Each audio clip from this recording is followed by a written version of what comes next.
Hits it high. Hits it deep. Out of here!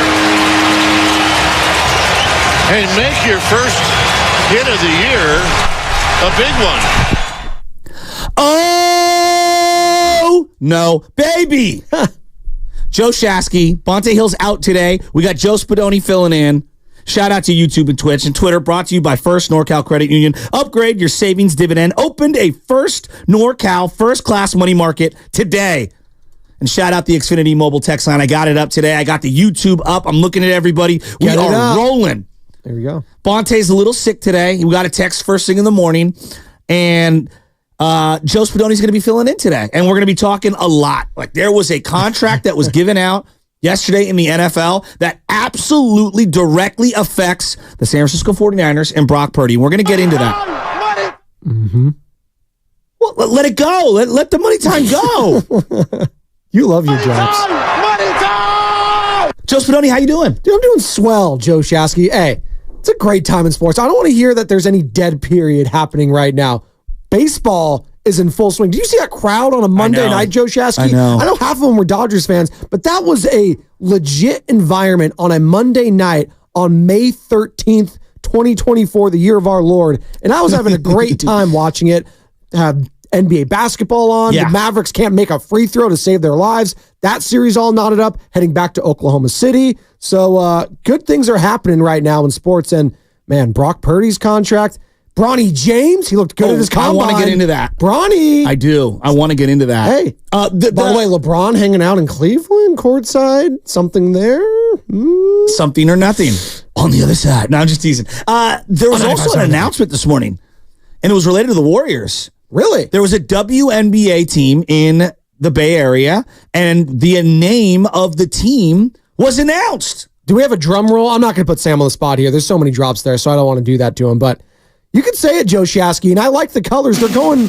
Okay, we do have it. I'll let you announce it, Joe. So, the Golden State Valkyries, that is the name of your WNBA team. Now, I'm looking at the logo right now. I'm going to pull it up for the YouTube audience. It actually reminds me of one of the created logos in NFL Madden, and I'm going to show it to everybody right now. It does. It's got like wings, and it looks to me like there's a bridge. So it looks like you're driving through the bridge, but it could also double as wings, like a Valkyrie. Yeah, it kind of looks like a shield, how it's all kind of like that. I look at it as like shield. It's very sharp, very strong. Black and purple, but it's like a light purple. I would say almost lavender. Kind of like an SF State purple, I would say. Okay. That's what I equated to. I went to SF State. Shout out to Gators, all you Gators out there. That's kind of what I likened it to, which is a great color for San Francisco, I think. Purple always is sharp, too. Well, think of the Lakers. You think of the Ravens. Just what jersey has purple and it doesn't pop? Even the Rockies. I always like the Rockies jerseys. Diamondbacks. They always are Reardon. There you go. Crusaders. Go Crusaders. So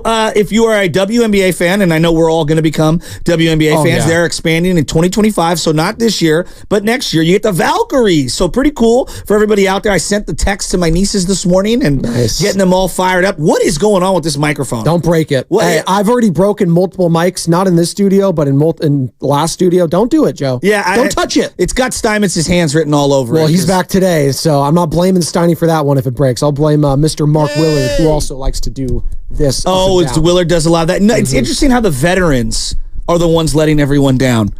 Similar to the Warriors. The veterans letting the youngsters down. That was a 4 for that pivot. You like that? I want to get into the Giants because I thought last night was a compelling watch. Giants-Dodgers. It was awesome. But I have to start here. Last night, history was made. In the Shasky household. Joe, you're a father of 2? I am. Father of 2, a boy and a girl. Lubman, you are not a father. Shout out Maury. I'm just a guy. But you're stunting like your daddy. So I would say this. My wife and I have differing opinions on this. I want to sleep train my son to be able to sleep in the other room. I created this other room for him where we decked it out, and it's a boy's room. You know, it is awesome, and I'm proud of it. And I cleaned his closet out last week, and I got the whole thing set up for him. Joey, I mean, it's everything that you envision. You're doing the Ferber method is what they used to call it back in the day. The Ferber method, letting the kid cry and stuff like that. Let him sleep train, let him do his thing. Relative. And then relative, but you check in occasionally, but making sure that he could self-soothe because he'll be able to do that going older. Exactly. Easier transition when he's not a baby and he's a toddler. Look, my wife has separation anxiety. Let's just call it what it is. All right. I mean, she went 2 days at work and like, please come and visit me on Wednesday. And I did. And it was awesome. And I love my she wife. wants to show off the baby. Look, she's a great mom. And she's been Love you, better Michelle. than I could even Happy anticipated. Mother's Day to her, by the way. Absolutely. And to yours as well. But last night, a record was made. My son got put down, and I've been putting him down. Bedtime's about 8 o'clock, 7:45. So I'm watching the Giants. I got, and I'm doing my Steiny here. I got the Mavericks game on the small iPad, and I'm going back and forth. Love the Mavs jerseys last night. I'm watching Oklahoma City fight back in that game, and I'm going back. Wow, there's a lot of Dodger fans at AT&T, but it looks pretty packed to me for a Monday night in the middle of May. School's still in session. I thought it was a pretty good crowd. Everybody wants to point about the crowd being absent. Well, let's give them some love when they're there. 35,000 announced. It looked That's a lot. didn't it? Yeah. So we put the little guy to bed about 7:45, and that's the wind down time. He goes to bed at 8 o'clock. Cries for about 10 minutes. Boom, knocks himself out. Now, Dad, I was playing with him, and we were working on rolling over, and I'm rolling him the ball. He likes to put the ball in both hands. Now he's grabbing the bat, and, we're doing a lot of hand-eye coordination skills because I'm, got to go straight to the majors by 3 years old. He's Barry Bonds Jr. Yeah, exactly. I'm not going to be one of those dads. But point being is that my wife likes to bring him into our room and sleep him in the bassinet at some time between 9:30 and 11 o'clock, depending on when she goes to sleep. And I'm like, just let him sleep there until he truly wakes up. Last night, he slept all the way through the night. I woke up at 3:30 this morning, and I was like, you've got to be kidding me. This is incredible. The youngsters are absolutely developing, as in the Shasky household and at Oracle Park. I was going to say, you're bringing that all together somehow at the end there. And you stuck the landing. That was actually really impressive how you pulled that. That was. You had the veteran pivot. The vets are letting everyone down at the station and on the Warriors. I knew and you'd the like entire that. baby story into the Giant. Chef's kiss. It really was. So I'm sitting there watching the Giants last night. And look, the injuries suck. Jung-Hoo Lee, it sounds like he's going to be out for maybe the year. Yeah, when you don't announce it the day of, that means it's not something that's small. That's not something that's just a bruise. It's not. They know what like it that. is. They know what it is. Yeah. They're calling in a secondary doctor to get a second opinion on everything. That usually means it's going to be night-night for a little while. And what have we been basically banging the table? And I know a lot of people, 95-7 in the game. This is one thing I hear a lot online. You guys, you wanted high-priced free agents. No, we want young superstars that we've developed on our own. That is the path for every team. Now, if you don't do that, we want to hit free agency and sign somebody. Everyone wants a high-priced free agent. Everyone wants a name. Sport. Yes, every sport. NBA, football, basketball, it doesn't matter. I want the name. I want the sexiness. So, yes, when they got Chapman, that is a name I am familiar with and many of us here in the Bay Area. Absolutely. Jorge Soler, guy hits bombs. Yeah, we saw him in the playoffs. We saw him in the playoffs. Yes. Like, those are names, and they didn't overspend for them, although that Chapman one right now is not looking great. But you know what? I'll say this. When you got the young guys playing well, that helps regardless because then you see a vision. And that's the thing we saw last night, I felt, Joe Shasky. Why is that? We saw what the Giants could be potentially going forward. Now, I don't really believe in moral victories or anything like that. I'm not saying, hey, listen, you're playing your rivals. You want to win that game. You were in position to win that game. You thought you could have won it. You didn't. Yeah. That sucks. And you got all those fans there in Dodger blue. God, and Shohei Ohtani, by the way, he just looks so good in that color. Mookie Betts, there's just something about that market and star power that, you know what? It ranks up everything. It ratchets it up, all of the tension in that ballpark. And it was fun to watch on a Monday night, to your point. I guess my question to you is, Joe, the expectations coming in this season for you were what? My expectations were I wanted to see the young guys. Okay. I've been pounding that table. But did you think they were a playoff team? No. You didn't. A lot of people did, though. No, well, the moves they made, I wanted them to be in playoff contention. Okay. And I wanted them to be in that final playoff spot, which would be the 6th spot. Okay. The wild card spot. Did I think they could win the West? No. Did I think that they could, compete for a World Series? No. Self-awareness to me, Joey, is the number one attribute in life and in sports. Know who you really are. If you're not a power hitter, be a singles hitter. Be the best singles hitter you can be, Pete Rose. If you're not going to be a, Instagram model, figure out what that next path is, And so I look at the Giants. They're not a World Series contender, okay? What can you do? Develop the young guys. Now, I was hoping that the veterans that they signed would help supplement the winning and maybe build a culture that was more conducive for young guys to contribute. But last night, Joe, Last night, you got a little taste of Elliot Ramos making plays. Big RBI single late in that game. You saw Luis Matos come through with a huge home run on a curveball, breaking ball from Yamamoto, who was dealing last night. I saw glimpses of what the Giants' future could look like. Now, could these guys develop into the stars that the Dodgers have? That's probably not going to happen. I'm realistic. Again, self-awareness.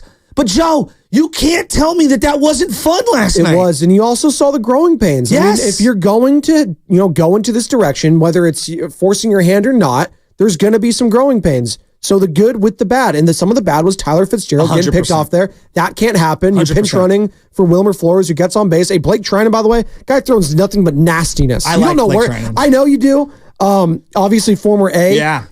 Big spots I get a little nervous with him because he can lose his command, but that stuff is just that natural sink and cut he's got on those fastballs is just nasty. So Wilmer getting on base there was huge to lead off. Fitzgerald getting picked off, that was tough. You got Schmidt. I mean, he's still chasing a lot of stuff. Well, he's not doing well, but that's okay. I agree. If I'm playing a lot of the young guys, I expect that going forward. Just, you know what?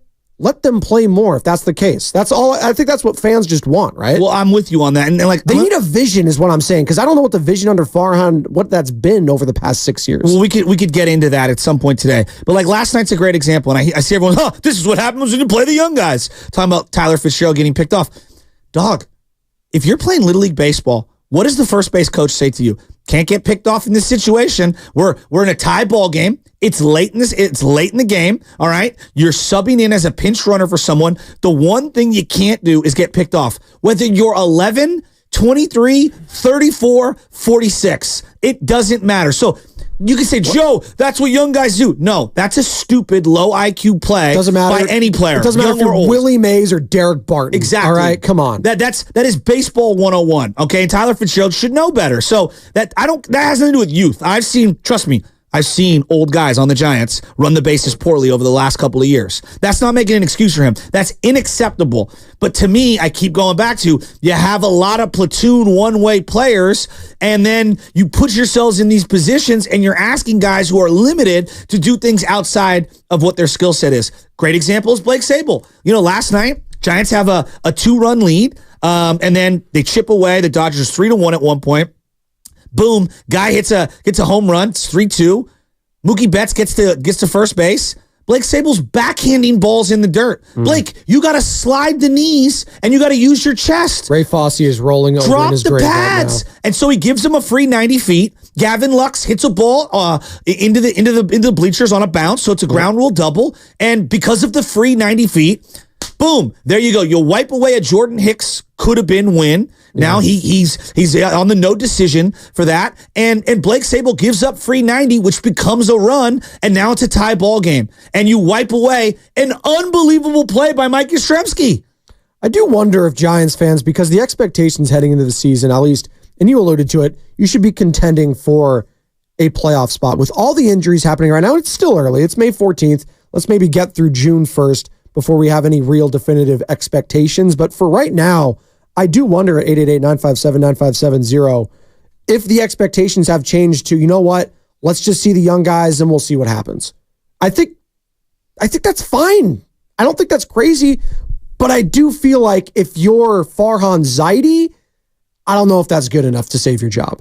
Right? No. Like that's a different question. That is a different question. That's a different question. That's a different question. I'll say that, but this is what happens when you kind of pigeonhole yourself into not having a plan for the future. I agree. You kind of have to figure out something on the fly. And if you're Bob Melvin and you listen, this is your first year, you got to see what you got. Well, right? Like he's also going to be playing for his or coaching for his job going forward at some point.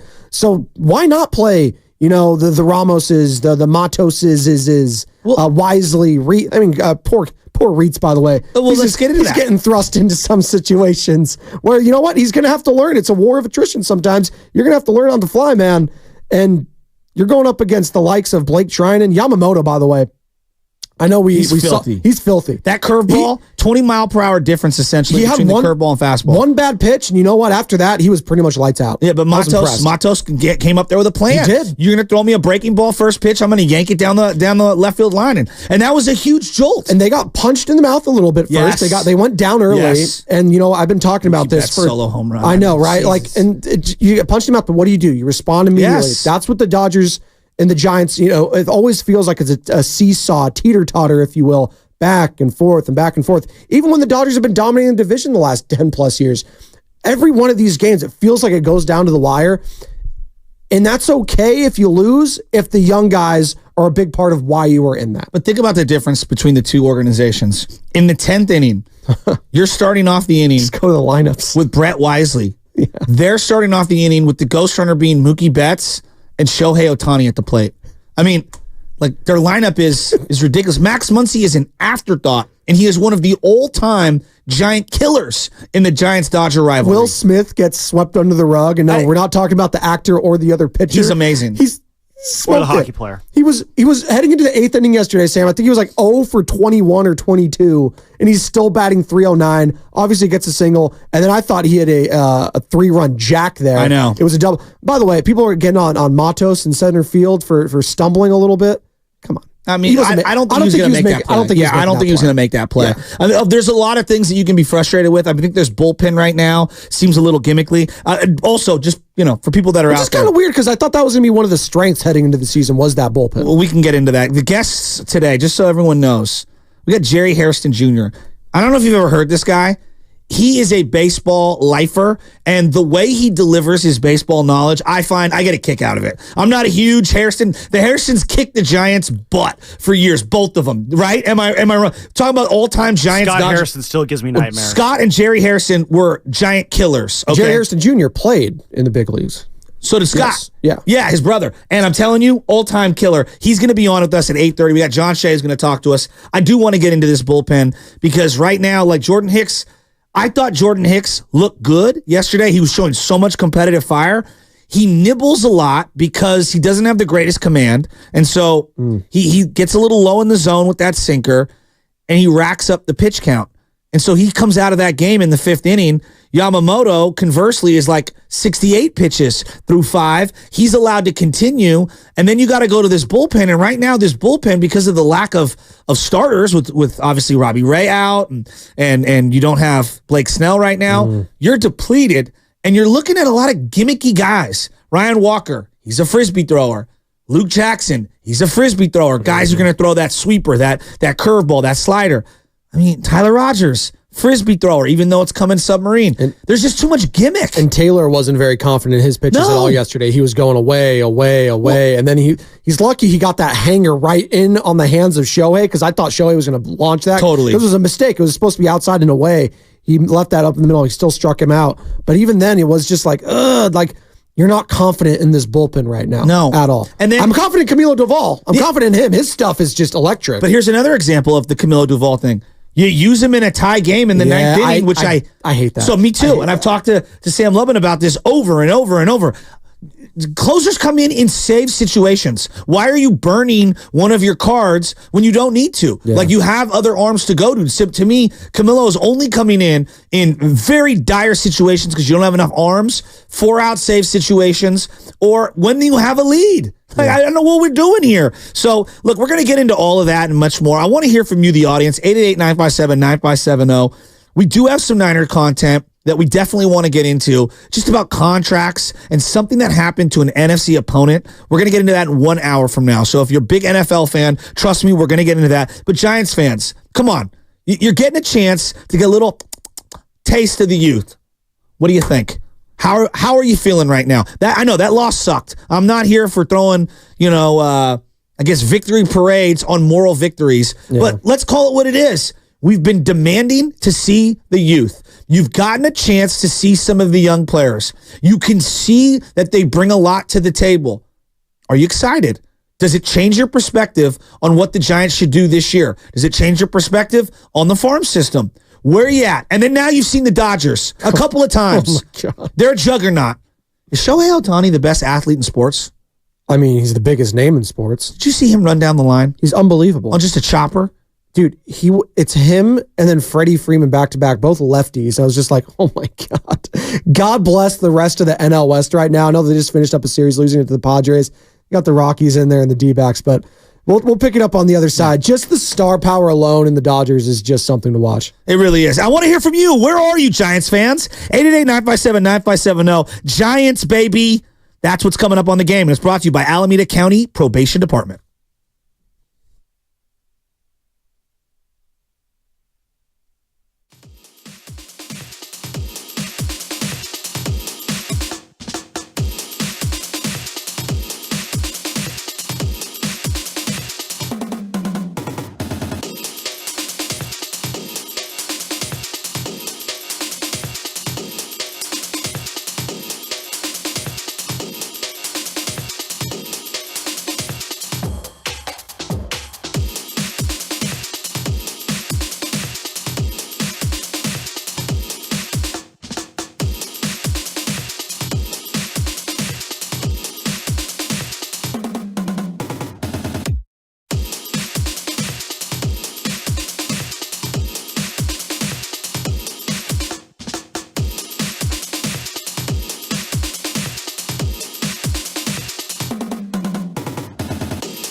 Now, back to the morning roast with Bonte and Shasky.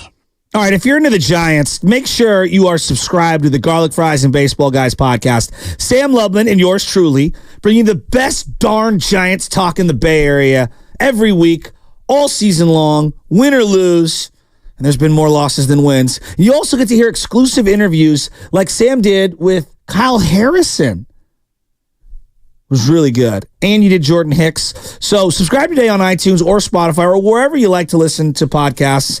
There's a new episode that we did yesterday that's out right now. Really? Yeah. And so something that you and I were kicking around, 7th inning last night, or it was the 8th inning, Eric Miller comes in and Kiki Hernandez is leading off the inning. And, you know, Eric Miller is a very young player. They got him from the St. Louis Cardinals. He's raw. He blows hard. Upper 90s from the left side, got a little hook. I like him a lot, but he's very raw. And he tantalizes you with things he can do. But he leaves one up and in to Kiki Hernandez, or I guess it was more of a golf shot. And Kiki Hernandez just like one-arms it right down the line. And you and I are sitting here and going, Kiki Hernandez, all-time Giant killer. That's a good point. All-time Giant killer. So I started to make a list over here over my left shoulder for those that can see it. I got Giants, Dodgers only, because we can go all around and you can give me the Nolan Arenados and the Will Myers and the Paul Goldschmidts. I'm just going to go Giants, Dodgers. I want to hear from Giants fans today. If I was putting together the comprehensive list of Giants, Dodger, Giant killers from the Dodgers, who are they? Because I put Kiki Hernandez. My uncle even texted me. Uncle Matt, shout out Uncle Matt. I got Kiki Hernandez. I got Scott Hairston. I got Max Muncy, and I got Clayton Kershaw on that list. And I'd add, we were just talking about Eric Gagne to that list too. You got the specs, you got the turtleneck and everything. God, there was part of me, because I didn't grow up a Giants fan, but Barry Bonds was like my favorite player growing up.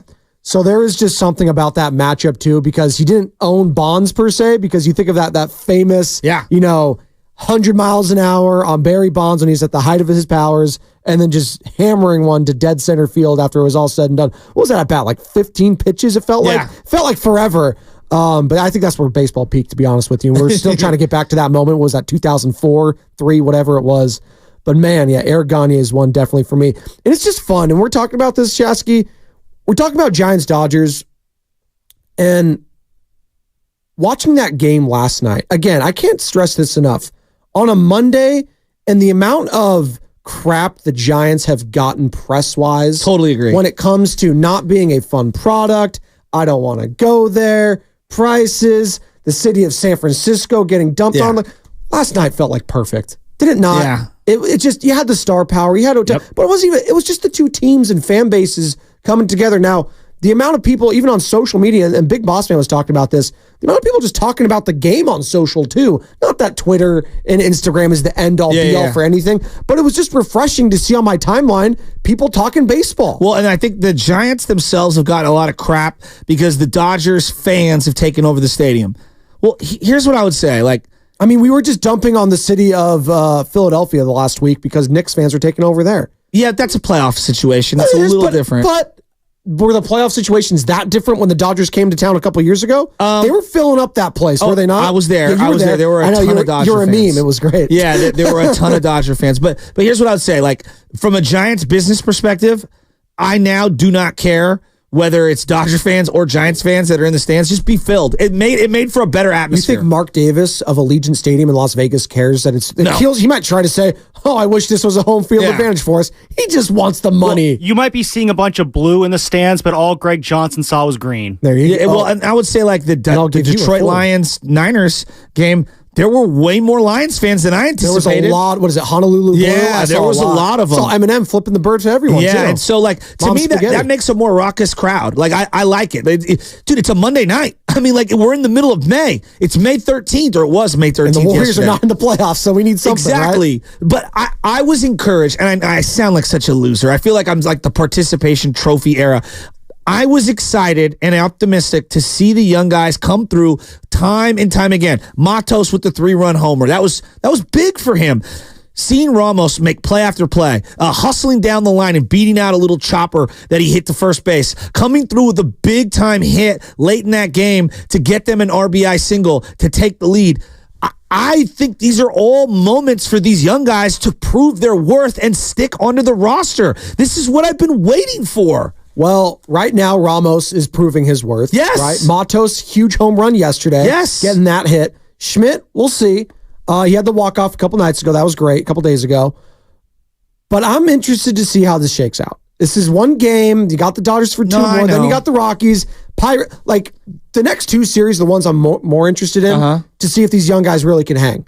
Because it's one thing to do it for a couple days, but you have to start building some momentum here if you want to stay a part of it. Farhan, he just talked to Susan Slusser of the San Francisco Chronicle and said, basically his job is at stake. It's kind of what I was insinuating from that. And it should. It should be. And I don't know if he feels like he can stick to the young guys this long, if that's going to reset his timeline and window. So he might be pivoting as soon as possible when and if these guys get healthy. But to your point, if Jung-Hoo Lee's out for an extended period of time, if, I don't know, Patrick Bailey, that's low-key. I'm very concerned about that. We'll get to that. Yeah. Concussions are a very tricky thing, especially for catchers. Yeah. I mean, I think of more recently a guy like John Jaso that could not recover something like that. Mike Matheny could never. He was done. Yeah. What was he was a great Giant. Was that Miami? And then it was his last game there. And it was over. He's a great Giant. So for a short period. So we'll see when the veterans, when and if they come back, if that's going to shake things out. But right now, if you're given an opportunity, if I'm Ramos and I'm Matos, I don't want to be sent back down. So they got to keep grinding. But see, I think that one of my frustrations with the organization, Farhan in particular, because he's the head honcho, the roster politics. So, for example, you're seeing Matos and you're seeing Ramos and you're seeing Schmidt because all these other guys were hurt. And clearly you can see, like, these guys bring some stuff to the table. Like, again, I'm not trying to pick on Austin Slater, but let's just call it what it is. Kevin Mitchell was a Giant for 6 years. Jeff Kent was a Giant for 6 years. Will Clark was a Giant for 8 years. Austin Slater's been a Giant for 8 years. Name me in the modern era where we're flipping over the 23rd, 24th, 25th guy. Name me a platoon guy who sticks on a team for 8 years, who isn't some elite type of a player with a skill set that defines who they are. What is the defining trait for Austin Slater? It's not power. It's certainly not speed. It's not defense. It's the lefty masher, right? I mean, not anymore. And but that's what I'm saying. Like, that was what it is, but that's not the case anymore, right? So, Joe, you can ride that for a year or two. 8 years. So my point that I'm getting at is that, like, I see now, we see Ramos, and he looks like he can play. And then we see Matos, and with one swing of the bat, Luis Matos did more damage offensively in terms of total bases, RBIs, slugging, everything, than Austin Slater's done in 40 at-bats this year. And I'm not trying to pick on him today, but the reality is that there are roster politics.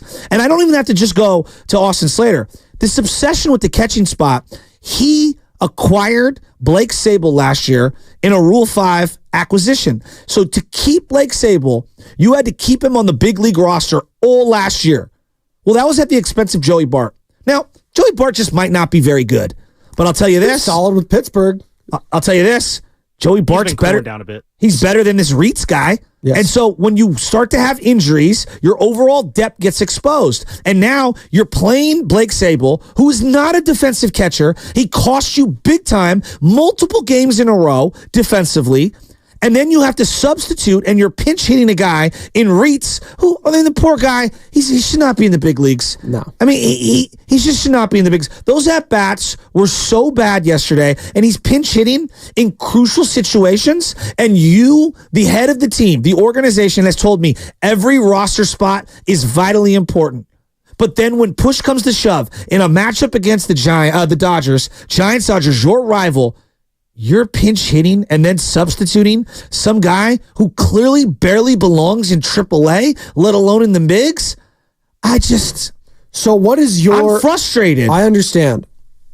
What do you think is the best course of action for the rest of this season, Joe Shasky? Is it just sticking with these young guys no matter what and just seeing what takes place? We owe it to ourselves as Giants fans to see if Schmidt, Ramos, Matos, Luciano, I'll throw in there, if these guys are big leaguers or not. How long does that take for you? Is that the rest of the season? Give them 2 months. Okay. Like, what do you have to lose? The reality is you're not a contender. All right. Well, Farhan might lose his job. That's the Well, thing. you know what? Then to me, you're not losing your job because of 2 months. You're losing your job because of the body of work of 6 years, right? That's the way I view it. And you were brought in here to prove by year 6 that you could have a farm that could have some fruit on that tree. And thus far, I haven't seen it. To your point, it does feel like Farhan Zaidi has pigeonholed himself to these young guys to whether if they don't succeed, he's gone. Right? I mean, that's what happens when you don't hit on free agency. You constantly whiff on the big names. I mean, getting fans' hopes up. Oh, maybe Aaron Judge. Oh, I didn't think we could get him. Oh, I thought we could. Oh, Shohei, we're going to give him $1 bajillion. Oh, but that's too much. That's $25 million. Oh, no, we can't do so. But like, he's pigeonholed himself to this farm of his that is average at best right now. Some of the names like Luciano, I don't even know if he's going to be a guy anymore. They just updated. You know, we'll do this on the other side. Because they just updated the top 100 prospect list in baseball. I want to get into that. Okay, we're going to get into that. That's what's coming up on the game, and it's brought to you by Fremont Bank, full service banking, no compromises.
on the court like I'm Kobe or LeBron. This is Jeremiah from Fremont, also known as the Legend Jerry, and you're listening to the Morning Roast with Bonte Hill and Butcher Boy Joe Shasky, two Bay Area homegrown legends themselves, everybody.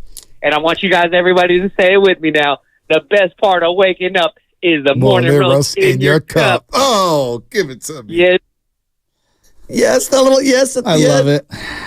Bonte out today. He's not feeling too well. We got Spadoni in. Feel better, bud. We're just rolling here on the Morning Roast. And this segment is sponsored by Golden State Lumber, serving the Bay Area for 3 generations. When you succeed, we succeed. Visit goldenstatelumber.com. We're going to get into just kind of where the Giants are at. Look, this might be an unfair thing because I know people are going to be outraged when I do this exercise. But right now, what do you think is the gold standard in terms of drafting and developing in baseball? Ooh, the gold standard. Well, before this season, I would say the Houston Astros. Yeah, I agree. The Houston Astros. But since, probably the Baltimore Orioles. I agree with that. You look at Gunnar Henderson, Audi Rutschman, as some might call him, Adley Rutschman, more specifically. Had a hell of a game last night, Rutschman. Jackson Holiday, still, he did. So Corbin Burns did not get me a win, though, because they still lost. I'm glad you brought those two teams up. So Houston did it probably closer to a decade before or half a decade before the Orioles did. But you have to bottom out sometimes. You have to be awful. Do you recall right when Houston moved from the NL West to the AL West? Yeah. How awful they were. They were so awful, Matt came through a perfect game against them. The A's almost swept them one season. They played like 20 games against them. Yeah. So let's go back to 2016. The Giants are 87-75.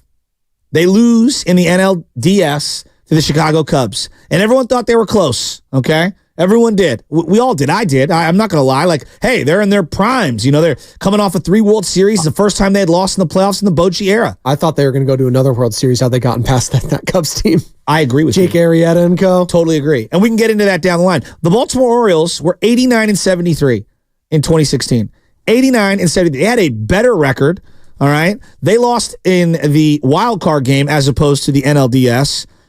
The very next year, the bottom kind of fell out for them. They went 75-87, and they realized that their little moment, their run, was over. Now, they didn't have the championship pedigree. I don't think they had the finances attached to the team the way the Giants did. So I understand there aren't exact similarities.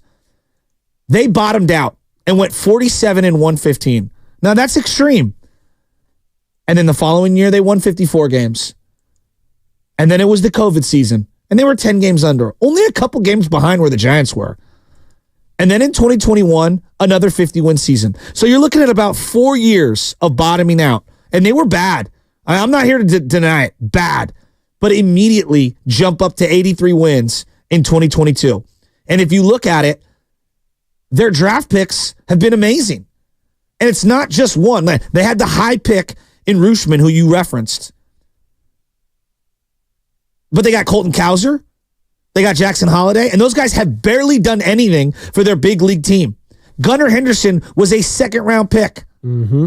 A second-round pick. But what it's done is it's given them a plethora of guys at the top of every round. And they've nailed and develop those guys in their farm. And when you look at the top 100 list that came out now, it's all Orioles. They have 4 in the top 25 right now. And the Giants don't have one in the top 45 outside of Marco Luciano, who lands at 45. Wow.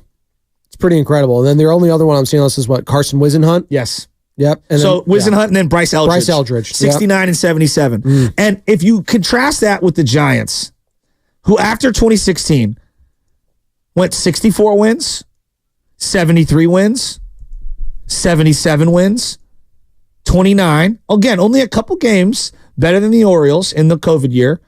And then they win 107, which is crazy. Back down to 81, back to 79. So what are you getting at here, Joe Shasky? What I'm getting at is that they found nobility in trying to compete and patchwork this thing with a bunch of veterans when all we had to do was play the young guys and bottom out a little. Now, I know, the bottom line won't allow us to bottom out. We've seen with the Warriors and the 49ers, we want to see young people play. Well, I would just go back to the team across the bay where Farhan used to work, and that's what I thought we were going to get in San Francisco. I mean, where are my Matt Olsons? Where are my Sean Murphys? Where are my Marcus Simeons? I thought that is what I was getting. And then I was able to keep those guys because the Giants have money. The A's going to keep those guys. They had to move on and flip them for prospects. The promise, I thought, if I was a Giants fan, we're getting Farhan Zaidi.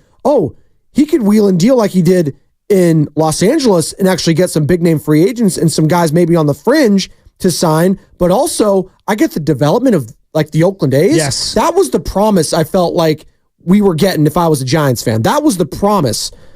And the only thing I've seen so far has been Kyle Harrison. But Kyle Harrison's really nice. He has. As a young lefty, a lot of teams would love him. I need an everyday guy I can get excited about. No, I'm with you on that.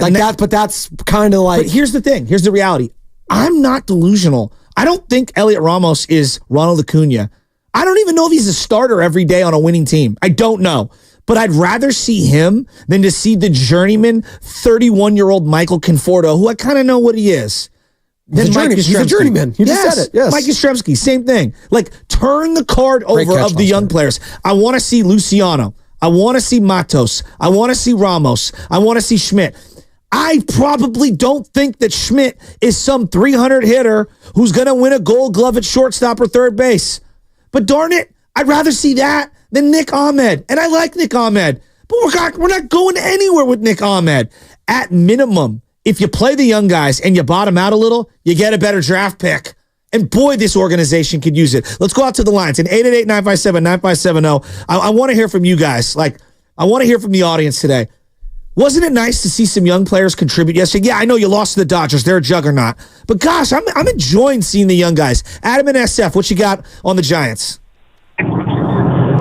Well, first off, before I give my take really quick, Shafsky, when I called in from Philly a couple weeks ago, I was talking about my territory, and you were like, who on earth is in charge of making this? Well, I actually have my director of sales with me in the car right now, so he just wanted to say what's up. What's going on, guys? Oh, hey. Hey, did you draw that map of his region with a crayon? No, we just decided to let Adam have a little outside territory, let him have some fun sometimes. Oh, man. You guys hiring or what's going on? Relax. I like this. No, a boss that allows you to call in while you're doing a drive with. I'm for that. Adam, what'd you think of the Giants young guys last night? Well, it's kind of like a thing with the Warriors the last couple of years. I just want to see the young guys play. Ramos is obviously showing that he belongs. If he gets sent down for Slater again, I'm going to lose my mind. It was finally great to see Matos come up again, and what does he do right away? Hits a 3-run home run. I'm still waiting on Luciano whenever that's going to happen, but at this point, like you're 19 and 24, 19 and 23. Let the young guys play, and let's just see what happens because they clearly want to play. I totally agree. There's a jolt when these guys are out there. They just look different. I mean, look, Ramos beat a guy down the line, all right, on just a routine ground ball to first base. I can't think of a time Slater's done that ever.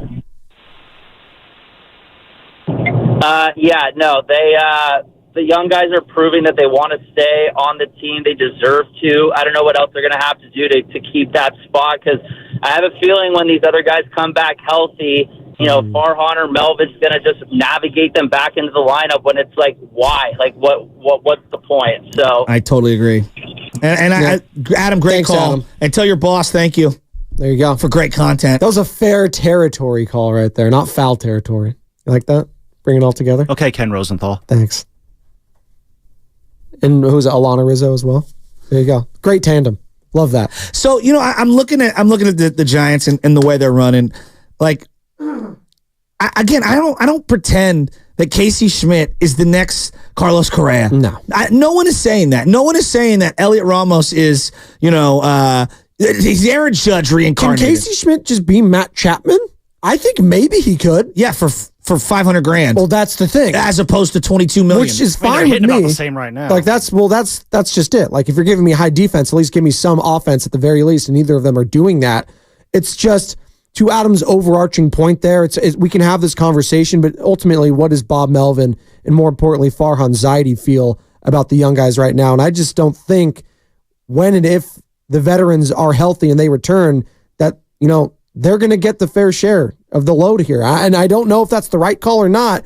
I just don't think Farhan's in a position right now to go all in on the young guys because if that fails, he's gone, which I think Giants fans would be fine with. I just know Farhan Zaidi's fighting for his life like Mark Jackson right now, Joe Shasky, and he's got to have some sort of production here, and he's going to lean on the veteran in his platoon system, whether that is Austin Slater and co or not. He loves Mike Yastrzemski, who's been playing better. He had a great catch yesterday, so I'm not here to crush on guys like that. But to your point, the Slaters and stuff like that, sure. It's just interesting to me because you brought in Bob Melvin, who's been through this multiple times. Yeah. Again, I keep referencing the A's here because I do think there's a conversation there because you felt like you were kind of getting the Farhan Zaidi A's here where you're getting some production there. So it's not like Bob Melvin is new to the whole concept of, playing the young guys. Yeah. I mean, how many iterations did you have to do that, Joe? Like 3 different times? Yes. When he was in Oakland? I mean, how many times did they tear it up, tear it down, tear it up, tear it down? Even in San Diego to a degree. Correct. So I feel like he would be all in on that. Now, was he promised something else? Listen, I just want to know the vision. Well, I don't know what the vision of the Giants still is. Well, and here's the thing. We can't even have a conversation about Bob Melvin, like a realistic conversation, because the roster's so bad. But I think Bob's been putrid at selecting bullpen arms, timing, how long to go with a guy. Yesterday's a great example. That's his Achilles heel. But like yesterday's a great example, right? Great example. Camilo Duvall for 8 pitches, and then you just take him out of the game in a tie game in the 9th inning. Like, how? What? Like, why? There's been a lot of those weird decisions, even over the weekend. It just made no sense. On Sunday, he has Sean Jelly go into the 2nd inning, which I like because Jelly was actually pitching well. And then he brings Ryan Walker in with guys on base. Not a great situation for him. Walker clearly didn't have his best stuff and then sends him out for the 8th inning. He ends up allowing the game to get tied. It's just in-game awareness like that. It's been lacking from Bob a lot this year. And I'll give Bob this, and we're going to transition here in a second. I'll give Bob this. I don't think Luke Jackson and Ryan Walker and the Rogers brothers are very good, period. All of them are gimmicky except the lefty Rogers. They're all gimmicky guys, and you can have one of those guys, maybe 2. They're relying on gimmicky Frisbee throwers way too much. Come on, like, what are we doing here? And so Bob's picking from a lot of non-sexy options. That being said, my goodness, stop going to Luke Jackson. Yeah. I mean, he's not good. Well, and Giants fans in particular, we have a very fond recollection of great bullpen arms here in the Bay Area, specifically with the Giants. So you expect high standards there. You do. I mean, if you go back to Sergio Romo, Santiago Casilla, Javi Lopez, Jeremy Alfa, just the names go on and on. So you have a pedigree there when it comes to your bullpen arms right now, and you could spot phonies a mile away. And to your point, the gimmicks and the Frisbee pitches and stuff like that, it is hard to swallow when you're getting hit around constantly, Joe Shasky. There's no doubt. Yeah. There's no doubt. All right. You're listening to 95.7 The Game, KGMZ FM in HD1 San Francisco and Odyssey Sports Station. Always live on the free Odyssey app. You better download it. And don't forget, you can also watch us every day on YouTube, Twitch, and the Twitter streams. Powered by First NorCal Credit Union. Upgrade your savings dividend. Open a First NorCal First Class Money Market today. I love the way you read the legal, by the way. You're very succinct. You got to get da-da-da. You like that? I like that. Also on time, too. Mm-hmm. Can we do a bookmark on Giants baseball? Just a little bookmark. Sure. 7 o'clock hour is dedicated to football. I like that. Are we folding the page? There we go. Ooh. Now, there was a contract that was handed out. Detroit Lions. Real quick, behind the scenes, before you get to that, I love, because I heard you talking to Lubman. I was like, oh, he's setting him up for something. Because I run the board every day here. I get what you're doing. Setting it up. No. But Joe Shasky, ladies and gentlemen, he expects a lot from his producers. I'm sorry. No. But we like that. We like to get involved in the show. Give me this. Yes. Give me that. And what we can't always produce for you on the fly. You're the best. But you know what? Good job, Sam Lubman. Well, it's an auditory medium. And so the more extracurriculars we have, the better. You. Yes. So, all right. It was released this morning that the San Francisco 49ers are opening the season at home against Monday Night Football, the New York Jets. Oh my God. DJ Horns, Sam? Come on. Aaron Rodgers at home. So when I think of Jets at home week 1, what do I think of? 1998, Garrison Hurst, overtime, the run. Not Mark Sanchez? No. Okay. No. The Sanchez? No. That's going to be get some running going and keep the scoring down, but it's been wide open from the start. Hurst with a hole up the middle. It breaks free. the 20, the 10, touchdown! 96 yards to win the game. What a difference in opening days for Steve Mariucci and the San Francisco 49ers. A year ago, they travel to Tampa. They lose Jerry Rice. They lose Steve Young. They lose Kevin Green. And they lose the game. This year, all offense, 36 points. Garrison Hurst, good job up front. You're backed up. The Jets think they got the 49ers right where they want them. I mean, Greg Gumbel and Phil Simms on the call for CBS Sports. you could feel the dust coming off of that call. I love Greg Gumbel, man. I know he wasn't feeling too well. I hope all is well with him and his family, because he didn't do the CBS, because he always does the March Madness every year. He's the guy in the studio and the booth and stuff like that. So love me here and some Greg Gumbel. And long time Dan Deerdorf, another guy I missed Dan too. Deerdorf. I like Dan Deerdorf. I do. I just love offensive linemen calling games too, because they have a different perspective. Absolutely. We don't get that one a lot. So Niners-Jets week 1, I think this is a fun matchup, because you get the Jets early in the year, which means Mike Greenberg is going to be talking about the Niners on ESPN every day for 6 months. Jets, Niners. Aaron Rodgers coming back to the bag. Real quick, God, you mentioned his name, the Mike Greenberg stuff. He's obsessed with the Jets. Why did we talk about Aaron Rodgers every single day last year? Every time and we have it on here in the station, I swear to God, and thank God we have the PGA channel on, I know. and we have the replay of the Giants game, because I just can't. Well, you get Bob Saleh coming back. All right, Robert Saleh going to come back, because he was the former defensive coordinator for the 49ers. Yeah, he might be back after this year too. He might be back. Chris Berman, thank you. Yes, absolutely. You get Sauce Gardner versus the highest paid wide receiver combo in the league soon to be, in Brandon Ayuk and Deebo Samuel and Ricky Pearsall. That is a fun matchup. I didn't think about. Yes. I mean, this is going to be good. You get Nick Bosa against Aaron Rodgers. I am excited for this one. Breece Hall should be healthy.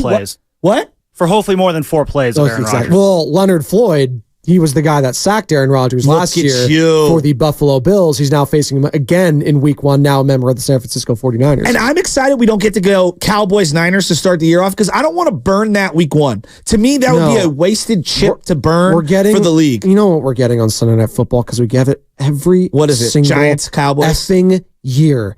It's either Giants, Cowboys, or Giants, Washington team, whatever you call them now, Command. It's just, I hate that. I don't want to see Daniel Jones in prime time on my TV. So the full schedule gets released Thursday night?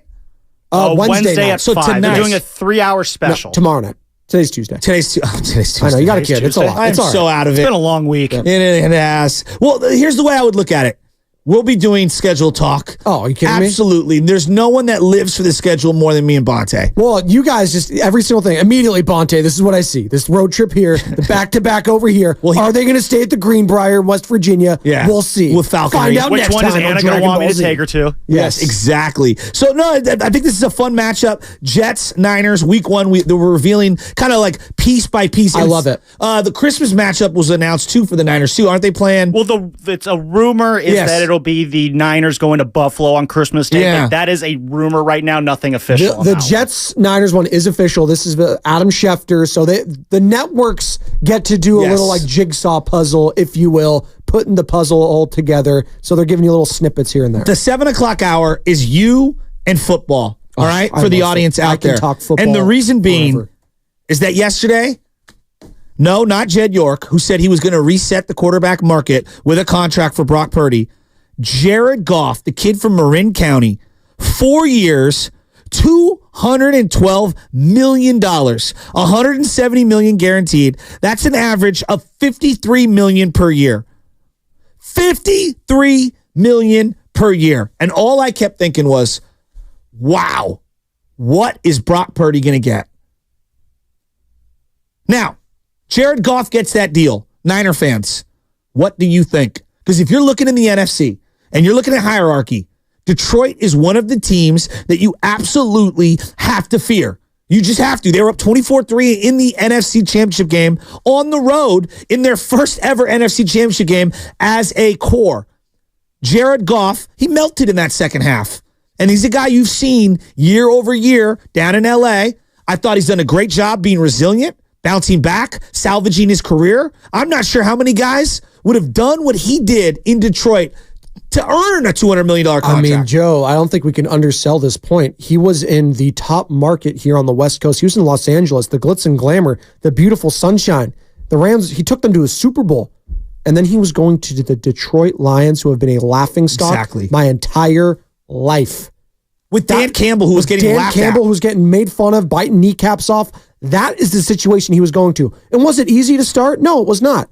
I mean, I remember watching on as we all do, Thanksgiving, watching what the hell is going on? This team can't even beat the Bears, who don't even have a quarterback. Justin Fields is awful. Eberflus, what are they doing? They can't even beat that team. And they got their asses kicked last year, I believe, against the Packers too on Thanksgiving. So, yeah, crazy story for Jared Goff, and to take them just to the NFC Championship. I mean, just retire the jersey already for Detroit. It's been amazing, and you could see.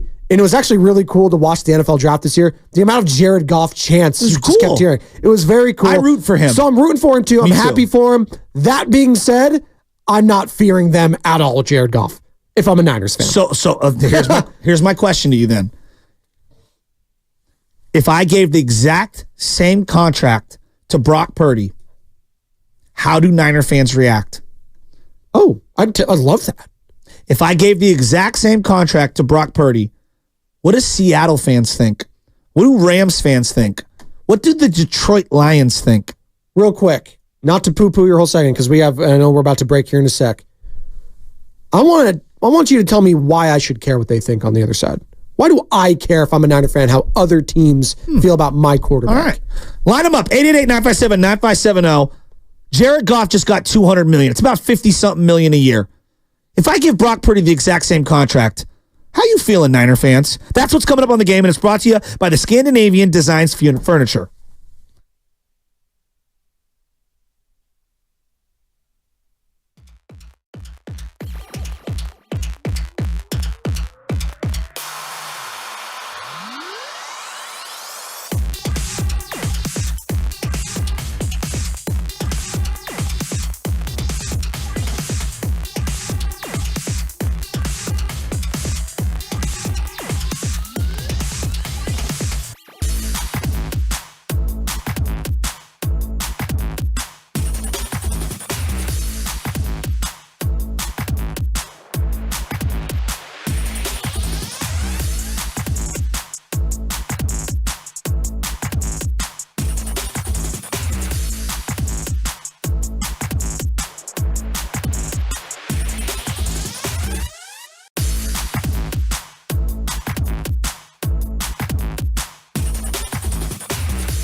Right now.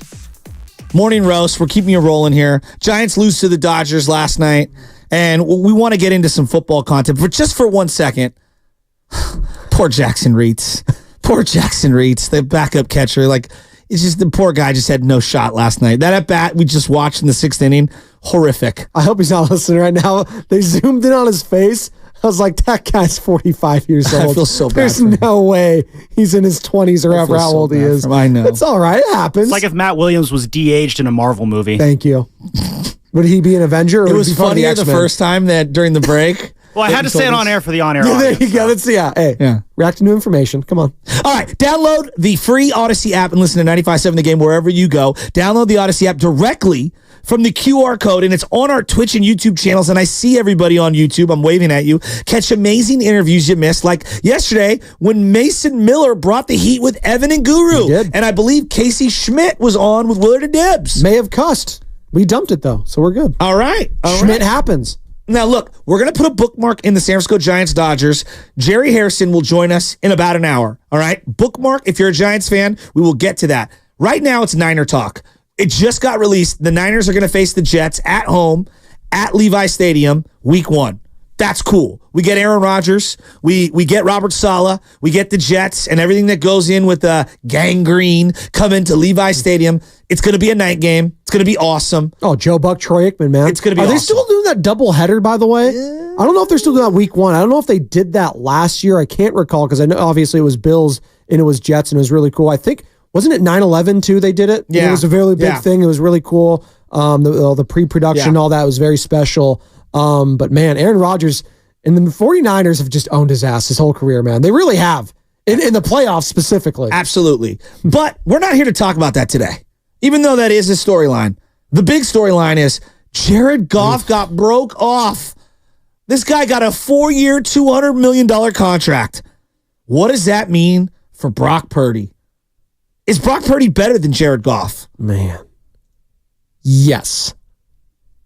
Would the Detroit Lions, if both guys were making the same amount of money, would the Detroit Lions trade Jared Goff for Brock Purdy? No, because I don't think they view Brock Purdy that much better than Jared Goff. They might think he's maybe a tick better. Okay. But not so much to where, hey, new scheme, new everything. Ben Johnson, offensive coordinator. I don't want to deal with all that. Let's just keep Jared. Let's pay him. Kind of like the Kirk Cousins effect. Okay. Like maybe I can improve a little bit somewhere else, but let me give Kirk this deal because I know what I'm going to get. I'll probably get 10 wins, something like that. Now it's going to be very interesting what's going to go on with Atlanta with Michael Penix and goes slinging it right now. So I'm very interested to see how that works out. But no, I think that Brock Purdy, if you were to poll the nation right now, and he was an MVP candidate, Brock Purdy last year. Yes. He was in the conversation. At one point, he was the leader in the clubhouse for MVP heading into Christmas. We know what happened there. Lamar Jackson looked good. Brock did not. Lamar wins the MVP, so on and so forth. But if you were to poll GMs around the league, they are taking Brock Purdy over Jared Goff. I think so too, and there's an age factor that goes into it. But in my mind, and I could be way off on this. In my mind, I think Jared fits exactly what Detroit wants to do, and I think Purdy fits exactly what the Niners want to do. So I think that both the Niners and Detroit would stick, if they're both making the same amount, would stick with their current quarterback because there's a cultural fit and a stylistic fit for both guys. I would agree with that, and I think the Lions would be more hesitant to go after a guy like Brock Purdy, whereas I think we've already seen with Kyle Shanahan, he'd love a Jared Goff. I think Jared Goff would be great in a Kyle Shanahan system. I think so too. Because you saw what he did with Sean McVay, which is the same thing. Went to a Super Bowl. Yeah, I think so too. So, okay, let's just say, like, you heard your owner come out and say that he is going to reset the market. Brock Purdy is. Listen to Jed York. Week. Okay, the deal that came out was 4 years, $212 million for Jared Goff. But about a month ago, Jed York said this exact thing regarding Brock Purdy. And I think it's a good problem when your quarterback is one of your highest paid guys on your team and in the league. So there's a lot of planning that goes into it. I'm glad that we have Prague, JL, Kyle. Like they're the ones that will figure out the details of it. And I just have to sign the check. So my part in that's pretty easy. That's kind of hard too, isn't it? It's not hard. I mean, it's what the market is, right? Like it's not like Brock is going to ask for something that no one has ever asked for before. You have I don't know how many players making over $40 million as a quarterback right now. And when we signed Jimmy several years ago, you know, it was the largest deal in the history of the NFL for 3 minutes. But we were paying Jimmy 26 or 27, and you see like the market it's changed.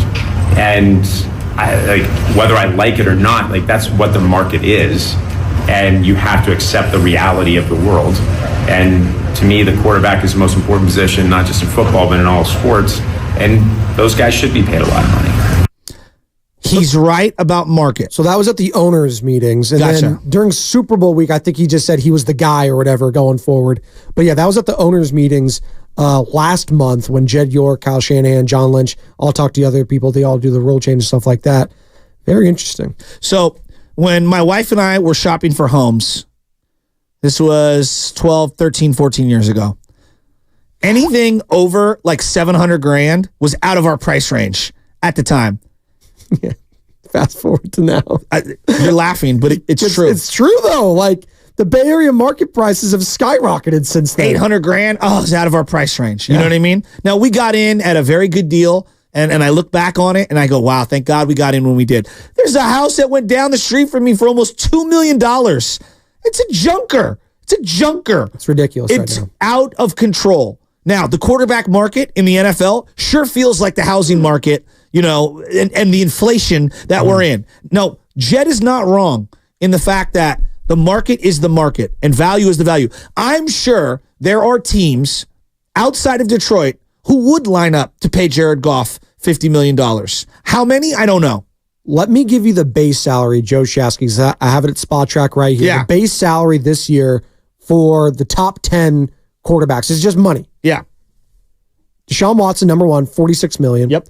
Russell Wilson, Denver's still paying that. He's a post-June 1 designation, $39 million. Kyler Murray, $37. Daniel Jones, $35. Stafford, $31. Dakota Prescott, $29 million. Tua, $23. Jared Goff at $22. Then you got Lamar at $14 and Geno Smith at $12. That's just the base salary for them. Without their guarantees and all that other stuff. Correct. So all those quarterbacks I named, I'm taking Brock Purdy over a bunch of them. That's what I'm saying right now. And if I'm a Niner fan, and if I'm Jed York, I feel okay, you know, paying a guy like that when I'm comparing him to his peers. So specifically in the NFC. Okay, so 888-957-9570. You wake up this morning, all right? And let's just say you're a Niner fan. And you see, the Niners have handed Brock Purdy the exact same contract as Jared Goff. How you feeling? How you feeling? Is it a good deal? Is it a bad deal? Is it exactly what he's worth? Are you hesitant? What does it mean for team building? How do you view Brock Purdy now that the bag has been broken off? Because I do believe part of the rhetoric of Niner fans and the national media baked into how we talk about Brock Purdy is he's making less than $1 million. Mm-hmm. How can you criticize someone making less than $1 million? They are squeezing the lemon. It's one of the great values in all of sports. I think it is the value in all of sports right now. I mean, you had an MVP candidate, and he was Mr. Irrelevant. Absolutely. I mean, are you kidding me? I mean, I think here locally, like we look at a Jordan Hicks right now. I've been saying it all week on the pregame show, 5 to 6, Monday through Friday with myself. If you wake up early, hit me up. Jordan Hicks right now for the San Francisco, I'd say he's a bargain, right? But nowhere near to what Brock Purdy means to the 49ers. It's the face of your franchise, Joe Shasky. He's getting paid peanuts. Is he the face? Right now, yes. I feel like Kyle's the face. Maybe I'm wrong. No, it's Purdy. You think it's Purdy? Purdy mania has hit us. Interesting. Like Jimmy mania hit us for a little bit. Now we hope it ends better. I want to bring up Jimmy. Okay. Is the way we view Jimmy Garoppolo in 2019 into 2020, does that seep into how you evaluate Brock Purdy? Because it has been almost 5 years. You know, that was 2020. And the wheels fell off. You know, it's easy to just run Jimmy into the ground now. But I remember there was a time where I critiqued Jimmy even a little, and people thought I was insane. I do think Brock is a better quarterback than Jimmy Garoppolo. With you. I do think that. Totally agree. But having said that, if we are going to crush Jimmy Garoppolo's playoff performances and coming up small, had a lead in the Super Bowl, obviously turned the ball over, couldn't hit Emmanuel Sanders. There's a bunch of other things and factors in that game. Had they run the ball, did another side, it is what it is. Yeah. Brock was not great in the playoffs this year. I think people are afraid to just say that. He was solid. I would say Brock Purdy was solid in the playoffs this year. But that wasn't enough in the Super Bowl. It was enough to get past the Lions. It was enough to get past the Packers, who no one really expected at the start of the season to be there. But he was okay. I do have a little bit of pause paying him that much money going forward. Now, I don't think they're going to have a choice in this matter, because you look at around the NFC right now, the window is open. If you were in the AFC, Joe Shasky, I think that is a different conversation. Really? Yes. If you had the likes of Joe Burrow, Justin Herbert, Patrick Mahomes, Lamar Jackson, I don't really think much of Deshaun Watson, but now you got CJ Stroud in the mix, I would be hesitant to pay Brock Purdy that much money. But I think the Lions feel like they're in a position where their peers in the NFC are who?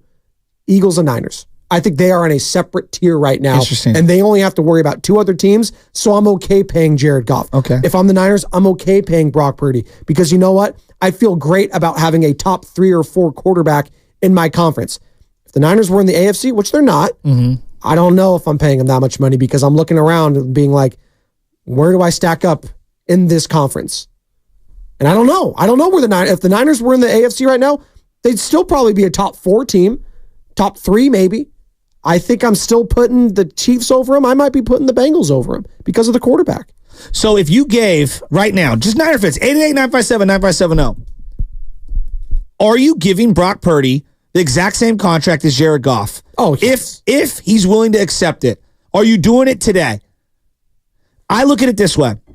You're giving 20% of the cap to the quarterback. Detroit is. And I would probably do it if push came to shove, if I was forced to do it, because trying to go through the draft to find a quarterback is a crapshoot.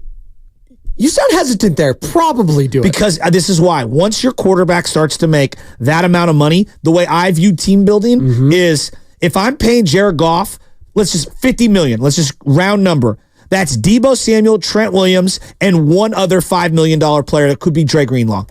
That's a lot. Okay? If I'm paying Brock Purdy $50 million, that could be Charvarius Ward, George Kittle, and Fred Warner. That's 3 really high-end players.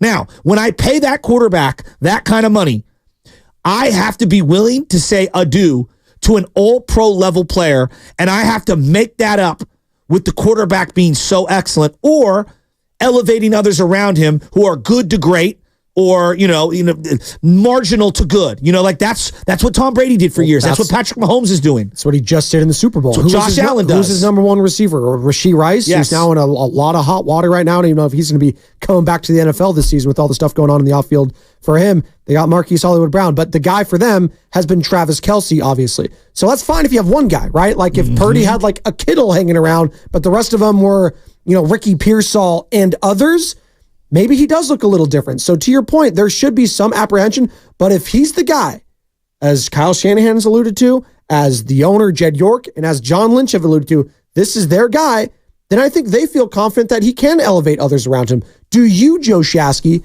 feel that confident in Brock that he can elevate others around him to the point where, you know what, we can talk about him like Joe Burrow, not Herbert maybe, but Patrick Mahomes and those types? Because we've only seen him with stars around him. I know. It's going to be 5 All-Pros. Yes. 5.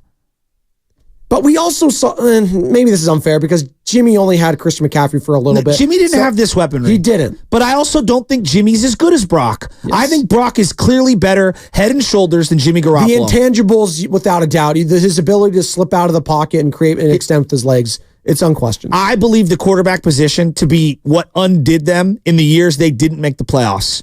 So to me, is it worth $50 million to have stability? Probably, yeah. And do I feel great about it? No. And I understand that there's tremendous risk, but I'll tell you this, I'd much rather try to go out there with Purdy and 2 lesser parts on offense than all of my weapons on offense and a Nick Mullins type quarterbacking. So total guarantees, and I'm just going to go with the NFC quarterbacks here right now because I think that's important. In the NFC, you got Jalen Hurts at $179 million guaranteed money. And I think most people, if you took a poll, who's the best quarterback in the NFC, I think most people would be taking Jalen Hurts. Do you think that's true or no? Probably, although I believe that Green Bay Packer fans would not trade Jordan Love for Jalen Hurts. Let's see Jordan Love do it again. I get Jordan, yes. Jordan Love's got to have a full season. I'm with you. Yes. He has to have a full season. So then you got Jalen Hurts 179. You got Jared Goff 170 million, obviously just now guaranteed money. You got Kyler Murray now 160 million dollars guaranteed there, and then you get to Matt Stafford at 130, Dak Prescott at 126. Dak's going to be wanting a new contract, and then you just got Kirk Cousins and Derek Carr at 100 million guaranteed. So I'm just going to the conference, Joe Shasky. That's all I can do right now. I feel like Brock Purdy's right up there with Jalen Hurts. So we have people all over the board here. I mean, all over the board. Really? Absolutely pay Purdy from the 415. It's the defense that blew the Green Bay and Detroit games. Purdy overcame it. He played at an MVP level. No debate for me. 650. Absolutely, you pay Brock Purdy, you regret it immediately. 510, you're paying Brock Purdy. You have to. He's the quarterback from the 707. There are 15 teams that will happily pay Purdy that amount. From the 415, no way in hell I'm giving Brock Purdy that deal. Whoa. People are all over the map on this. 15 teams are paying Brock Purdy that? I don't know about that one. See, I think we need to go out to the lines. 888-957-9570. You've seen Jared Goff get a 4-year, $200 million contract. It's averaging about $50 million a year. Is that even a good deal? I would probably pay it because of what a quarterback costs now, but I'd definitely be frustrated. But I want to know, if the Niners gave that exact same deal to Brock Purdy, Niner fans, how are you feeling? Let's go out to Rob in San Bruno. Rob, how you doing, pal? Would you give Brock Purdy that kind of contract? No. Hell no. I'm going to tell you why.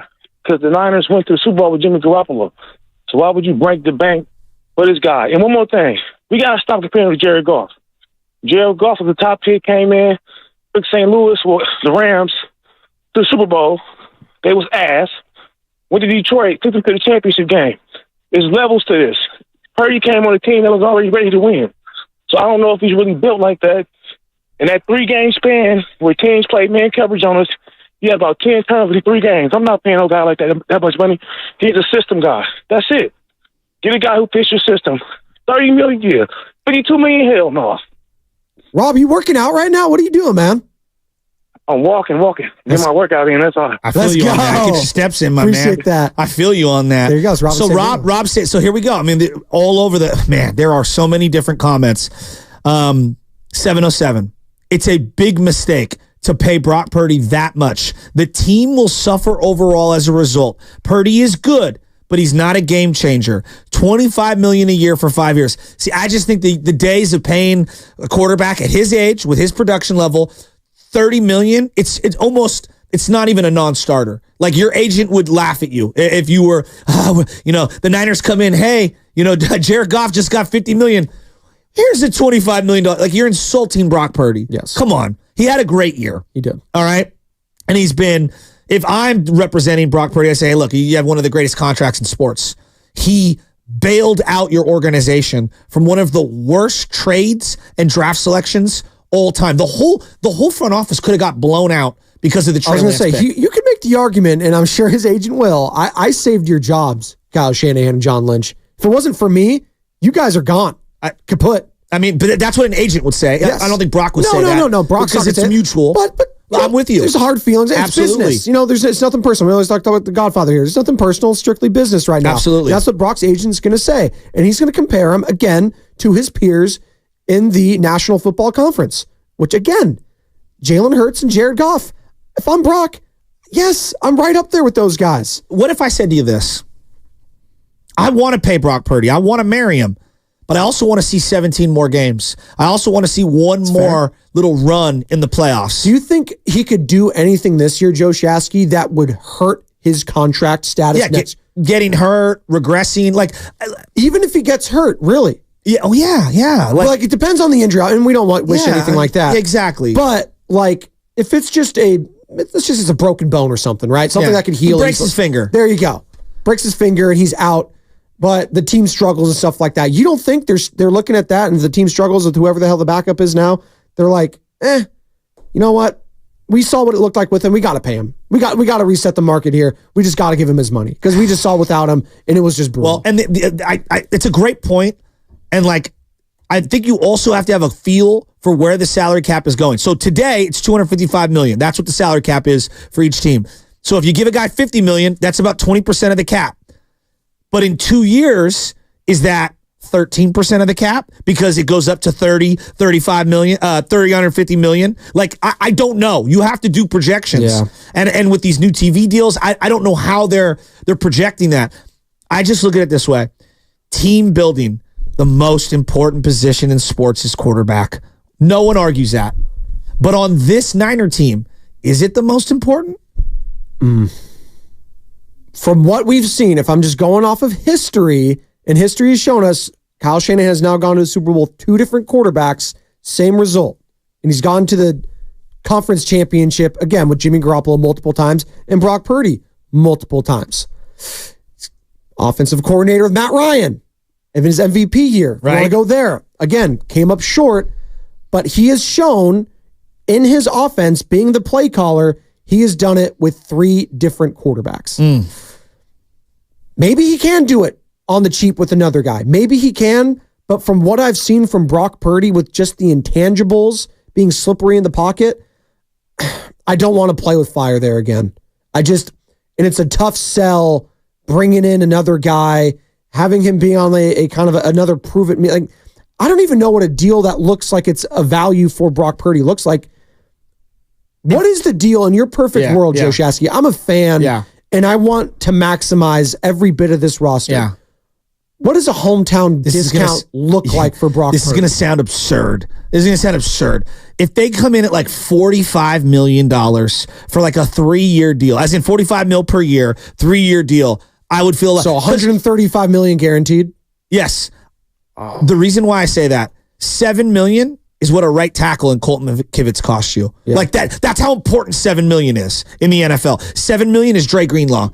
Is Dre? We don't know if he's healthy, but like, is Dre Greenlaw important? Like, he's been unbelievably important. For much of the inflation at the quarterback position we're seeing around the NFL, it's not like that. Like some places it is.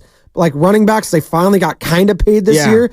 But to your point, it's this, and then there's a huge drop off with other guys. Absolutely. And so, like, I think I look at how I build a team, and every million that I could save on a quarterback is vital. There's a reason Patrick Mahomes is getting praised right now, because he's restructuring his deal to save $1 million here, $1 million there, so they can add more pieces so that he can enhance his legacy. So I'm praying that Brock Purdy is the type of guy who like sees the big picture, and yes, he will get paid. The days of like, well, he married a supermodel in Giselle, and so he's going to take, $14 million when everyone else is taking 30. That's unrealistic. He also had so many advertisements, and he was in the Boston market. Unrealistic. Shout out Chicken. It's unrealistic. Brock Purdy has earned the amount of money that is coming to him. Absolutely. And I always root for, and just like me, we root for the players to make money. Absolutely. Lord knows how much these businesses are making. Well, and here's the other part about it. You brought up Kyler Murray over and over. Mm-hmm. When I pay Kyler Murray, I'm still like, man, what kind of work ethic is this guy going to have? Yeah.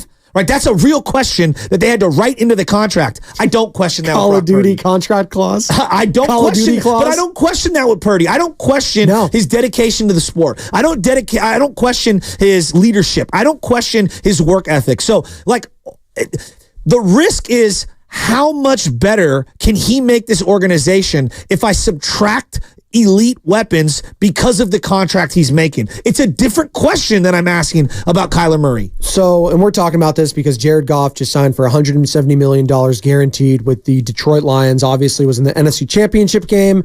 We're just talking about his peers right now, and Brock Purdy, because it is looming, Joe Shasky. After this year, you're going to have to pay this guy.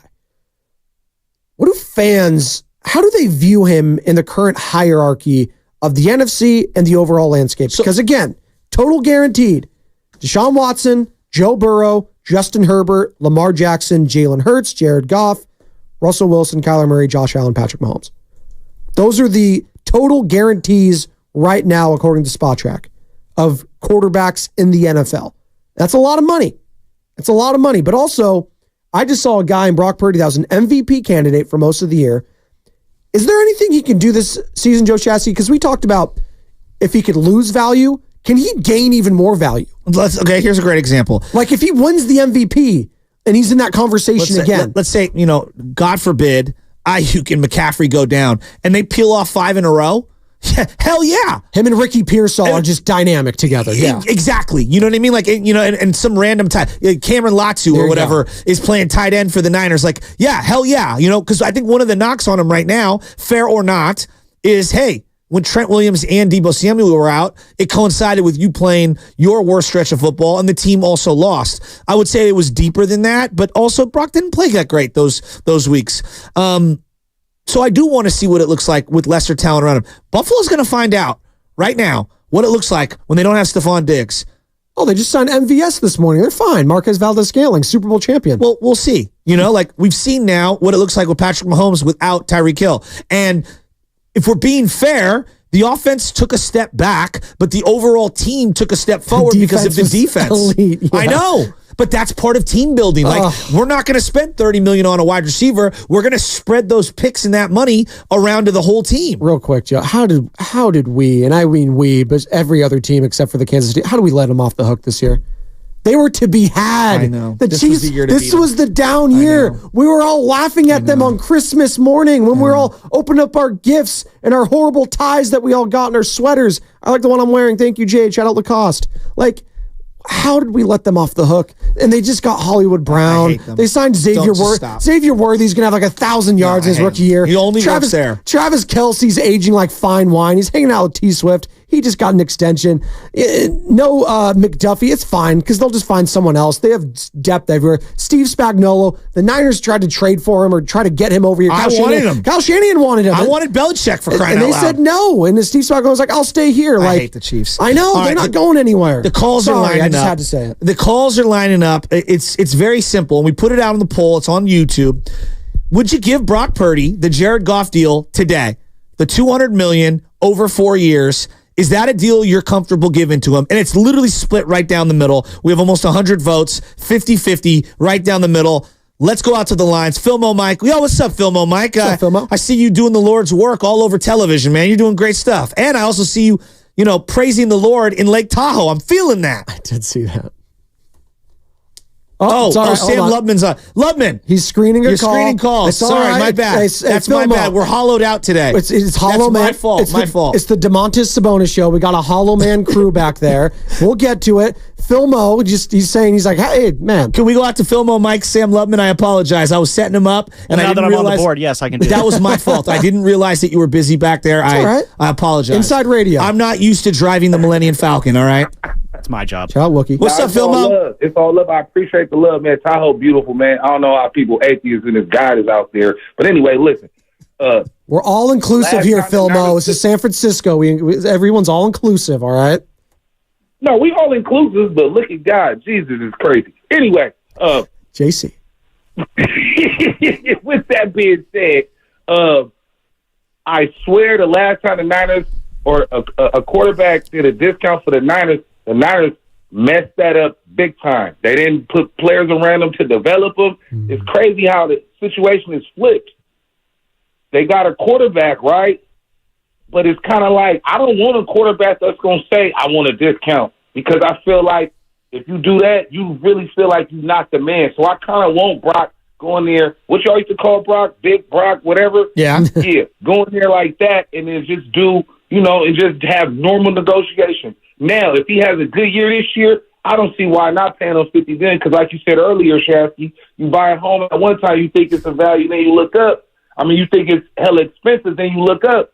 It's really a value. You know what I'm saying? Yes. So it's very funny. You got to look at this year though to determine that $53 million. But the last time the Niners did that, they messed it up. Are you talking to Kaepernick? Because we Kaepernick. Yeah. He took a discount. Yeah. And one more thing, this is random as hell, but this is very random. But people always say Katie was only doing 1 year deal. He did that for us. Yeah. You dumbos. Yep. Totally. That's it. I'm sorry. No, I love it. Thanks, Filmo. I'm with him. I would pay him. And again, there's risk in all these deals. Like, even if you give Patrick Mahomes $300 million, you're getting one of the greatest players ever. But there's risk. Look at Deshaun Watson with Cleveland. Well, that's the. If we're talking about signs that we don't want, or Russell Wilson, right? Like, those is what you do not want to do. No doubt. Marry yourself to guys. And listen, before all the massage stuff and all that scandal and all that stuff came out, he was what? top 5 quarterback in the league. Deshaun Watson, his trajectory with the Houston Texans, yes, I would pay that guy $200 million. A lot of teams would have. Yes. Look how now he's hurt. Now he's a shell of himself. Like now, I don't even know what to make of Cleveland this next year because you know what? Joe Flacco came in there and looked better than Deshaun did. What if Joe Flacco was 50 years old? What if Brock was a second-round pick? Are we even thinking twice? Well, no, he'd be, but Derek Carr, right? Derek Carr, we thought about the trajectory there. He was looking great. Then he got hurt and something changed. So that's the one big outlier here that no one can predict. But no, we would absolutely be looking to pay that guy. Like, yes, that's the thing that I keep coming back to is like I believe Dak that like Prescott. We've stapled the draft position to him and we've limited him, and I think it's so unfair. He should have been a first-round pick. Like, looking back at that draft and some of the, everybody missed out. Like, he should have been a first-round pick. It was a great selection. No one saw it coming. He outplayed his draft status. Everyone missed on him. I think he's better in the NFL than he even was in college for a variety of reasons. He should have been a first-round pick. That's the way we should talk about it. Shanahan, they had a grade for him in the 4th-round grade, I believe, right? Okay. I think that's what they said, and they were like, just the value's not there right now. We got to go address other things. And then he was just still there, and he's like, all right, let's go grab this guy. But to your point, yeah, if you're going by hindsight right now, the guy was an MVP candidate last year, sure, first-round pick. So if I just did this exercise, all right, if we give Brock Purdy the $200 million, Niner fans, we give it to him, and you hear from other fan bases, because I know a lot of Niner fans did this with Jared Goff. You flipped open your phone, you got the Bleacher Report app or whatever it was, the update. It was lunchtime. $200 million for Jared Goff, and what did most people say? Overpay. Yeah. They're not winning a darn thing.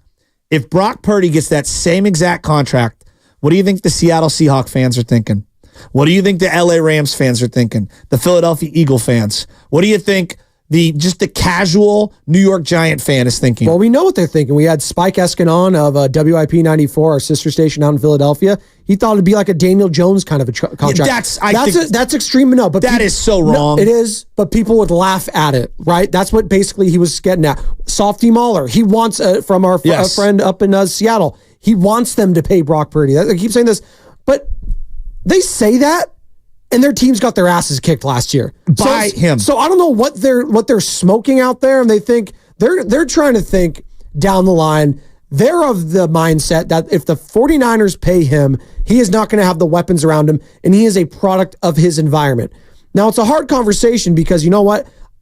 You have to just say, yes, he's a product of the environment, but also the environment is also a product of him. In a certain extent. You get what I'm saying there? Yes. Like, he has elevated the others around him just as much as the talent has elevated him, right? Like, you have to put 2 and 2 together. The offense has never been better. We saw what it looked like with Jimmy Garoppolo, and I know to a certain extent Trey Lance, Sam Darnold came in. It wasn't the same. Brock just elevated everything around him in a way we haven't seen since Matt Ryan in Atlanta with the Kyle Shanahan system. Let me ask you about that. Was this last season that you saw from Brock Purdy more impressive than the Matt Ryan season with Shanahan? No, because I thought Matt Ryan was on another planet that year. He did win the MVP, so I'll say that. Okay. And that was one of the greatest offenses I think I've ever seen. Not saying that this 49ers one wasn't, because if we're going by the numbers, it might have been the best, right? It's pretty unbelievable. I think Matt Ryan and Brock Purdy's seasons were very close. Very similar. Very close. But I also think in that conversation, Matt Ryan had established himself much more than Brock had. He had gotten with different coaches. He had earned the benefit of the doubt. He had earned the benefit of that. He had the Matty Ice nickname. He was clutch, all that sort of stuff. If I'm Brock Purdy, I'm sitting here like, what more do I have to do? Like, what more do I have to do for people to believe in me? He has to play another full year because he's only one more full year. He's had one full year. It's basically 28 starts. Yes. All right, let's go out to BPA. BPA, I've been dying to hear from you because I know once I put the Brock Purdy signal out there. BPA, how you doing, bud? Hey, Brian. Hey, I'm good. How are you guys doing? Cruising. Swell. Yeah, I mean, obviously he's earned it, and you know we'll see one more year of it because we all do want to be triple, sure. But you know, I mean, what he's done after 2 years, there aren't a lot of comps, and you know the last 40 years of the NFL. You look at 2 years in, yes, Brady won a Super Bowl the second year, but you look at 2 years in, it's better than what Brady was at this point. Offensively, absolutely. And I don't see it. yeah, I don't see any real reason why it would stop. Considering he came off a season with an absolutely shredded elbow, didn't have an off season, rehabbed his off season, didn't even throw, much less practice throwing to his guys. So, yeah, I think he's going to continue to ascend, and I think that's why they're that confident in putting that money on him. But yeah, I do hope he takes $40 million a year and not $60 million a year. And I think Goff getting what he got is absolutely insane. And there's going to be consequences for the Lions for giving him that much guaranteed money, because he is what he is, in my opinion. Do you think he's the best version of an okay player?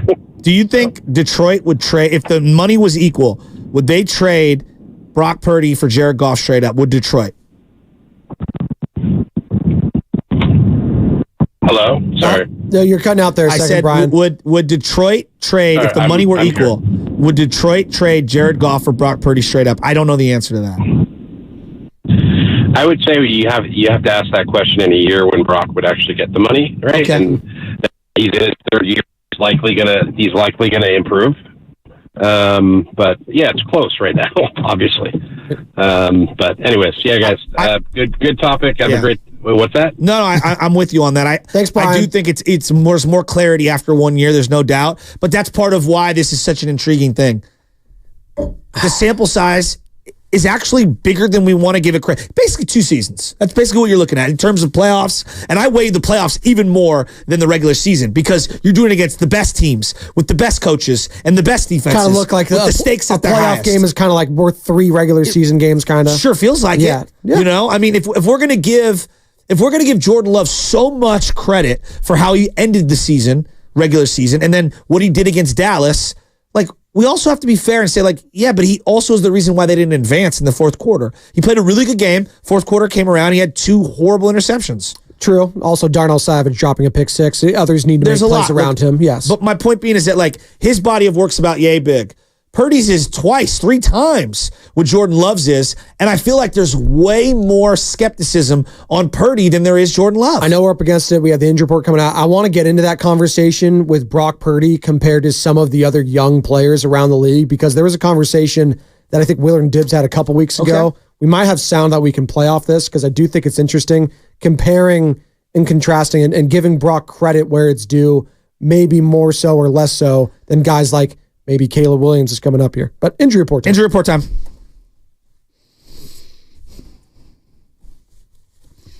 Ow! Ow! Ow!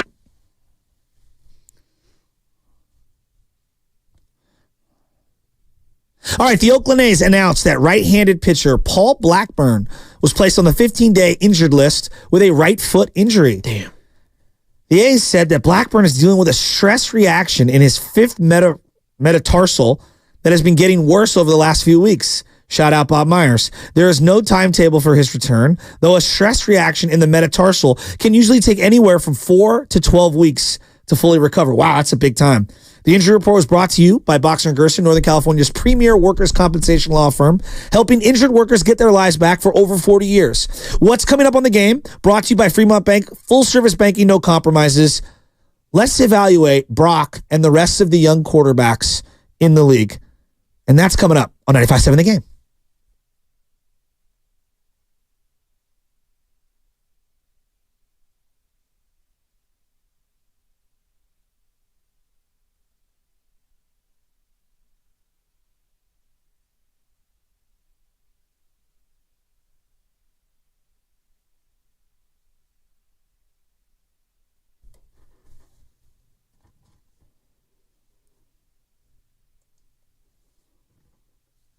Flowing water.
I can't do it. Baby.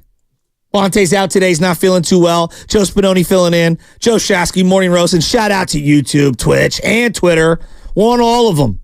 Brought to you by First NorCal Credit Union. Upgrade your savings dividends. Open a First NorCal first class money market. Giants Dodgers was last night. A lot of fun. We got to see the youth movement. We're going to talk to Jerry Hairston from the Dodgers perspective in about 30 minutes. Because I got more Giants thoughts. I know Spadoni does as well. Mm-hmm. But we're talking about the NFL. It got released this morning. A couple of things. First, in the WNBA, because I don't want to forget about it, the new Bay Area team is going to be called the Valkyries. Are they going to be Golden State Valkyries? Is that what they're going to go by, the exact same?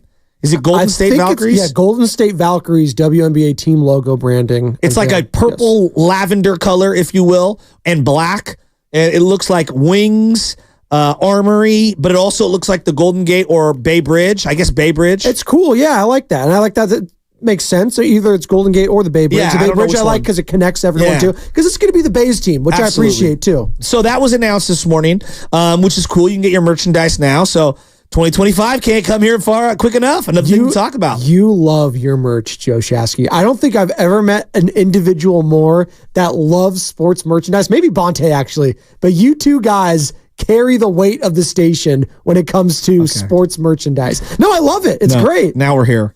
You know what I've been working on? And by the way, you got me a Raiders jacket a couple of years ago. That's sick, by the way. I just don't wear it to the station. Yeah. I wear it all the time at home, though. It's a sick coat. Yes. It was such a sick coat. It's so nice. Yeah. Yes. But the one thing that I love about merch now, me and my boy Jimbo, Brent, we're making our own little baseball program merch. Oh, really?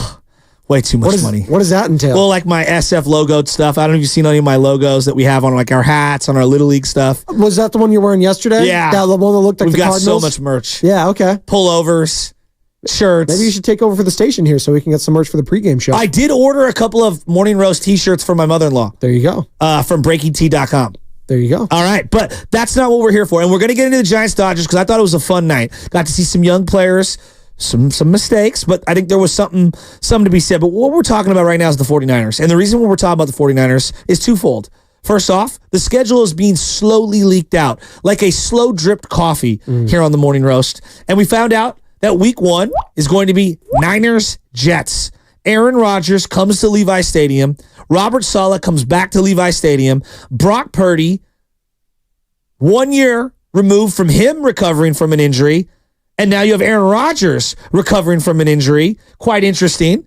In his Jets gangrene outfit with their new uniforms. Joe Buck, Troy Aikman going to be on the call. I mean, how many of games have those guys called when it's Aaron Rodgers versus the 49ers and their great history together? It's going to be awesome. It's going to be awesome. Hufanga. That's the last time they played in the playoffs, right? Hufanga! There you go. I'm excited for it. This is going to be great. I'm glad it's not Cowboys. I don't want to play the Cowboys on week 1. No. It loses the luster a little bit, right? Yeah, because like opening weekend is already its own thing. Yes. And so when you burn a double, what are you doing? Oh, you saw who the Cowboys are getting week 1, right? No. They will be in Cleveland in week 1, so we will not get Cowboys-Giants on Sunday night. We're avoiding that. Thank God. The reason I'm bringing up Cowboys-Browns, though, is because you guys know who will be on the call. Who? So is that, hold on. First off, I'm assuming it's Cowboys brand, so they're synonymous with Fox, just like the 49ers. Mm-hmm. So it's going to be Fox. That's going to be the 1 o'clock, right? Or the NFL game of the week. I believe it's the afternoon game. Yeah, yes. exactly. So it'll be like 1:30. Yes. Who is so it? on the call will be Kevin Burkhardt and his new color guy, Tom Brady. Wow. TB12 method, fresh off the roast. Joe Shasky.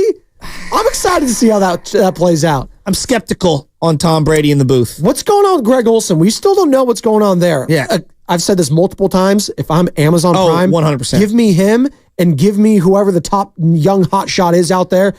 I said Joe Davis, I think would be great there. He's young. Adam Amin, yes. Yeah. Get someone young, youthful exuberance. Yeah. I love Kirk Herbstreit. To your point, it doesn't work well when your guys have checked down. Al Michaels, God love him. He's a bajillion years old. Off a name at this point. He is. And Kirk, he knows all these players. I respect Kirk, but it's not his wheelhouse. It's not college football. He's a college guy. He is, and we like him there. I love him. Him and Fowler are great together. Yes, but too much Kirk on Saturdays and now on Thursdays. Give me Greg Olsen on Thursday Night Football calling Amazon Prime games. Lord knows those games sucked ass last year, by the way. Horrible games last year. Culminating with Aiden O'Connell versus Easton Stick on like December, whatever it was. I mean, if you want any reason why the 49ers are even not thinking twice about having to pay Brock Purdy, it's because of what you just said right there. Yeah, there you go. Right? Easton stick. Real quick, I don't want to move off it. Do you think Tom's going to be good as a broadcaster? I think he's going to be too afraid to be critical enough. Really? Peyton Manning has admitted that he can't do every game every week because he's afraid to be too critical. He's friends with a lot of these guys, and they look up to him. See, I think Tom's going to be the opposite. I think he's going to be very critical of these people. I think he's going to be Peyton's a little different. I think Peyton's media persona, he wants to be liked a lot more. I think Tom was the villain throughout most of his career. People hated Tom. And I think he's going to be very hard. He expects greatness. I think he's going to be very hard. Well, he'll study. He's going to be, I think, and I'm not comparing him to this guy, but I think he's going to be more like a Troy Aikman style, where he's not afraid to say what he feels. Then Greg Olsen, who I think who's gotten really good. I think he's really good. But Greg's a lot nicer. He comes off a lot nicer on the broadcast. Would you disagree with that? No, I agree with you. I think Tom's going to be, we'll see. I don't think he's going to be great immediately, but these things take time. But I just, someone goes down. Hey, you know what? I'm available in the second half, guys. I'm going to actually have to leave the booth. Like, I don't think he's done Starts playing. Stretching in the booth, warming his arm. Well, how's it going to work when he's trying to be owner of the Raiders? How's that going to work when he's calling their team? Well, they're probably not going to get a lot of primetime games this year, but we'll see. But to your point, we're talking about Brock Purdy this morning because Jared Goff got paid $200 million for 4 years, 170 guaranteed bones there for Jared Goff. Who, you know what? Brian and Palo Alto called last second. We love Brian. He says he is a very good, okay type of player. He's maxed out his career. It's a pretty good career if you take a team to a Super Bowl and the Rams. Two teams. But he took another team and the Detroit Lions, who have been god-awful for most of my life, your life, and everyone's life. They have been synonymous with dumpster fires when it comes to professional sports in America, and he took them a quarter or two away from the Super Bowl. Joe Shasky, the Super Bowl. I know. And he deserves to get paid. Yeah, I would agree with you, and I just think that he fits everything that they're trying to do. And look, is it an overpay? Sure. But for them, it's not. Let me ask you this. If I were to just go around and I would say, who's not overpaid at quarterback? Patrick Mahomes. Okay. I'm looking at it right now. Who's not overpaid? Josh Allen? Josh Allen. I feel like he gets way too much critique.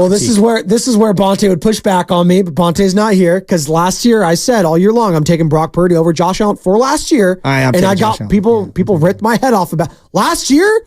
Brock was an MVP candidate. Come on. He was better than Josh Allen last year. That's just a fact. What? It's not even a hot take. Last year, Brock Purdy was better. If they could trade Brock Purdy for Josh Allen, they'd do that. That's fine for the future.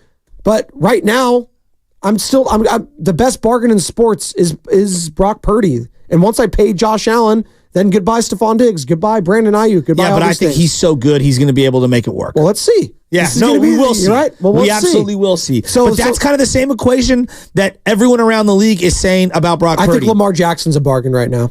He's won 2 MVPs now. He's done nothing in the playoffs. He's gotten to the conference title game. He had his first good playoff game this year. He's 6 touchdowns, 6 interceptions, and has basically won 1 playoff game in 4? And he's making $50 million a year too. But I also believe he is that entire offense. He is. So he's Peyton Manning early on in his career, where we all said, "Oh, he can't get over the hump." He's still 27 years old, and there's no shame in losing to Patrick Mahomes and the Kansas City Chiefs. The Niners know all about that. Yeah, that's true. But he played terrible. Brock played significantly better in the game against the Chiefs than what Lamar did. If we're being fair. That's fine. He played better, but his better was still only okay.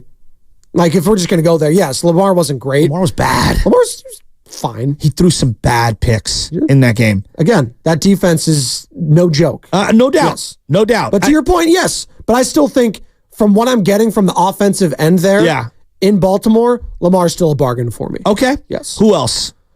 I would say Burrow, but the injuries are starting to concern me. That's to me, he's the number one risk. Yes. When he came into Levi Stadium and dismantled the Niners, it was one of the best games I've ever seen an opposing quarterback play. He was spectacular. You guys talked about it. When he checked into the QB, the quarterback run there. Spectacular. It was unbelievable. So I go those guys, and Patrick Mahomes. I'm interested to see how the Rams look again with Matt Stafford, who was healthy last year, and he was really good last year. I think he's an excellent player. But he's flipped my opinion of him. Getting older. Dak Prescott. And this is where we're starting to get into the Dak Prescott, Kirk I'd rather Cousins. have Jared Goff than Dak Prescott. Yeah. I'd agree with that. And I think both are good quarterbacks, not great. I think they're good. I think a majority of people think they stink. They do not stink. They're good quarterbacks. You're going to win double-digit games with both guys if you have the right pieces around them. But this is the conversation with both those guys. When they soak up too much of the cap, now you don't have the right pieces around them. And now you're asking them to do more. And so now I'm getting back to Brock Purdy. Now you have Ezekiel Elliott as your running back. Right? Oh, my God. I get back to Brock Purdy. I actually think Brock can do a little more than both of those quarterbacks. So I believe slightly more in him if I take away a piece. I feel like he can make some things work. Elevate the talent around. But I don't have evidence to support my case. It's my hunch, and it's me going off watching hyper-focused 3 times. I watch every game 3 times, watching what he's done, the body of work. And again, it's just a hunch. I don't love it. I don't love paying him that kind of money, but I also understand it's part of doing business. It's a gamble, to be sure. Whenever you pay these guys, it's a gamble. You are projecting the future. We think he is going to be a value at some point at this price point because it's only going to go up and up and up.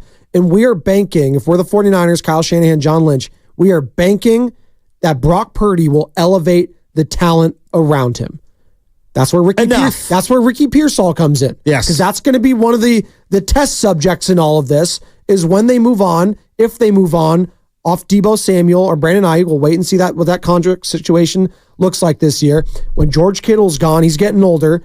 What does that relationship look like on the field? Does he elevate Ricky Pearsall? Does he elevate whoever comes in after him? It's Latu, who was hurt last year, who comes in to fill a void at tight end. Like, that's what the conversation's going to be like for Brock Purdy because all he is known is Christian McCaffrey, All-Pro. George Kittle, All-Pro. Deebo, All-Pro. Brandon Ayuk, All-Pro. Trent Williams, haven't even brought up his name, All-Pro at the left tackle. What happens when things, in the offensive line don't go to what you are normally accustomed to?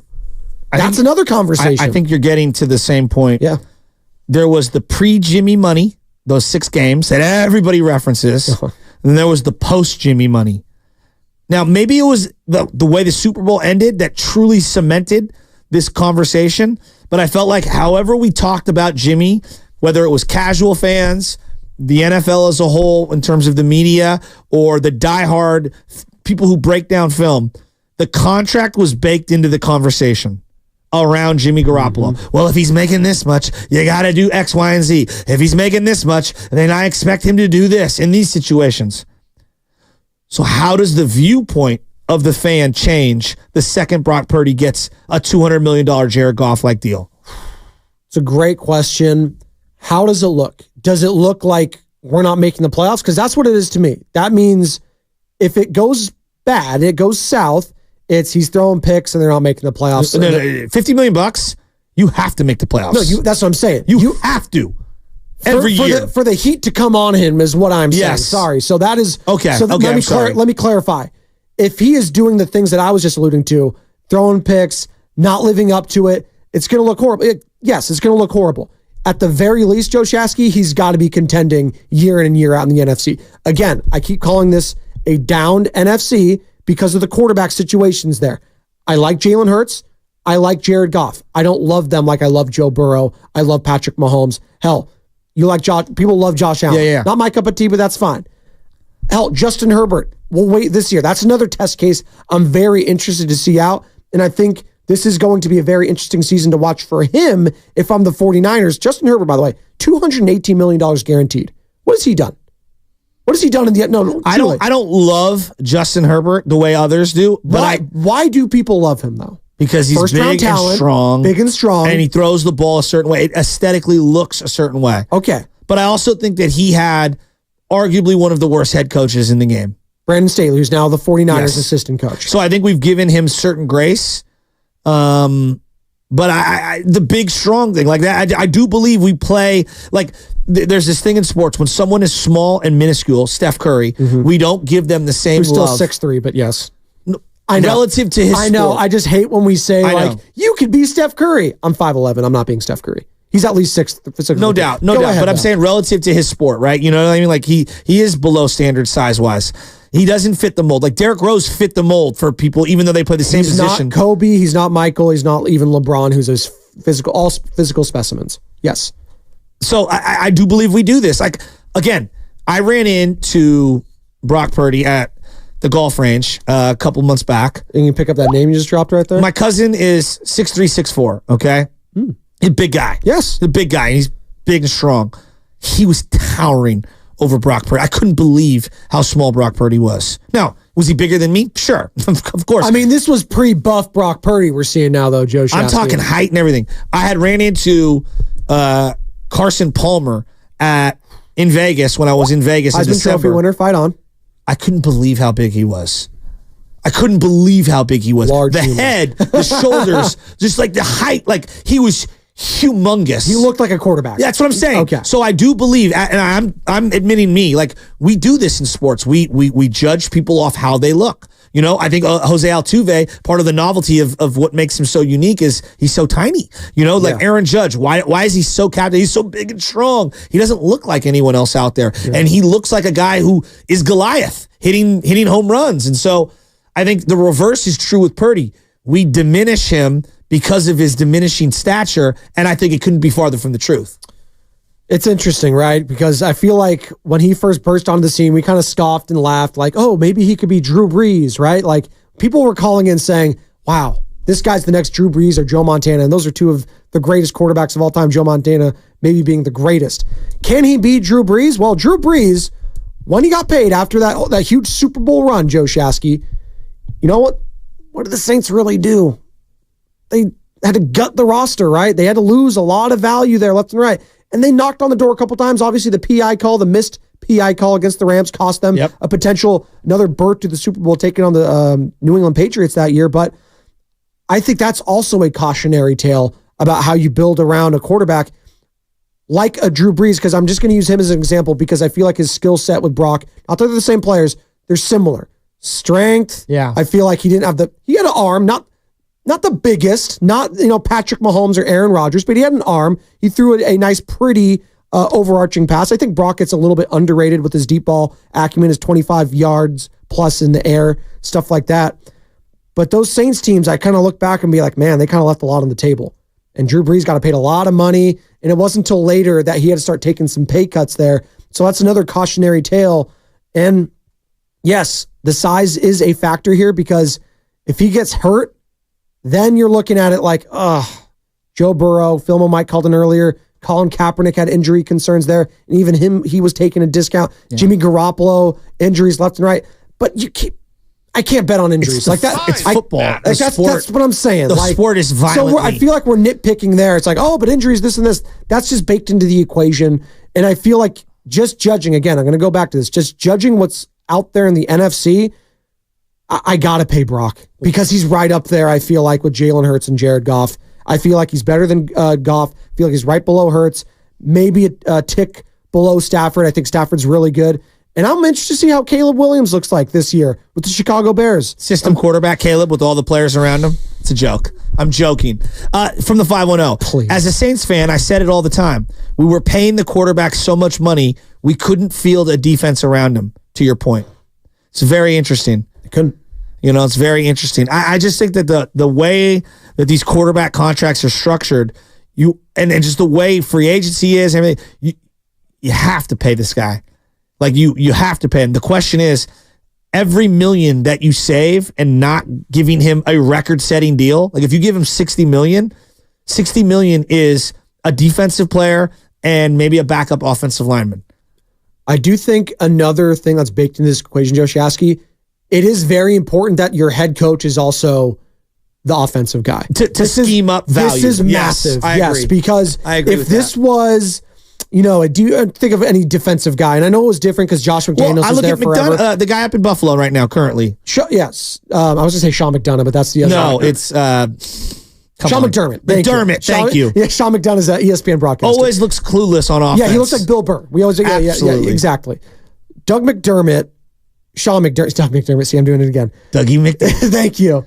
I look at that franchise and he's playing for his job this year. Yes. Because he is not on the same level as his quarterback. He's not a quarterback guy. Nope. And it's ever since Dayball left, it's been Ken Dorsey. That didn't work out. Now we're going to try something else with another coach. Like, there are things there built in where it's like you are failing Josh Allen in his prime years. I do not feel like Kyle Shanahan is going to fail Brock Purdy, and I don't feel like Brock Purdy is going to fail Kyle Shanahan if he stays healthy. That is very important in this conversation. Just like Drew Brees later in his career, him and Sean Payton, they had that symbiotic relationship. What happened last year with Russell Wilson and Sean Payton? Didn't work. No. It just wasn't a fit. Immediately was not a fit. Clean house. Let me get Bo Nix. Say what you will about him. He was in college for 7 years. No, he wasn't a doctor.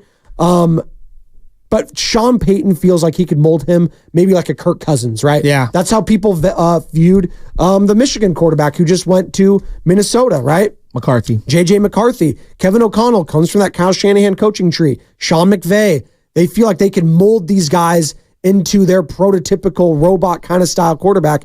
And I think Brock is different from them because I think he does those things, but adds in another layer of, man, I can move around with my feet a little bit. I can extend plays. I can do little Houdini tricks. He still does things that piss off Kyle Shanahan, but they work. That's the thing. They work sometimes, so we can't be too mad at him. The Ayuk throw in the Seattle game, that was like the fourth person he wanted him to throw to. Right? Yes. Yeah. He couldn't believe it, and it was one of the best throws of the season. And Jimmy does those, and it gets picked off, and he gets chewed out of the sidelines. That's the difference, right? So I say that all to say it's going to be very fascinating to see this symbiotic relationship with Kyle Shanahan and Brock Purdy once he gets paid.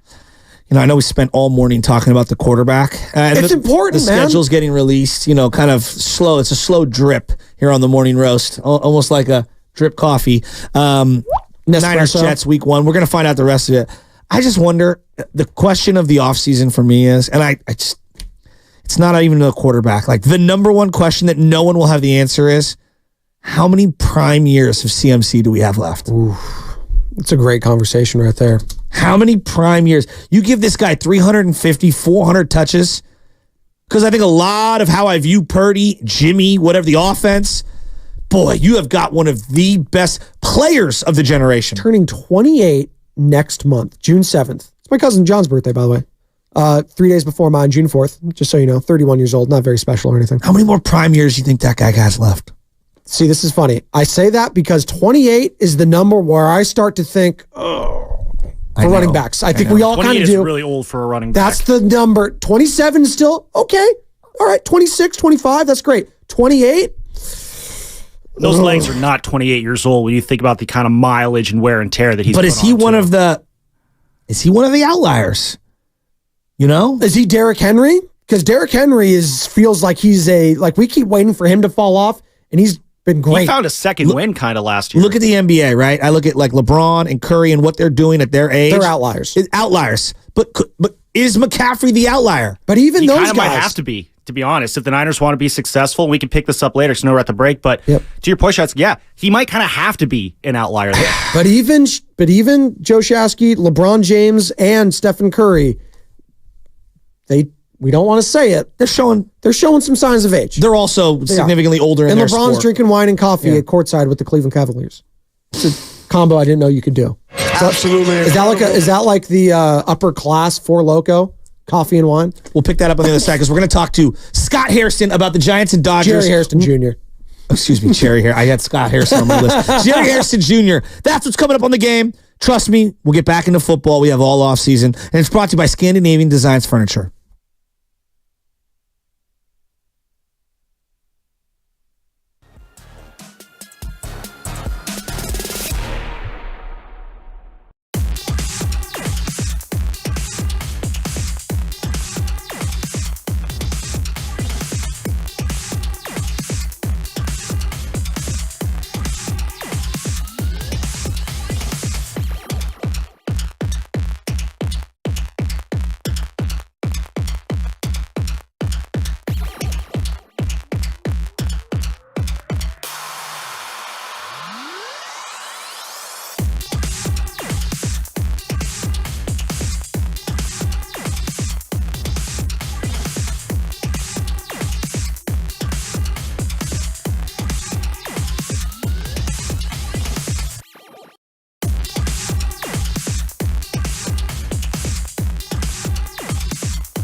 to second.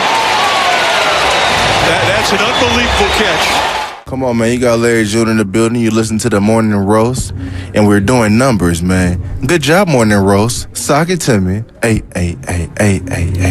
Yee! Oh, I'll sock it to you, Larry June. Make sure you're subscribed to the Garlic Fries and Baseball Guys podcast, because I know Larry June is. Sam Lubin and me, Joe Shasky, bring you the best darn Giants talk in the Bay every week, all season long, win or lose. You can also hear exclusive interviews with players like Kyle Harrison, Jordan Hicks. Sam gets all the good stuff. Subscribe today on iTunes and Spotify, wherever you listen to your podcast. And a new episode is available. Just dropped last night. Giants-Dodgers last night. I thought it was fun. Ballpark was filled. A lot of Dodger fans there. And we got a chance to see our young guys and one of the greatest lineups I've ever seen, especially at the beginning of that lineup when it comes to the Dodger lineup. And we're going to talk to Jerry Hairston Jr., who does the Giants broadcast, or the Dodgers broadcast, excuse me. I don't know if we've got him yet, or we're efforting him right now. But I was putting together a list, and I would love to hear from Giants fans. 888-957-9570. When I say Giants-Dodgers, and when I bring up the name Kiki Hernandez, I can hear my dad from heaven right now saying, Giant killer! Stop pitching to him! When I bring up the name Max Muncy, Giants killer! I'm putting together a list of Dodgers who are Giants killers. I got Kiki Hernandez, Scott Hairston, Max Muncy, Clayton Kershaw. Who else? I mean, we're not throwing Cody Bellinger in there? No. Single up the middle, little dribbler? That's a moment. It's a moment. Let's get into one of the guy's brothers, Jerry Hairston Jr. Jerry, I knew Mookie Betts was really good. I knew he was really good. I didn't appreciate how great he really is until I seen him these last couple of years in the division with the Dodgers, coming into Oracle and going down there to be a Gold Glove outfielder and now play shortstop. And what he's doing against lefties is incredible. What he does on the base pass is incredible. I think he's one of the greatest all-around talents I've ever seen play baseball. And I just, it's hard for me to hate him. You watch him every single day. What's the thing that pops out the most for you? His work ethic. You know, I think he works too hard. Listen, that's saying something. You know, I'm a guy, obviously, you guys know my career. I wasn't the biggest, strongest, fastest guy. I had to really work and make sure that my skill level was as best it could be to be able to compete at the big league level. And watching Mookie Betts come out and do early work just about every single day to make himself better, and then go out there, lead off, get 5-6 at-bats a night, play high-level shortstop, and do it every single day, and then drive in runs, hit home runs, score a lot of runs, be so responsible for the offense as being that leadoff hitter, get that offense going.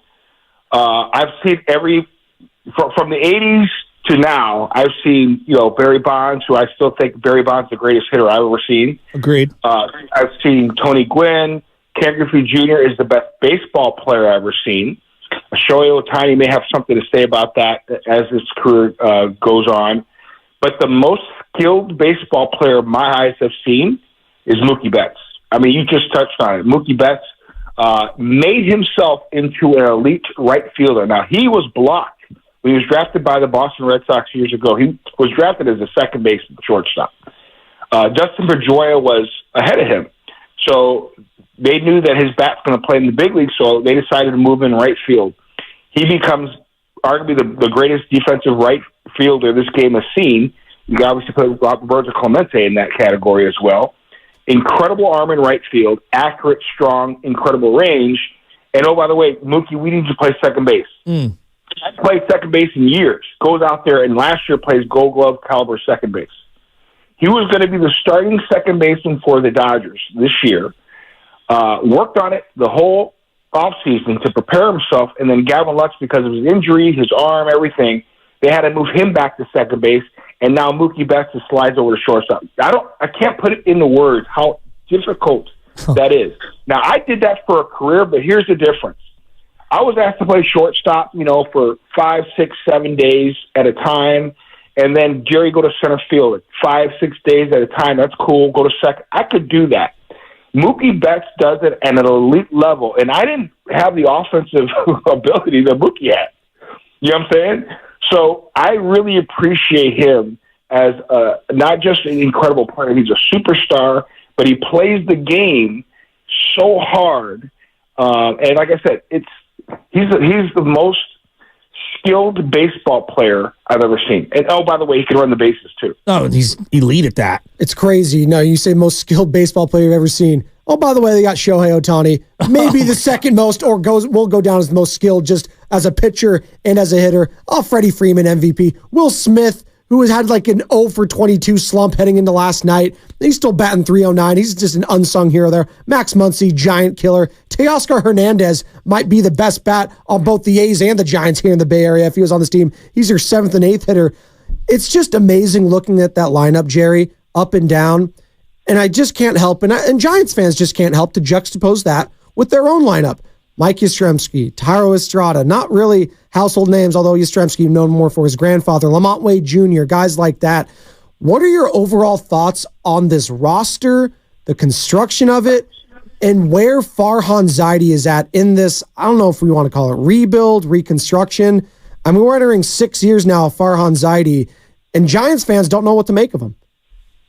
Well, I think it's not for the lack of trying. I mean, I think, Giants fans were hoping that in the last couple off seasons they would have landed Aaron Judge, right? They made a run at Aaron Judge, but it was tough to pry him away from New York and the Yankees. And then this past off season, everybody knew the Giants were all in on Shohei Ohtani. And they were all in on a couple other guys that they weren't unable to sign. And that makes it difficult. You have to be able to, if you want to compete and make sure that you have studs in your lineup or in the pitching rotation, you got to go out there and finish as far as signing those guys. Unfortunately for the Giants fans and for the Giants organization, they weren't able to do that. They've been trying to do that. It's just they weren't able to do that. And then a guy like Lamont Wade, I think he is a great ball player. Now, Lamont Wade is asked to do a lot of things. I mean, he's off to a great start. I think he's got great bat-to-ball skills, really good power. And I know from the 7th, 8th inning on, he's been outstanding with clutch base hits. But, yes, when you lose a Conforto to injury, when you lose your center fielder, who you guys signed, to that shoulder injury, it already hurts the team because you don't have that type of depth as far as from the start perspective. So, I thought that the Giants players came out last night, played extremely hard. Luis Matos has a lot of ability, and he should probably get a pretty good runway to play, for the next couple of weeks. So, but make no mistake. Listen, the Giants have tried to land guys. Unfortunately for them, they've been unable to land them. I'm looking at this Dodger attendance thing that's going on right now. I mean, you guys had almost 4 million fans last year, 5th all time in franchise history. This year, I mean, I'm just seeing last night is a great example. It's a Monday in the middle of May, school's still going on, and the place is packed, and it's a lot of Dodger fans. Have you seen anything like this? Because we've seen it with the Warriors when they were good. The road trips were out of control in terms of fans coming out of all over the place with their Warrior gear on. We see with the 49ers. The team travels really well. There's only 17 games, so it's a little different. It feels like the traveling circus when I see the Dodgers on the road. The fan base here in L.A. is incredible. They are so passionate about the Dodgers. And you just mentioned they travel so well. I got a chance to play for the Yankees when we won it in 2009. That fan base is insane. They go out and make sure they represent, whether we were in Philadelphia, whether in Boston, in Baltimore, it didn't matter. The Yankee fans were always there in droves. It's the same thing with the Dodgers fans. It doesn't matter. We just went down to San Diego, led by Pantone 294, and thousands of fans filled that ballpark on that Saturday night, and the Dodgers won that game. You mentioned it in San Francisco. Yes, there is a buzz, not only in L.A. with the team that we have, but really, globally. We just played in South Korea. Fans went out there, and so many Dodger fans were there. So, the Dodger brand is a global brand, and they've done a tremendous job making sure they had plenty of star power for the fans to be excited about. So every time you go to a Dodger game, whether it's at home or on the road, every fan has a chance to see something special, whether it's Shohei Ohtani do something special, Mookie Betts, Freddie Freeman, Teoscar Hernandez, who's off to an incredible start. This Dodgers team has plenty of star power. But more importantly, it's must-see, not only TV, but must-see at every stadium you can go to. You've been really supportive of Farhan Zaidi, the Giants, kind of the head guy here when it comes to the team.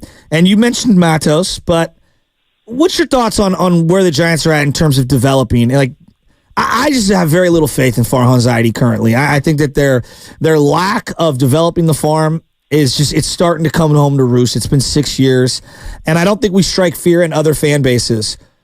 Do you still believe in Farhan, or are you starting to kind of, join my side of the fan base?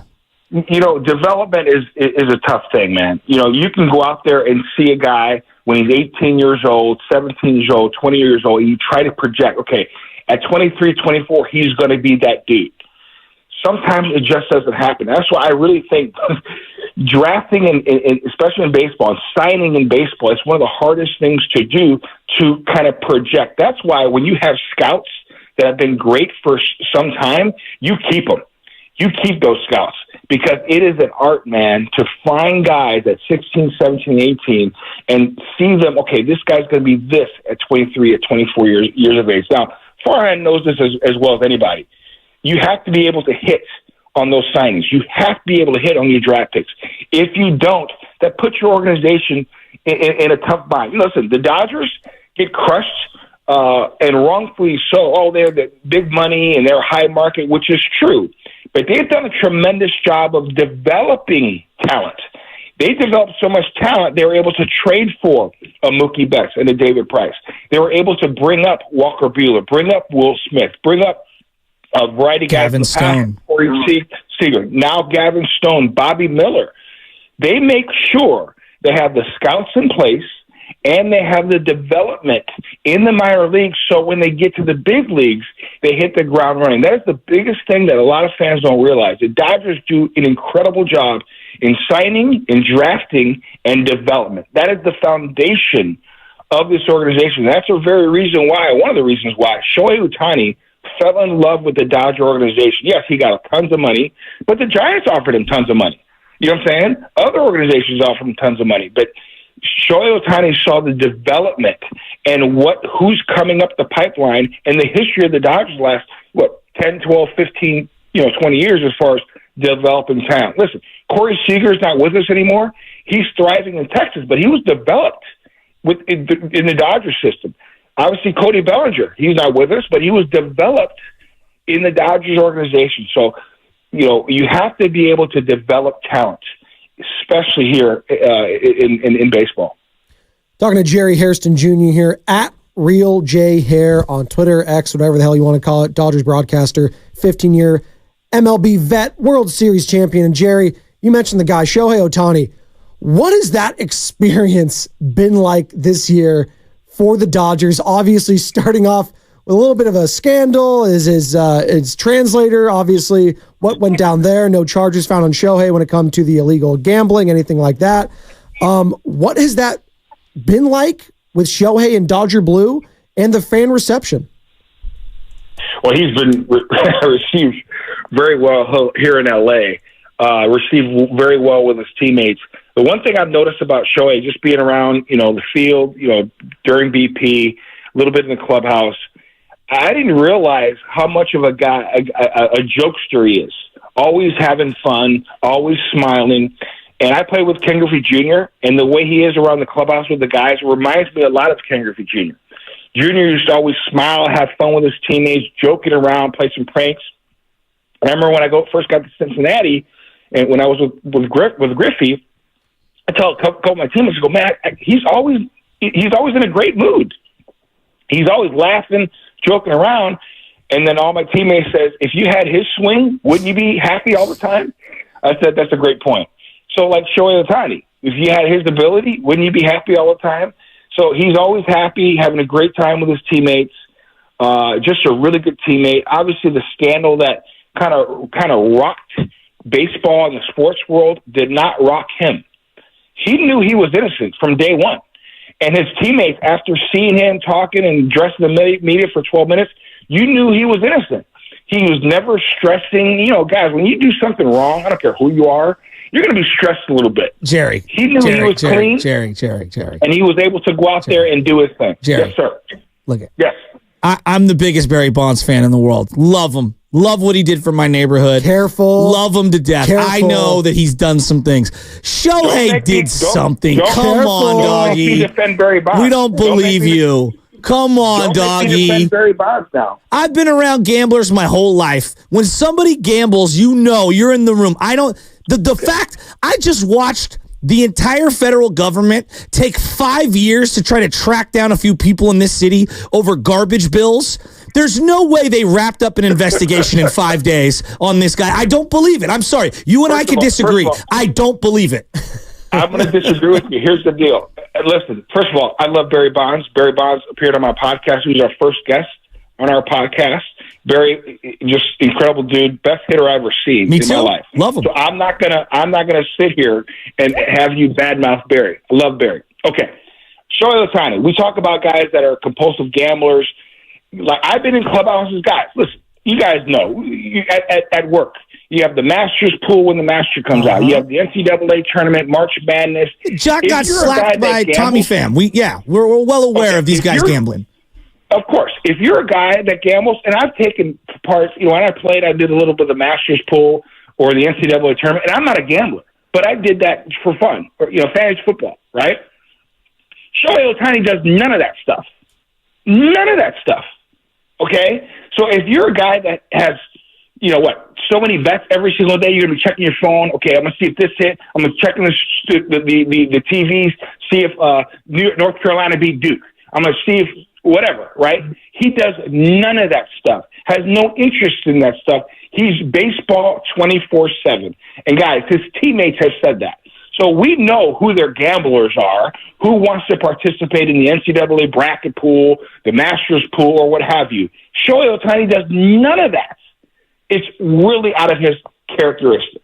No, but he knew that his interpreter, who he spent every minute of every day with, was doing it. So I would just disagree on that. I don't believe them. I'm not even saying what he did was felonious. I'm just saying I don't believe the story. I mean, trust me, it takes one to know one. I've told a few tall tales in my day, But Jerry, we love you. I love you, pal. And good luck today. Is it Gavin Stone on the mound? Gavin Stone for us tonight on the mound. Fifth round pick. I mean, you guys in the development, you make me sick. Also, I'm putting together a giant killer list of all-time Dodgers who just crushed the Giants. Scott Hairston's on this list, so let him know that. Yeah, Scotty is doing well. His son Landon is a pretty good baseball player. Hopefully he'll be a giant killer soon. I hate you. No, thanks for coming on, bud. Have Jerry. a good one. You guys take care. Yep. That was great. He's a good guy. Oh, great guy. Yeah. Great guy. I really enjoy his point of views, and the Shohei thing. We'll get into that in a second. From a certain point of view. I just don't believe the whole situation. I don't believe that the federal government wrapped that up in 5 days. I don't think we'll ever know. No, I know. Yeah. It's malarkey. Yes. I don't believe it. Yeah. They pushed it to the side and they wanted to move on. I'm not even saying what he did. Like Shohei should be a felony, is a felony. I don't care. But that he didn't know that the interpreter was gambling is just complete crap. I mean, we have the drop from Dave. Like, what are we doing? Shohei's not going to jail or anything. No, that's fine. That's fine. But to say that he didn't know anything, I just don't believe any of that. And the thing was all wrapped up. It was too clean. The whole investigation, everything was too clean. Let's go out to just efficient use of taxpayer dollars right there. Shout out the government. Hey, we got it done. We got to find the problems that are happening in this country. We got to attack it head on. You talk to anybody who's been investigated by the FBI or by the federal government, they will tell you it is the most slow, thorough process that they will go through. Oh, no, I was speaking facetiously there. I absolutely agree with you. There's no way in 5 days they figure out. Yeah, that's not enough. It's Major League Baseball probably was working behind the scenes saying, hey, don't do this. We got your red meat here with Ipe. Look, we can all acknowledge, nobody thinks that anyone should go to jail for gambling, all right? No one's, or moving money or whatever the excuses are. All I'm saying is I don't believe that he didn't know. That's it. Shohei's not going to jail. Exactly. All right, let's go to AT in Sunnyvale. You did say real quick before we get to AT in Sunnyvale, you talk to people that are under FBI investigation. They'll tell you, Joe, I don't know anyone that's under investigation by the FBI currently. I don't know anyone that's doing. Maybe the IRS. I don't know. FBI. I got an uncle that works with certain stuff when it comes to law enforcement. And let's just put it this way: the federal government is undefeated, never lost. They don't get into a trial and they do not accuse someone unless they know for sure they have a slam dunk. That's just how they operate. Well, Shohei loves being. Hope so. Shohei loves being in America too, because you know what like the conviction rate or like being found guilty rate is in Japan? It's like 99%. If you're charged with something, you're guilty in Japan. AT in Sunnyvale, what you got on the Giants? AT, Hoth. Hey, man, I just got to say that I was pretty disappointed with Matos in center field last night. I usually call on the show to show love, but you can't give back 4 of the runs that you jacked with your 3-run homer. And I was just disappointed. He took a bad route to the ball. He stopped up. He was tripping over Ramos, who I think might even play a better center field than him. And he's putting Mike Yastrzemski to shame, who's getting his uniform dirty in right field. And I just don't appreciate that when he puts on all that weight to get big, and it just shows because he hits the homer, but you can't give that back. You thought he was getting that ball? Real quick, AT, you thought he was getting that ball in the 10th inning? I don't know. Even if he's, I know it's stumble. I don't know if he's getting a really tough catch. Even if he didn't, it would have been an amazing catch. You're right. I mean, maybe I'm being a little optimistic, but last season he was flying around. And I'm not saying I'm with you. He's Jung Hoo Lee or anything like that, but I just got to give us a chance there. And it hurt. It hurt. Well, I think my bigger frustration is like you bring in Camilo Duvall. Like this is, again, let's get inside baseball here on the bullpen of Bob Melvin. Like I know you can appreciate this. I have been weary of Bob Melvin since day one when it comes to going to the bullpen. He believes in certain guys way more than I do. To a fault. Yes. Fine. He thinks Ryan Walker is something special, or maybe he just thinks he's the best of what they have. I don't think much of Ryan Walker. I think he's a niche type of a player, 6th, 7th inning guy. I don't like him in the 8th inning, but I don't think they have a true 8th inning guy. So that's not necessarily a Bob Melvin problem. You went to Camilo Duvall against the bottom of the order in a tie ball game in the 9th. He throws like a handful of pitches, and then at the top of the order, when you have a righty and Mookie Betts coming up, you go to the lefty Taylor Rogers. Now, I understand. You got Ohtani and Freddie Freeman coming up, 2 lefties. And Freddie Freeman does not hit the lefties well. But Camilo's your best pitcher by far. And if you're just going for like in that bullpen, and if you're just going off like form, Taylor Rogers has not been in form all year. So like it doesn't make sense to me. I also don't get the he had 8 pitches or whatever it was. Why not just roll him back out there? Well, that's what I was thinking too. Like, is there some like unwritten thing where you don't want to bring him out for another inning and stuff like that? I didn't understand that either. That's the one arm I could rely on heavily right now is Camilo Duvall. Yeah. And I don't know. Listen, the Dodgers, we just read off the names. I don't know if he's going to get another situation that he's going to come in and pitch in a tight game this series. It could be possible that he doesn't and he has a couple 100%. Days rest. Like, go out there. That's a game that sets the tone for a series, Joe Shasky. Yes. That you needed. Yeah, you get the first one. Yes. And then that sets the tone for the rest. You know what? And you have Logan Webb on rubber day if need be. Correct. And then you got the Rockies coming to town. You got the Pirates who aren't playing too well and stuff. By the way, are they going to get Paul Skeens in that matchup or no? Oh, I think they will. I had it written down here. Wait, Paul Skeens. 1 sec. I have it written down here. 1 sec. Let me look it up. That was standing though, but like that was a game that could have set the tone for the young guys in the youth movement. Versus Skeens, May 22nd, Wednesday, is the potential matchup. Ooh. See, I do my homework. Webb versus Skeens, Wednesday, May 22nd, must-see television. That is. But to your point, so like let's go. The bullpen is a bottom 5 bullpen by a lot of metrics right now, the Giants. Camilo is good. I don't know how great he is currently. We could see that he's got a lot of potential, but I don't think he's even near where his prime is yet. I think he's still developing. I mean, it's pretty good. He was an all-star really last year, yeah. He's really good.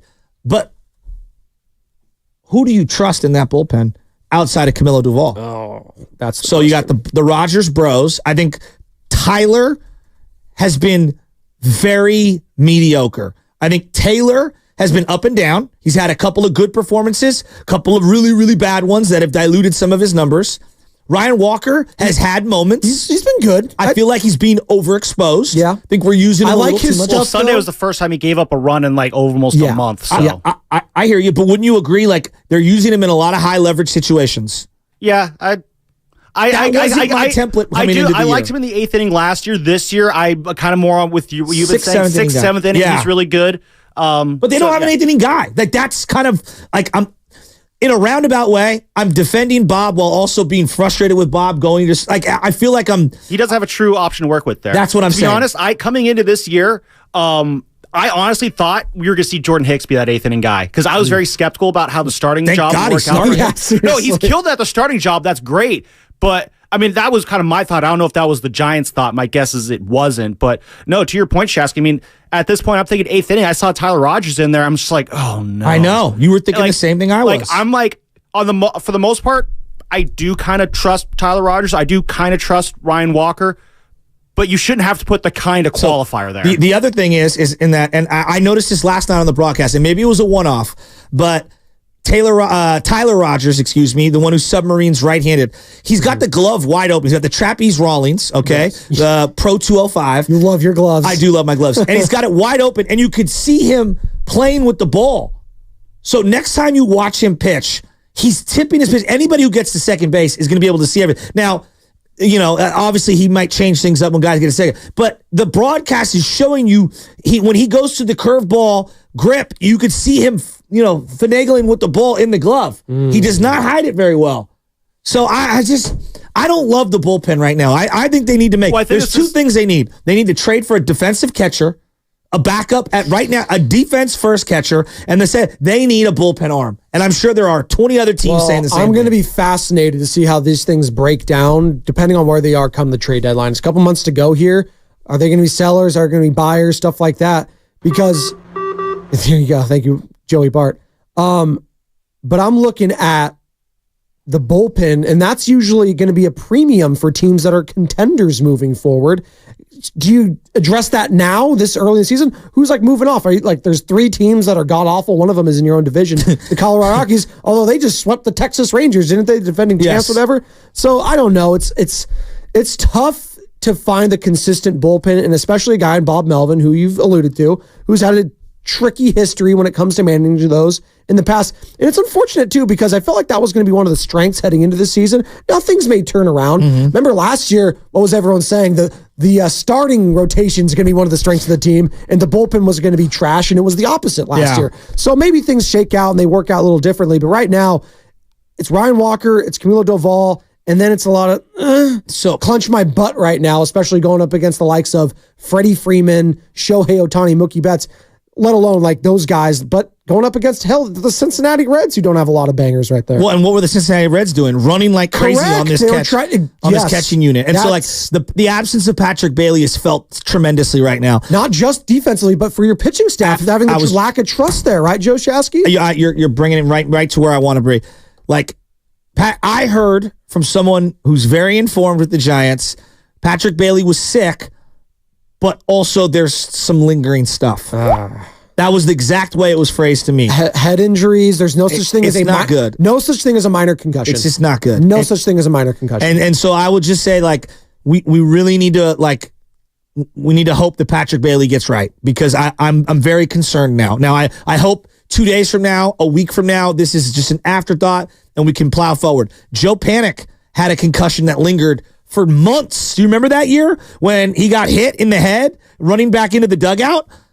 Months. That ended up. Well, remember, was it 1 year? Brandon Belt pregame took a ball to the head during he was out for weeks after that. And played in the game. Didn't know until the next day how severe it was. Anthony Rizzo last year at the Yankees, I felt like missed the whole year after he got a concussion. These things are. I got. His thing was delayed. He couldn't. His hand-eye coordination was all delayed and slow. And on the flip side, you had Slater this Friday where he kind of showed right away. Oh, you knew right away. And then I remember. So Friday night we were talking to Bob Melvin in the dugout beforehand. He was very optimistic that Bailey would be ready to go on Saturday. And notice he was walking around. He had this little neck fan that he wears around his neck. I guess you wear it and it kind of the air kind of helps lessen concussion. I'm looking into it right now. Yeah, there's blood flow relations with the head. So he had. I noticed he had that on Friday night. But these things can change. So you could be. So for example, I've had multiple concussions throughout my life, and we know way more now than we did. Back in the day, it was bell rung, right? And you were just seeing stars. Bro, my feet were sore for a week. Yeah. Like, it was as if I got in a car accident. Now, my dad had fell from the roof and banged his head really bad. And the next day, he was all right. It was 2, 3, 4, 5, 6 days later, and he was done for like 3 weeks. Post-concussion. His equilibrium was so bad, and it took a long time for him to recover from that. So everybody reacts different to this brain trauma and these brain injuries. And so I really hope that he's okay. And I do think we're a little desensitized, too, not to cut you off there, Joe, because we see it in the NFL. Oh, get back in there. The concussion protocol. Oh, he cleared Brock Purdy, Monday Night Football in a short week. Oh, yeah, he's fine. Yeah, he's fine. Don't worry. He'll play the next week. Don't worry about that. And that's the stuff you kind of worry about, especially with catchers, because in every single play and every single at-bat, Joe Shasky, he could be diving for a ball. He can get a foul tip, which we don't think about a lot. We think about the balls hitting him in the head or something like that. Bats that get hit on the top of the head when they don't have any protection, or the back of the head, that stuff's scary. It's no joke right now. So definitely, if you're Patrick Bailey, you got to get that checked out. And if you're the Giants, you got to do right by your player. Well, and I think you alluded to it, and it's something that I talk to a lot of young catchers. It's like how to set up certain hitters in certain situations, right? And this is like a little league thing, but like, hey, when you're up 0-2 on somebody and you're the catcher and you got to pitch on the mound, you got to pitch to waste, okay? If you're going to throw a breaking ball, don't throw a hanger. Throw one that's going to be out away from the plate or in the dirt. Make that guy chase, right? So that's basic 101s. But not having Patrick Bailey, I do wonder how much the bullpen misses him in terms of sequencing, understanding what guys like in certain situations. Blocking pitches. What? Blocking pitches even. Blake Sable cost them 90 feet last night, which cost Jordan Hicks a shot at winning that game. I think he was down on the one knee, too, and that ball got away from him as well. The one knee, you know what I'm saying? Ray Fosse. I thought of you when I hate one knee, too. I thought of you when that happened. You know I could hear you screaming somewhere. I hate the one knee thing. And all the advanced analytics, you can't block. You can't move. You can't shuffle. Jordan Hicks is a great example. He's wild. I love him. He's super wild, and he throws with crazy velo, and you get a lot of downward spin. And so if you're not able to shuffle, right, from your crotch, or your crouch, excuse me, to going left or going right, you're going to be limited in how you block. So why is Sable backhanding everything? Because he's on one knee. And then you're comparing him to one of the, if not the best catcher in the game, Will Smith on the other side, both offensively and defensively, just a massive stud who's dealing with pitches 100%. Going spin rate times 1,000. Totally Blake Trinan, we got Yamamoto there. You got all those guys and stuff like that. So it just highlights even more the deficiencies of your own players right now. But God bless Blake Sable. Again, like, we're talking about some of these guys and the youth movement, what have you. And Patrick Bailey showed flashes last year. Joe, where are you at real quick with Patrick Bailey? Because last year, hell, even I was comparing this guy, like, is this the next Buster Posey? And that's unfair. But unfair. But you just saw the bat. No, because it happened immediately. You saw the bat immediately, and you saw the defense. This guy was throwing out Ellie De La Cruz. Yeah. He was throwing out, not Estuary Ruiz, who was a baller last year. Mookie Betts. He was throwing out Mookie Betts. He was throwing out everyone. Yeah. And then you started to see the wear and tear that last month of the season, right? I wasn't throwing him out as much. Yeah, the bat cooled out. Where are you with Patrick Bailey right now as being one of the pieces? Because I viewed him like I viewed Harrison, like that's someone I could build around. Do you still feel like that? I do. Give me a second here. You're listening to 95.7 The Game, KGMZ. That is important. AFD and HD1, San Francisco and Odyssey Sports Station. Always live on the free Odyssey app. Don't forget, you can also watch us every day on YouTube, Twitch, and Twitter streams. Powered by First NorCal Credit Union. Upgrade your savings today and get your savings dividend. Open a First NorCal First Class Money Market today. Do I believe in Patrick Bailey as the long-term catcher? I do. I don't think development is a straight line upward. I think you're going to have some ups and some downs, and there's going to be moments where you adjust to the league adjusts to you. There are certain flaws in your game that get accentuated. I think defensively he got crossed up a handful of times. Something was going on with him sticking the glove, the ball actually going into the glove. The arm is still elite. He was just a little erratic behind the plate this year, early on. I thought he settled in the last couple of weeks. The bat's been really good. It's way better at the big league level than it was at the minor league level. Both sides of the plate. Weird how that happens sometimes. Certain it really guys. Is. Yeah. So do I believe in him? Yes. For now. Okay. Like for now. Yes. Do I think that he's on he's your next catcher for 10 years? No. Relax. No, it's just like right now it's kind of year to year, right? I'm just kind of year to year. Something has gone down. You have a couple guys with high leg kicks in the stretch, and that's Jordan Hicks is one of them. they just can't control the running game right now. Yeah. Everyone's running on them, and that's not a Bailey thing. It's like the staff has to learn to hold guys on. Yeah. You have to get the quick slide step. Like there's a variety of things going on. But Bailey's so far, like it's so unfair. He's not even close to Buster Posey. Yeah. But who is? Yeah. I mean, Buster came in immediately Rookie of the Year, and then you guys want to win a World Series. Kurt Manwaring was like the guy. It was Terry Kennedy and Kurt Manwaring. They're the guys that my formative years of being a Giants fan, and those guys were really good. Solid defensive catchers. I put Bailey in that category. Solid defensive catcher. Yeah. But like to be one of the top dogs in the league year in year out, like Yadier Molina or Buster Posey, those guys are just few and far between. It's an unfair comp. It is. It just is. Can he get to like a Sean Murphy type first or something like, or Travis d'Arnaud? And even then, it's like those guys are so, talk about two tandems as far as catching goes for the Braves. Wilson Contreras, there you go. He's really good. He is. He's like year in, year out, he gives you offensive production and a baseline of good defense, right? And he's healthy a lot, right? So this is like you got to put together a full season. And that's not me hating on Bailey. It's just, it is what it is. And we're talking about that and why we're dissecting a guy like Patrick Bailey. If you're tuning in here, Joe Spadoni alongside Joe Shasky, the Morning Roast.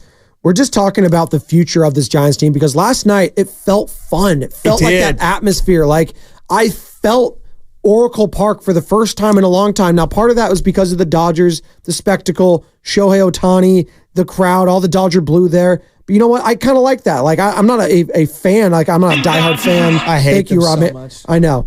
I do like their jersey. 1 second. Because I'm going to forget.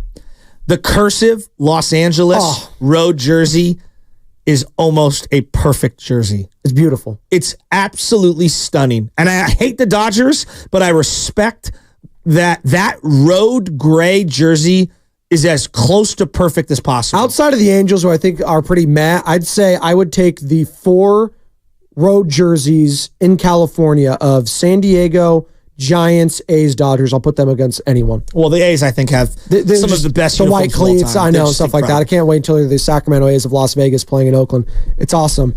I'm so sorry. I know, it's just. And I watched them versus the Astros last night. And they were hanging around. And Brett Rooker, the guy's a player. Yeah, he's good. He's a player. He was an all-star last year. He proved that he's belonged. He's a player. He had a slow start, but he's a baller. If Bregman's available, I know we have Chapman now.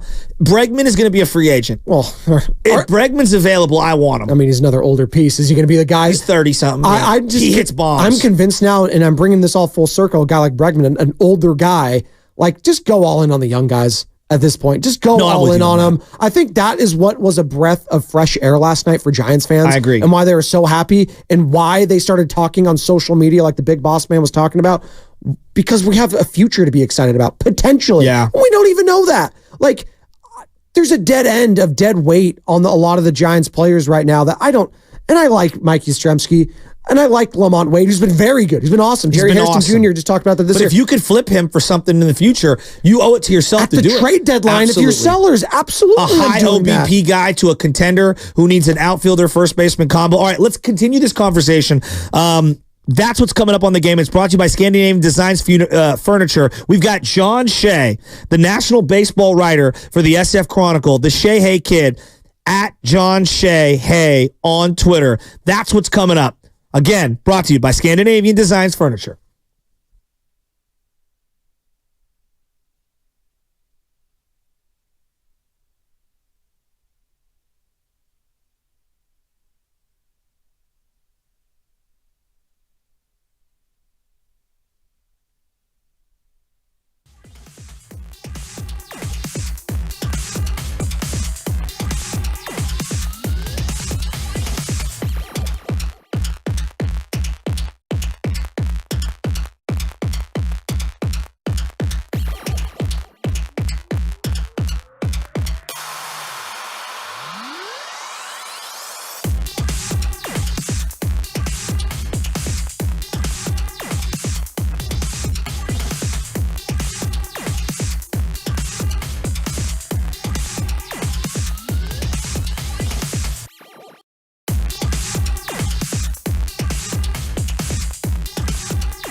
I'm having a meltdown.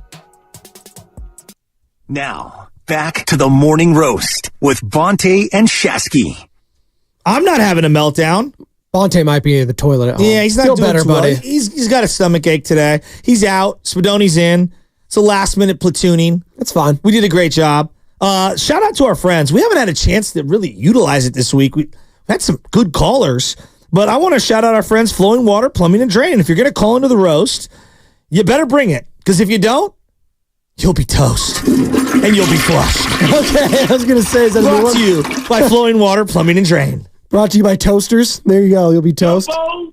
What was that? Dumbo? Oh, that's Filmo Mike. I like Dumbo. It's a sad movie. It is a sad movie. Yeah. When he gets taken away from his mom, that makes me the tears up a little bit. I just hit that like I was Kobe, by the There way. you go. So last night, Giants Dodgers. Dodger fans all over the place. Honestly, I'm so tapped out about the court like attendance. Kobe or LeBron. Yeah, I'm so tapped out when it comes to attendance that I didn't even care that there was a ton of Dodger fans. It made for a great television viewing experience as I was quiet in my room, in the bed, as the baby was asleep in the other room, and I had it on like 3. You know when you have the TV down low and you could just hear enough? I had the iPad to the side, and I'm watching the Giants showcase some of the young players that I've been dying to see, to feel good about. And so, yeah, we're going to bring in John Shay, national baseball writer for the San Francisco Chronicle, the Shay Hay kid, and big-time Giants fan. He did something, a little article about the Willie Mays pop-up. And, you know, Joe, it's been how do I put this? It's been an emotional year for your boy. Yeah. You know, I've said to some of my closest friends and family, it's like the greatest and the worst 6 months of my life, in the sense that, you know, we welcomed the baby boy, and I lost my dad, you know, and my hero, my best friend. And so, like, whenever somebody brings up Willie Mays now, you know, I always did, but like, it makes me start to think about my dad. You know, that's my dad's hero. Yeah. Willie Mays is his guy. And so, like, I wear 24 now because of Willie Mays. My dad always wore 24. Willie Mays is his favorite player of all time. He thinks he's the greatest baseball player who ever lived. And that was his first superstar. We were talking about it. I was talking to my dad, who I saw this past weekend, Mother's Day weekend. I was down in Monterey. And my dad was just telling me, he was just ripping in on the Giants. It's like he was holding in all these takes for me. I'm kind of the guy now that all of my family members just they save their takes for when they see me. Yeah. Because I talk about it every day. I love it. It's like, Joe, what do you think about this? They don't call me Spadone. But my dad was basically saying, he's like, listen, son, as he does, listen, Joseph. My first ever game was 1958. I saw Willie Mays in San Francisco, all right? I know what a roster should be constructed like. I was like, Dad, I love that. Relax. What credibility. You were 9 years old, okay? There you go. My dad he just turned 75, so happy belated birthday, Dad. It's a big 7-5 there. But yeah, he was telling me his favorite player ever. Like, just growing up, being able to see Willie Mays, what that must have been like. And I can't wait to talk to John Shay about it in the San Francisco Chronicle. Well, you know, it's and I guess he's on the line right now. Oh, awesome. We'll bring him on in. Well, I want to start here because, John, you clearly know so much about the game. Giants, Dodgers. Before my dad passed, he thought that Mookie Betts, and this was going back to that Dodger-Giants playoff series, he goes, I haven't seen a guy take over a series like that. It reminded me of Willie Mays. Smaller guy, not the biggest dude in the room, but the way that he moves and glides, the arm, just the feel for the game, the way he takes an at-bat, the way the second he gets on base, he can control the running game, going first to third. My dad thought that the closest guy to Willie Mays that he had seen in his life was Mookie Betts. And Willie Mays he held in the highest of high regards. Now you're seeing Mookie Betts play shortstop. He played second base for an extended period last year. As somebody who I consider to be one of the media's foremost Willie Mays experts, what'd you think of that conversation regarding Mookie Betts and Willie Mays? John? Yeah, there you are. Oh, there we go. Sorry. Sweet. Sorry, we podded you up there. What'd you think about the Mookie Betts, Willie Mays comp? Well, that goes as far back as Boston. That's what Red Sox folks were saying as whatever he is, 5'10". Mays is listed in his playing days 5'10", 5'11". He swears he was 5'11", but I think it was more like 5'10". But you're right, 5'10", 180.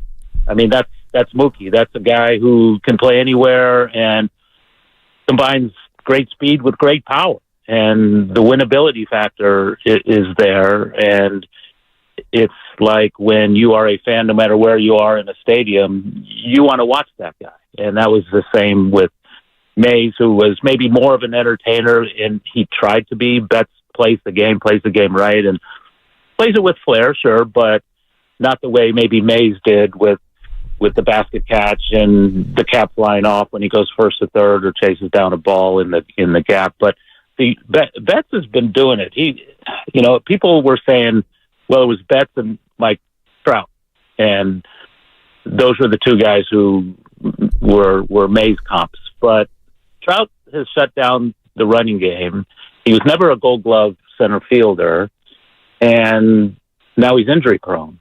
And Mookie keeps playing. Mays kept playing, and through age 39, 40, he played 150 plus games every year. So Trout's kind of falling backwards, but Betts keeps going, and it was pretty electric out there last night. The problem is with Giant fans that the whole lower bowl seem to be Dodger fans. A great majority, not everybody, but when the Dodgers did something, it was, holy cow, it's like a Giants playoff game in reverse. And after that final out, it was one of the loudest roars I've heard at that place, but the Giants didn't win. The Dodgers won the game, and after the final out, everybody, it was crazy to see from the press box that everybody in unison stood and cheered, and it was so loud. And Dodger fans kind of took over the place. And with Ohtani being around for 10 years, things might not change. That's where I wanted to get at, John. Ugh. And I'm just looking again. We just had Jerry Hairston Jr. on, obviously, former player, does his pre and post for the Dodgers and their broadcast. But I'm just looking at the lineups last night, and just how can you not? Like, if you're a fan or a casual, like, you got Mookie Betts, Shohei Ohtani, Freddie Freeman. MVP, MVP, MVP.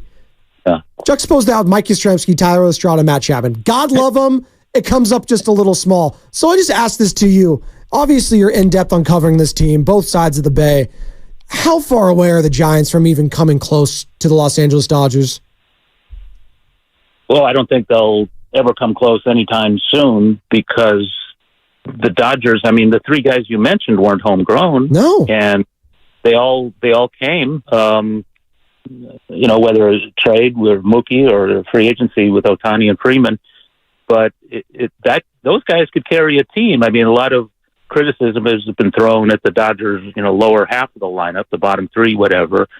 But sometimes if you got Bird and McHale and Parrish, it really doesn't matter sometimes, what the rest of the team looks like. Obviously, pitching matters, and you're going to see Ohtani next year as a dual threat again. And right now, I mean, he went 2 for 5 last night. Okay, just kind of a regular 2 for 5, couple singles. But the speed was on display. And, even as a DH, guy who can't throw, he played catch last night. I guess he goes every other day in a light, very light throwing routine, playing catch as he rehabs this Tommy John. Imagine next year when he's going to be throwing 100 miles an hour every fifth day, not just, hitting 10 or 15 home runs in the first quarter mark of the season. It's not a cool thing. If you're a Giant fan right now, looking up at the Dodgers, it's been that way for a while, with the exception of 2021. That was kind of fluky. Everybody on that team had career years. That just doesn't happen. Then you have to go back, quite a ways before that. I mean, the Dodgers win that division every other year besides 21. So it's this might be a little rough stretch for the next 10 years. And thank goodness for Giant fans that they have the wild card, and they can say, well, what have the Dodgers done in the postseason? Well, they won one World Series in a shortened season during the pandemic year, where the Giants actually won 3 over 5. So those may be more bragging rights, but what have you done for me lately is the thing. Well, it's interesting what you're saying here, because, I was earlier kind of just contrasting the difference in strategy between the Baltimore Orioles post-2016 and the San Francisco Giants post-2016. Now, the Orioles didn't win 3 championships, and they didn't have guys locked in the way the Giants did. So there were some big differences. But the Orioles decided, all right, we're done with this roster. We need to really bottom this thing out. And the Giants have taken a different tact, where they're saying to themselves, our fan base, they can't support a 50 or 60 win season for multiple years in a row. We just can't do it.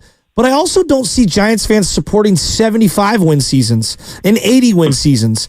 And I feel like we're now getting to the point where the Giants have to figure out which of the two they're willing to do. Either continue on this path of trying to go journeyman out and sprinkle into some young guys, or just rip the Band-Aid off and take a couple down years to maybe leap forward in 2 or 3. And I'm seeing over the weekend, like, I see some young players, and I feel like, man, I know they didn't look great. Tyler Fitzgerald gets picked off a second, but Ramos delivering, and I don't know if Casey Schmidt's a big league center shortstop every single day. I don't know. I don't know if Matos could be a legitimate center fielder, but seeing him in a home run was exciting, and I feel like we're not giving the Giants fan enough credit for sticking through thick and thin.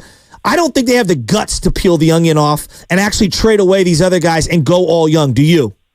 No. And a lot of that, goes back to the Dusty years, the Felipe years, the Bochy years, and all under Sabian, all under Peter McGowan, Larry Bear, and now whoever's running the organization these days. It's, you can't really afford, even though the A's aren't really relevant anymore, you can't really afford in this market to do that like they did in Houston and other markets, Kansas City. Well, I mean, the Cubs did it, and that's pretty major of a market. But you talk about 75, 80 wins. I mean, they don't try to go 75, 80 wins. I mean, they were all in this year. I mean, at the beginning of spring training, I was thinking this team is going nowhere. But then they picked up 4 guys in spring training, 4 legitimate guys. 3 big free agents, and then the minor league signee, Ahmed, who was going to play shortstop because Luciano just wasn't ready defensively. So at the end of spring training, I'm saying, okay, they just filled a bunch of holes with all these late signings, and I figured they would be a lot better than last year. But you look at the standings, they have the same record as the Oakland A's. And the A's, they had that 6-game win streak, but they've lost 7 of 9. I mean, that's how bad they are. And the Giants have the same record, and people are looking at the A's say, hey, they're a lot better than expected. And people looking at the Giants, exact same record, they're a lot worse than expected. I mean, I don't know if you can blame Zaidi right now because he brought these guys in. Granted, they all kind of fell to the Giants because they just weren't signed before spring training. A lot of the guys, Scott Boras clients. But he finally went out and spent a lot of money. Maybe the fans pushed him, maybe ownership pushed him, and those guys were available, so able to fill the holes. They did things a lot differently this offseason / spring training because they spent a lot of money. And they spent a lot of money the previous year, but maybe on second-tier free agents. So a lot of these guys, hey, this is a number 1 starter, a 30-home run DH, a 4-time Gold Glove third baseman. All these guys, and Lee, who maybe was the most exciting of the bunch coming in. But all these guys have not lived up to expectations, and now most of them are hurt. And I don't think you can blame management for that. Maybe you have to blame the players. And at first I thought they struggled early because they only had partial spring training. But now we're more than a quarter into the season, and you really can't make excuses. You can't blame it on injuries, just like you can't blame it on umpires. You need excuse-free baseball, and right now the Giants really aren't doing it. Talking to John Shay, national baseball writer for the San Francisco Chronicle, the Shay Hay Kid, at John Shay Hay on Twitter. And John, your colleague over at the Chronicle, Susan Sussler, sat down with Farhan Zaidi and talked to him about the season and the future. And in that article, he mentioned there's a lot at stake this year. What would you say is at stake for the San Francisco Giants this season? Well, one thing is his job, and if this record would be what it is now with Gabe Kapler, both of them would be on the hot seat. But once Melvin came in, Zaidi got an extension, so he's not necessarily on the hot seat right now, but that could change because, I think ownership is kind of running out of patience with this team. And, despite all the money spent, and it was significant, even though a lot of opt-outs with the Boros guys, they're just not producing. So a lot is at stake. In other words, if this thing doesn't work, first of all, you're going to see all these guys pop back in because they didn't have big years, which means you are still paying them and you still have to play them. But maybe we'll see some, Conforto's contract is out, and, Slater, some of these other guys that have been around a while. And if this season goes, the same way it's been going, then I think, there's a lot of things that could happen with some changes to the roster. They can only do so much because they do have guys under contract, and it's just not a very athletic team. They're just last in stolen bases again, the stolen base percentage. The defense hasn't looked as sharp as it should have been. That left side of the infield, should have been much better.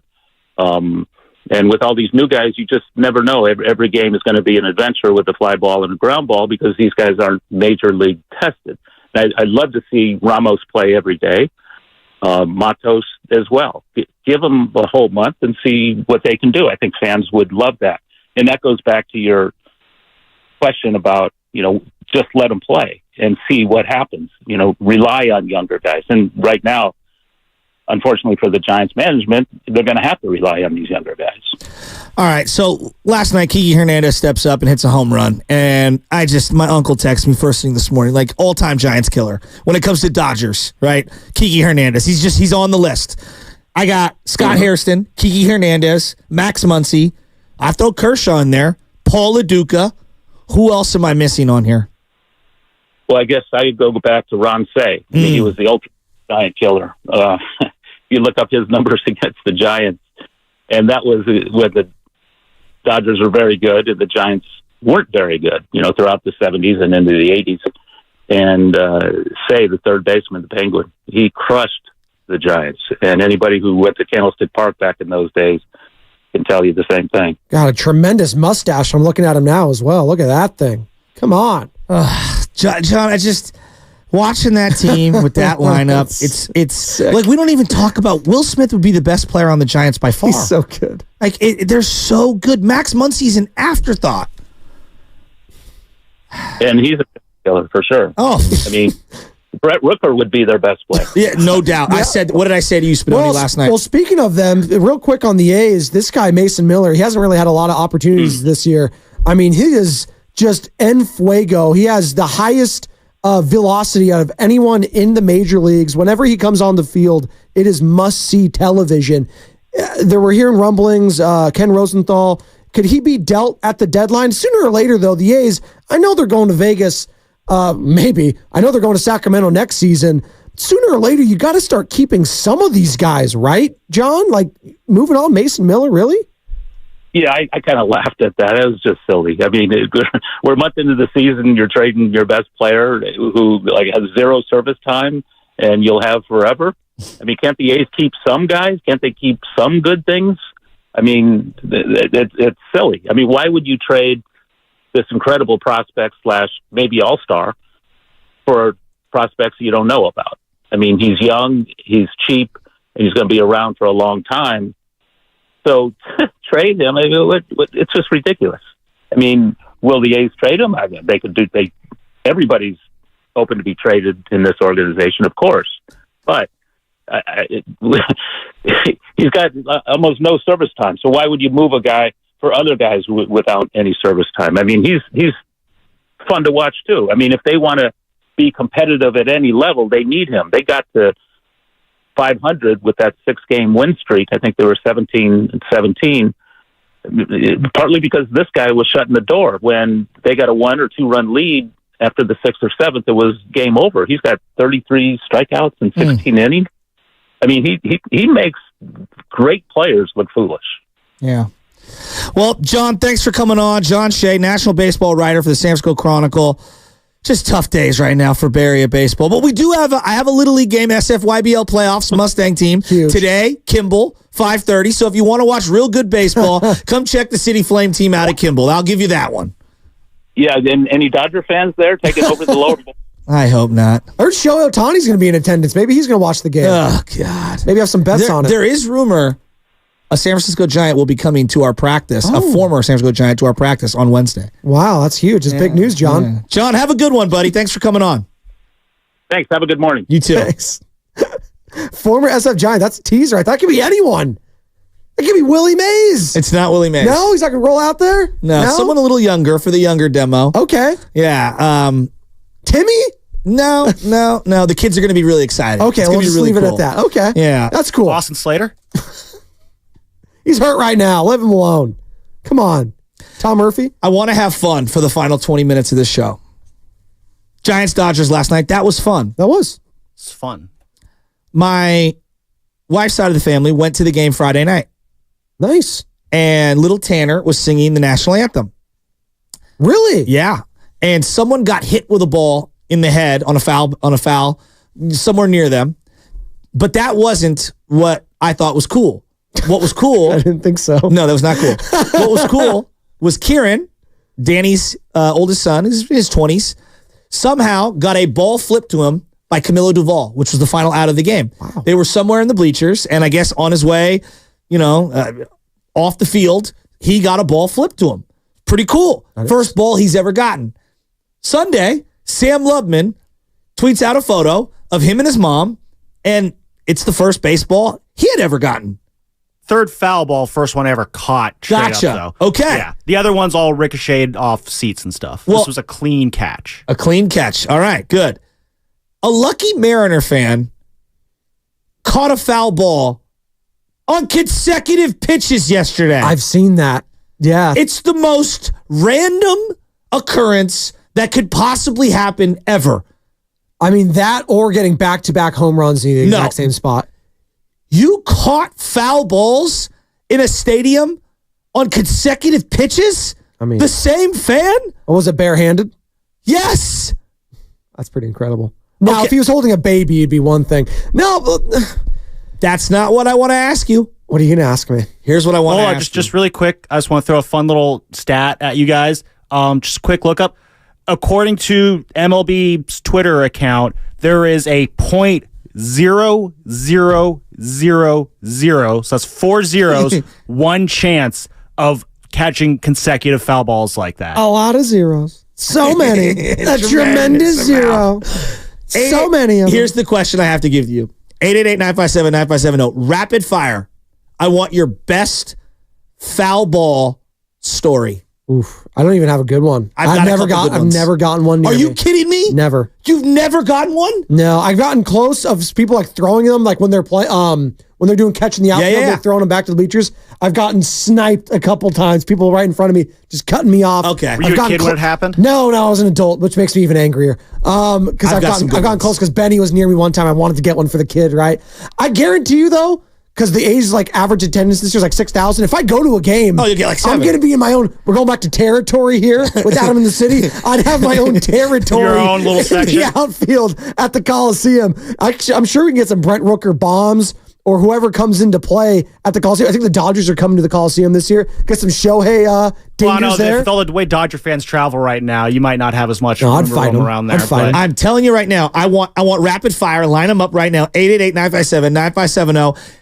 I want your best foul ball story because everyone's got one. I used to be the hoarder at like Little League games. We had George Washington Park in Pacific Grove was right near my house. So we'd go to all the Little League games. And if you get the foul ball there, you take it to the snack bar. They give you some free gum or whatever. So I used to get loads and loads of Bazooka Joe bubble gum. Oh, yeah. And of course you'll have Bazooka Joe because our name's in it. You got the little comic books in there and stuff like that. So yeah, those are my foul ball stories, but have not gotten close to one. I know. All right, so I'm going to lead it off, and I want people to chime on in. I want to hear all the best stories because I still can't believe that one fan caught consecutive foul balls on consecutive pitches. It's almost impossible. What's the best way to catch one? Because you saw the hand holding the baby. You could do it in the with cup. The beer. If you do the beer, you got to chug it too. They like that. Glove is traditional. Hat. All right. Barehanded. I'm going to lead us off. My first ever ball that I got at a game, 1985. A Wednesday day game. I'm sitting in the family pavilion with my dad. I'm 4 years old. My dad and I. You remember this too? I have the ball in my room to this day. Wow. I remember bits and pieces of the day because the story's been told so many times, it's embedded in my head. Back in the day, for $1, you could sit in the family pavilion on a Wednesday day game. My dad used to bring his own beer. He had a beer belt. He had the whole thing set up. No one was out there. Now, if you remember the family pavilion, they had pullouts at Candlestick. So you'd have these things stuffed in. Yeah. During a football game, they'd pull them all out. Yes. They were called the pullouts. Yeah. But in right field, they'd be stuffed in. So you're up above it in the family pavilion. You're kind of far away. Well, they had stairs that go down of the pullouts. Chris Brown, yes, against the Padres, hit a home run. It ricocheted down underneath. My dad tells me, now this is, again, the 80s, Joe, go down into the family pavilion, go snag that ball. I go down there, I come back with the ball. The 7 people in the section are all cheering. The usher goes, come here, little boy, and takes the ball away from me. The entire section starts booing this usher, and someone starts throwing peanuts at him. Good. He goes, come back over here, little boy, flips me the ball. My dad and me end up getting up out of our seats, going because my dad was pissed. What a sick person tries to take a ball away from a little kid. They were mad that I went into the, you're not supposed to be in an area. I know. We end up sitting on the first base side, okay? We go get the ball autographed by Chris Brown after the game for the 2-run home run that he hit. I have it in my room to this day. It's one of my early memories of going to baseball games with my dad. And I vividly remember, and I still have it to this day, the blue and white beer belt he would wear underneath the sweatshirt, underneath the parka, underneath the jacket as he would try to get beers into Candlestick Park. My other favorite one of all time growing up, I was about 10 or 11 years old. Brian Cotter, rest in peace. His dad was a contractor. Used to get great seats. Mizuno, the guy who was running the company, came out to throw out the opening pitch, first pitch. And so he's decked in Mizuno gear, throws out the pitch, comes by, autographs our hats. We're in like the second row. Barry Bonds, Matt Williams, and Robbie Thompson are getting ready in between innings in the same game to bat. Bonds used to have the sledgehammer. That was what he would use in between innings. A ball ricochets past the catcher. It goes to Matt Williams' feet. Barry Bonds picks it up, points at me, goes to throw me the ball. And Brian Cotter, who was way taller than me, leaned in front and snagged the ball as it was coming to me. Robbie Thompson sees this and goes, hey, come over here. Goes into the dugout, comes out, throws me a brand new ball. But it wasn't Barry's ball. No, but I loved Robbie Thompson ever since then. Yeah, but it wasn't Barry throwing it to you. So those are my foul ball stories. I've got many, many, many other ones. That's good. I'll share a few too. 888-957-9570. I see you guys lined up. I want to hear all of them. Yeah, I'll get through this quickly. It's hard to catch a foul ball. So like the fact that Spadoni, you haven't caught one, like your day will come, but it is really, really hard. Yeah, maybe. I've been going to Giants games ever since this ballpark opened. Sunday was the third one I ever got. So the first one was in 2008. Joey Votto, I think it was his rookie year. I think he was been in the league for maybe 2 weeks at that point. No one knew who he was at the time. Hits a foul ball, bounces off the club level, some seat up in the club level, bounces way high up in the air, and then lands literally right in the seat behind me. So I pick it up. All right, I'm a Joey Votto fan now. And that is how I became a diehard Joey Votto fan, because he got me my first foul ball. I love that. And Blue Jays legend. And then the next year, I got one from Randy Wynn. I still have the Votto Santa ball. Clara's finest. I got another one from Randy Wynn. That was another one plopped right into the seat behind me, so you pick it up off the ground. So I got those. I don't know what the Randy Wynn one is. And then obviously Sunday, Tyler Fitzgerald coming right at me. What I did share yesterday, though, was it wasn't coming at me. It was more coming at my mom. So, so you protected her. Being the good son that I am, stepped in front, made the snag right in the webbing of the glove. And I told you about what happened opening day. That was the easiest Mother's Day gift I've ever gotten. All right, so I see everybody lined up. We're going to go to all you. We're going to rat-a-tat-tat these. Opening day, I go out club level. We're right behind home plate. I think, we're up and we're safe. Dude, foul balls were flying back up. I go, I should have brought the glove. Well, it's like the second inning. Yeah. And I got the baby, I got the baby Bjorn thingy, wrapped in front of me. I mean, Rocco's in front of me, right? My wife, we're all chilling, we're hanging out. A bull comes screaming back to us. I turn so you gotta do. to the side to protect the baby. Rocco jumps in front of the baby, and the guy in front of us sticks his hand out like he's Neo in the Matrix, like he is gonna catch the ball. It hits the hand as hard as possible. I go, dude, are you okay? I'm fine. An inning later, gets up, walks out. Guaranteed the guy broke his hand. Yes, sir. Guaranteed the guy broke his hand. All right, let's go out to Bill in Santa Rosa. Bill, give me your foul ball story. Can't wait to hear it. Billy.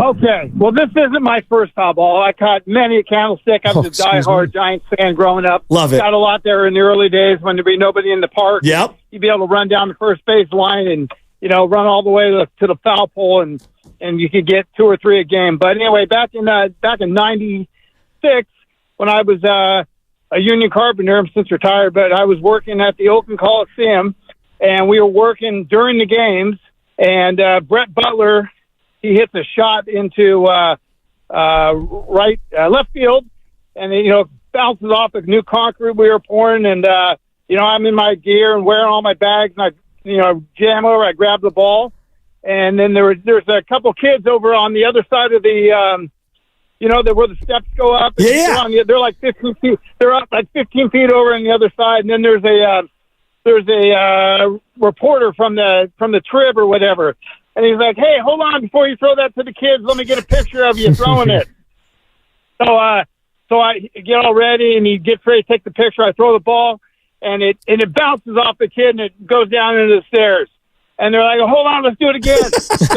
So they reload the ball to me, and I throw it over to him. The kid gets the ball; he's all happy. And then they took my picture, and they got my name, and I was on the front page of the Sporting Green, I think the next day or whatever it was. But that was a pretty awesome moment. Love it. Don't have the paper anymore, but I wish I did. But anyway, that was a good Great call, Thanks, Billy.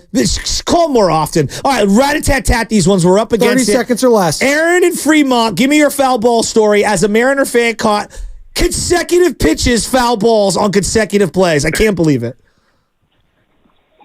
Well, I'm actually much less lucky than that guy.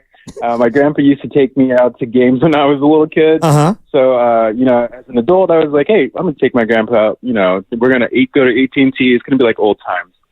So, of course, I start drinking. My grandpa is not a drinker. So he's like, okay, whatever. You can have a few beers. So I have one too many beers.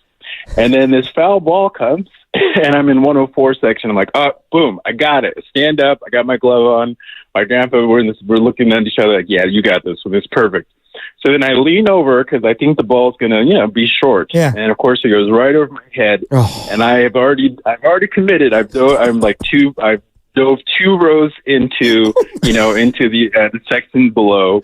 Now I'm really big. I'm like 300 pounds at this point, and I'm just a mess. I got bumps and bruises. Oh. My grandpa didn't say anything, and then later on, we go home, and my grandma's like, "Hey, how was the game?" And then she goes, "Oh, Aaron was really into it. He's really a diehard fan." So I was like, okay, Grandpa didn't think I'm an idiot. Oh, that's my story. More bruised, the body or the ego, man? Both. Oh, yeah, that's Both. brutal. All right, Riff Raff in Daly City, give me your foul ball story. I love this. See, I live for these kinds of stories. I love Riff Raff. The rapper? What's up, Riff Raff? Jody High Roller. Hey, guys. What's up? Real quick, 1968, Catfish Hunters pitching. Wow. Foul ball. The guy behind us drops it. It hits my dad in the head. Love it. Lands in my Coke. Catfish threw a perfect game that night. No way. 1968 against the Twins. I still got the program. Wow. What? I mean, tell that story one more time, because I think you won the event. One of the greatest pitchers ever. Oh, yeah. No, family grew up in Detroit. We used to see the Tigers every time they came to town. The Twins were playing that night. We used to see the Tigers. Catfish pitched a perfect game that night. I still have the program. I believe it was 68. Foul ball. The guy behind us drops it. It hits my dad in the head and lands on my Coke. I was 8 years old. May 8th, 1968. So just 6 years ago. Are you an A's fan? 6 days ago. Yeah. I'm a Bay Area fan. There you go. Hey, Nice. respect right there. Nice. I think it's time for Fast Five.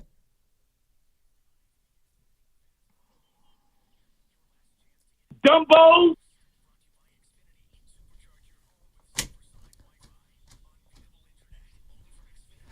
All right, it's time for Xfinity Fast Five, where we give you our final thoughts on the show, brought to you by the Next Generation 10G network, only from Xfinity. The future starts now. My final thought is this. Went to a game, I don't know, maybe 10, 15 years ago. My cousin wasn't even of age to drink, but he was drinking at a Giants game. Okay. And we're all sitting in these great seats, I don't know, 10, 8 rows back. and there's these girls behind us, and it's the Washington Nationals at the time. It was like one of their first years as a team, and one of the players was trying to get with one of the chicks, obviously right behind us, and he's pointing at the girls. He's pointing at the girls, like, hey, here you go. And he throws the ball up to the girls. My cousin, who's like 19 at the time, hammered, stands up. He's like 6'3", my cousin Jack. Hand up in the air like he's Opie and just sticks the ball and then goes, yeah! Intercepted the pass, took the ball, and I go, Jack, give it to the girl. No. This is the first ball I've ever caught. By the way, and if I'm with Benny, that's one thing. But if I am by myself or with Jade and I'm at a baseball game, I ain't giving it to no kid. I have waited my entire life. Really? Bill Burr has a stand-up on this. Hell no, I'm not giving it to a little kid next to me. No, I'm giving it to the kid. I've waited my entire life for this. I agree with that sentiment, by the way. Really? When I was a kid, I never asked for a foul ball because I wanted to get my own. If someone gave it to me, it would not hit the same. No, it wouldn't. You have to get your own foul ball. Don't be the adult. It's different if it's my kid. If baby Nora, Benny, I'm with, that's fine. But no, don't be the adult. I'm not taking it from the kid. But if it lands in my glove, I'm not giving it to him. I'll never forget. He's got to earn it. I'll never forget Jack celebrating like he won the Super Bowl. It was like the seminal moment of his teenager years. And it was. There you go. Hey, you know what? It's a big deal. I'm learning about this. This is memories that last a lifetime. I love you, Spadoni. And there you go. Hey, by the way, my late father-in-law Bob visited Catfish Hunter's hometown in North Carolina. Really? Hertford, population like 1,500. No one's from there. He was just driving through, needed to get gas. And then the attendant was like, you know where this place is famous from? And he's like, no, I can't say I do. Jim Catfish Hunter was born here. I like the voice. Great. There you go. I assume that's a North Carolina accent. Probably horrible as Texas. I don't know what that was. Him and Rusty Bumgarner. There you go. Get Tim and Raleigh to call in. I just think of great nicknames of all time. Who else is Catfish? Tony Brothers, that's it. But that's because he looks like a catfish. Yeah, that's a good point. But Catfish Hunter, the mustache. There you go. Remembered as a Yankee, but as Reggie Jackson as well. Made their career. They're A's. They're amazing A's. Thank you. What do you got, Sammy? So, Shasky, you'll love this. The City Connects are back tonight for the Giants. But here's the thing, What's the record in them now, Sammy? I don't know what the record is. When I look at the City Connects, they are clearly flawed. Give me 10 minutes. I could easily fix them. Step one, get rid of the G, replace it with the Bridge logo. I got it on my shirt. The Bridge logo hits hard. Number two, you're right, Shasky, the shade of orange, it needs to change. Give it more of an international orange like you see on the Golden Gate Bridge. If you're going to make it a City Connect uniform, have the uniform actually connect with one of the icons of the city. If you don't like that, the other option is they should have just gone full on Grateful Dead and just do tie-dye jerseys. My dad would have loved that. That was Fast 5 brought to you by Xfinity. At home or on the go, your fastest internet to all your devices. Steiny and Goo are coming up, and, you know, I don't know if you know this, but I'm going to leave this Dodger list of giant killers. Kiki Hernandez, Scott Hairston, Max Muncy, Kershaw, Ron Say, Paul LaDuca, Mike Piazza I'm going to add to the list. That's a good one. I will let Willard use this as content for later. There you go. Thanks, Joe. You did a great job today. Thanks, bud. Hey, don't sleep on Steiny's baseball knowledge. He'll have old guys, not anyone in this century, but he'll have people prior to 1856 When I saw Snodgrass play on 95.7 The Game.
I'm out.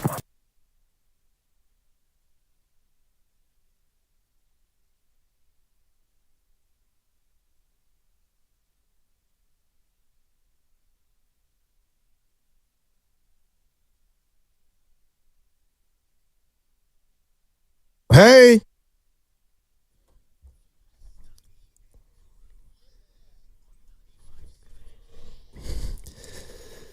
All righty, what's up, Goo? What's up, baby? Tupac is back. Yeah, if I had $1 for everybody that asked, when's Evan did a phenomenal job, but this is about you. When's 30 coming? You're back. Look at you. Who asked? Yeah, you know. Okay, snitches get stitches, Steiny. How have you been? The streets. We've been hanging, having a good time. That's good. That's good. Happy to be back. Yeah. Happy to be back. People want to know what you shot. Let's get it out the way. 80s. No. But you're in a good one. 90s. Mm-hmm. All right. Oh, keep your head up. Tupac. Yeah. Well, hey, I don't want to start out. Right, I don't want to start out with golf talk. I missed you, baby. I need to take a break. I think. Take a break from golf. Oh boy. Yeah. Well, there is off season. Yeah, it's usually the winter. This is usually when we gear up. All right, I'm here for you, baby. Yeah, I don't know anymore. We got a lot to talk about today. There's a bunch of stuff going on.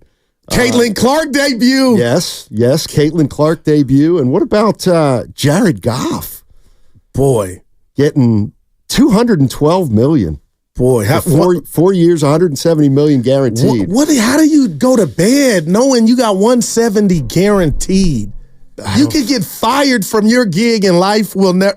You're good. I mean, it's pretty incredible. It's pretty incredible. But of course, this is going to impact Brock Purdy and the San Francisco 49ers. And, Jed York talked about resetting the market. He did. I mean, if it's 50 now for Jared Goff, what's it going to be for Purdy? Do you ask me, the Guru Computer's about to spit it out. Let's just say he has the season he had last year personally and team-wide. NFC Championship game even, Steiny. Let's say no Super Bowl. 65-70. What? Yep. And York said, all I do is sign the check. So, they're already ready.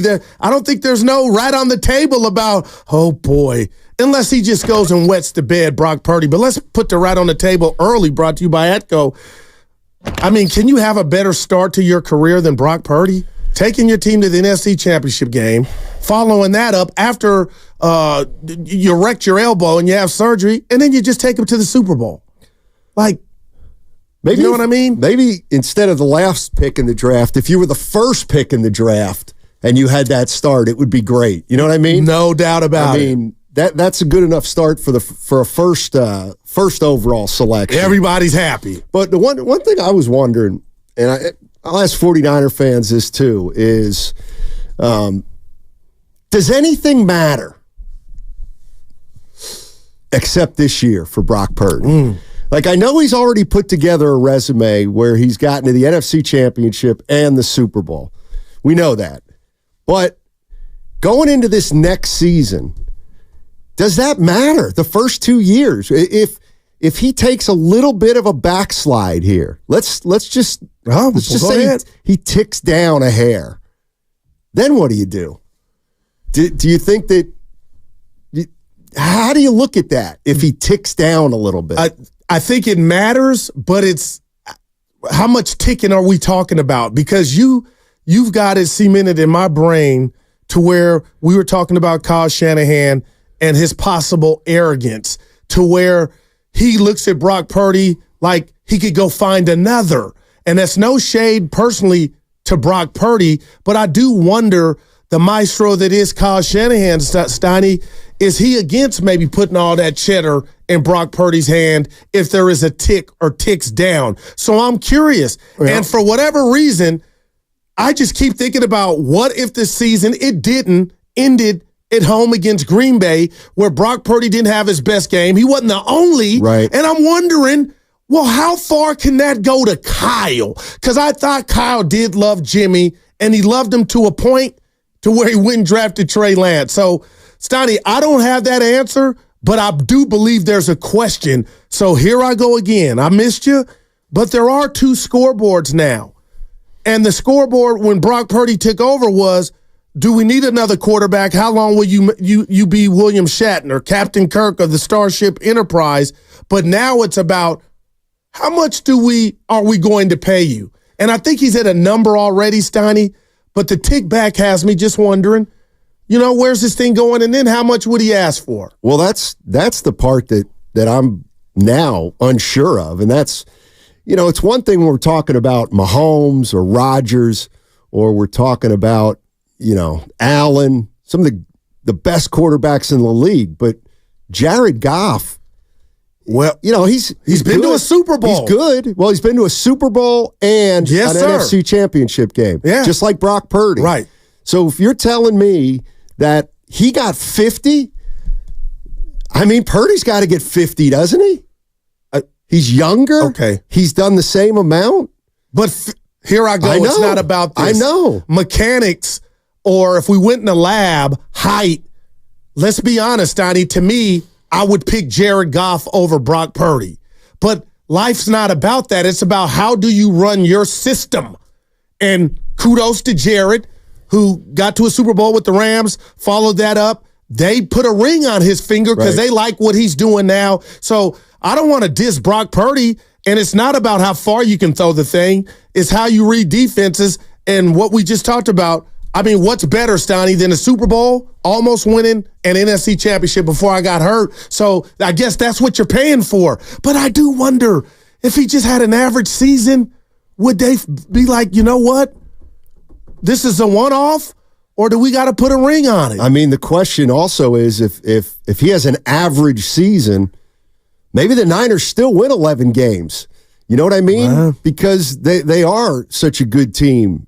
And I don't know what you do. 888-957-9570 is the number. Jared Goff got $50 million a year, $170 guaranteed. Damn! So what do you pay Brock Purdy at the end of the year? But here's 65, Steiny. Well, if he has it, come on, and you can't give him $65 million, can you? A year, essentially. Yeah. What? It's got to be more than 50. He's going to reset the market. So here's the problem. Get that money, Brock. The problem is that right now, Jared Goff, that new contract, you know what percentage of the salary cap he occupies? Right now? When it kicks in. Oh, okay. What kicks in? The new deal? Yes. Okay. I would say 44%. It's 21%. Okay, right. All right. 21% of the salary of the salary cap is occupied by Jared Goff. 21%. That's a lot. It's the most important position in sports. Right, but what are you going to do? And I get it. The 49ers can't continue down this road. But this is the dilemma that I see, and I don't know what to do about it.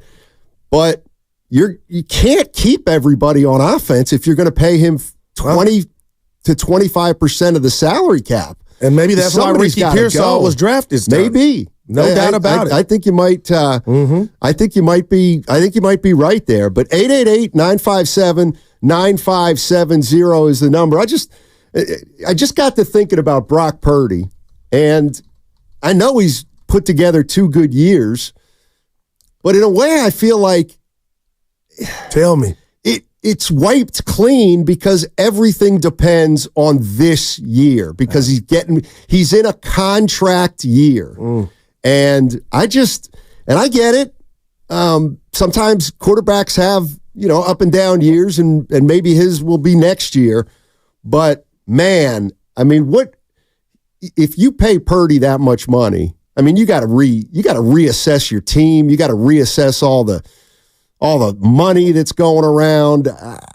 Boy, let me bring up your favorite quarterback. No, you're right. Here, Goff is making $50 million, and Purdy's certainly in his league. And what about Kirk Cousins? Yeah. So I just say that Kirk, he's not a joke anymore, Stoney, but he had one diddly squat. So this is par for the course, and I think Brock he's coming along he's up or due at the right time. And this old sales term, Steiny, Mr. Steinmetz, I know you don't like the fees to your loan, but it's the cost of doing business. I know. It ain't Brock's fault. He's going to be the beneficiary of this. But if Kirk Cousins is getting that money, Deshaun Watson, I know everybody's cap situation's different. Dallas looks like they're like out on Dak. But good God, it's almost like guys are getting paid what the market is more than how good they are. That's a good point. But not for Brock, though. Brock has delivered. UPS, FedEx. Yeah. Let's go to 888-957-9570 is the number. I mean, I can't believe I'm going to say this. Would you be comfortable paying Brock Purdy Jared Goff money? Or are you going to have to pay him more? What's big is what you said. We don't know what this year looks like. I'm assuming it's going to be stellar like the last two. But what if there was, hey. I mean, I could see it going either way. I could see him getting a little bit better. And they open up Monday night against A-Rod. Yes, sir. The Jets. AJ's in Redwood City. What's going on, AJ? How you doing, man? Good, man. Dealing with the allergies. I don't know if I'm the only one, but we're doing good. Good morning, guys. No, good luck, man. My kids have them. I don't. I get mad at them because they're so miserable. Allergies stink. Go ahead. I'm sorry. Yeah. Thanks, Goo. Yeah, okay. So, statistically, Brock Purdy last 2 seasons has been so good from like a yards per attempt, completion percentage, touchdown to interception. He might just tick down and still be like spectacular and pretty good. Right. We have to like brace ourselves for that because like the numbers he's putting up, just like you look at the stat sheet, it's actually insane. I don't want anybody who's listening to like get confused about it. What he's doing is amazing. So it might tick down. Right. If the results on the field are still there, he's still going to get that huge check, right, in terms of the wins and losses. Because the other piece of this is that no GM can take that risk, GM being Kyle Shanahan plus Lynch in our case, that combination. Right. Can take that risk of saying I could go find another person. You're going to get fired more likely on, hey, I took a risk, let somebody walk, and I couldn't find the other guy, than I doubled down on a pretty good thing that I had some good results with. It's too big of a decision. No one's going to take that risk. Well, I mean, well, go ahead. Go ahead. Well, he kind of took that risk with Trey Lance in a way. You know what I mean? I mean, we did it. We didn't have any body of work with Trey Lance other than the draft pedigree, right? Yeah. And I think that was like rational. Like I think now Niner fans are now all in on draft pedigree doesn't mean anything because now we're seeing it from the last overall pick, right? Right. And I think a lot of the rest of the league it's going to take a while for them to realize that they're going to have to discover that on their own. Right. But I think what happens on the field matters the most. And Goose right, like in terms of like people like overpaying these quarterbacks, it feels like because they the bird in the hand sort of thing. Exactly. Mm-hmm. Exactly. Thanks for the call, AJ. Appreciate it. No, AJ brings up a good point that Purdy's numbers have been so good that he might tick down a little bit and still be stellar and still be pretty darn good. But how's the team doing? That's the key component. But Super Bowl, right. NFC Championship game. Oh my gosh! But you're right about how it looks is going to be important because if they only win 10 games, maybe they go 10-7. I mean, I can't get past the thought that is Kyle Shanahan, and yes, I'm saying Kyle Shanahan because I think he makes this decision. Does he feel comfortable giving Brock Purdy $50 million? Like, there's just something that makes me think not so fast. I would love for you to break that down to us because I'm not mad at you, Steiny, but good Lord, what's not to like? Right now, he's taking you to he didn't even know he's coming in the game. How did that go? Lost in Philly. You follow that up after an injury. to a Super Bowl. And I get what you're saying, Stoney, but good God, he really has to regress for Kyle to be nervous or hold on to the wallet. Well, this is just me. This is where we're headed, though, aren't we? So Brock Purdy's going to quarterback this year, and he's going to have a plethora of weapons. McCaffrey, Debo, Ayuk, more Kittle, Pearsall if he plays. Yeah. Then he's going to get paid, and then he's going to quarterback a different team, essentially. I mean, the McCaffrey will probably still be here, but he's getting older. No, I hear what you're saying. And Kittle probably won't be around in a few years. So you have to try to judge what Purdy can be with less weapons. You have to figure that out, even though it's impossible to. Yeah, and the worst stretch of last year again came when Debo and Trent were out. Yeah. And again, he's not Jesus, but I get what you're saying, Stoney. But right now, I just feel like if I got Purdy's file in front of me, some would say and make the argument he's already got that payday before week 1 at home against the Jets. Now, some could say, Goo, you're foolish, but I believe guys like Kyle and John, they know what they have and they can project.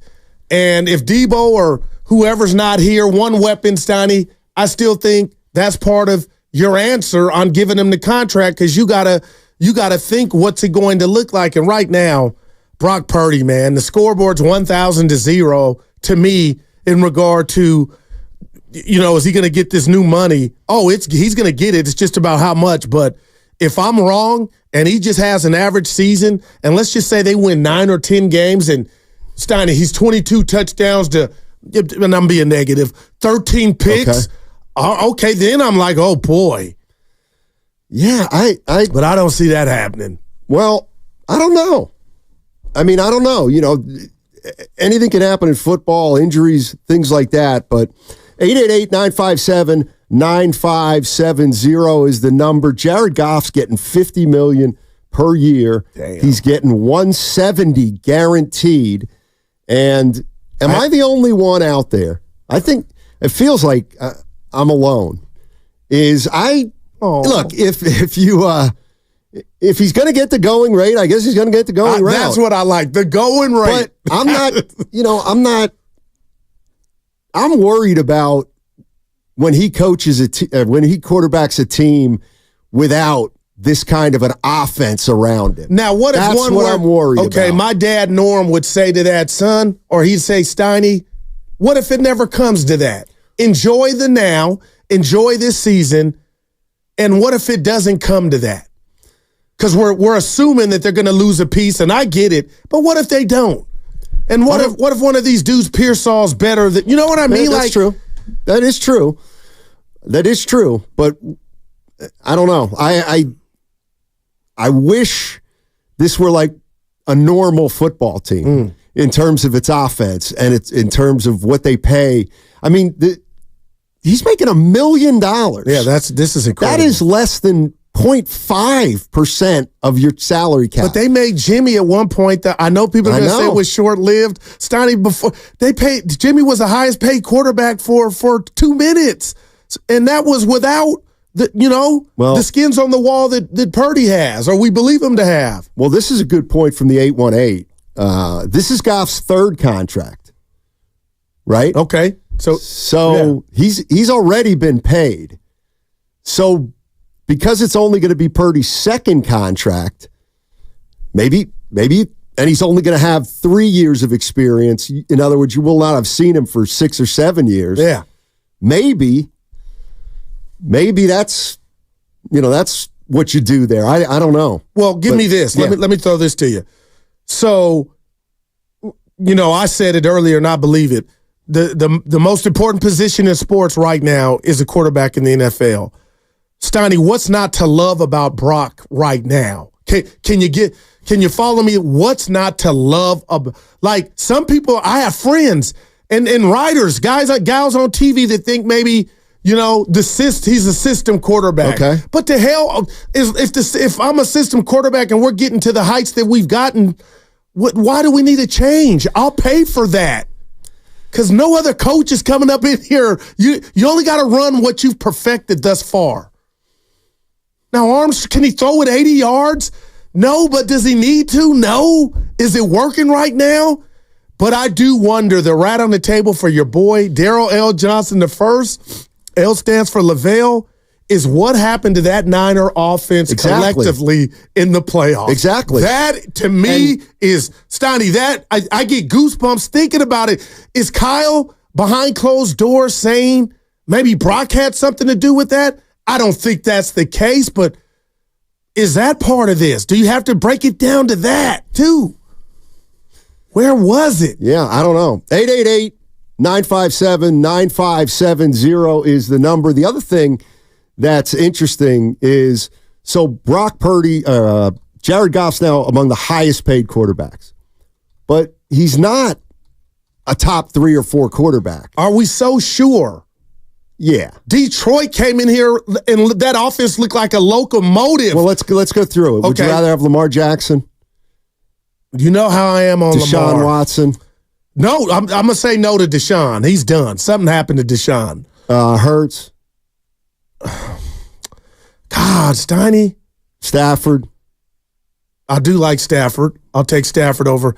I'm high on Goff, and I'm high on the new Goff. Steiny, they're running. It feels like they're running and gunning, and he's perfect at it. And he's middle fingered to everybody, even the Rams, even though they got a Super Bowl. Like, I'm the guy. I'm Kareem Abdul-Jabbar back here, tall, and I got a strong arm. I don't know, Steiny, but I will take him over Deshaun Watson. Okay. But not Mahomes. Who else? Aaron Rodgers? What's left? Yeah, he got about 2 years, maybe. How about Dak? Oh, good God, I'd take Goff over Dak. He's been to an NFC championship game twice and a Super Bowl. All I can think of is, just real quick, I know we're up against it. Who can help me out? Lamar, I'll give Lamar the win on that. But good God, after that, where are we at? And Burrow, of course, I'll take Burrow, but Josh Allen, Steiny, I'd rather have Goff. Really? Yeah. No. Yeah, Josh is the white cat. What about Purdy or Josh Allen? Purdy. I'm being real, man. What if the 49ers won the Super Bowl last season? This is 408. Would anyone have reservations paying Purdy? Believe it or not, I don't think I would feel much different. And I feel like they won it because he got you there again. You know? Like, that's why I'm like, there's nothing to see here. Well, the one thing is he didn't cost them the Super Bowl. And that's But he didn't win him the Super Bowl either. He did not win him the Super Bowl either. But who you think Kyle's really having, like, the Emmanuel, I got to bring it up, the overthrow in the Super Bowl, I get people making the argument he missed that one. You know, Jimmy did. But there wasn't that this game. The O-line broke down, I believe. Yeah. Now, Purdy could have been hella better, as we say in the Bay. Steiny, but I don't feel like he did himself any disservices on this biggest stage. Oh, hell no. He hasn't done himself a disservice in his first 2 years. My question to 49er fans is, could he theoretically do a disservice in year 3? And what would that cost him? Jared Goff got $50 million Good God. a year. That's 21% of the salary cap. I mean, think about it, Niner fans. At the end of this year, you're going to have to make a decision on Brock Purdy, and you absolutely know that it's going to cost you his weapons. And or some of his weapons, and if it costs you some of your weapons, do you look at Brock Purdy the same way? But what's the flip side to that? Isn't that just how the NFL is? But we saw with Russell Wilson in Seattle, Stein. Isn't that how it happens? But we know how Kyle Shanahan is with quarterbacks. We know that he can be fickle. 888-957-9570 is the number. Reminder, you can catch all 4 hours of Steiny and Goo on the free Odyssey app. Download the Odyssey app directly from our QR code on both YouTube and Twitch, brought to you by First NorCal Credit Union. Upgrade your savings dividend. Open a First NorCal first-class money market today. That segment was brought to you by Scandinavian Designs Furniture. Don't miss major Memorial Day savings at Scandinavian.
Kyle Shanahan has taken the Tin Man and Jimmy Garoppolo and got him to a Super Bowl. Hit me again, Spadoni. Now, back to Steiny and Guru on 95.7 The Game.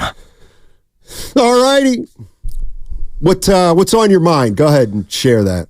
Well, I don't want to get fired, but sport-wise, Bronny James and Tom Brady taking over Greg Olson's spot, who was making beautiful music with Burkhardt. Come to find out, no shade at Brady, you just can't get that job because she didn't earn it. Come on, Steiny. I like Olsen and Burkhardt. They were my new Madden Summerall, and now we don't know what the hell's going on with Olsen. And my partner, the great Matt Steinmetz, told me, Guru, just because you can do something doesn't mean you have to. And Fox did not have to give Brady the number one spot. I also said life's not fair.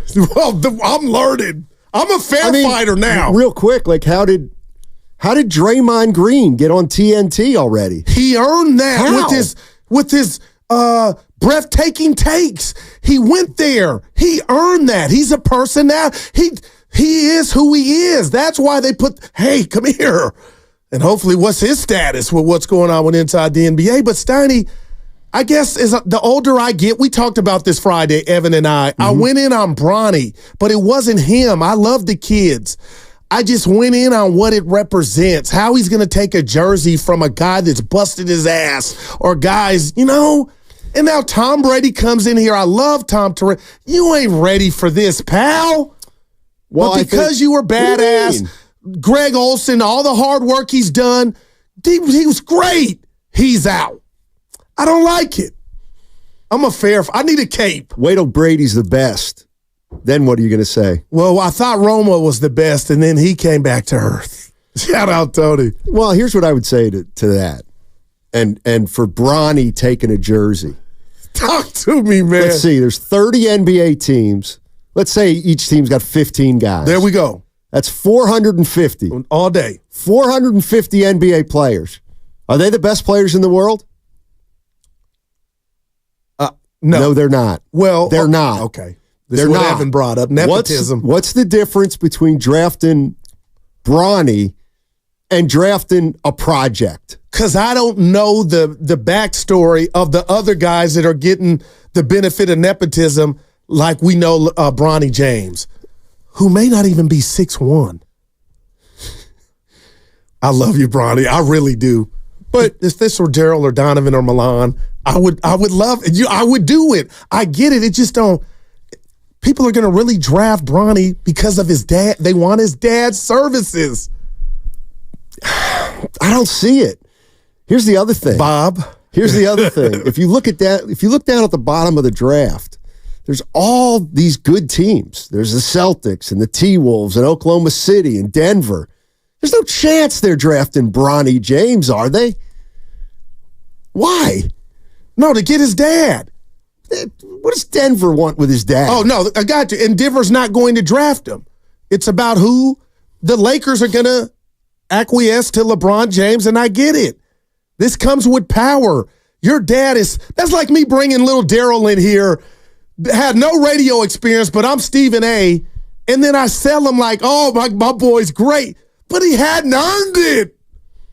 He didn't win a contest. He just here because of me. That's what somebody's saying. 408. Goo, what about how you got on radio? Well, I won the contest. 144 contestants. But who'd you replace? Did anybody care about that guy or woman? Well, no, because it didn't happen overnight. Yeah, but once you got in here, somebody was going. No, but I paid my dues on the weekend. Okay, so nobody lost their job because of me. That's fine. Yeah. But do you think when you... Talk to me. Do you think when you won the contest that you were a professional radio guy? No. Exactly. I was all outdoors. Exactly. So it's similar to, you got drafted by 95.7. Okay. All right. And 6 years in the minors. Well, I don't know. I don't know about that. Maybe a year or so. That's the, But you get the gist of what I'm like. Tom Brady. I don't know what his dad. I don't know what LeBron's motive here is. I know he said he wants to play with his son. And that got him drafted because he's so powerful and he's good at his job. So the Lakers want to retain LeBron James, and they're going to do him a solid and draft his son. The family guy in me loves that. But I'm looking like, boy, this is a prestigious club, the NBA, even the last dude. So guys are going to get bypassed because one guy's dad is the man.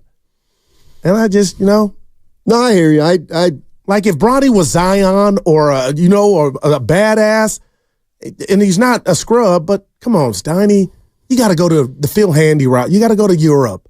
You got to go pay your dues. But he's going to get drafted because he's got the right last name. That's all. I'm not convinced LeBron. Are you kidding? Finish that statement. I'm not convinced. He's not going to some crazy team to be with his son.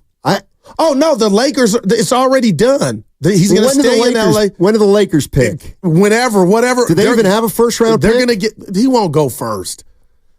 Who? Bronny. He won't go in the first round. Okay. Nobody's going to draft him but the Lakers. So he's safe. Well, there is a new team in town. They're not going to be drafting Bronny, but you, of course, know that the Golden State Valkyries unveiled their name, and in honor, we are going to be giving away gear at around 12 o'clock. So we're going to be giving away some apparel.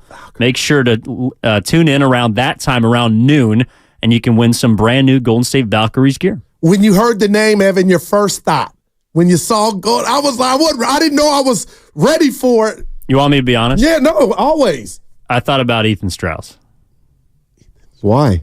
Last week or 2 weeks ago, Ethan Strauss went viral for saying that the WNBA missed a big boat on not naming teams after just the NBA teams, like the Lady Pacers or the Lady Lakers. Right. That'd be an easy way to familiarize people with the league. I thought it was a little outlandish. Yeah. You know what a Valkyrie is? I do, because I'm fronting. It's a woman warrior. It's a lady warrior. Now that's right. Which is basically what they did. Wow. But the gear is pretty cool, and I like the logo, and the colors are awesome. But it is essentially a woman warrior. I would have liked to see the Laker yellow or gold in it. Why? Why would you want to see Laker gold and Golden State? Warrior gold. Oh, did I say Laker gold? Yeah. Because we were talking about Lakers. That's a little Freudian. So 12 o'clock, we'll give away some Golden State Valkyries. That is dope. Swag. They got a name. Now we need a head coach. I mean, if you want to weigh in on that name, you can have your say. I didn't know it was Lady Warrior. That's dope. I mean, when I saw the name, I was like, whoa. That's got to be the most unique. What is it, a mascot or nickname? Yeah. That I've heard in a long time. And now here I go. I could have Googled it, but lady, that's tight.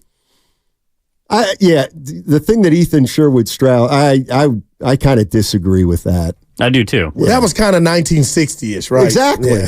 That's what they called every girls' high school basketball team. The Lady Blue Jays. There you go. The Lady Cardinal. Yeah, no, I like the fact that the WNBA has their own stuff, and the Golden State Valkyries are the new NBA. Sounds like a superhero or something in Game of Thrones, but it's a warrior. Yeah. How do you know what I was thinking is how do you even start? What was to assemble a team? Draft, right? But that's only a couple players. And then didn't we meet you, Evan, and I, the GM? She was just introduced the other day. Yeah, she was just introduced. I'm going to butcher her name, so I won't even try it. But, they're now a head coach, Donnie, and we'll see who their players are. Now. And hopefully there's a Caitlin Clark in the next draft. We'll get to that. Well, she makes her debut tonight. As the men Indiana NBA team plays a playoff game in New York, so I'm curious to see the views.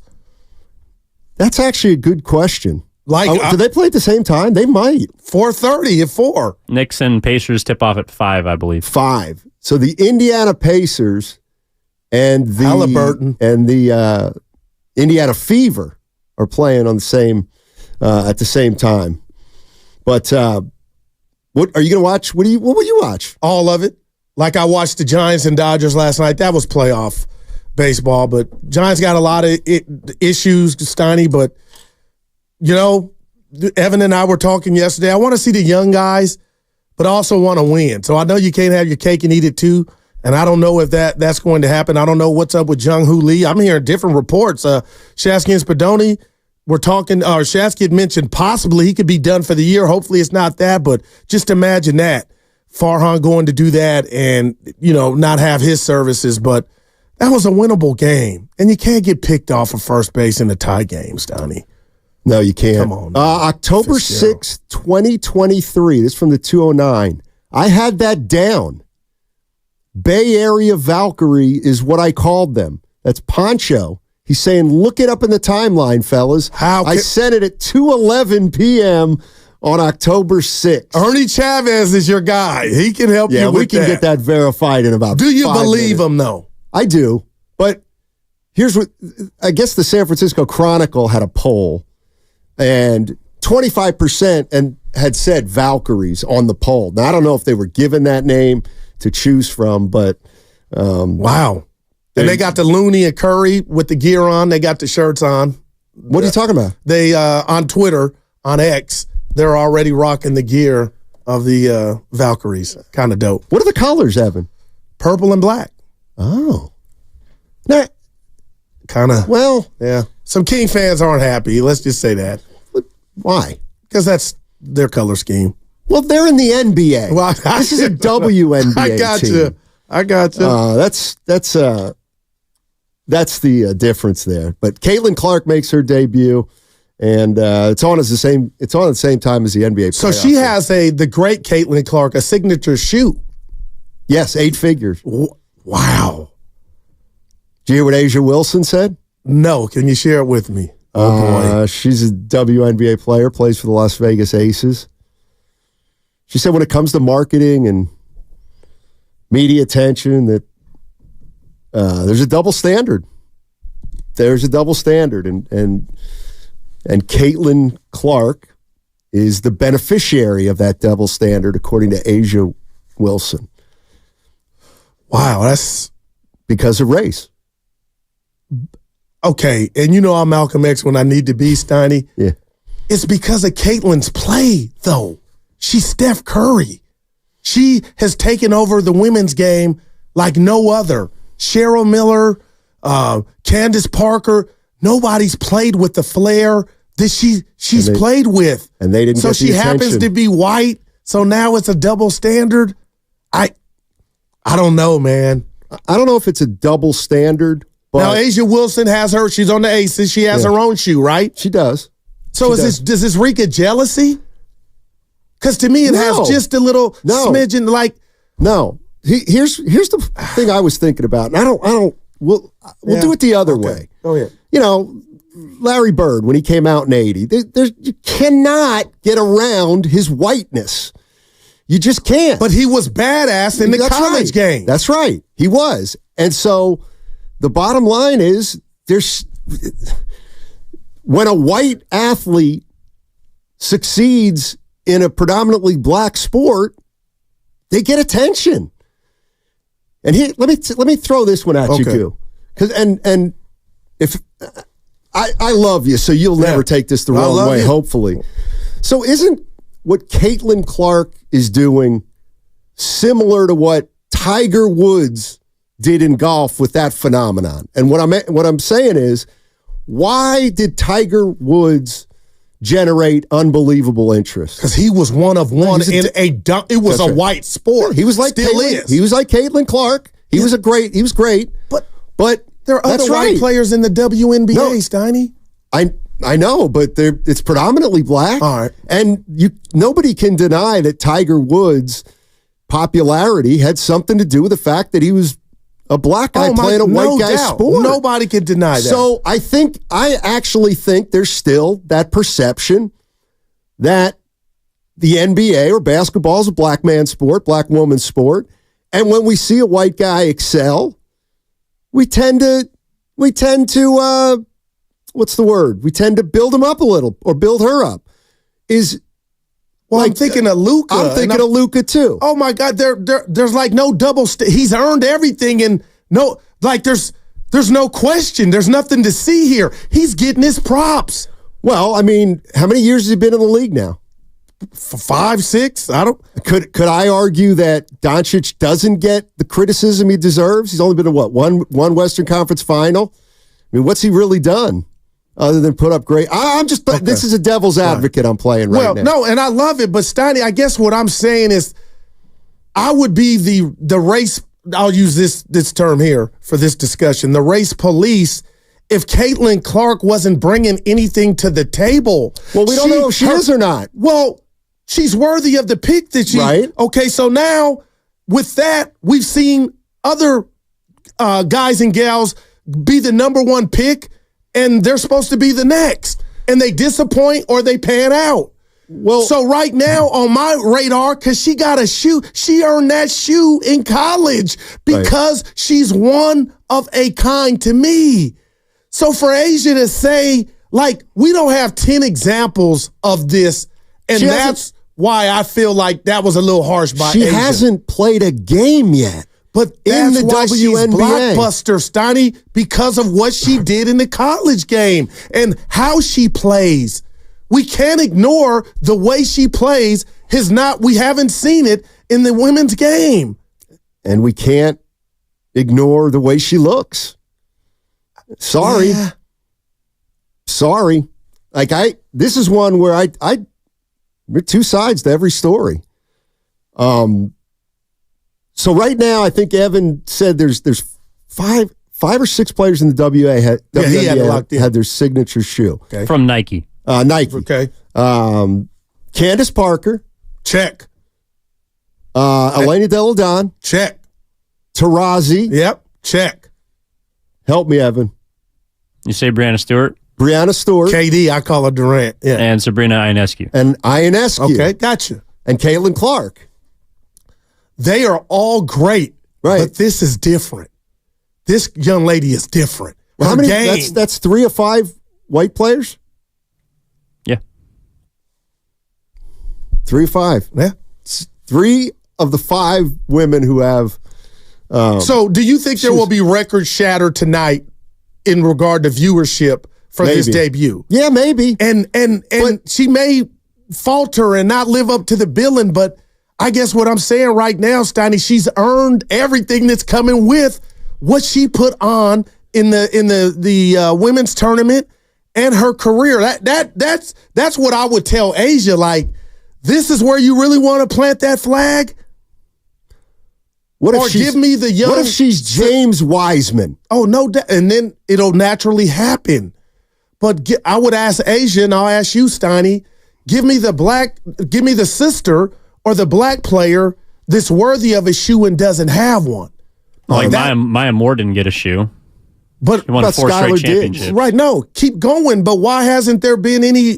Why haven't we had that discussion or Asia brought those women up? Like, why is it just? I'm just asking. Why is it just now all of a sudden happening? Because Caitlin happens to be white. She got her shoe. Now, what about before Caitlin? Why didn't Moore have her shoe? Where was it then? It was all quiet on the set. Well, I think that's part of the story. That is it quiet on the set for certain athletes? I don't know. Like the one thing about Caitlin Clark, and to me, she is similar to Tiger Woods, and that is there's a little envy that she's coming into the league, but over time, she is going to make those players so much more money. And she's going to make the team so much more money. I mean, she's already essentially, they got charter flights now. Wow. She's going to raise viewership is going up, I believe. Right, but it's kind of like it's tail wagging the dog. The media is creating this super star, and you just have to get on board with it, kind of. And I am. But I guess what I'm saying, Steiny, is without knowing what she's going to be on the next level, I don't think she's getting a bit like she hasn't disappointed, nor is she getting a scholarship. I think this just comes with the territory and her brand. Yeah. Alex is in Oakland. What's going on, Alex? How you doing, man? Hey, what's up, fellas? Hey. I'm going to tell you like this. You guys made a point earlier the WNBA has a marketing problem. Caitlin is great. She's wonderful.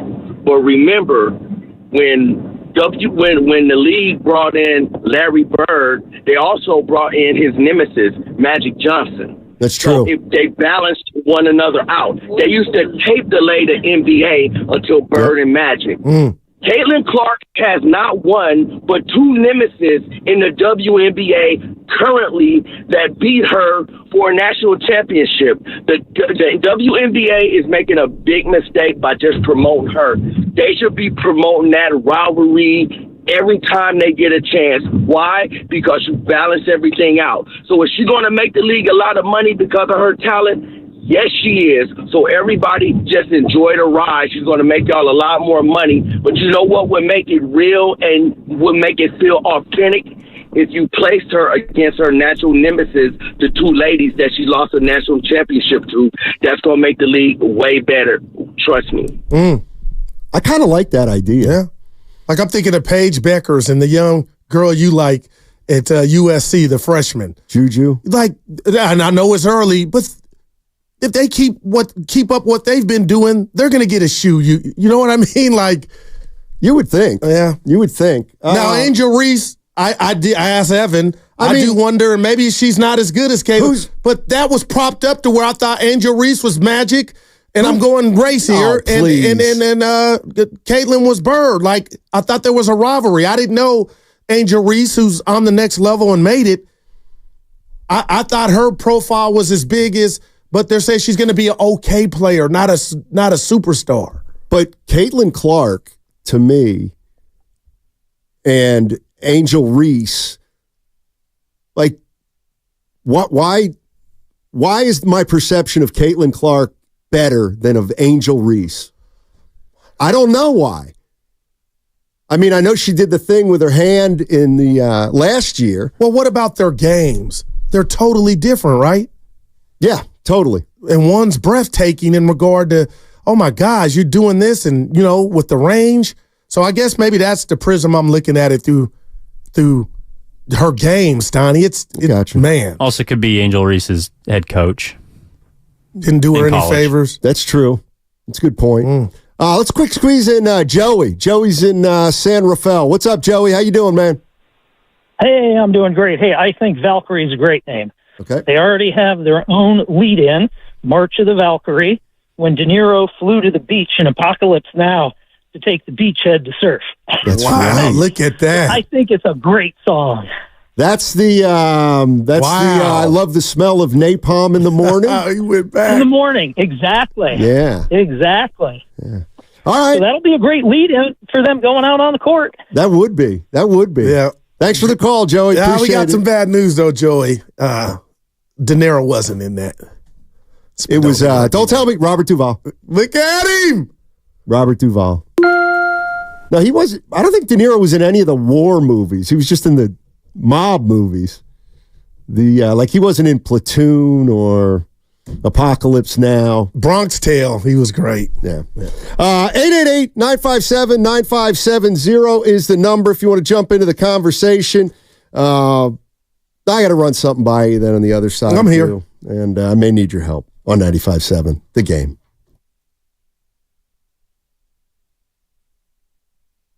Hey, what's going on? It's Willard and Dibbs. Dibbs, are you ready for Thursday? Can't wait for Thursday. It's going to be huge. Thursday is actually going to be big. The Dwight Clark Legacy event at the California Theater in San Jose. And we...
listeners.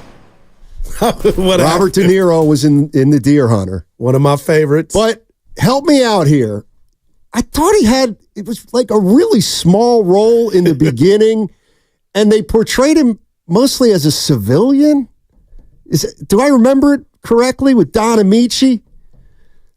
Like, I don't think he had a big role in that, but I do think he was in it. So we really appreciate it. Shout out Amici's Pizza. Yeah, Rob Barbieri turned me on to that. Yeah.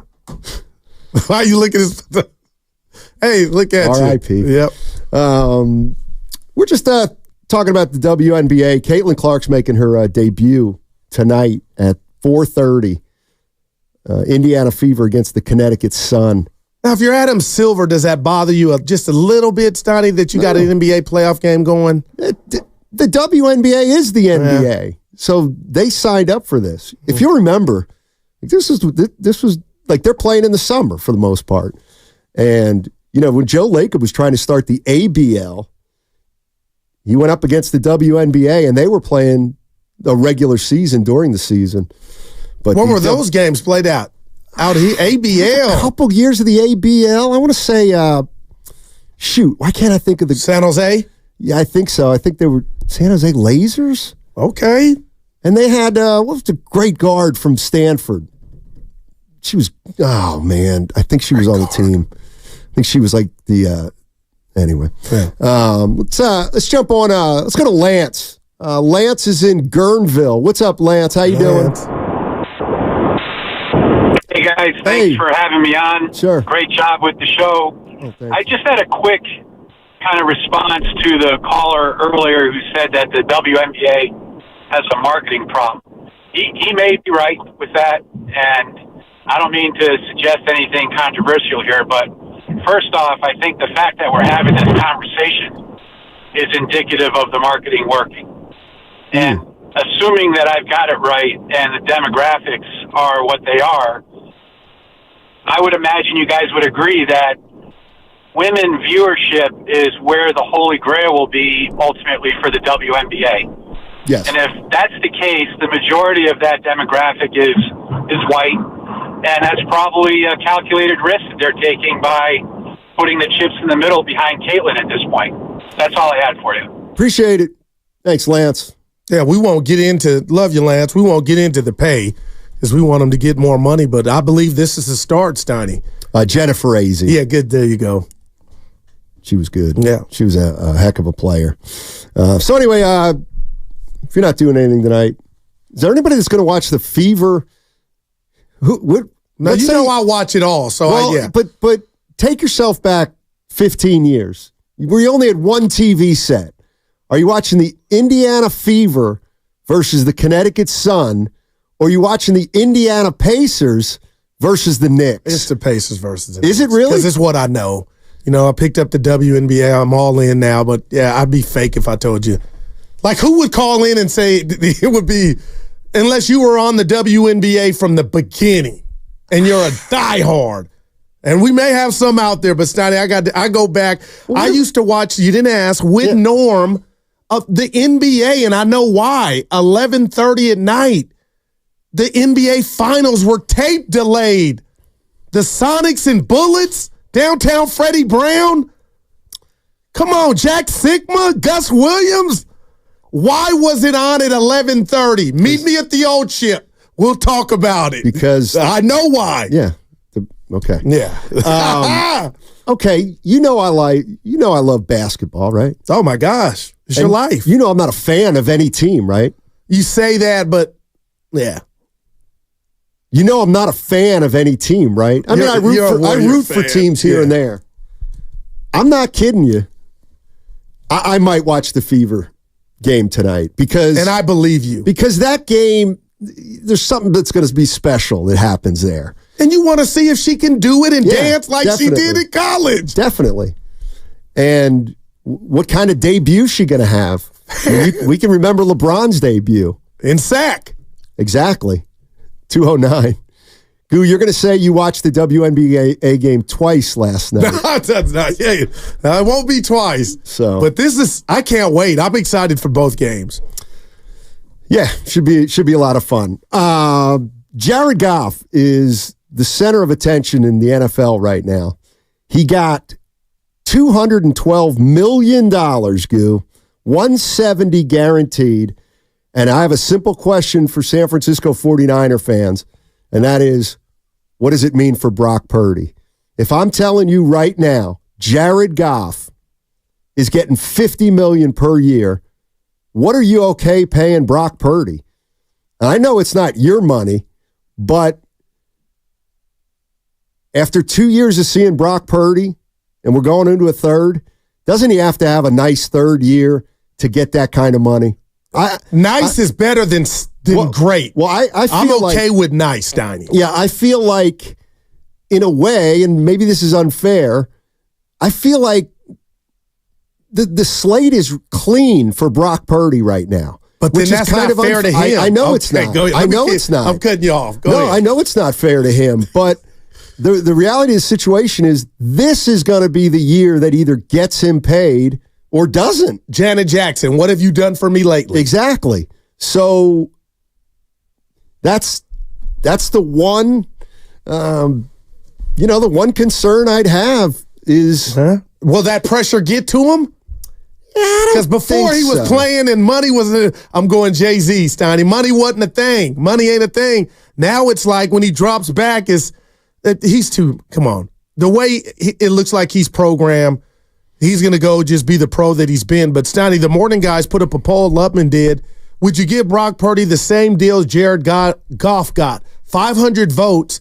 If you don't know the answer, how would you guess the response? I did see it. Okay. I did see Dude, it. I was 51 to 49. I was shocked. I'm in the wrong way. Like, I thought it would be 70-30. I figured most 49er fans, and that's probably who are doing the poll. I guess some haters. I mean, that's the question. Would you close. What did you vote?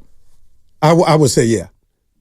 What is it? Would you how's the phrase would you give Brock Purdy the same deal Jared Goff got from the Lions? 212, 170 guaranteed. I would say yes.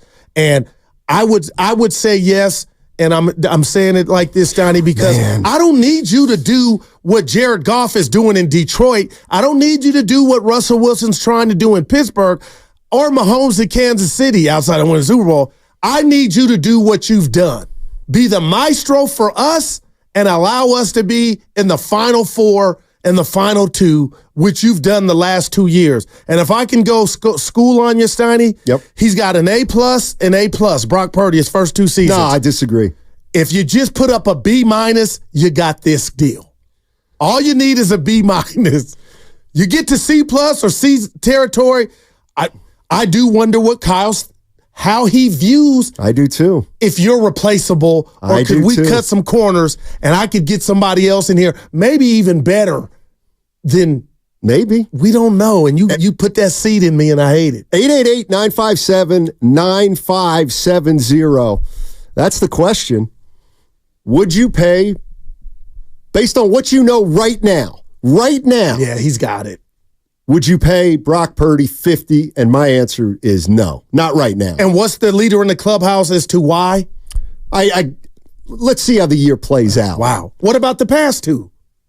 He's been solid. He's taking you to a Super Bowl. He's a quarterback of a Super Bowl team. I just hate for Brock Purdy, and I got to be careful here, Stoney. I hate that Jimmy took him to a Super Bowl and they didn't win. I hate that Jimmy took them to an NFC championship and they didn't win. After a while, you wonder, is it the quarterback or is it the coach? You know? Yeah, I don't know. But I was surprised. I figured that most of the people who took the poll would be 49er fans. Yeah. And therefore, most of the fans would not have a problem paying Brock Purdy, Jared Goff money.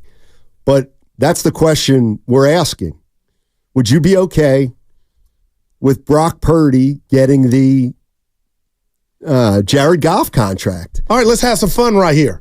You know Shasky, you know Bonte, you know Willard and Dibbs. Let's start with Willard and Dibbs because they're not listening. I think Willard would say, hell yes, I'd pay him. Why do I feel like Dibbs would say, you know what, pause? and I think Shasky would pay him, and I think Vontae would pause. Well, that's just because I feel like I know my guys, but I could be wrong. But I mean, Willard's gonna say hell yes, right? Yeah, probably. And it's. I mean, I'm being unfair because of course I want to see him play his third year. That's the easiest thing, and then you base it off that. But my presumption is that you want to see more. I do. I do. I want to see more. But even if, like the Super Bowl, do you feel like the defense carried the offense? Because I don't. That's why I'm just blown away that you're like, that's not enough for you. Because all Jared Goff has done is take a team to the Super Bowl. They said night-night. And then he went to Detroit and got to an NFC Championship game, was up 17. They were, and lost. Well, let me ask you this. Because this is what scares me a little. Are you confident that Brock Purdy is going to be the starting quarterback for the San Francisco 49ers 3 years from now? 3 years from now. No doubt in my mind. See, I do. I have doubt in my mind that... What's the roadblocks outside of injury? The dude just wrecked his elbow, came back, and was ready for week 1 in Pittsburgh. The roadblock is paying Brock Purdy 20 to 25% of your entire payroll. And I get it. That may be the going rate for a Jared Goff, but boy, I mean, let me ask 49er fans this, because Guru just said, well, what would the roadblock be? Of course. I said, is Brock Purdy going to be the starting quarterback for the 49ers in 3 years? And Guru said, of course. What's the roadblock? And I'll put it this way. The roadblock's Kyle Shanahan. That's the roadblock. All right. So it all comes down to whether it all comes down to whether he thinks he's worth it or not. And here's the other thing. Like, I actually think Shanahan sees the market. He sees the market, and he sees how much a quarterback costs, and he says, that just hamstrings us in too many other positions, and we don't think he's Mahomes. We don't think he's Josh Allen. So, 707, if Purdy repeats this year, then I'd pay him. I agree. I mean, and you're going to have to at that point. There's no decision. If the 49ers go to the NFC Championship again, blank check, and they go 12-5, even if they don't win it, I think he's getting paid. Yeah. And it's not, you mentioned Kyle Steiny, it's not his money in this sense. The owner is on record of saying all he does is sign the check, and he's ready. This was months ago. He's ready for Brock to reset the quarterback market. So, my point in bringing that up is there's no surprise or shock value here. Yeah. Let's see. Uncle Looney says, Steiny, there's zero alternative but to pay Purdy. And that's a great one. Well, and I would just say this. Yeah, right now, after 2 years. But they didn't draft a quarterback. Case. They didn't. But you know what? And there was whispers they might. Okay. What about Kirk Cousins? Well, they just drafted a quarterback. No, I don't understand what's going on in Atlanta, but that was weird. But they put a ring on Cousins' finger, too, to be secure. They did. Okay. They did. And gave him some bread. They did. A lot of bread. No. It's a lot of money for Brock Purdy. And you got me thinking about how much of your check here at 95.7 The Game goes to your mortgage or anybody out there. To have a home, Steiny, the most important investment one could have, that amount for your mortgage, I'm just assuming 99.9% is a lot of people's checks. But it's worth it because, it keeps you in your castle. There's another reason why I said, do you think Brock Purdy's going to be the 49er quarterback in 3 years? And Guru said, absolutely. But the other issue that's giving me pause, and I have no proof of this, but it's just watching Shanahan and Purdy and Lynch over the last 2 years. I'm not convinced that Shanahan believes that Purdy is the guy. I know that probably sounds crazy, but I've seen how he handles quarterbacks. I saw how his relationship with Jimmy Garoppolo kind of deteriorated. But Jimmy let him down physically. Well, he did, but Brock Purdy got hurt in the NFC Championship last year. Now, he didn't miss any games, but has anybody out there heard anything where you're convinced, or 49er fans, you convinced that Purdy is Kyle's guy? I'm not. That doesn't mean he can't become his guy. Maybe the first game of the year or midway through the year, Shanahan says, you know what, this guy's our guy. I don't think the 49ers view him as their Mahomes, as their Allen, as their Burrow. Okay. What if we even as their Tua? What about when Kyle shared with us what he told the owner? We got a problem. We got a problem. This kid is better than our starter. Right. So I'm just saying, are we so sure that Kyle doesn't have his Mahomes? One, he drafted him, and now you created this Frankenstein. You put everything in him, and he's done nothing but answer the bell. Right. So are we so sure Kyle doesn't have his guy? If anything, I think this is like Flavor Flav, the football version of Flavor Flav's chain with the big clock. The fact that Kyle said, I took the last pick in the draft and I'm taking them toe-to-toe with your Mahomes and all these rest of the guys that can't even get there, like a Lamar or a Dak or a Kyler Murray or Deshaun Watson. I think Brock Purdy being this good and the quarterback for the Niners is the biggest flex Kyle Shanahan could ever have. I'll bet you Kyle Shanahan,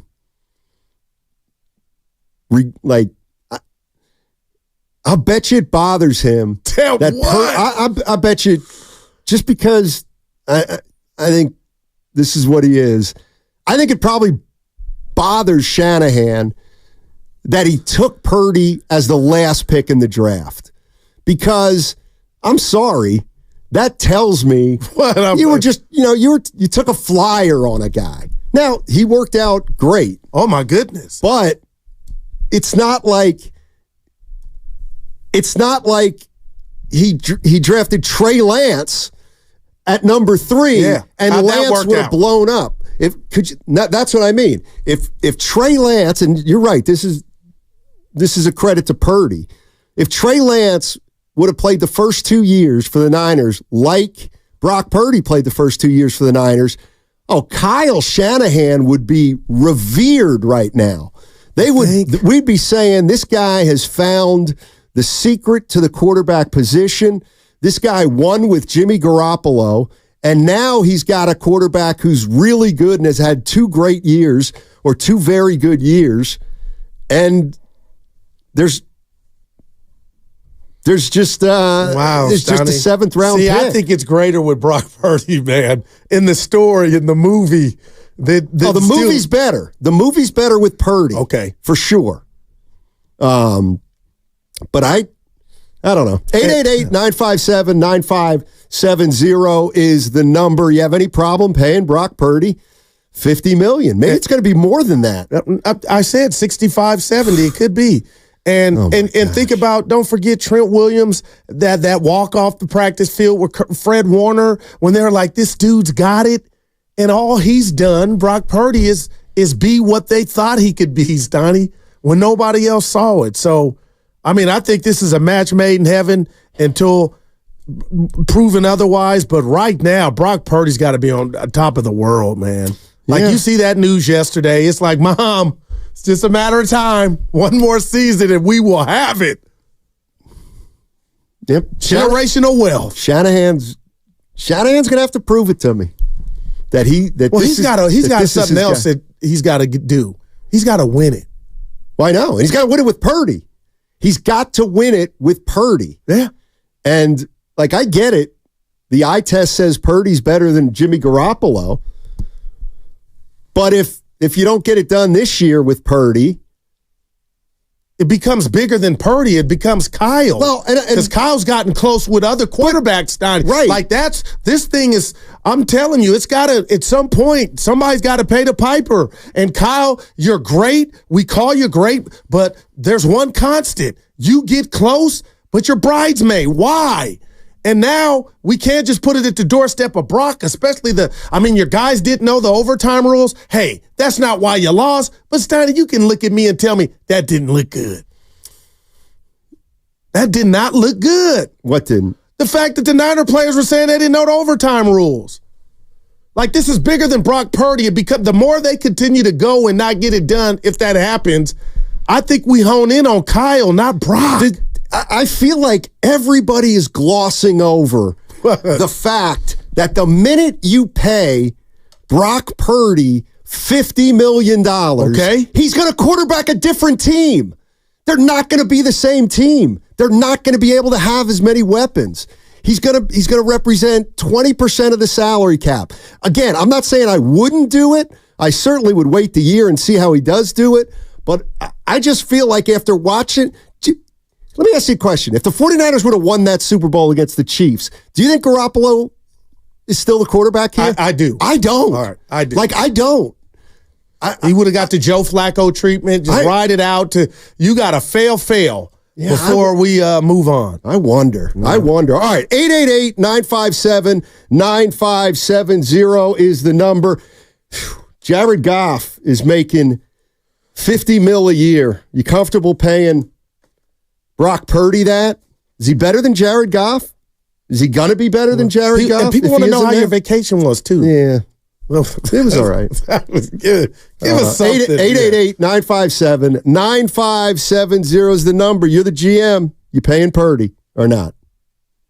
Hey, it's Willard. And Dibs. For Safeway. Head to Safeway for amazing digital deals and BOGO offers. That's buy one, get one, Dibs. I get that. Yep, that's today.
Sports, man. I might go viral. Now, back to Steiny and Guru on 95.7 The Game. Hey, coming up at noon today, you have a chance to win some Golden State Valkyries swag. That's right, the Golden State Valkyries.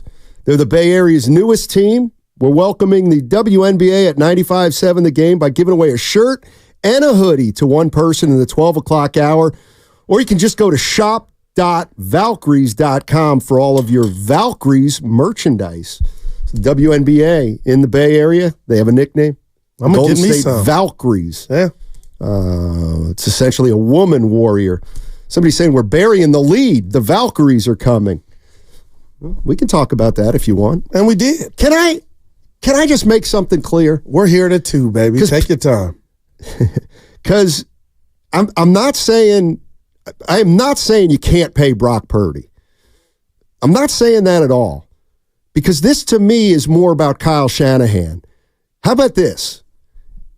I'll believe it when I see it, that Purdy gets that kind of contract.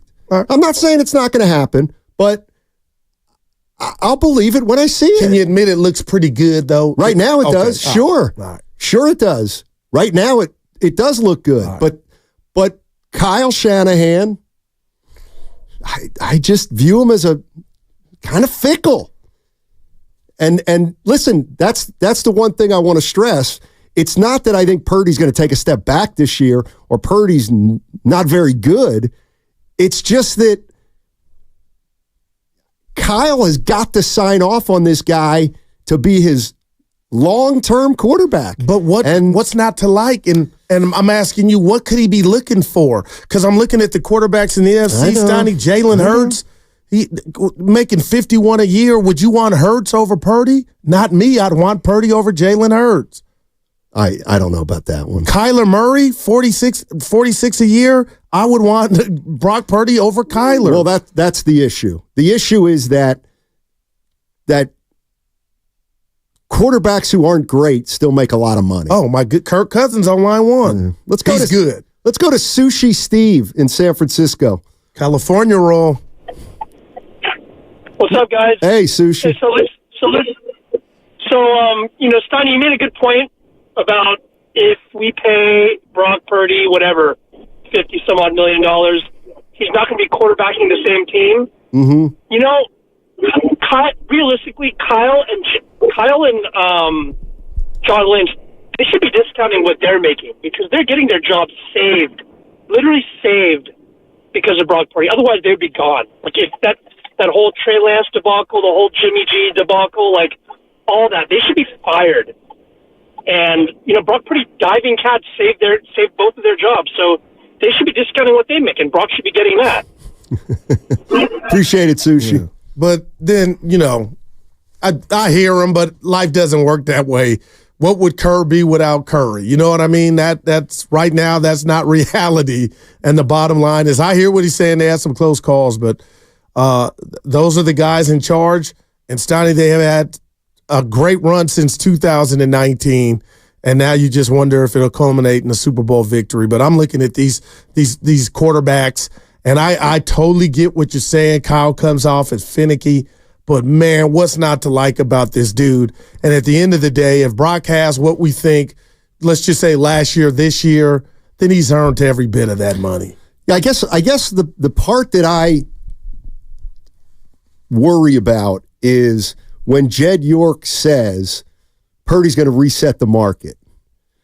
Really? Is he really going to reset the market? And Jared Goff just did it yesterday. I know. Without a Super Bowl ring. I know. Purdy beat Jared Goff. But just because, this is the thing, just because certain quarterbacks are making $50 million, do you just pay Brock Purdy? The going rate, Jared Goff, $50 million a year? What are we doing here? We could bring your boy in there, Kirk Cousins. We can go to Kyler Murray. Hadn't done a diddly squat. Steiny, so this is what it is. This is the going rate right now. And I know you're scratching your head but it's going to go up, up, up, up by the time he puts his John Hancock on that contract. I guess so. Yeah. I guess so. But I'm not convinced Kyle Shanahan wants to go the top paid quarterback. I don't think you know what I mean? Like, I don't think he wants. Well, I'd love to see that. He wants to pay his quarterback $50 million unless he's Mahomes. You know what I mean? Well, then why'd he draft Trey? He, like you said, and you weren't wrong. Well, he was hoping. He was hoping he would and beat he would have Mahomes. loved it had that day. Well, that's different. If Trey Lance would have turned into the dynamic quarterback that everybody thought well, I don't know if everybody thought it, but if he would have been the same kind of dynamic quarterback in the pros as he was in college, well then, I think that there's no doubt he would get a big contract. Or Kyle would want to pay him that much money because Kyle discovered him. And he discovered Brock, He did, but it was kind of by accident. To me, it was a stroke of good fortune. But it's still his genius to use that last pick on Mr. Irrelevant. And now he's got to go from, you're going to pay him $1 million to Mr. Moneybags to $50 million. But it could be 70. Okay. Well, have fun revamping your team. Gerald in Berkeley. Hey, Gerald, what's going on, man? How's it going, Sonny and Guru? Hey. Going well. In my opinion, I think that Brock Purdy is just a better version of Jimmy Garoppolo. And I mean that in the sense that he's the type of guy that, he won't lose you a game, but he won't win you a game. Would you guys agree? Yeah, I do. I saw him win them a game against Green Bay in the rain Saturday night when they were down. So that dispels that. I saw him have a lead in the second half of a Super Bowl, up 10 on Mahomes. So I don't agree with that. I mean, they were losing to Detroit. I don't care what happened. He brought you back.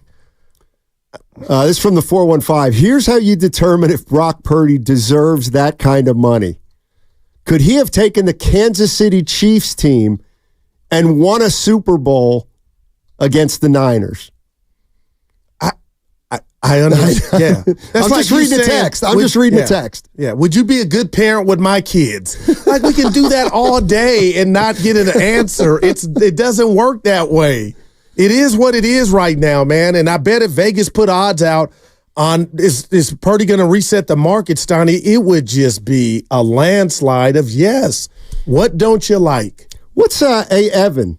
Do you know offhand? What's Mahomes making offhand? Do you know? I want to say he's like the fifth or sixth highest paid quarterback per year, but north of 50. 43 a year for 43. Mahomes. Yeah, 45, Stoney. Okay, and that's exactly what I'm talking about. So, and I get it. Mahomes is not the highest paid quarterback. Got 63 guaranteed. Okay, you're gonna pay Brock Purdy more than Mahomes?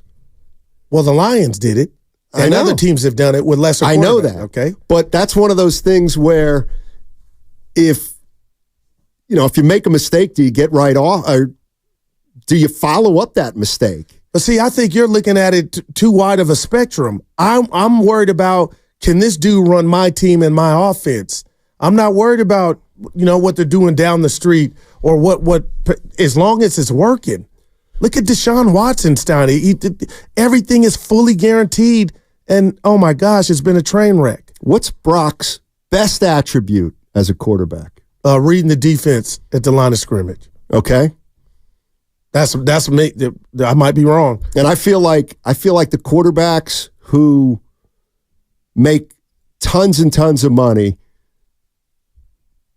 maybe they're viewed as more athletic than Brock Purdy. Well, he used his legs on that drive against the Packers in the playoffs. Yeah, but I don't know. I hate that I'm not telling you Brock Purdy is Johnny Unitas. I'm giving the dude his flowers for what we've seen thus far. Absolutely. Can there be a fall off? And it sounds like you're worried about and worry's too strong. If there's a fall off, it's after you gave him 60 or 65 million. That seems like where you're operating from. Yeah. But there's a risk in every investment. I feel like, having watched the 49ers the last 7 years under Shanahan and Lynch, I I don't know. I just feel like they have stumbled into something with Brock Purdy and having to pay a quarterback so little that it allowed them to do so many other things with the team that it just gives me a little bit of pause that they are going to go from $1 million to $50 million for Brock Purdy. Well, didn't we see Seattle do this when Russell Wilson had success on his rookie deal and then they broke him off? Okay, then we saw how it gradually, they had Purdy was Purdy as good. Did he get off to? How was Russell Wilson? I think better. I think Purdy has been more. He's in a different offense with the maestro at the helm, so I think that helps him. But yes, Donnie, I don't know what there is not to like about what situation they're in right now. I feel like there's almost a strategy involved. Like, could you get him for 35? Like, why does he need to reset the market? Why does Brock Purdy? Why is Brock Purdy resetting the market when we know he's not as good as Mahomes or Allen or Burrow? It's the way the business is ran. That's right, and that's why Jared Goff. You could say the same thing about him. It's how it works, Donnie. It's not how much you won. It's when you're up and what we think you are capable of, and that's what's happening before our eyes. Just because a starting quarterback is due a contract extension doesn't mean he should become the highest paid. But he wouldn't be resetting the market necessarily. Well, I'm just using Jed York's term. But Jared Goff is now the second highest paid per year. Okay. So if Brock Purdy was top 5, would that be all right by you? Yeah, top 5 or 10. But that's $53 million. I mean, that's 200 plus. Well, what's it going to be next year? It could be higher. And that's why I said 60, whatever he asked for, Brock. Yeah, I don't know. That's a lot of, quarterbacks don't grow on trees. That's a lot of money. That's a lot of money for somebody that we don't know yet is a great quarterback. We don't know yet if he's a great quarterback. Well, it's trending. NFC Championship game, got knocked out, in a Super Bowl we almost won. Can we be honest, though? Yeah, go ahead. Those teams were loaded. Oh, no. He quarterbacked a loaded team. I'm just saying. I feel like you want something that you can't have before they give this man his money. I know. That's exactly right. You know what? And that's exactly right. But unfortunately, they're not going to have that. That's true. So they got to project. You're absolutely right. I'll tell you what. It's a good thing they don't have to pay him this year. Man. I mean, what the hell would you do then? Write the check. I mean, he had earned it then. I mean, to me, you pay Brock Purdy kind of the market rate, not as the number one quarterback. But we'll see. 888-957-9570 is the number. I'll tell you what, if Kyle Shanahan saw Goff's contract, that would scare me. Because it's not like Goff is a top 3 quarterback. He's okay. Yeah, but I just feel like we're ignoring the sound. The owner said in regard to what Evan was talking about, reset the market. So, this is not a surprise. No. And it's still growing. The number may change. Let me just be clear. By the time is to give him his bread. It's going to be more expensive, most likely. Well, let me just be clear. Yeah, it does sound like Purdy is, trending toward becoming the franchise quarterback. And Jed York talked about resetting the market. Goff just got 50. And I'm saying I'll just believe they extend Purdy when I see it. And I know right now they don't have any other options. And what are you going to do at quarterback? But I'll believe it when I see it. Let's go to JB. JB's in Fremont. What's up, JB? How you doing, man? All right. I always tell you, Kutztown, Pennsylvania, baby. Nice. Appreciate it. Guru knows who I am. But I'll let it go with the New Jersey stuff. All right. Anyway, I was going to call and talk about just the salaries. Hey, Guru. I was just going to call and talk about the salaries. You got a quarterback of Kansas City who's won multiple Super Bowls. He's being paid $43 million. You have this young guy who definitely showed glimpses of greatness, and you're going to pay him more. That makes no sense to me. Not even close. This guy is not worth $50 million. He's not. He hasn't been in the league that long, and he hasn't done that much to deserve it. That's my opinion. Appreciate it. Well, that's the other thing, JB. The 49ers got to make a decision on him sooner than a first-round pick. Yeah. I mean, they'd be able to watch a couple years more of them. 888-957-9570 is the number. Omar is in Oakland. Omar's coming. What's up, Omar? Man, I'm just over here sipping on some Ethiopian coffee. Oh. And I'm just laughing at my brother Guru. Guru, he ain't worth no $50 million. If you was to pay him that money, you're gonna lock cap the 49ers. Just look at the situation with the Celtics. Jaylen Brown gets $300 million, and now Tatum is about to get $300-something million. We all know Jaylen Brown is not worth $300 million, but they paid him what the market was worth. Right. And now, if the Celtics don't win this championship, it's going to backfire. And the 49ers have yet to win a championship, and you already want to pay him $50 million? No. That's crazy. Okay, He's worth 40 at the most, 35 to 40, and that's about it. Okay. I hear you, and I appreciate it. Enjoy the coffee. But come on, man. Right now, today, it's not about you or me. Do you think the man, Brock Purdy, has done anything not to get something more than 50? I just think it's just a matter of time. Yeah, we lost him. Yeah, gotcha. Like, he's coming at me like that's I'm greasing this. Get ready. Jaylen Brown's a good comp. Jaylen Brown's not the best player in the NBA, but he's the highest paid player in the NBA. Yeah. So at some point for the Celtics, I'm just saying chickens are going to come home to roost for the Celtics. If they're paying a number 2, which is what he is, more than anybody else in the league. But we'll see. Kyle Shanahan has had an interesting history with quarterbacks here in the Bay Area. How about he's found his guy? Why can't it be just that simple? He's found his guy. I'm with the last caller, though. I wonder if you can't get Purdy for less than 50. Now, the one part of this equation we don't have, to you and the caller's point, is how he plays this year. Like, right. I still believe, but I'm giving him the benefit of the doubt that he has the same exact year as last year. Come on, man. Come on. Here's two texts, one on top of the other. What are we talking about? Purdy is the best quarterback the Niners have had since Steve Young. He set records in his second year. This is his full season as a healthy starter. And in all capital letters, he's only going to get better. And the 415. And this is interesting. Does Brock Purdy elevate your team or operate efficiently enough to execute the offense at a high level because elite quarterbacks elevate their teams above the talent on the field?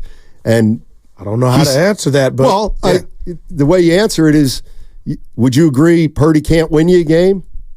Purdy doesn't lose you a game. Purdy doesn't win you a game. Like I do. I don't feel comfortable in that, answering that. He's got you to the Super Bowl and the NFC Championship game.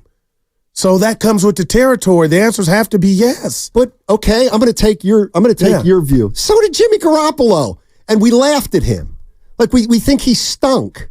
So how much worse is Purdy than Jimmy Garoppolo if they both played in a Super Bowl? Or better. You know what I mean? Yeah, I think he's better than Jimmy, yeah. I think he's better too, Goo. Absolutely, I think he's better. And I think he's better than Jared Goff. Okay, but for whatever reason, Kyle Shanahan has figured out how to get to the Super Bowl with 2 quarterbacks, one of whom is mediocre, and the other is a kind of a phenom who came out of nowhere. All right. So I do think Kyle Shanahan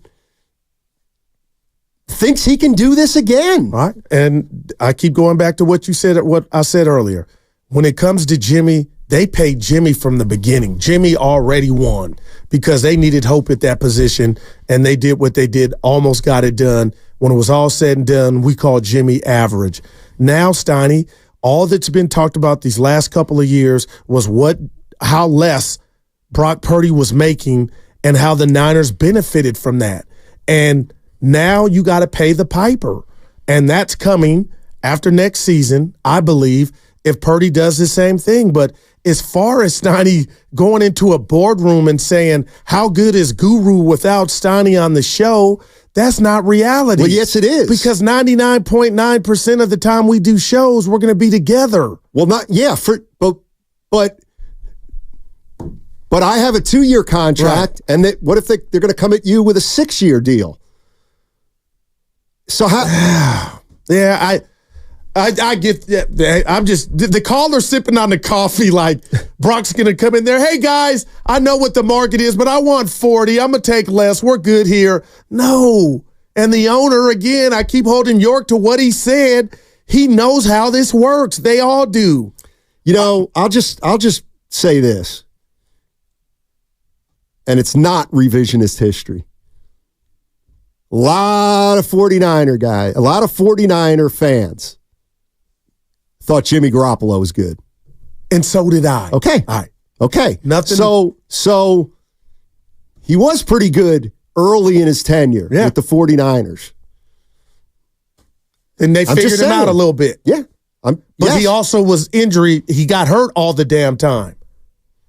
But yet you still went to multiple NFC championship games. And that's why this is just like, I feel like, are we watching the same movie over? And that's why I wanted Brock to win this last Super Bowl. And neither did Kyle. He didn't win. And people are uncomfortable as to who's to blame or why didn't they get it done. I thought it was offensive line, but you go out and draft a wide receiver in the first round. Okay. But I'm like, okay, Kyle, when are you going to get it done? Because you are the captain of the ship. If Kyle thinks he can replace this, why did he trade up for Trey? What do you mean? If Kyle thinks he can replicate this, why did he trade up for Trey? Well, I think he traded up for Trey Lance because he saw the way the league was going and he wanted one of these dynamic quarterbacks who could run a little bit and make plays, extend plays. Yeah. And he thought he was a one-of-a-kind athlete. So, and he thought he could mold, and he thought Trey Lance was really smart, and he'd be able to handle everything that was given to him, and he didn't. But Purdy did. Purdy did as a 7th-round pick. Yeah. So I give Kyle credit to the extent that I do think he thinks not that quarterbacks grow on trees, but that he can sleepwalk to 11 wins with certain guys. I'm not going to say you're wrong. Steiny, these guys don't grow on trees. It's obvious, but I think Kyle knows what he has, and it's just a matter of time before they pay their quarterback the going rate. All right. You've been gone. I want to get your thoughts on what's happened with the Giants while you were gone. Real quick here. Okay, on the other side, we'll get back to some 49ers and a little Giants, Guru. But Jason in the Central Valley, Bob in Tamalpais. We'll get to you on the other side on 95.7 The Game. And I'm back with Daryl the Guru Johnson. Let's go. What's coming up next on The Game is presented by Fremont Bank, full-service banking, no compromises. And that segment was brought to you by O'Reilly Auto Parts. Check engine light on. Take the guesswork out of it.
Now, back to Steiny and Guru on 95.7 The Game.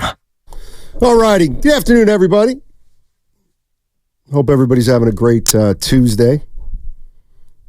And yay! Thank you. Let's finish up with Purdy Let's real do quick. Let's do it, baby. It's lunchtime. Get into a little, yeah, that's right. It's the lunch special. Feel free to call in and tell us where you're eating lunch and what you're eating. How'd you eat on your trip? Did you eat a lot or you were liquid diet? Yeah, it was just 7 chicken sandwiches. Oh, okay. You know what I mean? Over the course of a weekend, 2 hamburgers. Stop! Yeah.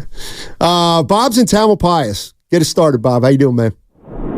Good. How are you? I'm doing okay. So I just want to say, you got to see what Purdy's all about. Maybe another year or two. I mean, he's off to a fantastic start. And as for Goff, I mean, what other quarterback? I can't think of another quarterback other than maybe Kurt Warner. Very few who've taken a bunch of trash teams to any kind of heights. Like Cal's been trash since he left. They were trash when he got there. He turned them into winners. He turned the Rams into winners.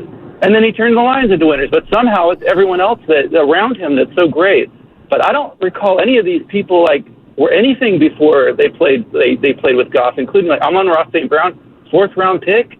Like, if you look at his team, there's nobody on that team that was a star. They drafted the whole team. So anyway, there's a different. I think it's apples and oranges. I think if Goff were on the 49ers, they probably would have won a Super Bowl. So, and if you look at his stats, I think Goff gets a horrible rap in the media, and I don't really know why, other than he's kind of boring like Jokic. And he's not as great as Jokic, but he has that boring factor. Right. So that's my take on the two. He does appreciate passes. So anyway, I just think we'll see. I think Purdy's off to a fantastic start, but as far as if he's worth a lot of money, I think you guys are right. That changes when you pay someone $50 million. Unless you draft fantastically, you're making a huge roll of the dice on a guy that he's very young. So no, appreciate it, Bob. You're breaking up a little bit there at the end. The 49ers going to have to figure that out, and they have another year to figure it out. But if you're smart, Steiny, you want to get as much of a sample size as possible. And even though we can both agree that it's been stellar from Brock Purdy up until this point, it would be negligence on the Niners' part if they just kind of forgot the first 2 years, including last year, and then went all their decision on this upcoming season, which is good. Don't get me wrong. It's going to be hella heavy. But you know what I'm saying, Steiny. He's already batting .400 in 2 prior seasons. So now all you got to do is just keep that train on the right track, and you'll be a top 5 paid quarterback. You know what I'm saying? Yeah, no, I do know what you're saying. Like, he would really have to be bad to kind of mess that up. Right. And it's hard. It's hard to be bad when you are solid at quarterback. And you got a great play caller. Great play caller as a coach. And great weaponry. Personnel. Yeah. Jason in the Central Valley. What's up, Jace? How you doing, man? Hey, boys. Good afternoon. Thanks again for taking my call. Sure. This is a great topic of conversation, just figuring out what Purdy is going to be due for when that contract of his is ready to get paid. I don't know if he's really worth $50 million at this time, because we've seen a high weapon usage of Purdy, with all those guys on his team. But by the time Purdy gets paid, a lot of those weapons might be gone from the team or possibly out the door. So a $50 million Purdy with less weapons, really going to be hard to say. And, in the Super Bowl third quarter, he had him drop back 10, 11 times in a row, and look what happened. And that's arguably when they lost the game. So it's really hard for me. I think I agree with you, Steiny. Keep him at the market rate, and I think that's what he's due for this time. Probably next year, maybe if he plays well, he get something more, but we'll see. Thanks for taking my call, guys. Appreciate it. Thanks, Jason. I mean, the other thing is, maybe you acknowledge you're overpaying him. Is he worth 50 plus? Maybe, probably not, but that's what we got to pay him. Yeah, and if you allow me, or anybody for that matter, just to go down the list of what I'm looking at in regard to, quarterbacks and are they earning their keep? I mean, Steiny, outside of Mahomes and my guy in Cincinnati, the Burrow pack, I mean, man, you're going to be disappointed if we keep it real and do it that way. Yeah. You're right. Hey, is it time? It's time to. How do you want to do this? E? We can talk about it. We're going to give away some Valkyries swag. In case you're just joining us, the WNBA team that's in the Bay Area will be known as the Golden State Valkyries. The Golden State Valkyries. That's tight. All right. Just take a random caller. Should I do it that way? We're going to take the fifth caller. Oh, the fifth caller. 888-957-9570. We'll be taking the fifth caller for your chance to win a shirt and a hoodie. The newest WNBA team. Welcome to the Bay Area, Golden State Valkyries. The Valkyries. The Valkyries. That's you want tight. Some gear, I know, right, Steiny? I would absolutely rock some WNBA gear. Did I just say rock? Shout out Dwayne. No, I would. That's the two. I would. Yeah, WNBA's fair game. I would wear some WNBA stuff. What's the logo look like? It looks. Well, it's kind of like a sword. Yeah, I've seen. Yeah, it. Purple and black sword. I think it's pretty cool. All right. Wonder who did it. Good. What's going on with the Giants? Well, what's going on is Red Cross. Right now they're hurt, Steiny. And before you left, they embarked on a 4-game road trip in Philly. Not 3, got swept. So you came back feeling like they're limping, and this is not what it was cracked up to be. And then they have a game Sunday. Jung-Hoo Lee, did you see that play where, dude, I don't know when he's coming back, if he's coming back, but that was a big blow. But I'll say all this and be done, Steiny. It looked like there was nothing going on with the Giants this offseason, and bam, you go get the Snell, Cy Young winner. You go get Jung-Hoo Lee, a guy that can hit bombs, and Soler. Then you go get Chapman. And all of a sudden, out of nowhere, there's excitement to me. And I was like, okay, Farhan, we see what you did. You got up off the canvas. And it's early, but a lot of Giant fans up into this series with the Dodgers, Steiny, they have not been happy. And even our own Mark Willard, who, isn't quick to jump the gun, he's not liking what he's seeing. And we're taking calls. So here come the Dodgers yesterday in a big series because you went into last night's game 8 games back, if this interests you, in the division. But it's still early. You got 120 or 119 left.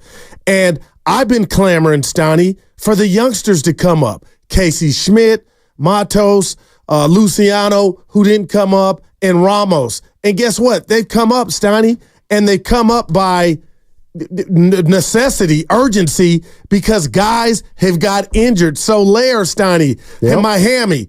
Anyway, they have the Dodgers, and I'm looking at the Dodgers last night.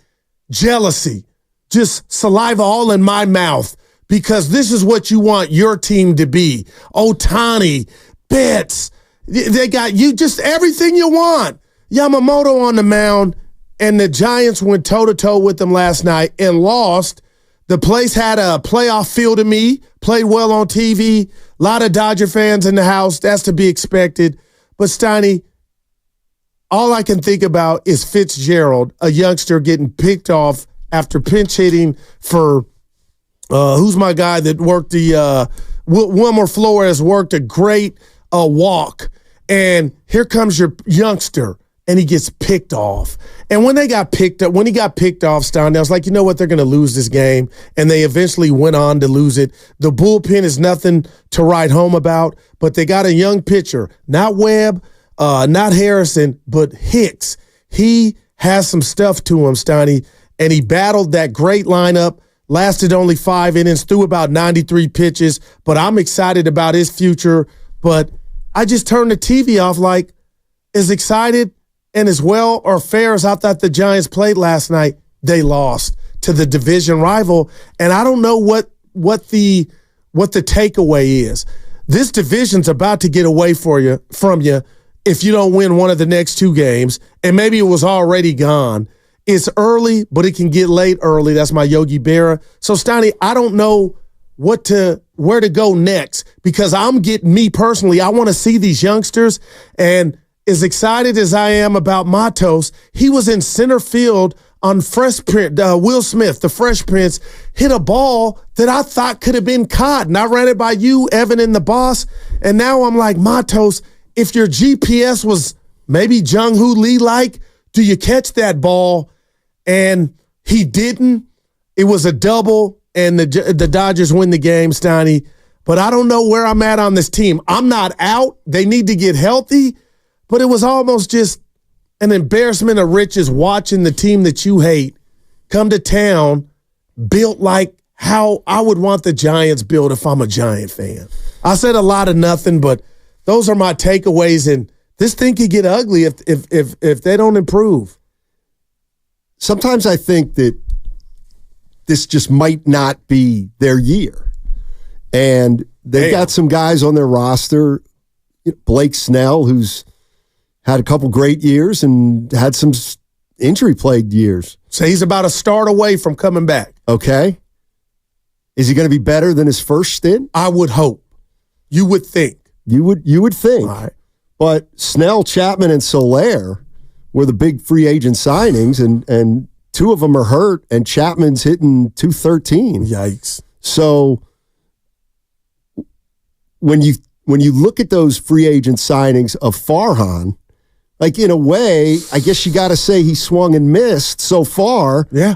But at the time, like they're all good players. They've all had good careers. They've had some bad luck this year, or with injuries. And Chapman got a late start. I guess what I'm saying is, would you view Farhan Zaidi's offseason as just a failure because the big names didn't produce or got hurt? Well, it's interesting you bring that up. I won't say failure only because of where we're at in the season with 119 left. Okay. But Snell's coming back, Soler's coming back, and Chappie's coming back. And hopefully Jung-Hoo Lee comes back. But if he doesn't, Steiny, I feel like Farhan was operating from a place of desperation. I told Evan that yesterday. And normally when you do that, regardless of what field you are in life, it doesn't work out. And I don't know if they don't pick this up, the big free agents, the ones you talk about and mentioned, and I'm talking about Snell, and let's just say the Giants somehow don't make the playoffs, I don't think Farhan has the equity to say, well, I lost my center fielder, I went out if he's out for the year, and I know I'm being dramatic, but I don't think he survives a year where they don't make the wild card. So that's what I've personally done for they got some talent, and they still got time, but I'm not telling you time to be the Dodgers, but we just watched the Diamondbacks come out of effing nowhere and go to the World Series. So there's a lot of this movie still left to be watched, but what is enticing about the injuries is now I'm getting all these, the Ramoses and Matos and Schmidt on top of that. I'm getting youngster after youngster after youngster, and it's kind of cool. But then I'm thinking, is it cool if it doesn't equate to wins? Exactly. Because the season is not gone.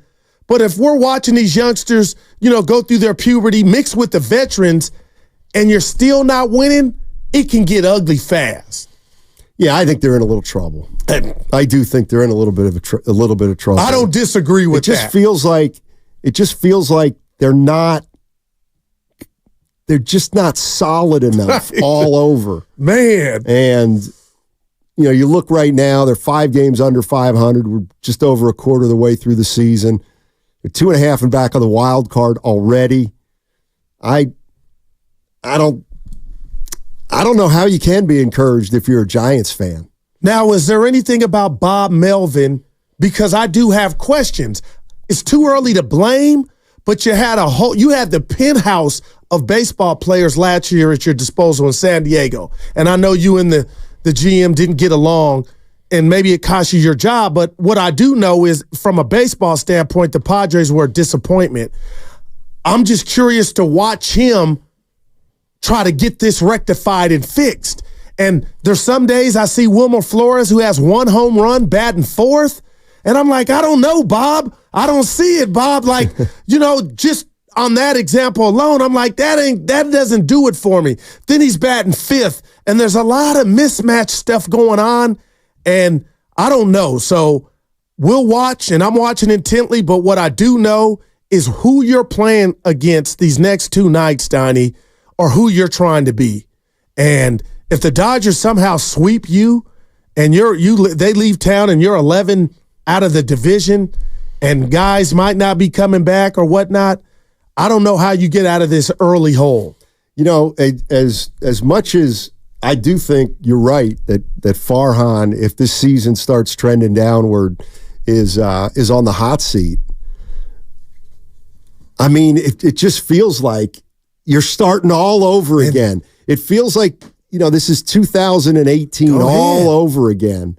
And I get it. There'll be a lot of general manager candidates who are high quality. Right. But where do you go from here with this roster if you take over from Farhan Zaidi? I mean, who do you keep? Okay. Who do you not? I appreciate I guess you got to wait and let the year play out, but I have had friends and family members that have had multiple divorces, and they're now happy.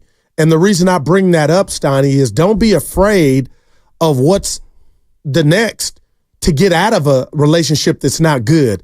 And this is 6 years of Farhan, Steiny, and I feel like if something were to happen and he didn't survive, if they didn't have a good season, which is still to be undetermined, but how much more do you need to see? And the reason I, again, bring that up is you're like, well, who would be people get a lot of money to figure that out, but don't let that be the sole reason to blind you of, Steiny, I thought the youngsters were going to come up and we get a good look at them. And now we are, and we'll see what we think of them as a whole when this thing is done. But this can get ugly early. And the sad part about the Giants to me early on is you're closer to the Rockies, who are last place, than you are to the Dodgers.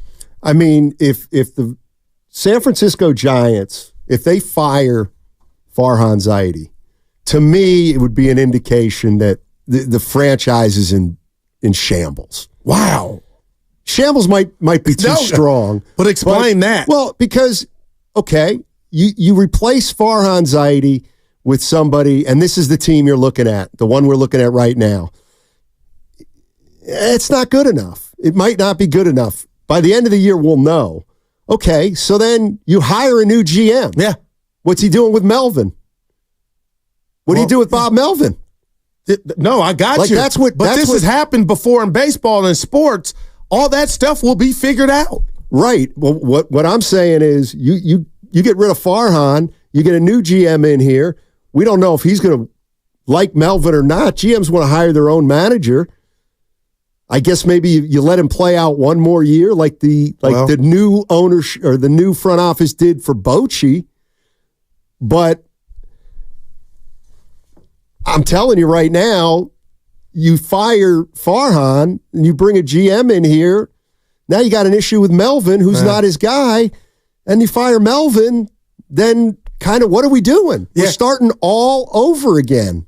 And what did you say in the first block? We weren't even talking baseball. Goo, life is not fair. Now, if that were to happen, and I know that's a big if, but Steiny, just look at the state of the bullpen.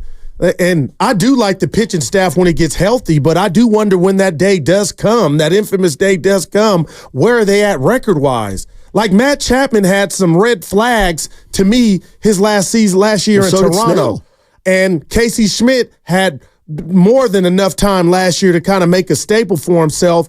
And, his glove is there, his arm is there, his defense, but it's at the plate. Now here we go with Ramos, and baseball is so brutal, Steiny. It's every day, and it will reveal the answer. And I don't know where this thing is going, and I'm sitting here thinking, okay, does Farhan get the Doc Rivers treatment? Not Melvin, because there's so many injuries that – I don't think it matters. Okay, see, I don't think it matters. I was kind of curious if we get, super, super bad news on Jung-Hoo Lee, because I think he would have caught that ball. This is just one thing that stayed with me last night. That ball you could have caught. And I was the guy saying Ramos, and Evan said something good about Ramos. He's a great athlete, Goo, but that GPS on a good center fielder, I think catches that ball. That's just me. And I wonder if Melvin thought he could have caught it. That's neither here nor there. They lost the game. But good God, you cannot. I'm looking at, Steiny, he's batting 200. Chapman batting 209.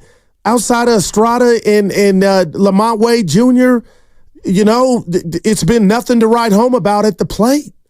No. And how much of that is Melvin's fault? I want to say slim to none. I don't know. Your boy Pat the Bat is their hitting coach. No, he should be fired. No, I'm just saying they take more fastballs down the middle than any other team in baseball. Grant Brisbane gave me that a couple weeks ago, but I'm like, swing the bat. And I know you got to have an approach, but this bullpen, it cost him last night, and we'll watch it, we'll monitor it. But Steiny, I don't know where this thing is headed, but I know this. A lot of my friends in the callers, Mark Willard included, Joe Shasky, they're not happy. But it's early. It's still early. You got 119 left. But they got a bigger problem. Yikes. I think. Which and that is, Chapman and Snell are either going to be good or they're going to be bad. And if they're good, you're not going to be able to keep them. And if they're bad, then they're staying.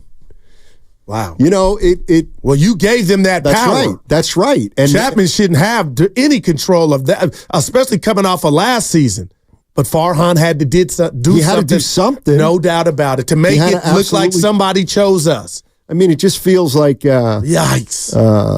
The 510. It's like a fantasy football draft that didn't go well, and now we're trying to piece together free agent pickups with familiar names, but they're over the hill to reach the playoffs. That's pretty good. Well, we don't know. They can make the playoffs. I mean, do they look like a playoff team? They haven't played well all year. And they haven't won 3 in a row all year. And yesterday was another chance for them to do that. And then, I'm talking about Matos' defense, Donnie. What about that bomb he hit, a hanging curve? He smashed it. And I'm like, man, there's electricity. There's youth. What do you need? It's the Dodgers. And unfortunately, you got Hicks up out of there after 5 innings. And that lineup is a bear. And can I say this about Ohtani? I never once talked about his speed because when I see him, he's always in his home run trot. But Steiny, I don't know if you saw him get down the line yesterday. And of course, he's a lefty. That's a unicorn, man. Yep. I have Dodger envy. Well, you should. They're the Warriors with Kevin Durant. You shouldn't have envy because you're not even in their league. You know what I'm saying? Wow. You got to be envious of a team that's. Well, you won 107. That was ancient history. I mean, and lost to him though without Ohtani, but. Then what are you trying to do and accomplish then? I don't know. I don't know what they're trying to do or try to accomplish. I think they Operation 500, right? I think they absolutely felt the pressure from the fan base. Yeah. Farhan did. To sign and I think the front office did and ownership did too. And so they went out relatively late in free agency and got Snell and got Chapman. Got Soler. Man. And they're all great names. But, I mean, that's all they are. It doesn't seem like a good fit right now. No. All right. By the way, a reminder. You can download the Odyssey app and catch all 4 hours of Steiny and Guru. And don't forget, that is a free app. You can now download the Odyssey app directly from our QR code on both YouTube and Twitch, brought to you by First NorCal Credit Union. Upgrade your savings dividend. Open a First NorCal first-class money market today. On the other side, we'll talk a little NBA playoffs. Have you been watching? You know me. Daryl Naismith. You've seen every game twice. No. I rest that. I don't like you guys using that. Like you and Evan ruined the lab for me. Well, and the people, they think it's just my bedroom now. Well, the listeners are the ones that kind of get on you about it. All right. That's what's coming up on 95.7 The Game. Are you facing eviction or homelessness in San Francisco?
Yes. The dive. What a catch. Pages back to second. That's an unbelievable catch.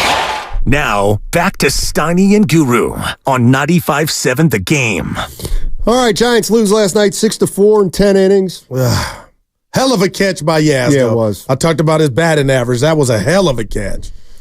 I was kind of with you on the Matos thing. When I saw it, I thought, could he have? Yeah. Put his glove up, but you never know. You never know on that first angle how much room there is between his glove and where the ball lands. But the first step, I hear, Steiny, I used to play outfield, is that first step is everything. And I don't believe he had the Fred Astaire first step. And then when it landed, it was like, it looked like he could have got there, First step is always back.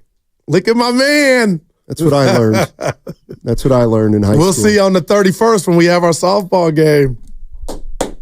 Yeah, baby. Yeah. Lucas sent out are you going? It should all be a yes. And are you bringing family members? There'll be beverages. Yeah. I got a camera crew coming because, boy, what? Couple balls going to the fence. That's got to live. Yeah. Do you think Giants fans are jealous or envious of the Dodgers? Well, they hate the Dodgers won. I know that. And there was some beat LA last night. I was like, here we go. And then Fitzgerald gets picked off. But to answer your question, partner, because it's hate, it's jealousy. Because there's a rivalry. Steiny, Max Muncy is their sixth-place hitter. They're not. I'll bet the Dodgers don't consider the Giants a rival. Oh, no. They're their little brother. Right. And that's a problem. And Farhan was supposed to close that gap. How was he supposed to close the gap? By acquiring talent, replenishing the farm system. If the guys that you had there, but when you took over, you thought weren't good enough, but I was sold a bill of goods that the youngsters are going to be a problem. And all we do is see these youngsters from the Dodgers come up and blossom. But not only did they do that with their farm, the Dodgers, they took Ohtani from you. You were in on Yamamoto. How did he look last night? That dude was outside of the 3-1 bomb, just like Greg Maddux. See, I think that's why I think their issues are bigger than Farhan. Ooh. It feels like the only way that the Giants can get better is through their farm system, because they just have not done well in free agency. And even the signings this year, they come with a caveat of the contracts you gave them. Those 1-year option deals. Desperate. I mean, would another GM really be able to lure free agents? I don't think it's the general manager. I think it's got something to do with the park and the team. And you really believe they're not a sexy team right now. And I don't know that a free agent would want to come here. Let's go to Big Al. Big Al's in Chico. What's up, Big Al? Al. How's it going, guys? Love the show. Thank you. Well, I have a great idea. I think that right now, Farhan Zaidi has got to make a move. Our center field problem is going to be glaring. It happened last night. Matos was lost out there on that fly ball. And I say that we should trade, make a big splash and trade, Mason Black and maybe even Matos and another guy for Jazz Chisholm. You want sexiness? That's what's gonna. That's what you need here. And Farhan is under the gun. I mean, his job is on thin ice right now. And if I was him, I'm a gambling man. I would do this. I'd make a major splash. It's only mid-May, and our center, they don't have anybody even in the minors that is a bona fide center fielder. We don't have, you're going to stick Yaz in center field next? I mean, the guy's a great right fielder. We do not have a center fielder, and this Jung-Hoo Lee injury is just devastating, and we're not going to come near the wild card if it just continues, Yeah. No, I'm with you, Big Al. But I mean, there's a fire sale in Miami, I believe. So anything that you needed. But go ahead, Scotty. But what do you want if you're the other team? And that's why I was saying I don't know how attractive Black is. Who do you want on this roster?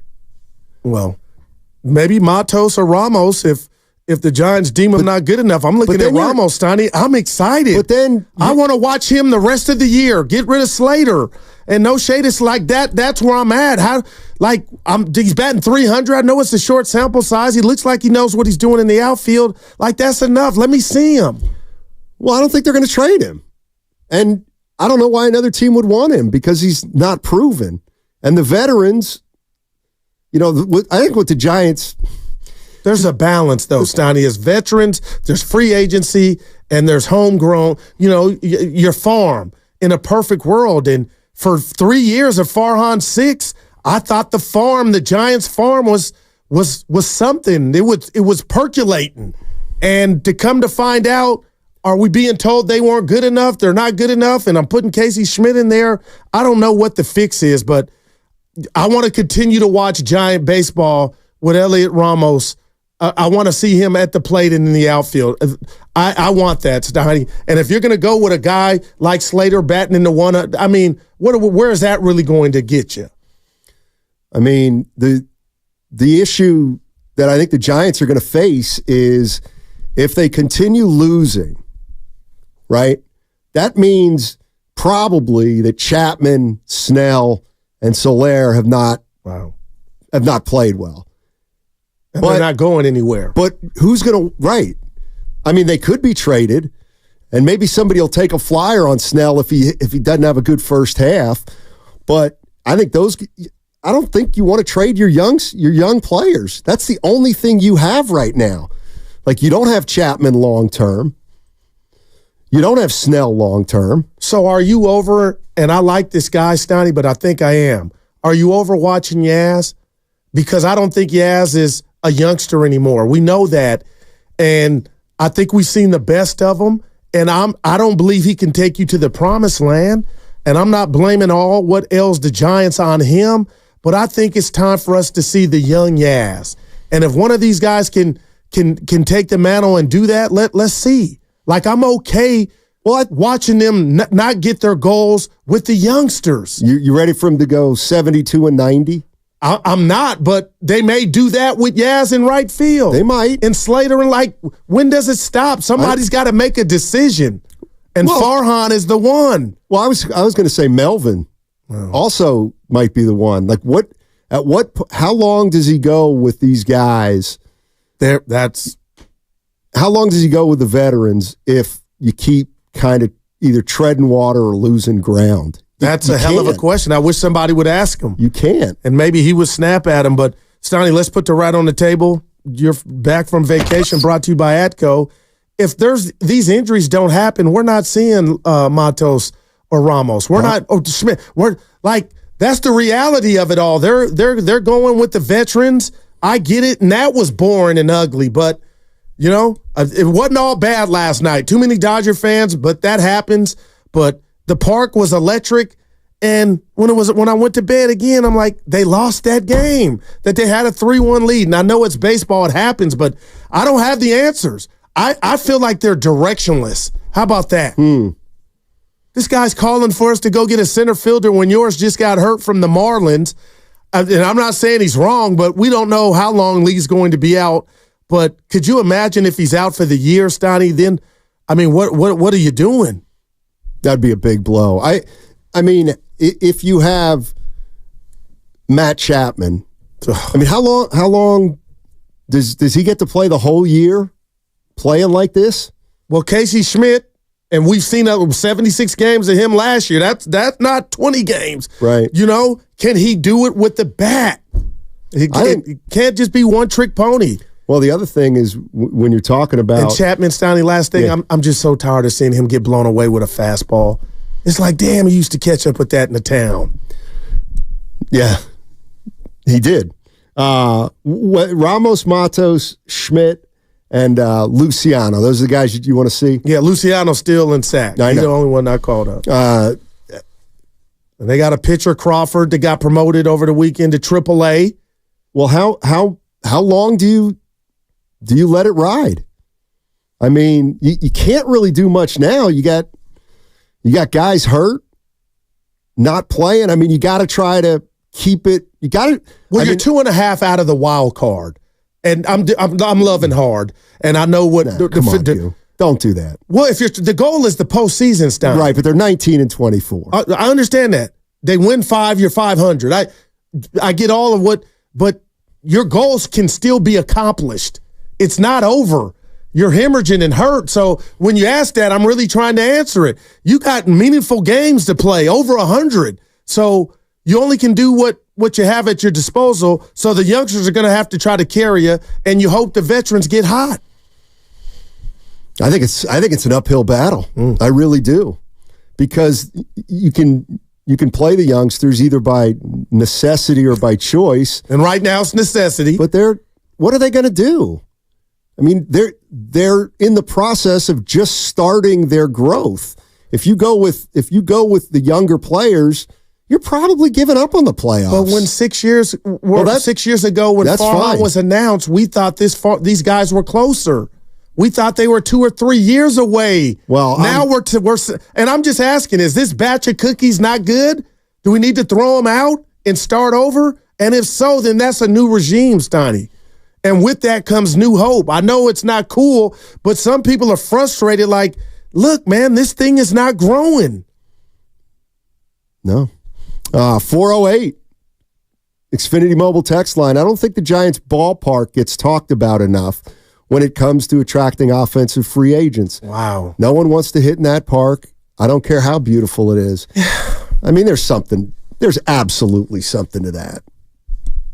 There is. So if I said in 10, 12, and 14 it wasn't, because they had their style of play. No. I mean, free agent hitters don't want to come here. All because of the park. I don't know what I'm not fighting you on that. I just know you're not closing the deal. Well, I think we have a inflated opinion of the Giants. Well, Soler came here, and he's one of the most prolific home run hitters in the game.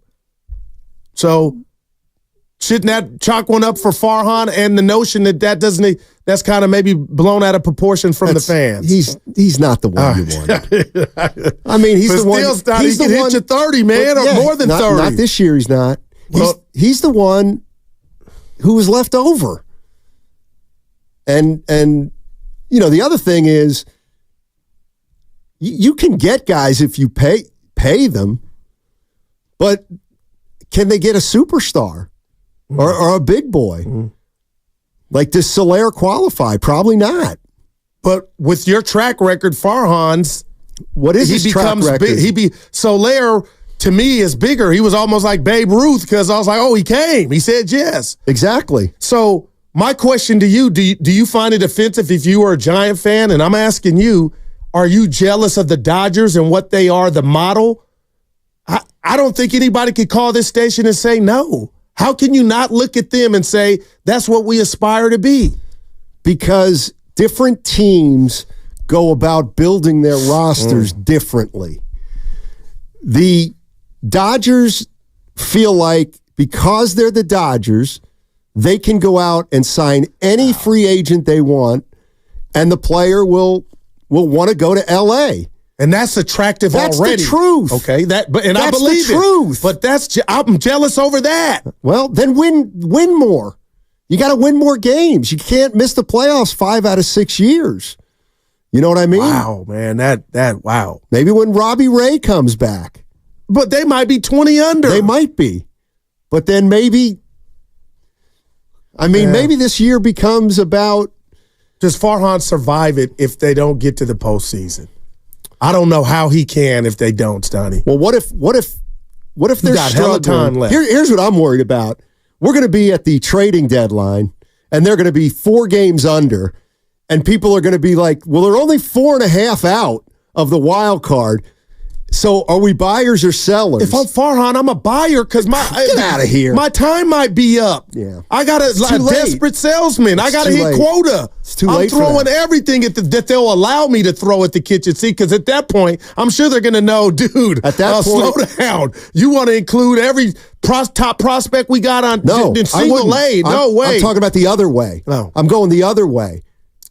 If Robbie Ray pitches well, get rid of him.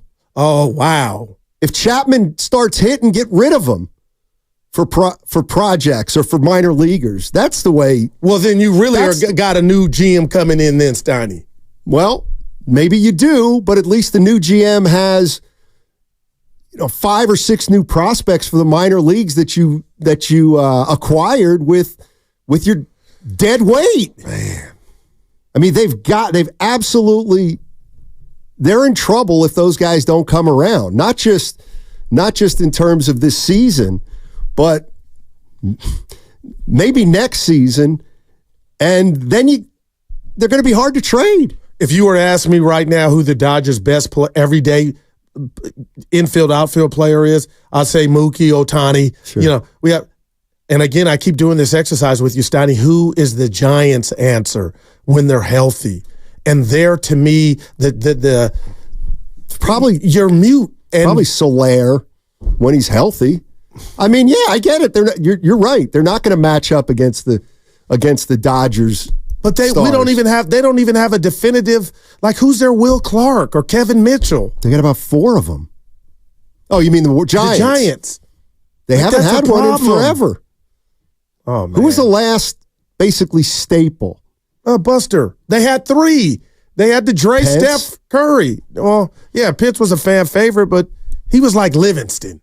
No, but I mean they had star power. Yeah. And 3 of those 4 guys came up through the system. Yes, they did. So, I don't. Do you think Casey Schmidt has the goods? No shade at him. Do you think he's going to be the next Mike Schmidt? No. And Mike Schmidt's the greatest third baseman of all time. You know what I meant. Just anything remotely close. I mean, he's Bob probably Brinley, more like Brooks Robinson. But let's start with Jose Uribe. But don't sleep on Brooks Robinson Jose, at the plate. I love the Uribe, boy. Hey, you know what I'm getting at, though? It doesn't look like they got that. This next crop is that. And again, I'm not telling you I'm out on Ramos or give me the next one. Well, they've got Luciano, who's not called Ramos. Schmidt, Luciano. Those 2 I'm excited Harrison. about. Yeah. And Crawford got promoted to pitcher to AAA. Maybe he comes up. You know what I'm convinced of is when anybody talks about a prospect. Yeah. Oh my gosh. It's a joke. Right. It's a joke. You know how well, it's not a joke if you look at the Astros' success. When they were the Astros, Steiny. Why have I heard the name Marco Luciano for the last 4 years? Because of Farhan. Right. And where is he? Yeah.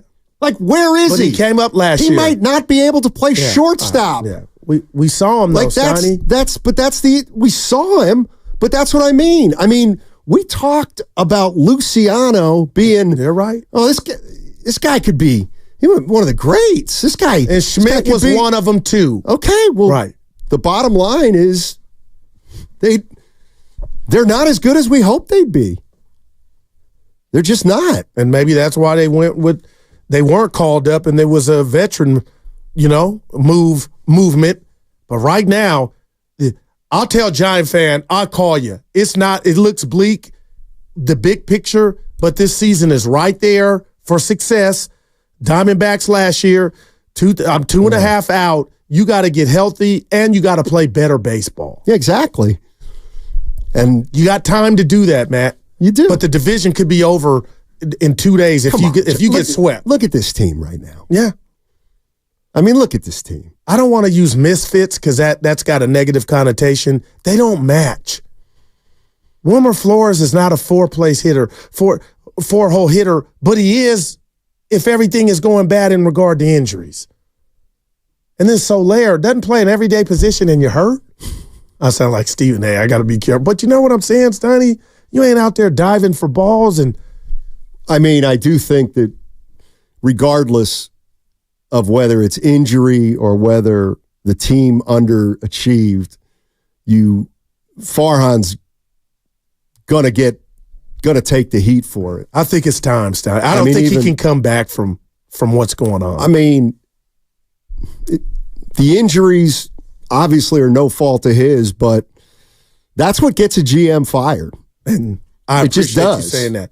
Evan hooked us up yesterday. You don't know this. The man that throws 103 miles per hour for the Oakland A's, Mason Miller, we had him on at noon yesterday, and I'm being real with you. Steiny, I watch and bet on ball. The A's are a better watch than the Giants right now. And they're 5 games under. They lost last night. But I'm just like, I don't know. And I asked, like, people had the A's players for dead. It was supposed to be, but Steiny, they play a brand, like those dudes got chips on their shoulder.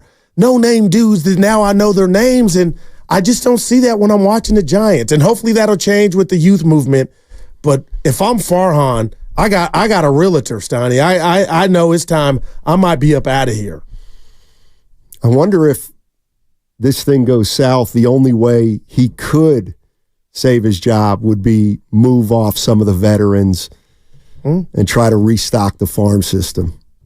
Then that would mean you saw a promise from these guys that are up because they got a big chance. But then we got an issue of you acquire some prospects at the trade deadline, then they're your guys, but you fire Farhan.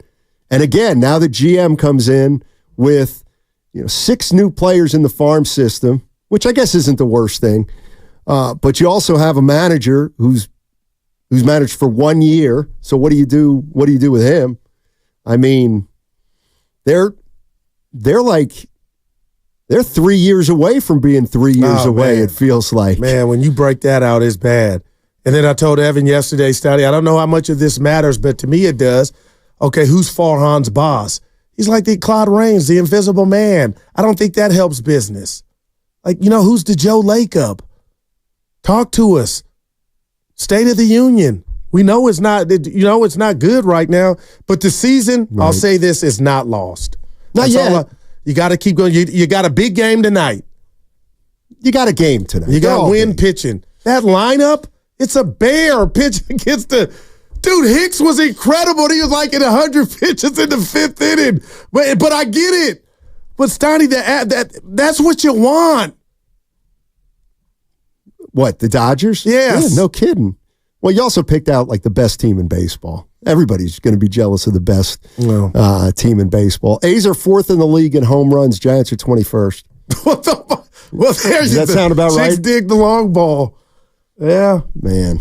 Well, we'll see.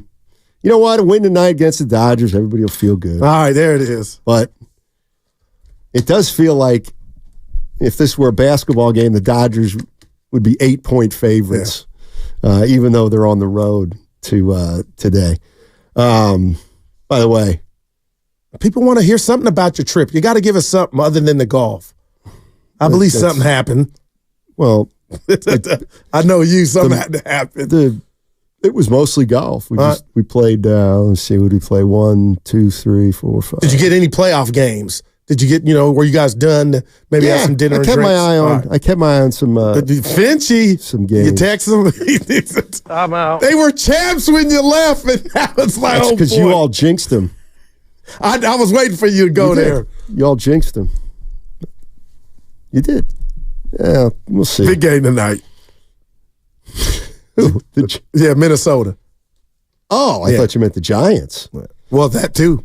All right, coming up next, maybe we'll get into some NBA playoffs, and maybe Guru will ask me some questions about the trip, the golf trip. That segment was brought to you by Safeway.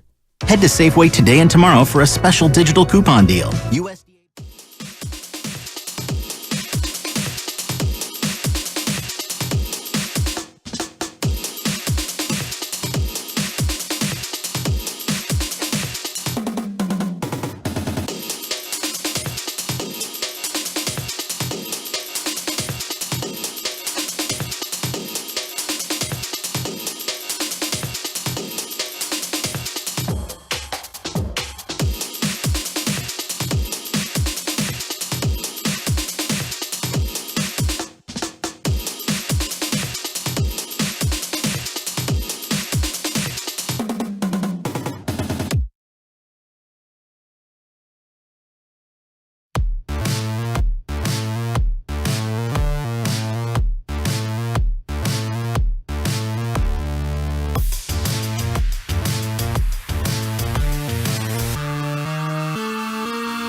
Santos hits it high, hits it deep.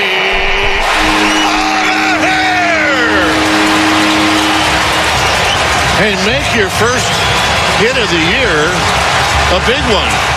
Now, back to Steiny and Guru on 95.7 The Game. That's Dwayne Kuiper. That was a dong, NBC Sports Bay Area. He mashed that. Yeah, he did. He did. Crushed that ball. He did. Seriously, like, good God. They lost. Giants lost 6-4 last night. Dave Fleming, the great, who knows the Giants inside and out. This was before the season started, and he was on with Bonte and Joe Shasky, and he was optimistic. Yeah, he has a weekly appearance. Take a listen to this. Forget this talk about the wild card only.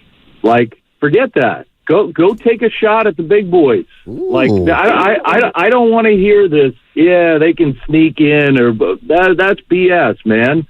The attitude of this franchise should always be to take down that team. And that's what the rivalry means. I don't care who they signed. I don't care how much money they paid. You line up those two teams on the field next to one another, and I dare you to tell me that they're a whole lot better than the Giants are. I don't believe that. The Giants can go toe-to-toe with that team. They can. Now, I'm not, dude is one of my goats, Steiny. He's great at everything, but can we get an updated answer on what he's seeing now? And Stein, if you want to go to a whiteboard and say injuries of robbing this team, of meshing, they came together late. I get that. Mathematically, the math is way still there. But I do wonder if he's not worried about Chapman, the swings and misses of a lot of these guys in the lineup. Soler, when he's healthy, and now that, Jung-Hoo Lee might be out, I can't wait for his weekly appearance, Steiny, to see where he's at now. Because, again, I'm not saying it's over. I'm not. I won't, because it's just there's too much math. But good God, Steiny, how has that thought that he shared with this Flim, how has that taken a hit? Well, I mean, just playing devil's advocate, you signed a guy who won the Cy Young, and he's hurt. You signed Soler, and he's hurt. Chapman hasn't hit. Jung-Hoo Lee's now hurt. I think the bigger issue, rather than just the injuries, though, is none of them were playing well before they got hurt. Right. I mean, but what if you go early bird on that too? They were still early. Well, now we got a problem. Didn't even have a spring training. Well, we're not good enough to give away the first month of the season. Wow. I mean, we're just not. How many home runs does Solera? 4? With about 9 RBIs. I think it's 5.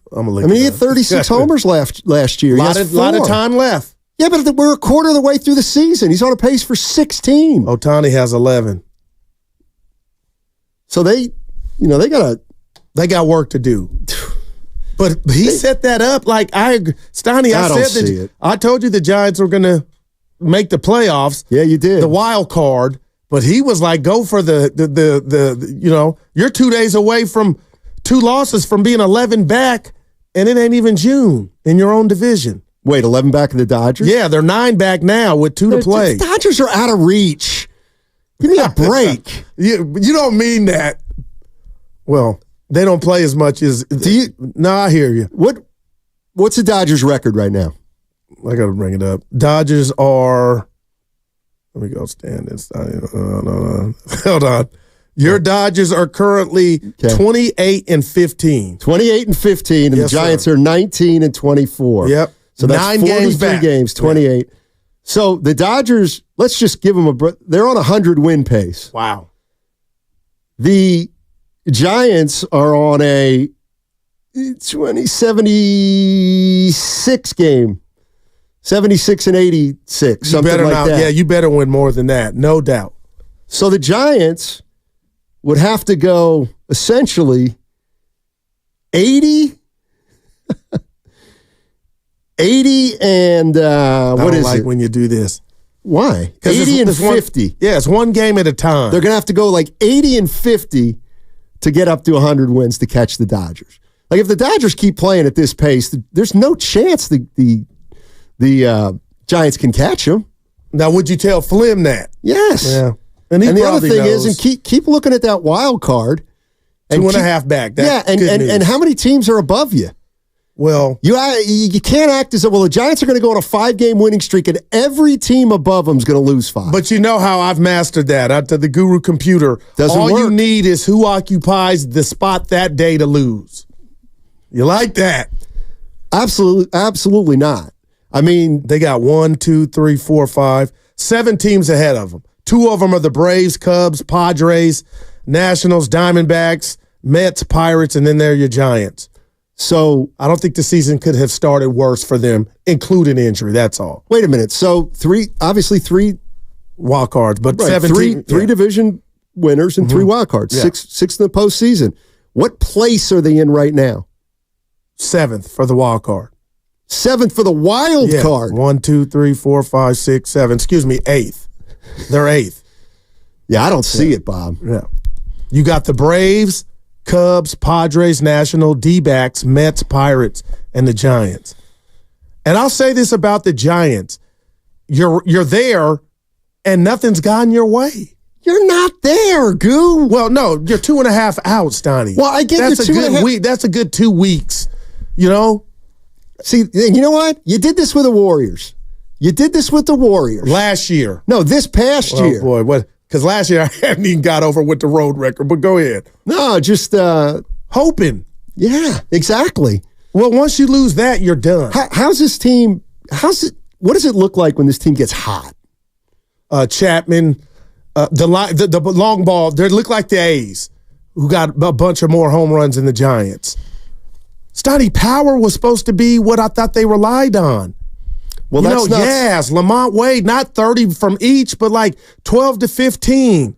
Here comes Chapman, maybe 20 to 25. Soler, 30 to 35. You know, Jung-Hoo Lee runs into maybe 10 to 12. And right now it's just like I'm seeing guys whiff all the time. Flores has 1 home run. For him, that's low. Here's Bob Melvin after last night's loss. We're going to have some mistakes from time to time, but there was a lot of energy. Certainly, Matos' first at bat with the 3-run homer. With Hicks on the mound, we feel pretty good about it. We're down a couple guys in the bullpen today, but we still had some guys that, we expect to finish the game. Got nicked up a little bit to where we gave up a couple more runs, and then it was one big swing. But we are making some mistakes still, and that's going to come with youth sometimes. You want them to be aggressive, sometimes maybe a little too. That was Bob Melvin talking about the young players who have been playing a lot because of injury. And I tell you what, I detected this in his voice. He knows. Damn, he knows. Well, he better not know. No, he does know. This is his first year on the job. But he knows baseball. He knows. And he knows, it feels like he knows that things are not going well. And there isn't any way out of it unless guys just turn it around. But no doubt, they've already started poorly. And I think he's looking at this team saying, our veterans aren't good enough.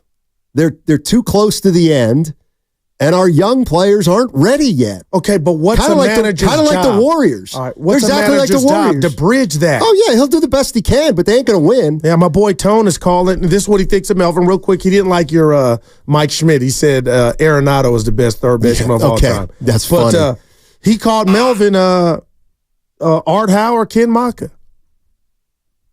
Had more success than those two, but that. I mean, he had a lot of success in Oakland. Yeah. With those teams. Disrespectful. Yeah, I agree. Yeah. Shout out Tone. I agree. Yeah. We got him. But what do you give me for that, Goo? What do you give me for that? They're the Warriors. Their young players are too young, and their old players are on the decline. Well, I just want to interject here. I think what I'm worried about for Giant fans is their young players aren't good enough. Well, but I'm looking at Ramos. I don't think I want that all day. Well, it's funny, Goo, because a lot Matos, of people... I know he took a wrong GPS to the ball, but Stoney, I like what I see. Good. But then why have they been stashed in sack? Why weren't they called? Or is that do I have my answer? Farhan must have been like, you know what? I don't trust him enough. I'm going to go the OG route. Well, now it's a matter of Melvin. Will he trust them if they start getting healthy? If they start getting healthy. Oh, I asked Willard that yesterday. He was like, no, Goo, if the guys start they're coming back. I agree. How long do you give it? I mean, I got to give it half a season, don't I? If I'm Bob Melvin? I mean, if you're Bob Melvin, and this is your first year as Giants manager, the minute Soler gets healthy, he's back in the lineup. And that's what I was That's just a fact. I mean, but Austin Slater, one of these guys can get that gig. Yeah, that gig. Yeah. But, Blake Snell, the minute he's ready, he's pitching. Right. And rightfully so. Jung-Hoo Lee, the minute he gets healthy, if he does, he's going right back into the starting lineup. That thing may be more. We hadn't heard his quiet on the set.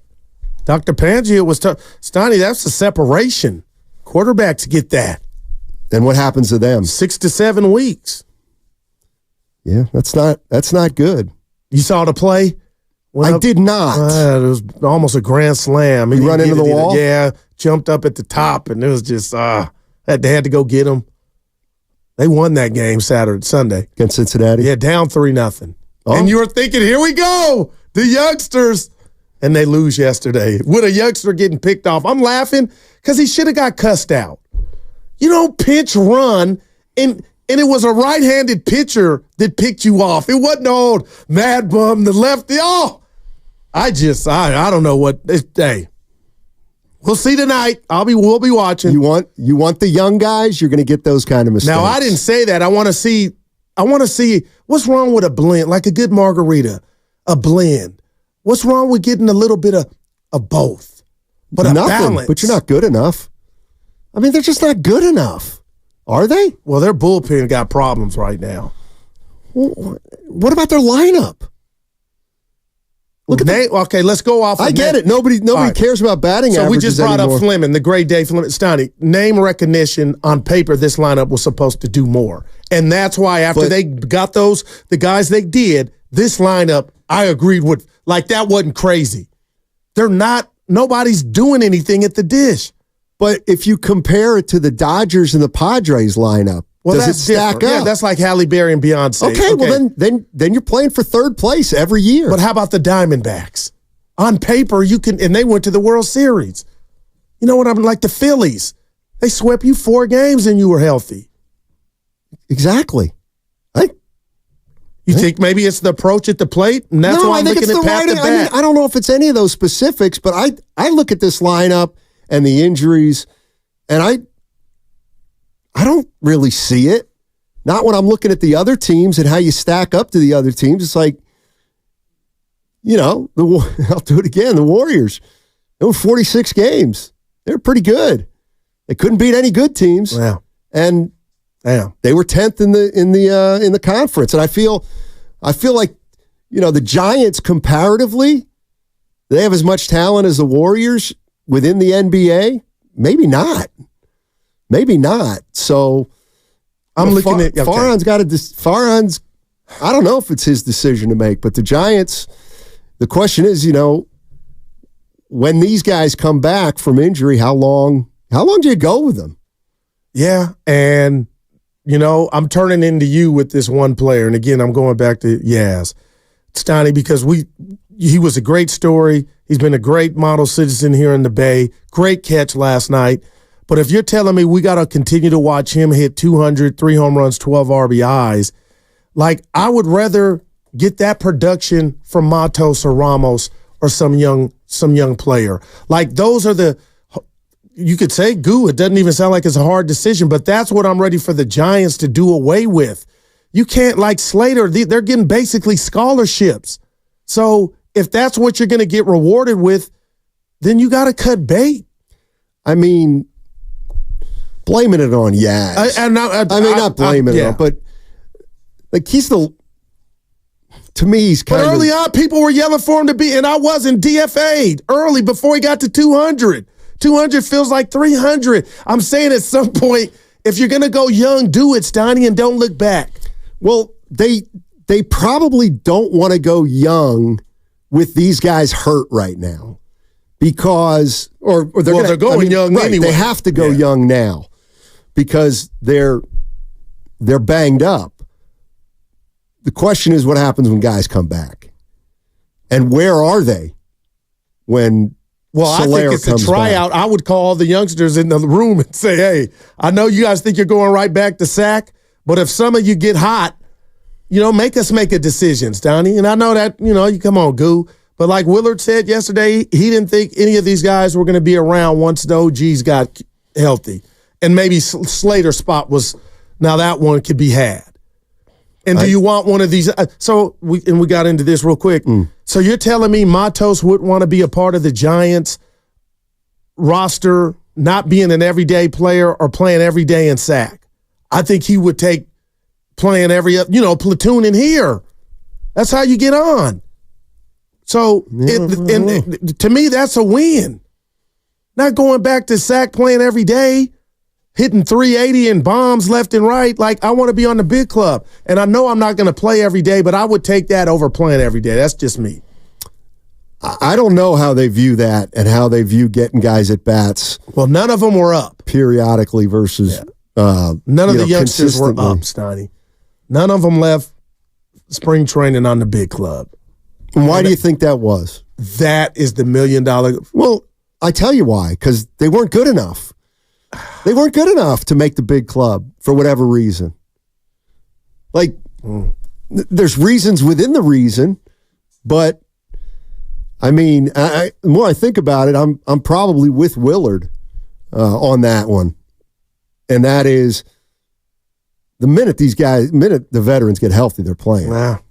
And that's Bob Melvin. I mean, Bob Melvin, this is his first year here. He's going to try to probably win as many games as he can with the guys who have been there before. Now, if it gets out of hand, then I think you change. But I think Bob Melvin's the kind of guy that he's going to err. He's like Steve Kerr. He's going to err on the side of the veterans. Well, you don't have that gravitas that Kerr has. No, but what I'm saying is, this is your first year. Bob Melvin is going to give the first crack at it always to the veterans. And so then the question becomes, well, how long does he go with them if they continue to struggle? And I don't know the answer to. I mean, if this is who Matt Chapman is, does he get to play 150 games? See, and that's why we talked about it with Klay Thompson. We used the word loyalty.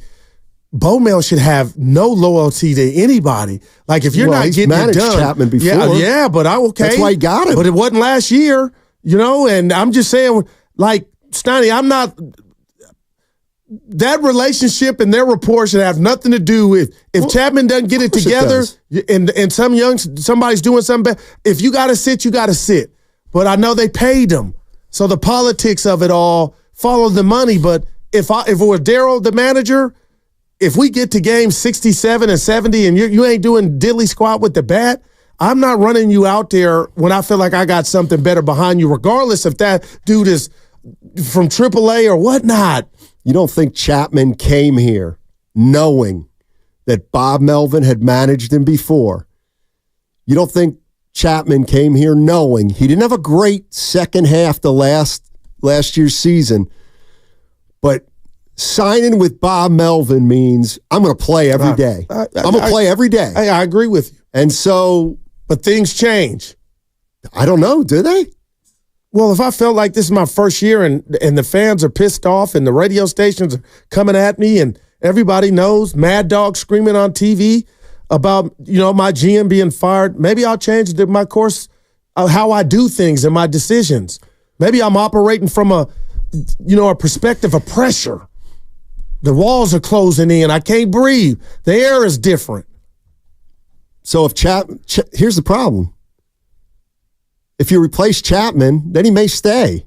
Well, because nobody's going to offer him as much money as he's going to make on the second year of his deal. Yeah, he ain't no dummy. Like those are the two deals that. Boy, how did you give him that? But you were desperate. You had to. I mean, you had to. I'm laughing, but I'm not, man. I'm crying. I'm like, man. You know why they have to? Because right now they're a run-of-the-mill organization. They just nobody are. knows why. You want to blame the? No, I'm not coming at you. You know what? You're coming off a dynasty. This is what happens. And I know it was 14. Oh, my gosh. It's a decade gone by. Well, 16. 16, that was they a made playoff berth. Right. And then they just made it a couple years, 2021. Yeah, one time in the last 7 years or 6 years. So that's not, that coupon's expired Well, you're coming off a dynasty. I disagree. Well, you went after Judge. You went after Stanton. Right. You went after Ohtani. And they're not coming because you're not winning. Because the dynasty's over and you're not winning. And you don't have veterans because the champions are gone. And you have young players who aren't quite ready yet. And then you have free agents who are only going to sign here if they're desperate. Because if they really want to win, they're going to go somewhere else. They just are. Let alone why they didn't want to come the last 2 or 3 years. Maybe because of Gabe Kapler. I don't know. I forgot Bryce Harper. Remember we flirted with him. So there's been a million names that the Giants have.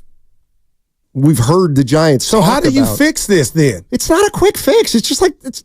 Well, you got to sell a star of Steiny. We want to build around you. Like if what you said, if there's some, because we don't know. You're speculating. We both are, but at some point somebody's got to come because they want to be here and they want to be the face of the franchise, and we build around you with what we got already. But they need the face of the franchise to come from the farm system. That's what they need. Oh, boy, I think. I mean, I get it. Beggars can't be choosers. So if you can sign a free agent, big boy, great. But they can't, or they haven't. Well, I thought one of these, Schmidt, Luciano, Matos, who else on the phone? Stoney, I thought one of these guys was going to be the dude or a couple. Yeah, so did I. Well, we still don't know. We still don't. This is a big Joey Bart. Man, well, he's going to. And you got Tom Murphy. All right. Did you? I keep seeing this message. Oh, did you do something with the Pirates? I was hoping we got out of here with this not coming up. I was going to. Well, we can do it on the other side. No, we ain't got to do it. No, too short segment. Yeah. Then you get to see Willard and Dibby. Does Dibbs know what you shot? Yep. Does that bother you? No, he's part of it. So he ain't saying you stunk it up. We are. Don't quit. I wish you wouldn't have brought that up right now. But you're happy I did. No, I'm not. Actually, I forgot. I was just starting to forget about it. And now that's what I'm here for. All right. Coming up on the other side, we've got the too short segment. It's a shorty, and I am going to find out what happened with Guru in this. And we'll do our NBA playoffs. You asked me about it. Yeah, we can do that. I'm looking at okay. I'm looking at future reads, and it looks like we've got some. We've got a new liner for the crossover. By the way, the Golden State Valkyries are the newest team in the Bay Area. They're the WNBA team in San Francisco, representing the Bay Area. The Golden State Valkyries. That's going to be their nickname. On 95.7, The Game. You reap what you sow, brother. Dine at the Copper Skillet for a tasty bite.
See, I got this photogenic memory.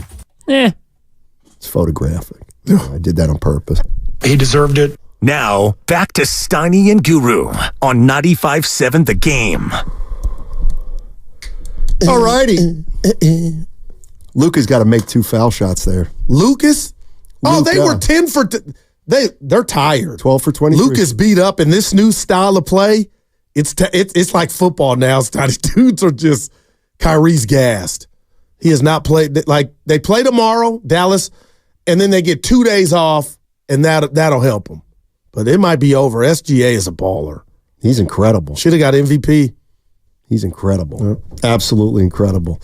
What about Minnesota? Tonight's big. Denver's figured something out. Evan said they went small, and they're getting the bigs out of the paint.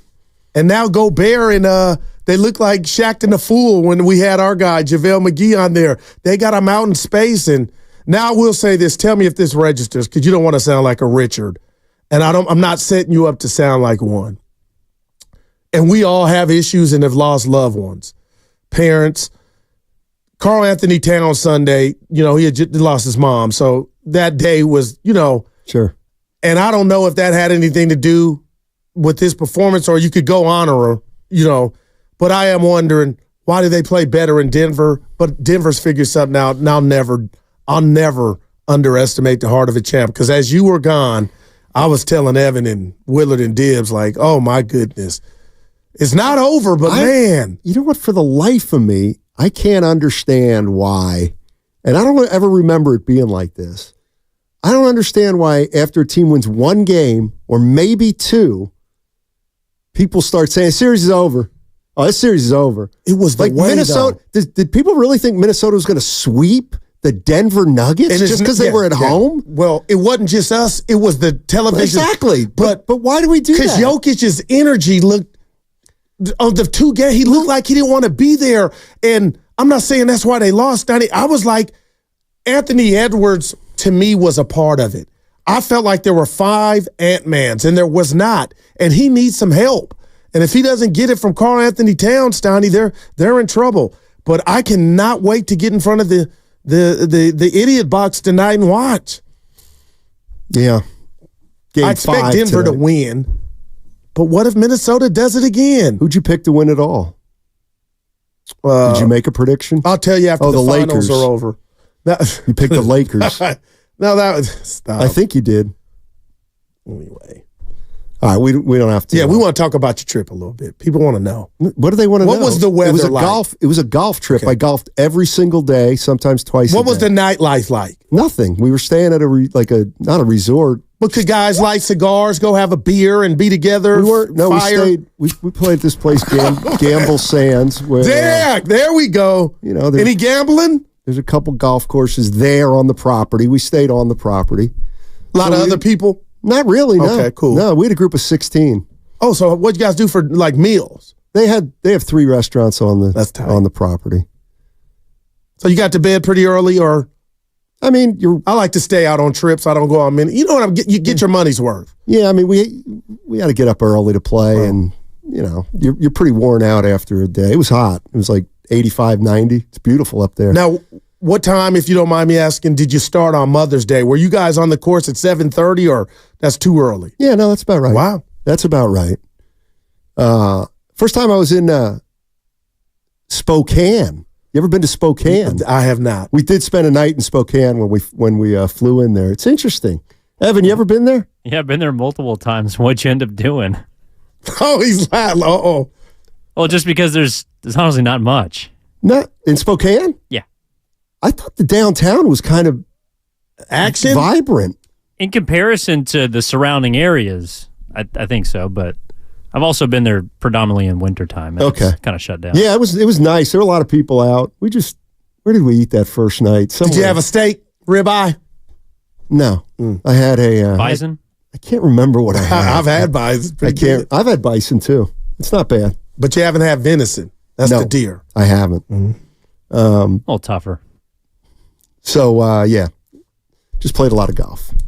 Anyway, Steiny, Uncle Ludi tried to bust me out. I called the Pirate Radio on Mother's Day. We got it. Somehow it went viral. But I actually did. He's talking baseball, picked it up.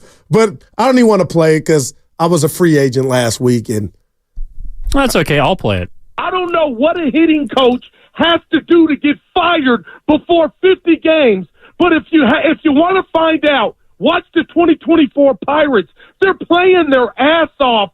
This is just me again, Dan. There is no accountability. And McCutcheon, you're in my Pirate Hall of Fame, but when it's time to play, you got to be serious. Quit smiling, joking all damn game, and then you get up there with 2 runners on, and you just have 3 of the worst swings I've ever seen.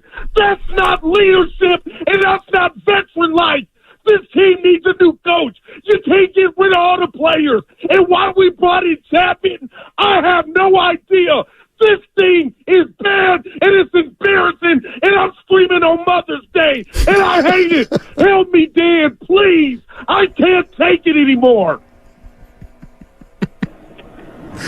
I love you. I love you. Daryl? I hung up, Snotty. I hung up. But yeah, man. Wow. Yeah. I didn't think nobody in Cali would hear that.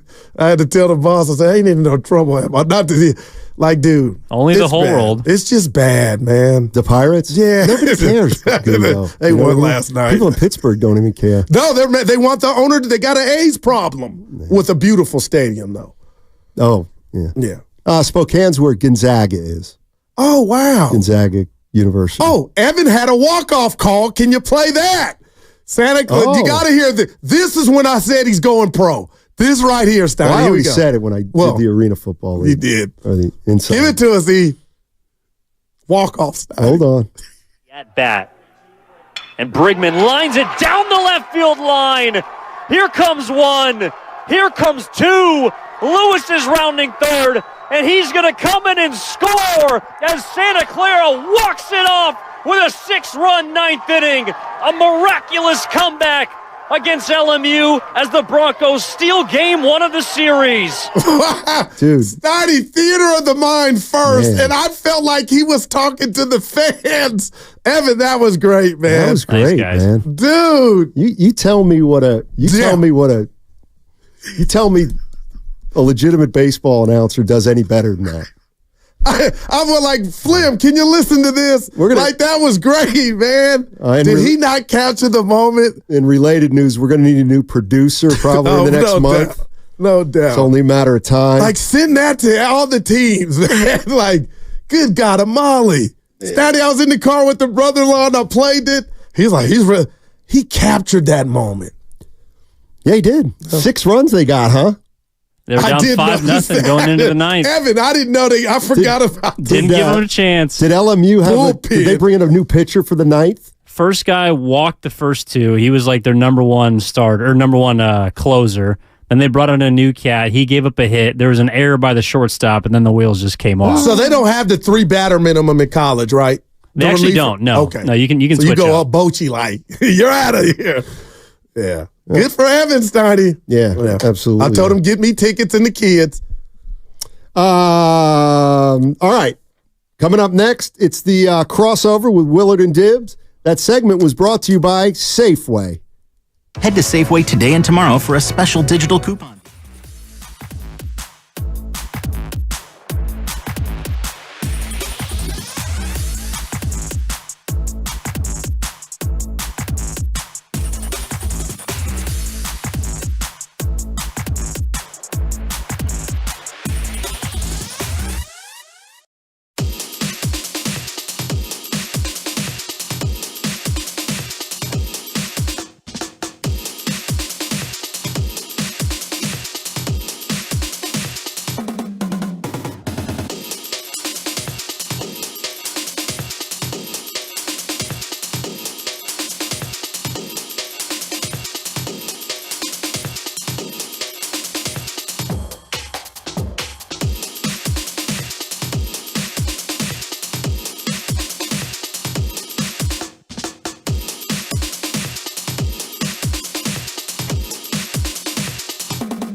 And here comes Chapman, and the Giants go right back ahead.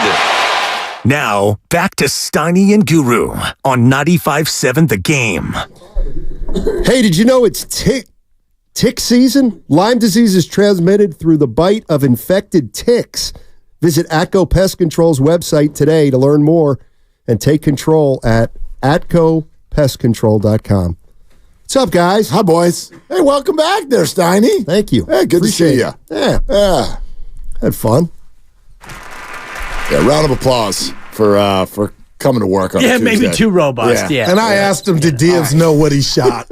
I didn't know if you looked at that. Oh, yeah, I did. We have a spreadsheet. How was it? Yeah, he told me. Not great. I mean, he's better than that. But when you go on the road and you play a tough course, sometimes you have tough rounds. And, that's the way that goes, That's just the way that plays out sometimes. Where were you again?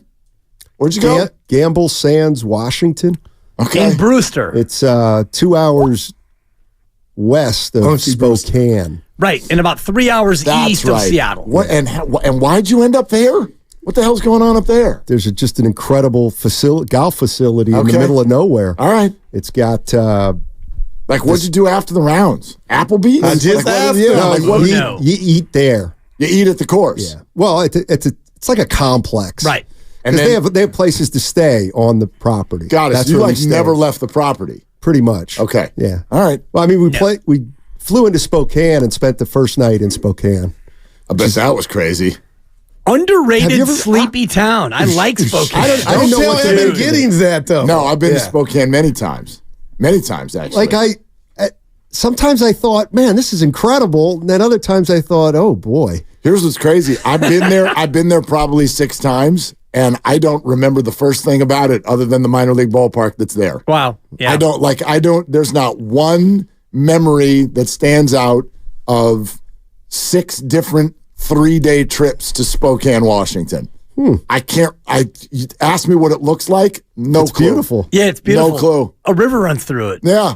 That's true of most cities in Oregon and Washington, but he said a river. Yeah. No, Wow. I went there on a Sabercats road trip, and we got to the hotel, and there was a curfew, and the curfew did not apply to the broadcasters. So I'm doing what I do, and I look in the lobby, and there are 4 or 5 players who are clearly out after curfew, and they've got company. Yikes! And next thing you know, we're all in the pool. It's got to be 12 something in the morning, and we're in the pool. And then whenever I go to bed and I wake up the next morning, it's like, hey, where's number 73 and where's number 64? They were sent home. Wow. Oh, so they didn't. Wow. Yeah. That's Darren Arbette. Doesn't play around. No. Rules are rules. Wow. And I learned that firsthand when I was on we went in Philly. And I was doing broadcast on that trip, and I'm on the bus, and the rule is there's no talking on the bus. You sit on the bus, and you shut your mouth. And you know me, I got jokes. Was this pre-AirPods? Wow, man. Yeah, I might have had like a Walkman. Why can't you talk? There's no talking. Why? It's a business trip. Focus on the game. Shut your mouth. I talk on Kevin Durant. What?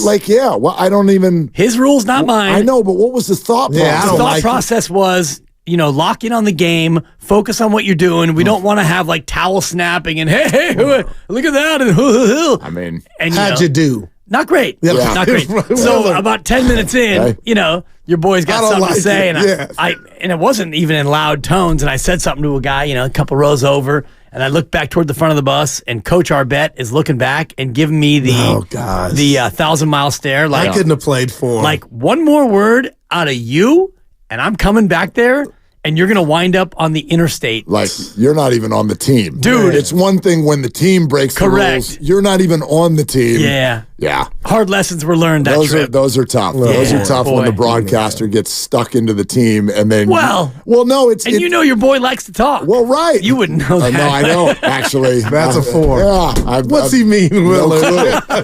No, but it's tough when you've got the hard-ass, kind of coach or manager or whatever, and you don't even know the rules because you're just like, I'm just a dork with a headset. Like, I did that one time. Do y'all remember Casey Kochman? Do you remember that name? First baseman?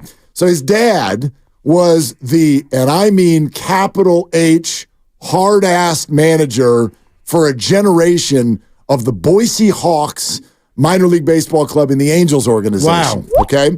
Thank you. Casey went well before he was a major leaguer, used to actually come take batting practice with the actual Boise Hawks when he was way younger than them, and he would show them up. Like, you knew, like, this is a first-round draft pick. Anyway, point being, we're on the road one time, and game's about to be over. This is what really ticked him off. It's the 9th inning, and I'm the go downstairs and interview someone on the side of the field after the game guy. Well, they're losing in the 9th inning, but he doesn't want to admit that they're about to lose. He doesn't want the team thinking game over, but Johnny Broadcaster in flip-flops just walks into the dugout. Oh, God. They just walk into the dugout, walk right by him, and sit down on the bench. And he takes a breath where he's still looking at the game, and you can see the shoulders just like tighten up. He turns around after about 5-second break and looks at me and goes, "What the hell are you doing in here?" And I said, "Well, I'm getting ready for the post-game interview." As if like, dude, game's over. You guys are getting your butts kicked. 5-1 or whatever. Get your ass out of the dugout. Yeah, you were out of pocket, though, Will. Completely. Yeah, boy. Completely. I went upstairs to tell the story, and they're like, "Dude, what were you thinking?" I'm like, "I just lost myself for a second." Right. I'm like, "Game's about to be over." He's like, "No, it's not. Go sit in the stands. Wow. Get the hell out of the dugout." Ooh. I was like, oof. Man. Whoops. That's a tough one. Yeah. No. Speaking of tough one, we led the show with Brock Purdy getting Jared Goff's contract. Am I by myself, guys? It's done deal. I said 65-70 dibs. There's nothing to see. Wow. Steiny, I don't know. Well, you do have to remember the leverage factor in all this, which is the Niners do have leverage as far as when he gets the money and how much he gets and, you know, how he goes about getting it. Why would you even have to use that leverage if he has a year like he did last year? You wouldn't, and you won't. But at the same time, you're not going to just give him 65 or 70 just because, darn it, he's a good quarterback when he's got years left on his deal. And I also think that, and I was thinking about this listening to you guys on the drive in about the idea of guaranteed money and, maybe his overall number is less, but maybe the guarantee is higher because that's ultimately what matters. And if you're going to sign Brock Purdy and you believe in Brock Purdy, then you don't really care about the back end of the deal because you're going to sign him at 25. And you're going to sign him through his, 29 or 30th year? If he has another great year, you're thrilled. You're thrilled to sign him. Now, it's not going to be 65 or 70. The owner said, I got a blank check. I signed the check. Yeah, but I don't actually see any scenario. I mean, maybe if he wins the MVP and the Super Bowl. But you're talking, first of all, I don't even think the top of the market next year is going to be 65 or 70. Right, and that's right what now, I was, it's 55. Right. But he's not going to be the highest paid quarterback in the game. But top I don't five, think. yeah. Maybe, probably. Right. Like, this is it's north of Goff. Yeah. And I think the fun sort of exercise for the next year is to ask 49er fans, like, why do we have such a hard time wrapping our heads around this? Why? Do you think anyone in Detroit yesterday was like, 50-something for Goff? And nobody thinks Jared Goff's better than Brock Purdy. Yep. Nobody thinks that. But there's this thing. I'm still learning exactly what it is. Thing. It is, but like, why is that still here? If Jared Goff's what did he get? 52? Yep. I know that's a faux average. Sure. But like, why? What's the hesitation? Well, maybe 4. Steiny, share with them what you said to me about Kyle possibly having this thought. Well, so Jared Goff represents the salary 21% of their entire cap once that thing kicks in. And I think the 49ers have been able to do some things payroll-wise because they have a quarterback that's making $1 million. Of course. So when he gets paid, things are going to change. And that worries me a little bit. I think that's just life in the league, isn't it? I mean, what other quarterback has this many weapons? And he's going to cost you a couple weapons. I'm not saying he can't do it, but I don't know. Joe Burrow's got weapons. Mixon is not McCaffrey, but he's got weapons. He's gone too. He's on the Texans now. But yeah, like I put it this way. Life in the league, you constantly have to be replacing people when either they're capped out or they get older. And nobody in this room or outside of this room would blink if I offered, okay, so you can have a really good quarterback and suffer a couple of losses, or you can keep that beautiful weaponry all over the place all the time and just reboot your QB every 3 years and take your chances. Which would you do? Well, I got my. It's not. It's what would Kyle do? Well, I think he tried to reboot his quarterback three years ago, and he Trey did, Lance. and he did something that would have gotten anyone else fired if he hadn't found Brock Purdy in the 7th round. Right. He went up to get that pick because he thought Trey Lance was going to be the next dynamic quarterback. Right. And I don't think that he felt that he was giving up something irreplaceable in Jimmy Garoppolo. Oh yeah, I agree. Yeah. And I don't know the way he feels about Purdy. Better. Right. And I But do how think can that you not he's be in love? signaling to you the way that they're going to reboot this by taking Pearsall in the first round. So you Right. take a receiver that you like, thinking that, okay, if this guy is as good as we think that he is, and he's on a rookie deal, first round pick, We brought it 4 up. years with a 5th-year option, then you get to next year and maybe you part with either Brandon or Debo, most likely Debo, and then all of a sudden now your receiver room is not number one as it is right now, according to Warren Sharp and Sharp Football. They have the most expensive receiver room in football, but you get into next year and Ayuk's extension kicks in, assuming he gets one, and then you've got Pearsall and who knows about Jawan and the rest of it. All of a sudden that number goes down and Brock Purdy's number still won't go up for one more year. You're listening to 95.7 The Game, KGMZ FM and HD1 San Francisco. Always live on the free Odyssey app, Twitch and YouTube, powered by First NorCal Credit Real quick, Union. Willard, to Dibbs' point, why weren't the Eagles? You told me yesterday, I forgot. Well, why wasn't the Eagles room the highest paid? It's all based on cap hit. Okay, all right. It's all based on current cap hit. And I don't know, I'm not enough of an Eagles expert to tell you where in the life of these A.J. Brown and Devontae Smith They're both deals getting the are. chicken, though, yeah. Yeah, Debo's cap hit right now is through the roof. It will not be next offseason. So it goes way down.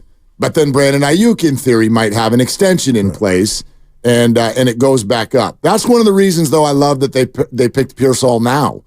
You know, get a year of info on him before you decide what it is you're going to do next with that room next year. But best believe they had that in mind. Of course. Brock is probably going to be Brock, and we're going to have to give him his bread. And if we have to part, we got a guy with service already. That's why they took all the calls they took on those guys this year. Yeah. You know, like they're gonna. You're right. You guys are right. They're gonna have to do something, and that's life in the league. Yeah. And all where the time. Stoney and I differ is Stoney, I believe they paid Jimmy. They made Jimmy, it was 2 minutes. He was the highest paid QB. Yeah, yep. He got all ample time, and he got hurt too. And I feel like that was a marriage. Kyle didn't just, I can go the cheap. Like Jimmy was paid.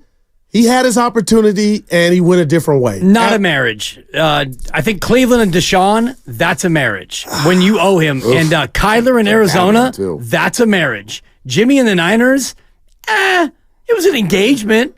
You know, but you had some good times. You sure did. It was a marriage at the time. So, it was a marriage. It was a nullable. Do you think Shanahan? It was. You're right. Do you think Shanahan will marry Brock Purdy? Yes. If you like it, then you should have put a ring on it. Oh, my gosh. And Beyonce. they will. Thank you. And he will. We'll see. Well, if he does what he's done so far, which is, NFC Championship game, Super Bowl, and while doing that, setting franchise records and being maybe the most efficient quarterback in the league, I can't imagine Kyle looks at that and goes, you know what? There's a 7th rounder out there that I like even more at that price point. Yeah, I mean, that's dangerous. I'm not saying they shouldn't or they won't.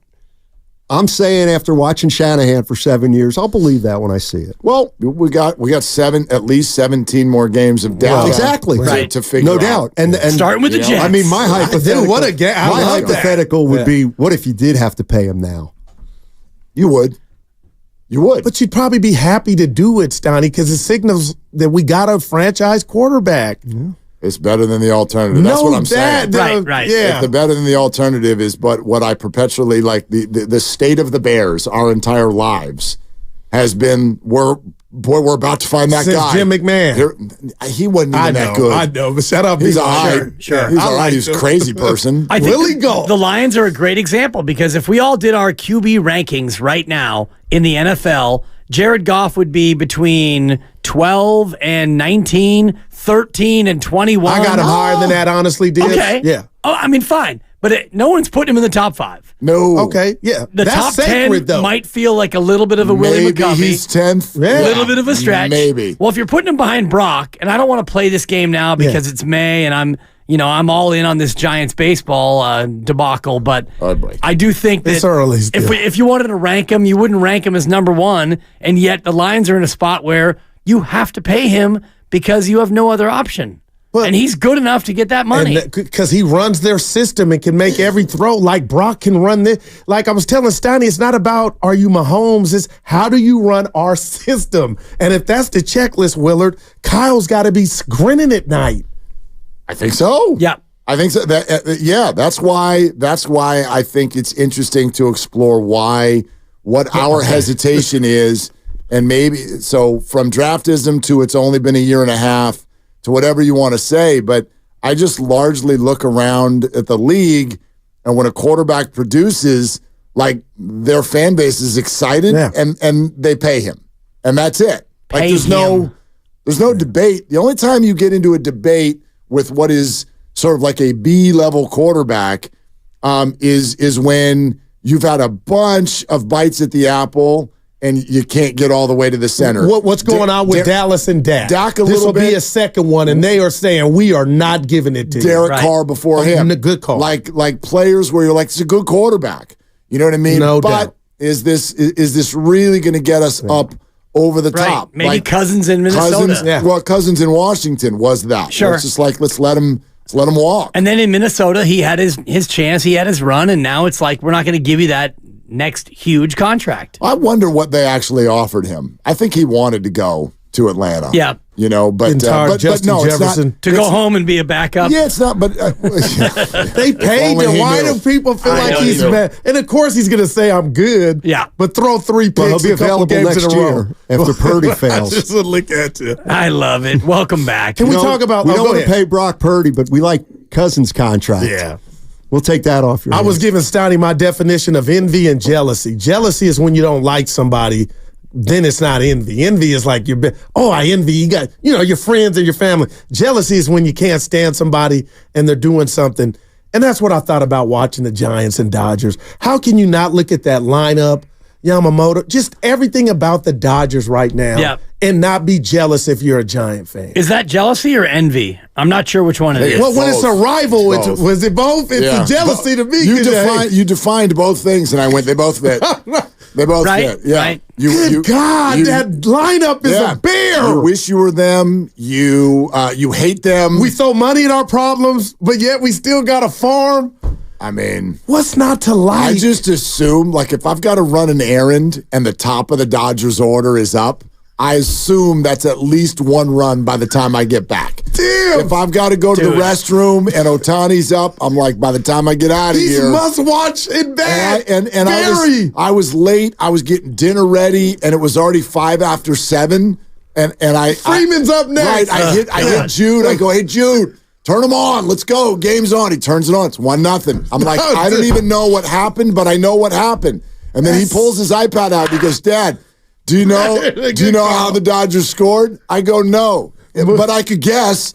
I go, which one of them hit the ball over the fence? He's like, Mookie. Mookie. Thank you. It's a 4. First pitch Love of the that game movie. or whatever the hell it was. I'm like, of course. That's like it's almost a win. It's like a win if you can get through that with only one run. Right. Like, all right. Only a solo. You know? It's like in Major League when they're in the outfield, they're like, oh, no, that's too high. That's too high. And it hits like, too high. What does that mean? Exactly. Oh, God. That's kind of what that was. And Dude, the at-bat was like, it looked like Hicks. He's going to put him away. He's going to put him away. He fouled it off. Here's a drive. It's like, and Giant fans, I got to give them credit. There was a lot of blue, but I heard beat L.A.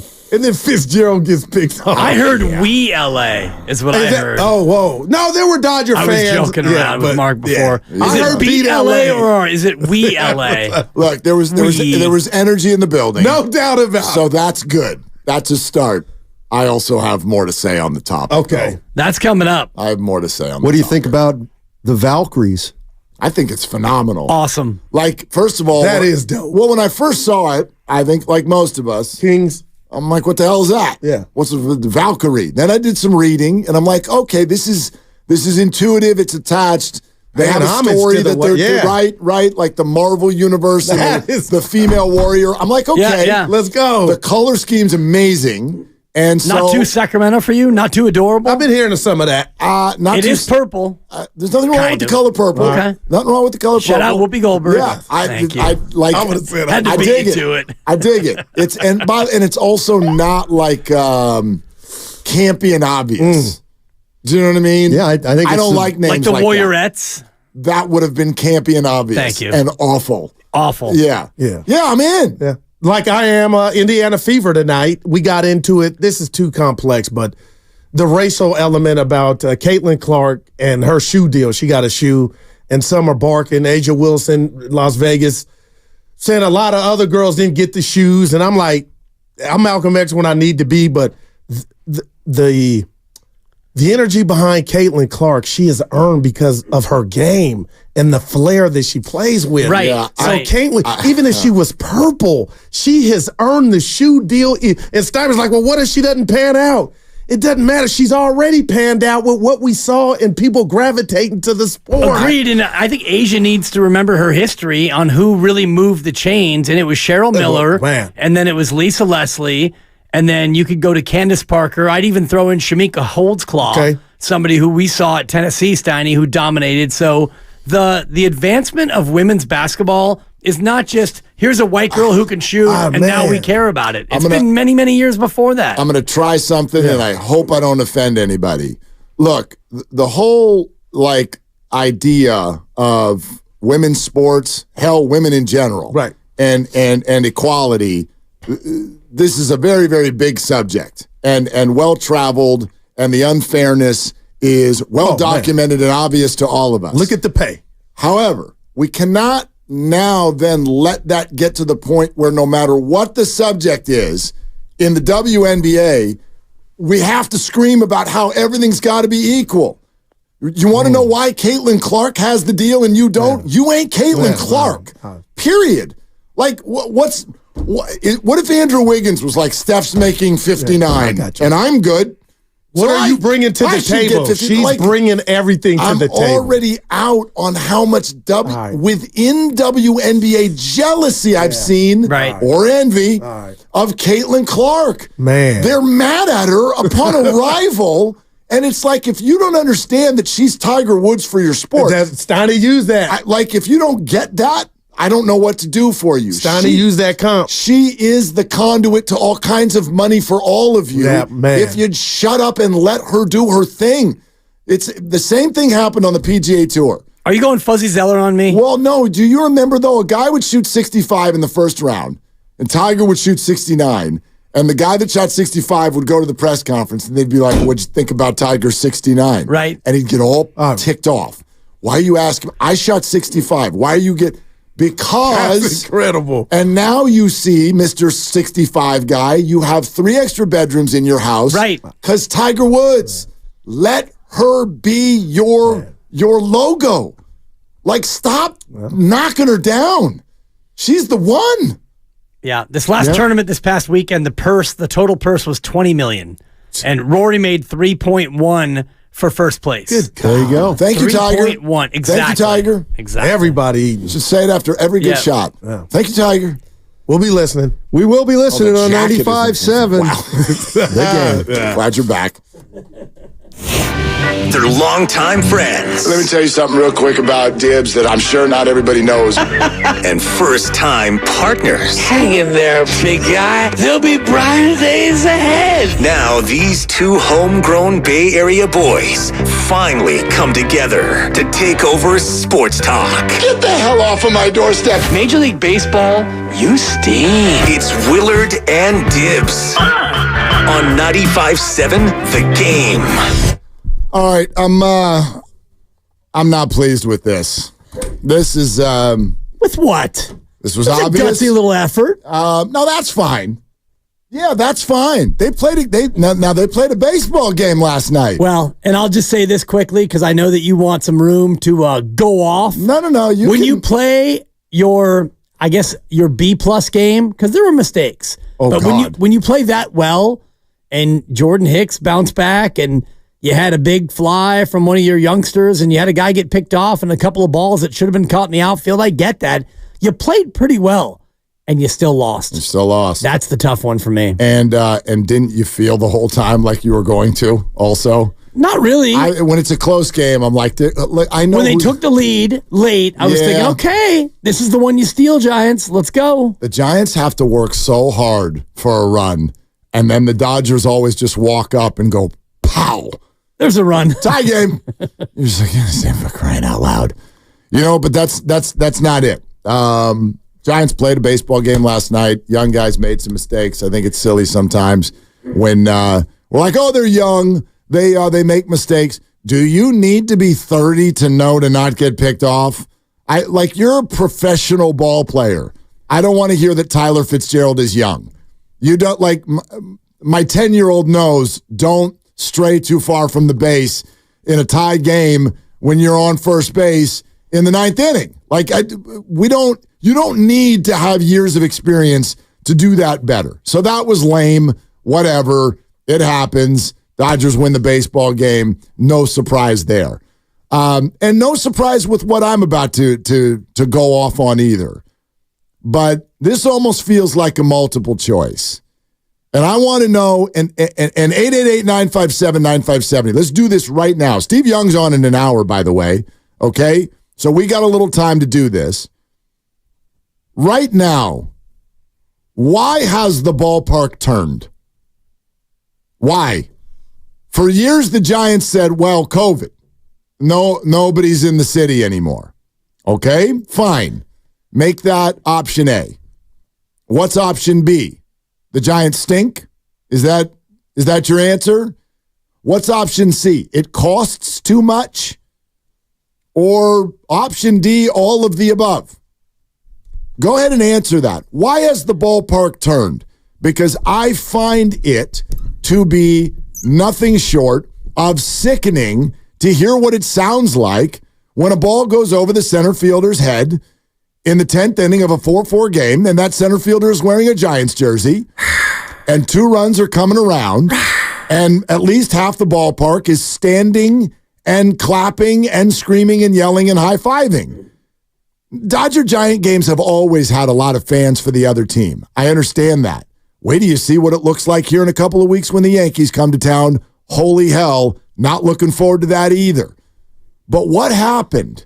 I really want to explore what led to this, because I know, growing up as a sports fan, when I turn on the TV and I see, this can be any sport, I see a stadium that is either not filled or is filled with opposing fans, I think poorly of the fan base.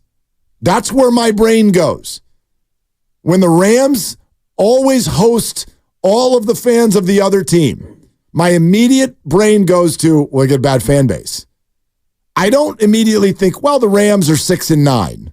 So, understandable. I never go there. That's never where my mind goes. I go, bad fan base. So I am not here to fire on Giants fans who either A, don't have or don't want to use the resources to go to games in a high-priced era. Or if the pain of getting into the city on a Tuesday night is too tough, fine. Or if you just think the product bores you to hell, I understand all of it. I really do.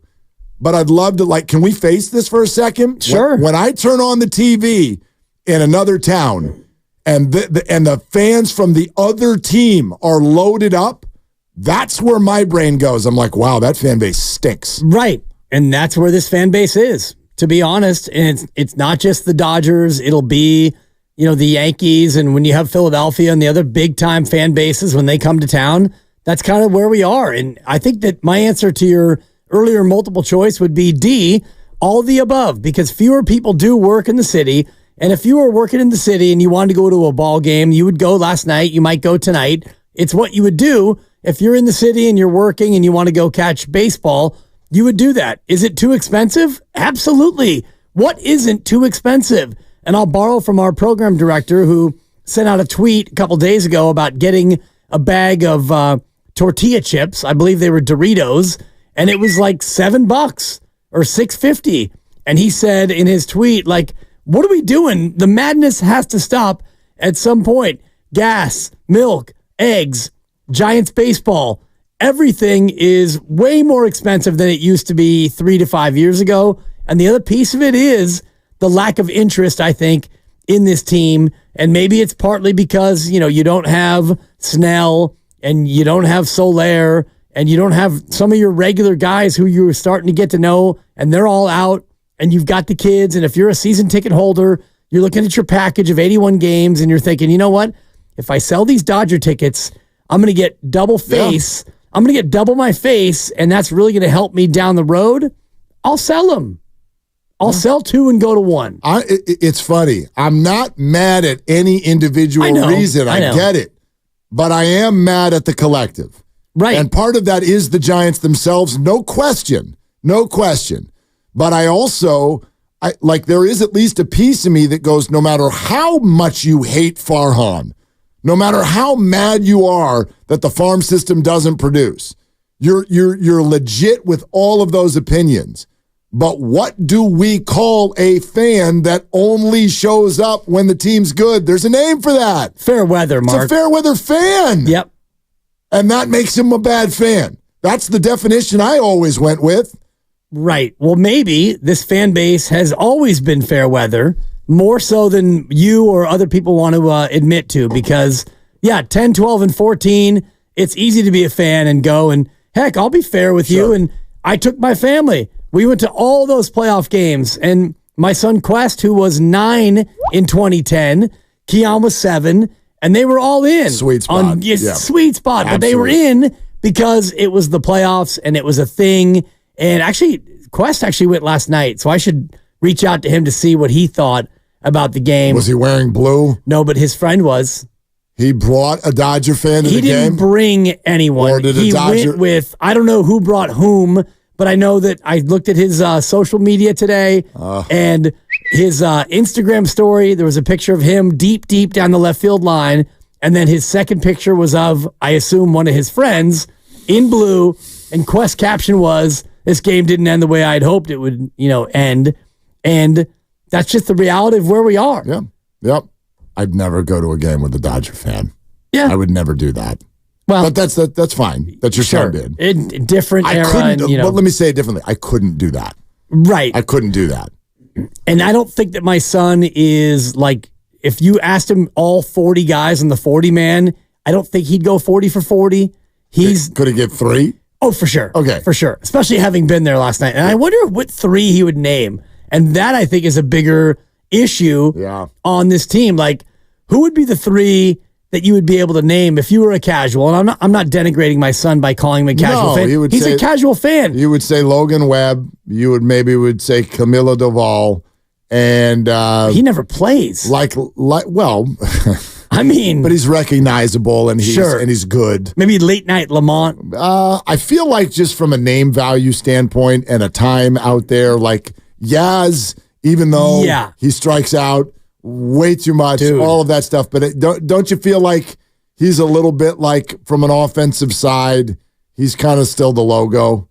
Which is just a brutal. That's the problem. A brutal reality. That's the problem. Yeah. And I'm not trying to use my son as the example for what's wrong, but I do think that this discussion is exactly what's wrong with the team. Is a casual fan, when they look at, hey, Dodgers Giants Monday night, why would you want to go out there? Well, the Dodgers are really good. I mean, that as a casual fan, and it's hard for you to put yourself in that mind space. It is. Because you're thinking about it only through the Giants' But I don't mind casual fans. Right. I don't mind casual fans. But the casual fan right now has almost no reason to go out there, is my point. But the stadium can be filled with diehards and casuals.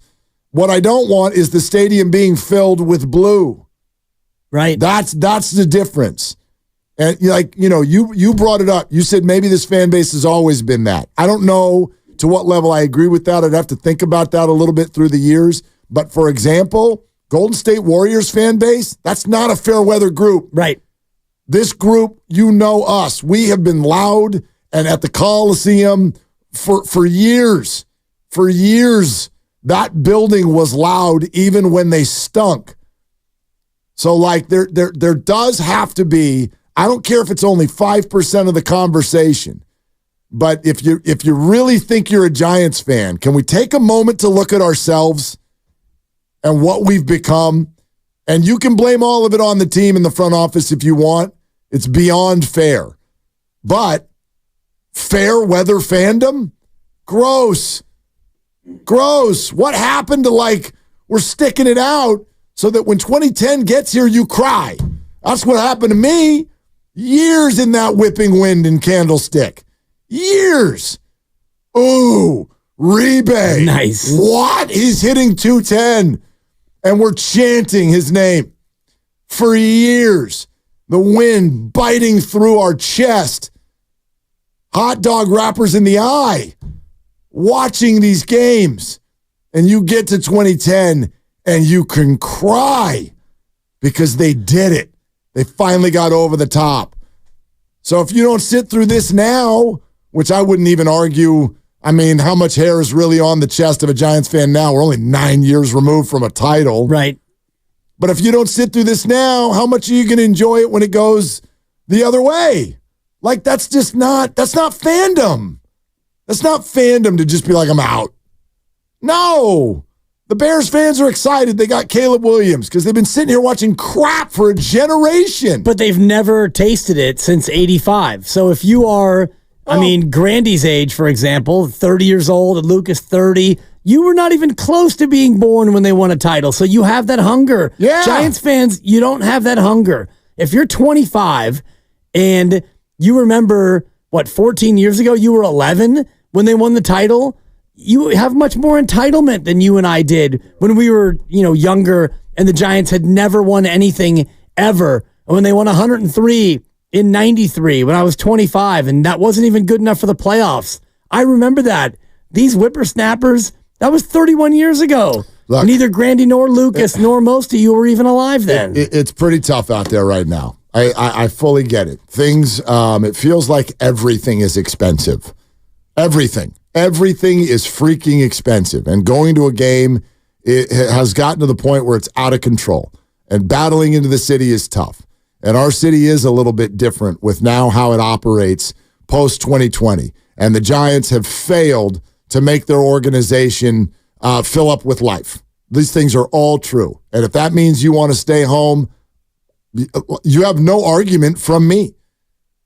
But I am going to be here to say this stinks. It really does, what's happened to this ballpark. You never could have convinced me over the last 20 years that a ballpark would ever, at 3rd and King, would ever look like that. And that we would just kind of shrug and accept it.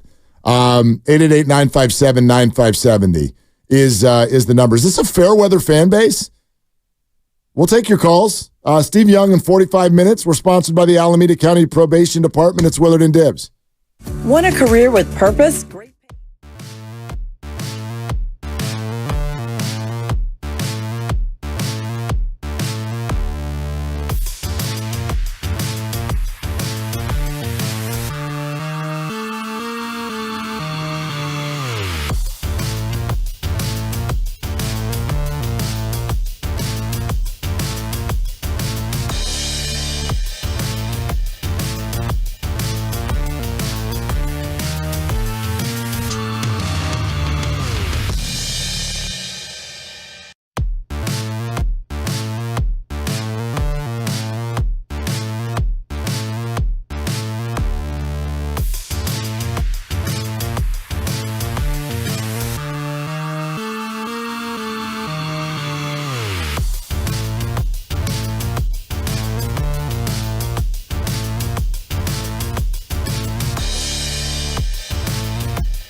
Now, back to Willard and Dibs on 95.7 The Game. All right, we're going to go straight to the calls here in literally 60 seconds, 888-957-9570.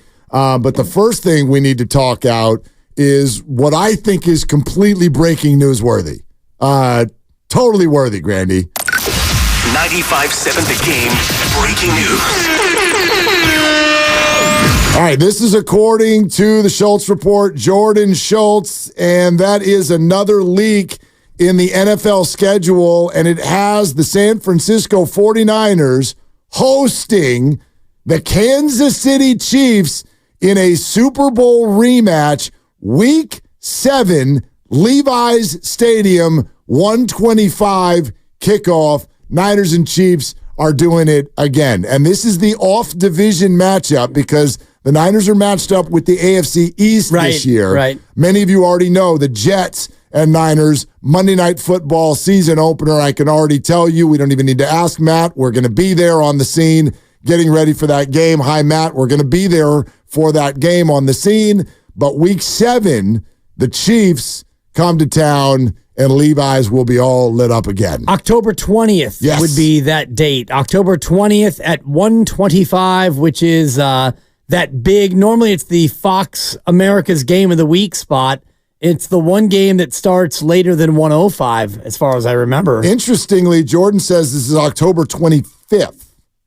October 25th, which must be a mistake. That feels like a Friday to me. It is a Friday. Yeah. However, I don't know. The NFL's playing every damn day of the week now. Right. I very much doubt they're playing at 1:25 on a Friday. I'm looking at September 8th as the first Sunday of the league. Yes. And so 15, 22, 29, that's week 4. 6, 13, 20, that'd be week 7. Week 7, yes. So he must have had a typo there. But yes, Niners and Chiefs, October 20th at Levi's. And I wonder where that falls in terms of the bye, because, you know, you would love to have that game coming off the bye. And I'll have my full schedule breakdown. Well, I'll play win-loss with you tomorrow, Mark, at 5 o'clock. Well, we got some fun ideas of some things we're going to do at 5 o'clock tomorrow. You should join us. That's when the full schedule is released. You're going to get leaks all day today and tomorrow. So who knows, by 5 o'clock, we may feel like we know the whole thing, but the whole schedule is released at 5 o'clock tomorrow, and we're going to spend our entire last hour just totally geeking out, and Dibs will play win-loss, and I'll make fun of him. One other quick note real quick about this game. According to Ari Meirov on Twitter, it will be called by Fox's A-team, which includes Tom Brady. Tom Brady, that's right. Of course it'll be the A-team. What are you going to put ahead of Niners Chiefs?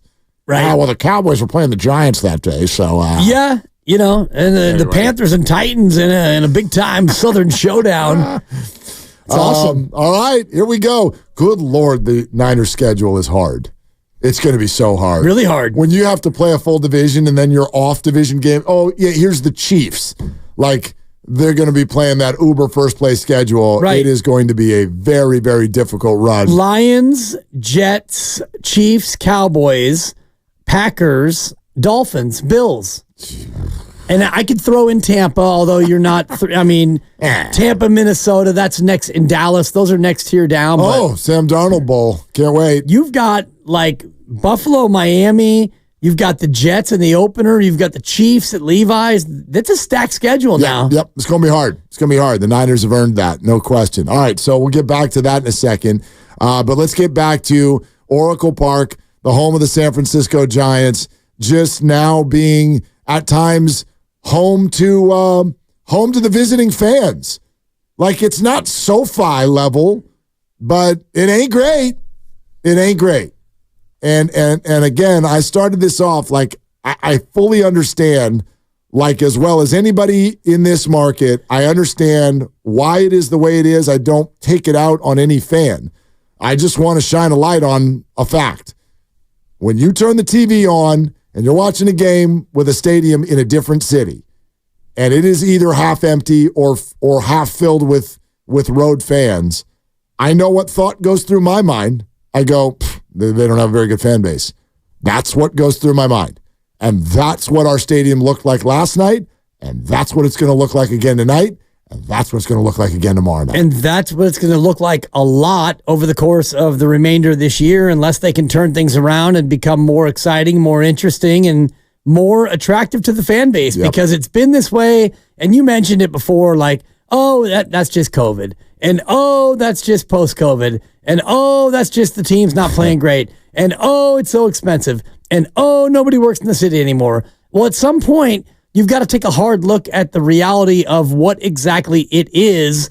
And what it is that your product is not resonating with the marketplace. That is correct. And that is what the Giants were trying to fix this offseason, and they're not off to a good start. Right. Some of it out of their control, but the deal is the deal. And that's what it is right now. Let's go to Ramiro in the city here with Willard and Dibbs. Hey, Ramiro, thanks for calling.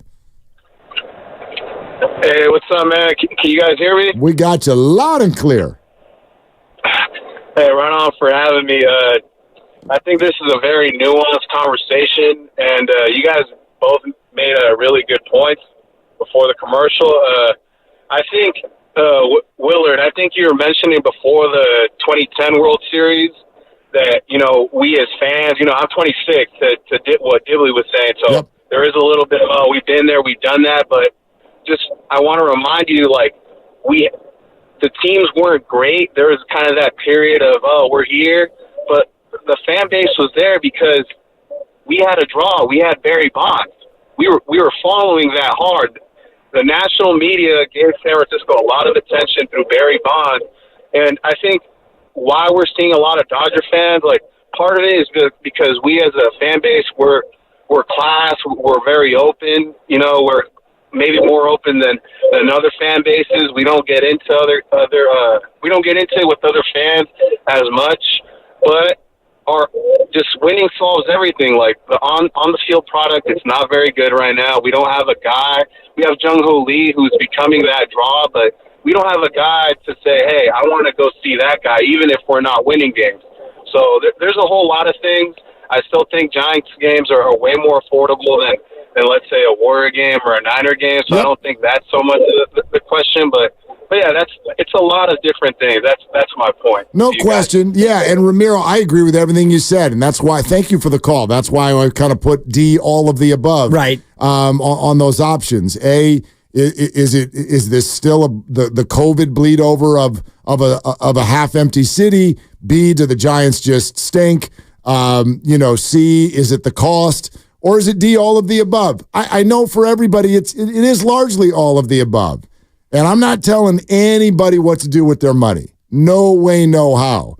I just want us to sit with the reality also of if I lived in Texas and I had the game of the week is in San Francisco and I turned it on, the Giants were playing the Dodgers and the score was 4-4 in the 10th inning and Will Smith got jiggy with it and hit the ball over Luis Matos' head in center field, and I saw what that looked like and heard what it sounded like, I'd be like, ooh, Giants fans they're not really into this. They're not.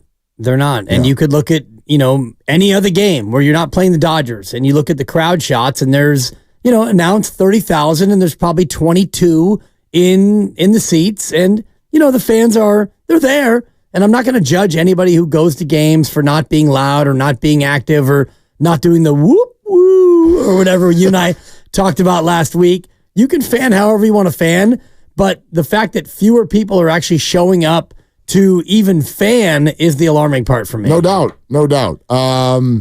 Let's see. Lewis in El Cerrito. Hey, Lewis, what's up? Hey, Mark and Dibley. Great to hear both of you. I enjoy you. Don't scream at me. But I remember you when you used to be down in LA. I just want to give you some context.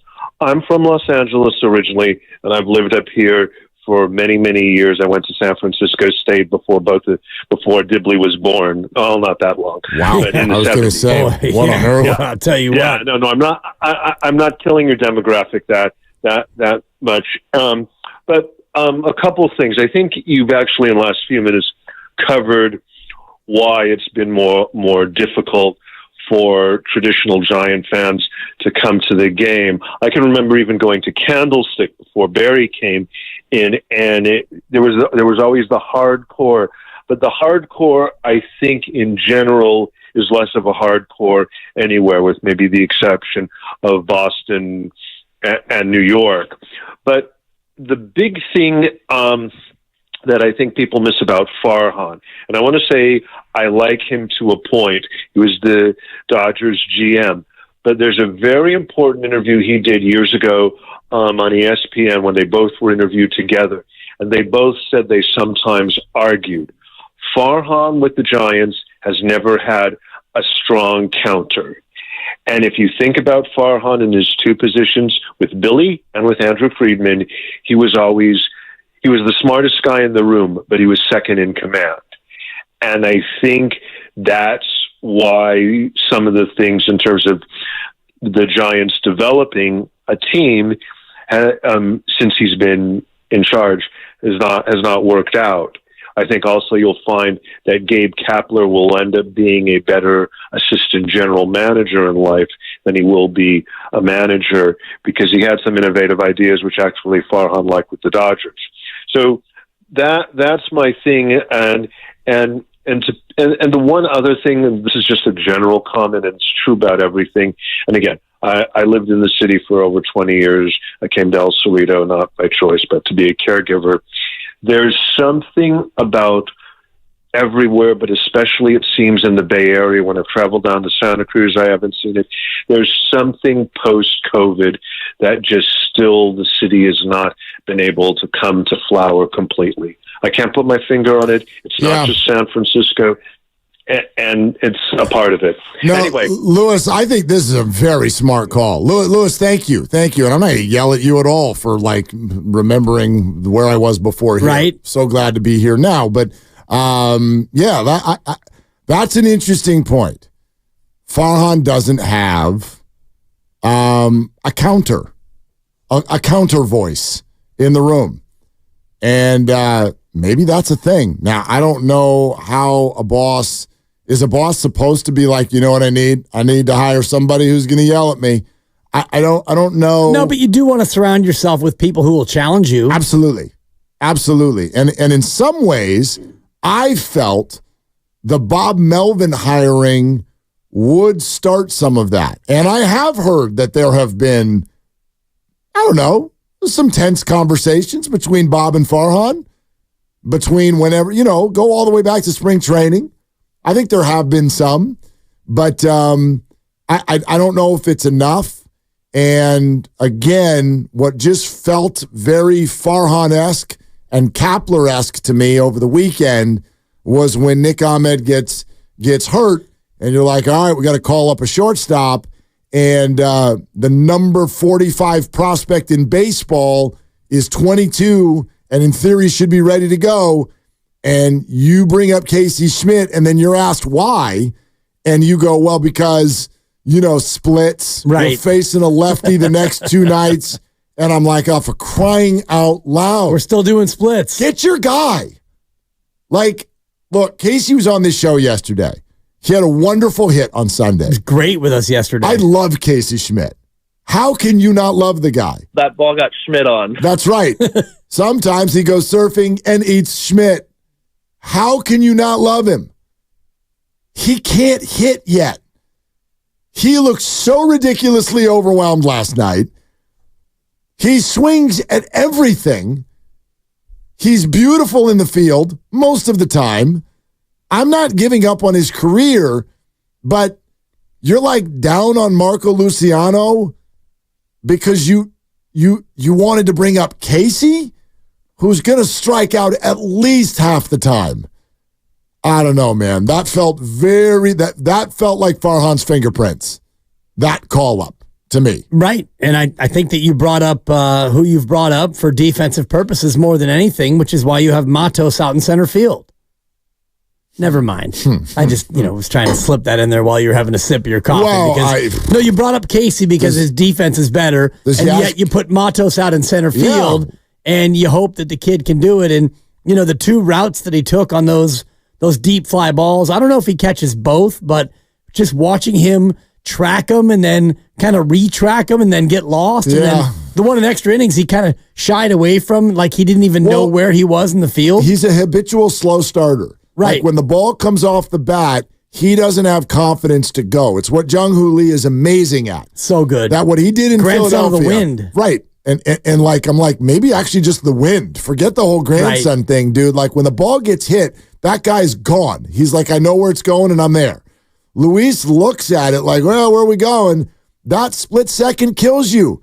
And yes, that should have been caught last night. Meanwhile, look what's happening in right field. That was one of the best catches that we've seen all year. Maybe the best catch we've seen all year. He's a phenomenal outfielder.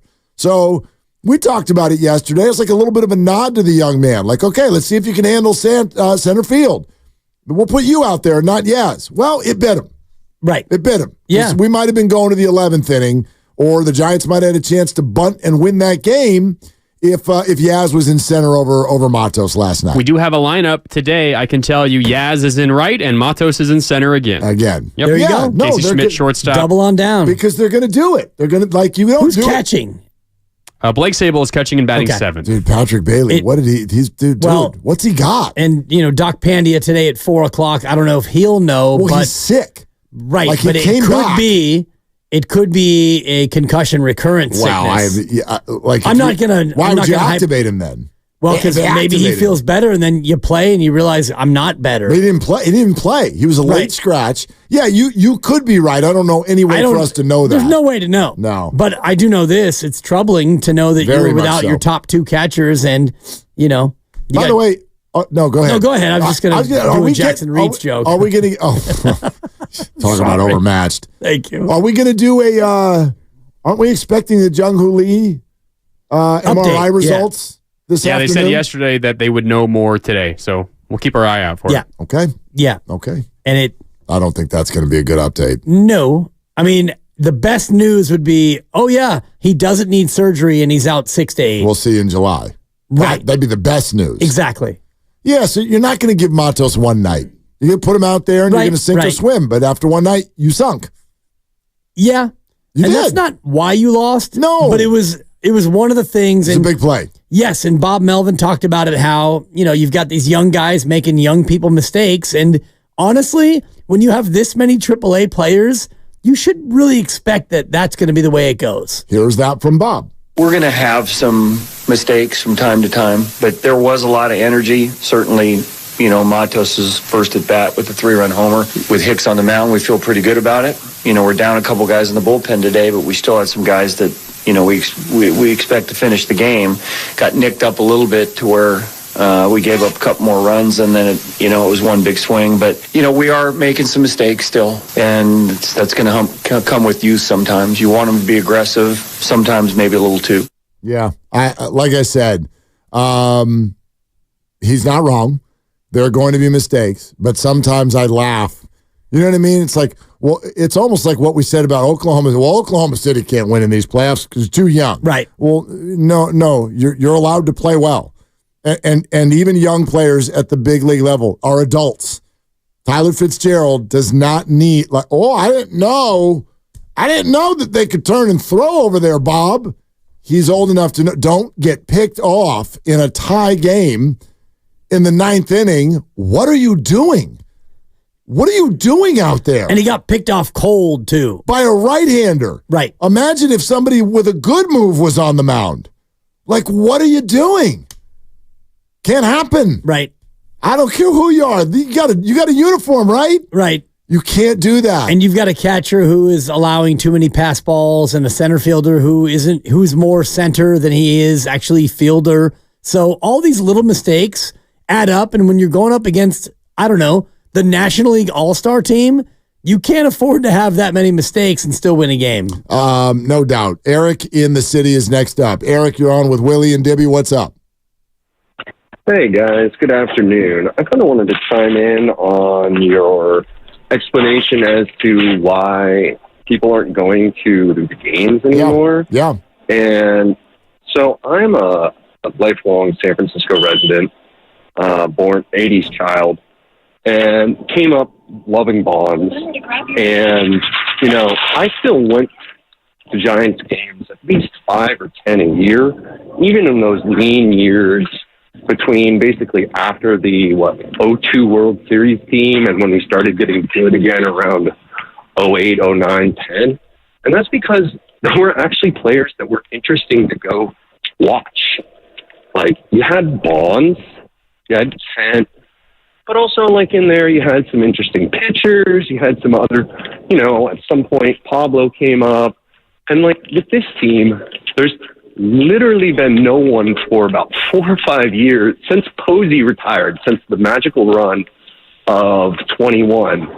Is there anybody who you can say you really want to see on a day in, day out basis? I love Logan Webb, but he's a ground ball pitcher. He's not exactly what you'd say is a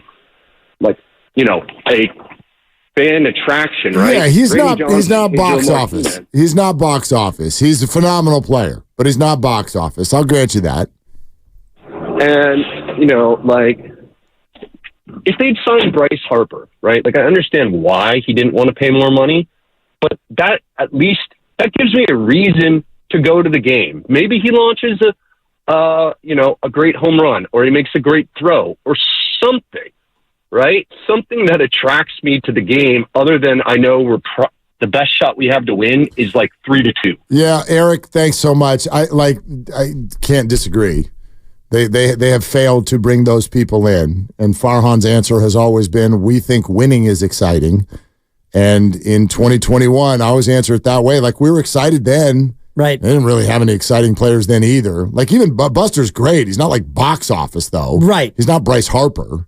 No, he's not Tim Lincecum, who, every fifth day you would go there to watch him because he was, doing things that were different and special. I think we'd be okay if they were winning. But it's the combination of poor play and, or whatever, kind of a lifeless name value thing and less than stellar play. We're presented by Fremont Bank, full service banking, no compromises. More of your calls on this exact conversation coming up next. And Steve Young in 20 minutes on Willard and Dibbs. I'm excited to talk to Steve Young, but first I'm also excited to talk about Fremont Bank, which is a family.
Matos hits it high, hits it deep.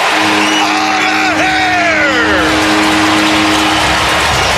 Hey, make your first hit of the year a big one.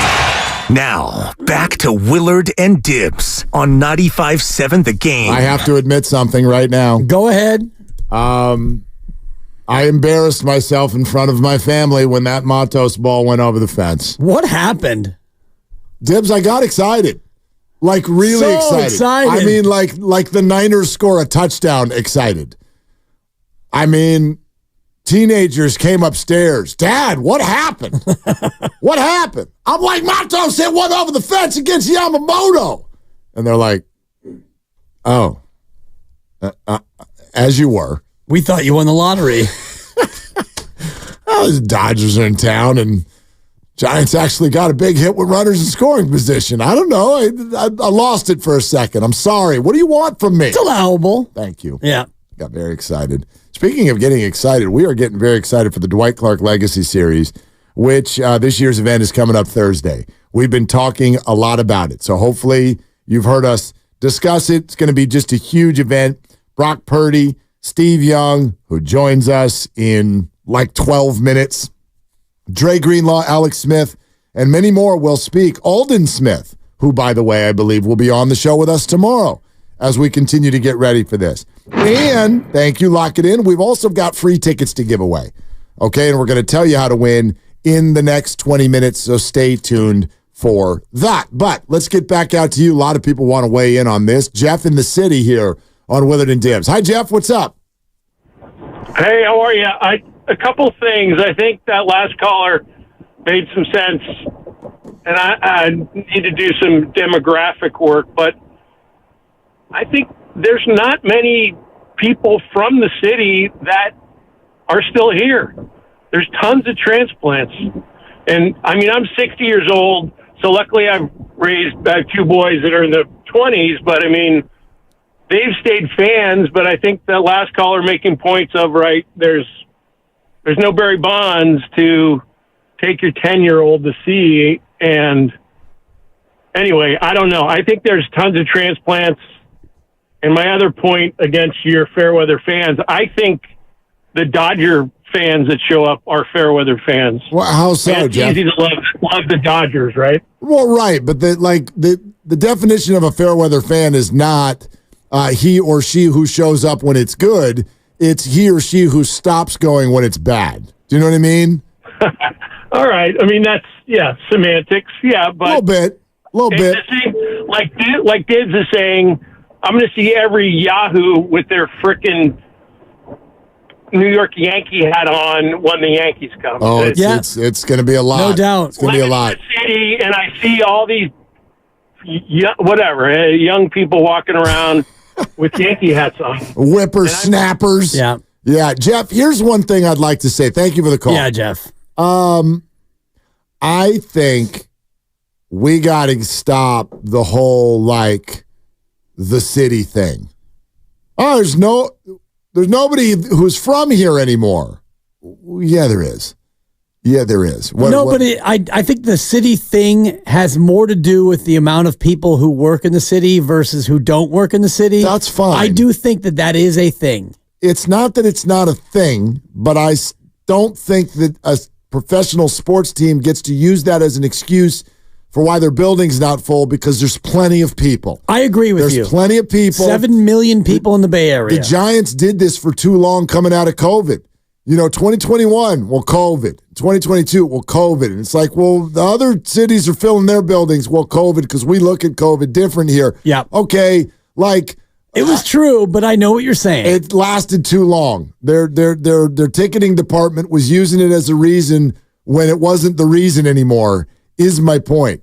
There are plenty of Giants fans. There are plenty of people from, quote, here, wherever here is, the greater Bay Area. I see Giants gear everywhere. Everywhere I see Giants gear. So this is not a matter of there aren't enough fans and the city's not alive in 2024. Not everybody who filled the ballpark was coming off of work.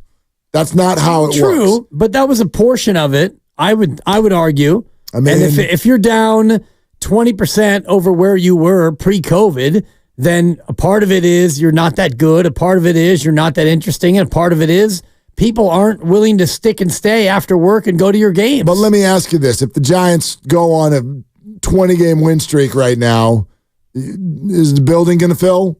It'll be closer. Yeah. It'll be closer. All of a sudden, we're going to find all the people. Like, that's Right. like, you will drive. I will drive my family into the city for the game. Just for the game. Not because I'm getting off of work and there's a game and I've got a white collared shirt on and, hey, let's go get a mocktail and go. You're like, no. Like, it's not just that. That was a portion of this. But to me, all of this stuff, whenever we get into the city, the free agents don't like the city. And people aren't in the city.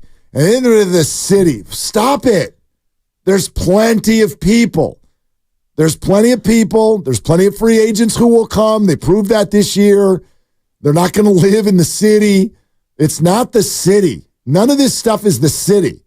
It's the product. Right. The Warriors play across the street. Is it ever not full? No, and I also think it's the sport, and as much as it is the product. That's a fair one. I'm looking at 2019. They averaged 33,429 a game, and they were 77 and 85. 2019. And this was a team that didn't really have a lot of pop and sizzle. You had Buster Posey, who was, getting ready to take a year off, and you had the Brandons who weren't doing great.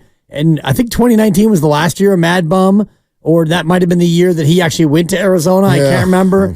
But the point being, they weren't very good. They weren't very exciting, and yet they drew, 33,004, and right now you're at 32,600, which is a little bit down. But this team should be better and more exciting, and people are now back in the city. I mean, to your point, the Giants right now, we're sitting here having this conversation, they're 9th in the league in attendance. Yeah. They're top 10. Which is fine. It's fine. But, again, to your point, the attendance, that counts Dodger fans. Right, that counts people who are rooting against you. Al in Newark on Willard and Dibs. Hey, Al. Good afternoon, gentlemen. Yes, good afternoon. As previous gentleman was talking about that we don't have the guy, I've been watching Giants for 20 years, going to the games. Giants that got away from excitement. And, for example, there is no more people relating to Panda, Little Giraffe, Shark, Angel Pagan, and, Brandon Belt, and, things like people come in like Hunter Pence. Kids are making a sign like Hunter Pence eats pizza with a fork. Just for example. Give something for the people to come in the station to the ballpark just to have fun. The milkman, for example. But people Al, wearing the milkman. Can I ask you a question? What would that look like? Because, for example, you just said the baby giraffe. And I'd argue Brandon Belt was at the center of people's frustrations 2 or 3 years ago. Fans were often so frustrated with the look on Brandon's face. So I don't think he was this amazing, exciting ball player. Isn't what you're talking about just more a sign of the times that were going on then? And they were winning. These are not the good glory days. But what I'm saying right now, I am sitting sometimes on top of the dugout, Giants dugout. There is absolutely no excitement, sir. Before they used to throw up sunflower seeds with 100 pens and people jumping up and down and getting ready, hyping each other. Right now, there is no excitement in that dugout. Yep. Everybody's sitting in there. Nobody's talking to each other. There is nobody like Angel Pagan, for example, being a catalyst. Come in there, get a baseball, go on the base, show a shark sign, and then say Marco, Scudero, something. There is nothing, sir. Yep. You go to the ballpark right now, there is absolutely no excitement. No, you're not wrong, Al. Appreciate it. I'm not sure if I'm into the whole calling me sir thing, but still. Yeah, it's fair. It's not. You're getting older. Fair. You're almost 50. No, so call someone sir on the show. But anyway, no, he's not wrong. But look. All I would say is I think any executive is not 100% wrong if they say, look, we're not just hiring personalities because they're fun. We're trying to win. And if we win, you'll be excited. And they'll be fun, yeah. Right. Like 2021, no personalities, exciting. Full building, 107 wins. So I think Farhan's concept is not wrong. It's just that his execution has been poor. Yeah, it's been beyond poor. Yeah. And, you're supposed to have this farm system that's going to produce, and yet we're still waiting. You're not waiting for Steve Young anymore. And you're also not waiting for the opportunity to win your way into the Dwight Clark Legacy Series. Both of those things are coming up next. Experience the wonder of Bodega Bay at the iconic Inn at the Tides. Enjoy a walk on Doran Beach and take a dip in the heated pool. Special midweek rates start at just $249 per night. Breakfast included. Book your escape at inatthetides.com. Dwight Clark Legacy Series. Brock Purdy, Steve Young, Dre Greenlaw, Alex Smith. We've got free tickets to give away Thursday night. We'll tell you how you can get in there coming up next. And Steve Young joins us on Willard and Dips. And I can't wait for that, Mark. But in the meantime, I'm happy to tell you about Golden State Lumber and Building Materials because the sun has returned. And now you're got to be thinking about some more time outside basking under that sun with your family and friends, and Golden State Lumber and Building Materials can get you one step closer to your outdoor ultimate living space. They partner with Trex, the largest manufacturer of composite decking, and we're looking at a Trex deck for our house right now, and they've got options for every home and every budget. TimberTech is another leader in composite decking. They've got real wood appearance that's made from 85% recycled materials. It lasts much longer, and it's obviously much better for the environment. You can see it all under brands at goldenstatelumber.com. Your builder, your contractor, they can take the guesswork out of the project with the Golden State app. It offers you account login, codes, and regulations, and it can all be accessed right from the job site. You get the app at the App Store and at Google Play. It's Golden State, celebrating 70 years in the Bay Area. When you succeed, we succeed. Safe like repair, safe like replace. Do you think a tiny chip in your windshield is nothing to worry about?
to Willard and Dibbs on 95.7 The Game. All right. Expecting Steve Young to join us here shortly. And we also have another pair of tickets to give away to Thursday night's Dwight Clark Legacy Series. This is unlike any event you've ever been to before, I promise. Not only are you going to have a roundtable leadership discussion involving Steve and Alex Smith and Jeff Garcia, and oh, by the way, the Niners' current quarterback, Brock Purdy, the presentation of the award to Dre Greenlaw. We know that Aldon Smith is going to be there. There will be plenty more surprises. We'll be there, all at the California Theater in San Jose Thursday night. As soon as we are done chatting with Steve, we will have a pair of tickets to give away. So that is coming up in mere moments. One of the things we'll discuss with Steve for sure is this Jared Goff contract. Woo! Well, how did it grab you? Well, I thought about Steve, knowing that we were going to have him on today, and thinking about the Jared Goff contract and, exactly what Goff made. And I didn't know the exact numbers, but I was wondering, and I didn't want to ask Steve that because these athletes who are from yesteryear, there's no real way that they can answer it. Like, hey, Steve, what do you think about this mediocre QB making 50 times what you ever made? How's that work for you? I mean, there's no real way to ask it without. But that's an omnipresent thing for a retired player. It is. There's someday Brock Purdy is going to be on the radio. Hello? And they're going to be like, can you believe that they're paying these dudes $110 million per year? And you made a piddly little 55. And he'll be like, yeah, I was born in the wrong year. What are you going to do? Like, it's an omnipresent thing. So I don't know. I don't know if there's jealousy anymore at this point, especially because these are highly successful people, right? Like Steve Young, who joins us now, just a wee bit of success in his life. You're not jealous when you see quarterbacks now making over $50 million a year, are you, Steve? Wait a second. Tom Brady tells me last year, right before he retired, so a couple years ago, hey, Steve, the game today, the middle of the field is unpatrolled, the flats are open, and no one can hit me, and I'm making 60. Like, yeah, there's a little bit of regret. There's a little bit like, it's not necessarily the money as much. I mean, it's easy to say that, right? I understand that, but it really is watching the game today. It is such a quarterback's game. It's a quarterback. It's a great, for guys that played in a more rigored time, which, look, I'm not trying to say get off my lawn. I'm just saying the game changed, the rules changed, all for safety. I've said it 1,000 times. It's so obvious. It's not worth, arguing over. But the bottom line is that the game is really for the quarterback today. And if you can't, if you don't love playing quarterback today in the NFL, then you're freaking nuts. Then, by the way, I make 50 or 60 a year too, by the way. Oh, jeez. Well, so what's the difference between a great quarterback in your day versus a great quarterback now with a completely different game? Yeah, it's just a rigor of like Tom Brady said, the space, because they changed the rules. Defenders couldn't launch. They couldn't cover the space. They couldn't patrol the area. They had to bring their legs and not just throw their heads at people, that it just slowed the game down and made more space for offense to go take advantage of. And Kyle Shanahan, the most innovative mind, Randy Reed, you've seen in other disciples of those guys go out in the league and really thrive because they recognize, just get the ball out in space. There's space everywhere that wasn't there before. So think about a quarterback. You ask me the difference.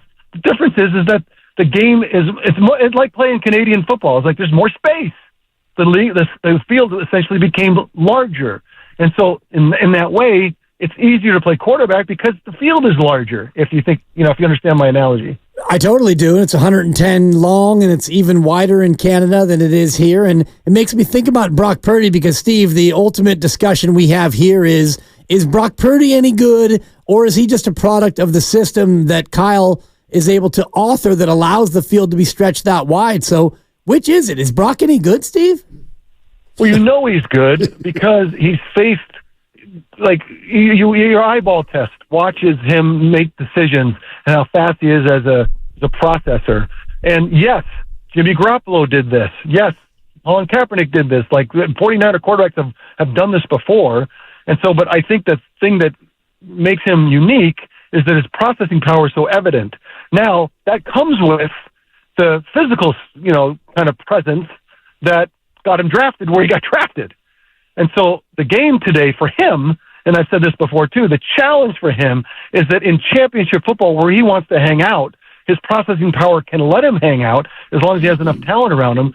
You have to be able to go get those yards with your legs that all the other guys do in those championship formats that always does big first downs, big touchdowns, big, and to him, to Brock, he's got to figure out if I'm going to be a guy that's going to bang the door down as, let's just say they have an A-plus roster today. Let's say they have an A roster, then and a B-plus roster in a couple of years.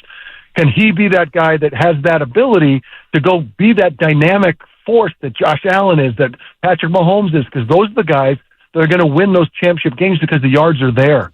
I just told you that the field is bigger. You got to go take them.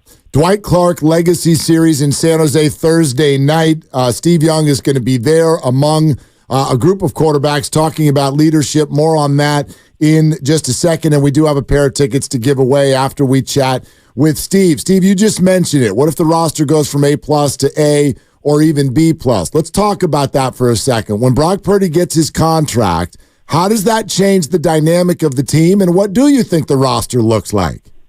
Well, that's why you've got to think about, if you trade a superstar, but you can get a number one draft pick and then, you draft well, and now you've got a replacement. It's not as, because you got to go train people, but the teams that are successful transitioning into this kind of multi-generations the last 15 years, or even the last 10 years, have figured out a way to replace superstars with rookie contracts that get into the system really quick, and they're great.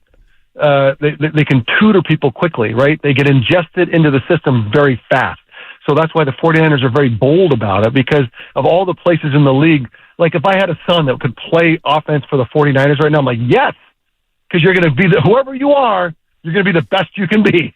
Like it's like the Army, right? Back in the day. Like you're going to find out how really good you are, because the best you'll ever be is in this system where they teach you so well and they deploy you so uniquely, and they have a system that's in place that, gets the most out of you. That's where they're going to be able to sustain Brock Purdy making $50 million a year, because they're going to have a bunch of rookies that you don't know today.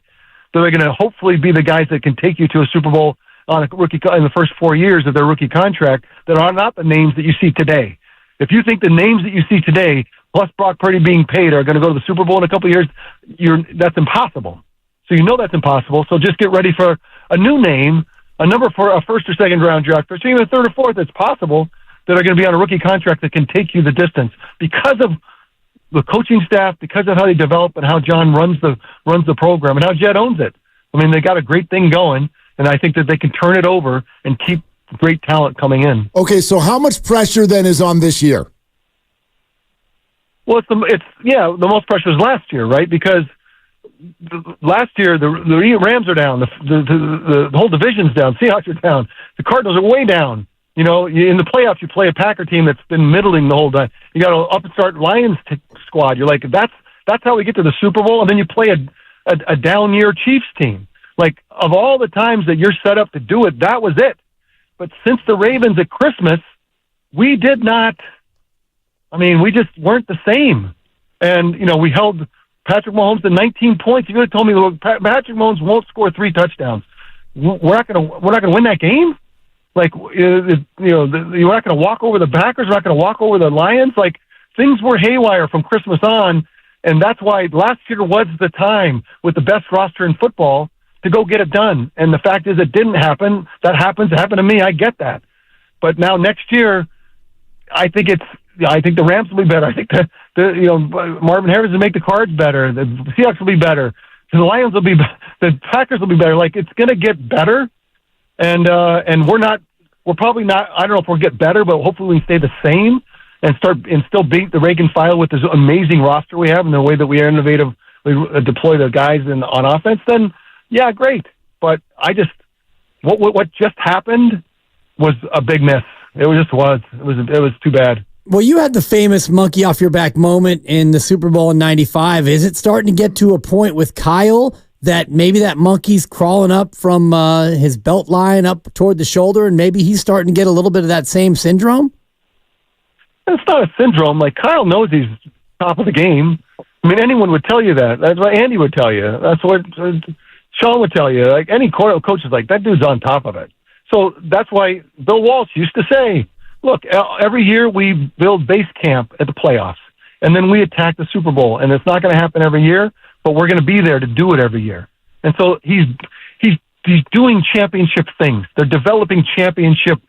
And so we say, well, that's nothing unless you win the Super Bowl. I get that. I lived it in a very visceral way. And they're willing to live that. That's okay. But don't kid yourself that there's not a place that he and John and others in the system understand what we've been able to do.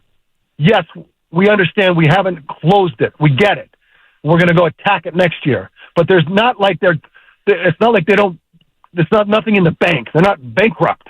Like they're doing things that are really hard and they know it.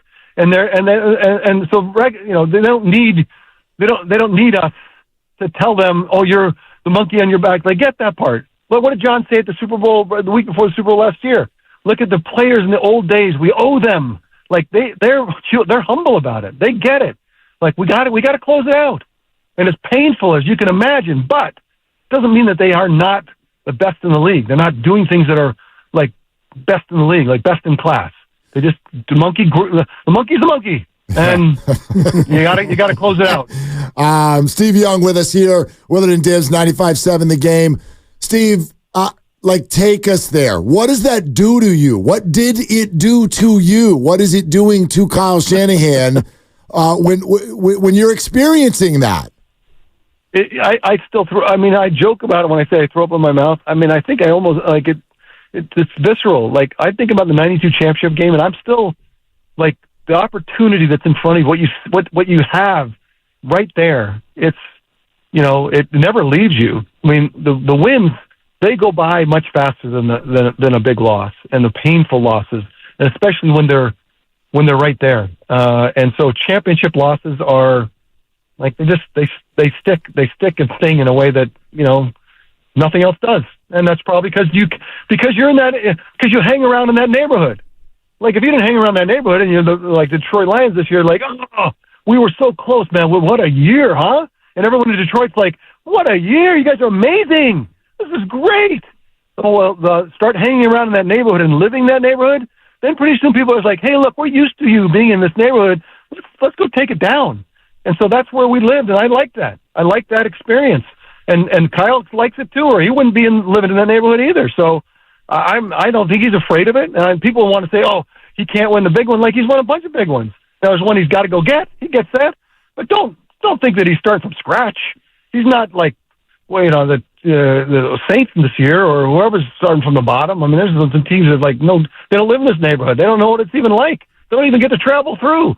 They can't even pay the toll. Right. Come on, man. Exactly. And yet Brock Purdy has had just a couple of years, and he's been in the neighborhood. That's all he's ever known is that neighborhood. So, yeah, I mean, what do you say to Brock Purdy after this disappointment, which was different than last year's disappointment when he got hurt? What do you say to Brock Purdy about, not only not taking it for granted, but how do you take that next step to become a champion? Well, for Brock, when it happens so quickly, and from such a distance when he's the last person chosen, it's a movie, right? The Brock Purdy story is a movie, and it'll be made. But in the middle of it right now, he's doing what he needs to do, right? Stay locked down. Don't do anything that's going to create a lot of headlines. Work on your strength and conditioning. Get smarter. Have your processing power get a little bit better. Remain kind of humble about it. Go attack it again. That's the thing he's going to, and that's what he's doing. But again, if he can't kind of transition his game to be more dynamic, then he's going to need those A+ rosters to help him get there because it's just the nature of the game today. Steve, there were trade rumors, shopping, and then a first-round draft pick. Are we headed for a year of drama in the wide receiver room? Nah, again, what I said, if you think the same names that are here today, the superstars of the 49ers today, are going to be in a couple years and attacking the Super Bowl, it's not going to be. So the drama's already started in a way, and everybody, I think people understand the game today. And so I don't know, I think they run such a good locker room and such, I don't sense that they'll be, look at the quarterback room a couple years ago when Jimmy went to the Super Bowl. I mean, or when Brock was hurt, when Brock was going and Jimmy was hurt, it was what a weird quarterback room. but the system's in place, the culture's in place. There's an overarching way that we do it, and that's why I give John so much credit for building it and for Kyle. So in that way, yeah, there's going to be some drama. There's going to be some awkwardness. I mean, we won a lot of Super Bowls with awkward quarterback rooms. So, I mean, wide receiver rooms, that's fine too. Again, you're hanging around in the right neighborhoods. There's some awkwardness, but everybody gets it, and let's go win one. Is there additional pressure on Brock just being the Niner quarterback? Alex Smith spoke to it before, saying for his first few years he was a little unsure, and then you were there and you followed Joe and you raised the bar and you were a legend, and even Jeff Garcia had a great run. Does Brock have a little bit more of a tough mantle than a quarterback for another franchise? Yeah, because again, we're back to that same analogy that seems to be working for me. Like he lives in a neighborhood that not a lot of quarterbacks get to live in, so that comes with a certain expectation and a certain rigor. And look at Jimmy today. I mean, a couple years ago, he was in the Super Bowl and was the king, right? He was one of the best quarterbacks in the league, and now he can't find a job. So, I think Brock sees that and says, "Look, I'm in a great spot. I'm going to make hay, and you're going to have to, tear this out. I'll never leave this place, right?" And that's what I would have told Jimmy a couple years ago. In fact, I think I did. Don't ever leave this place. This is where you're going to be. As good as you'll ever be is right here. And we've seen that with him. We've seen that with Brock as well.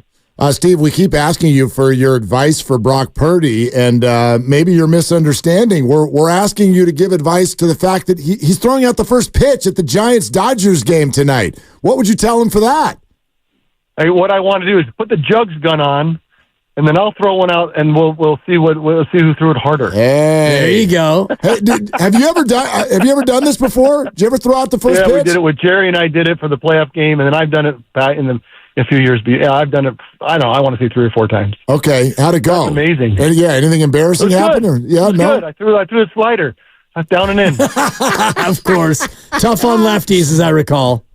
Yes, to come from the side. What was it like? What was the guy? Remember the lefty, the guys come underneath back in the day?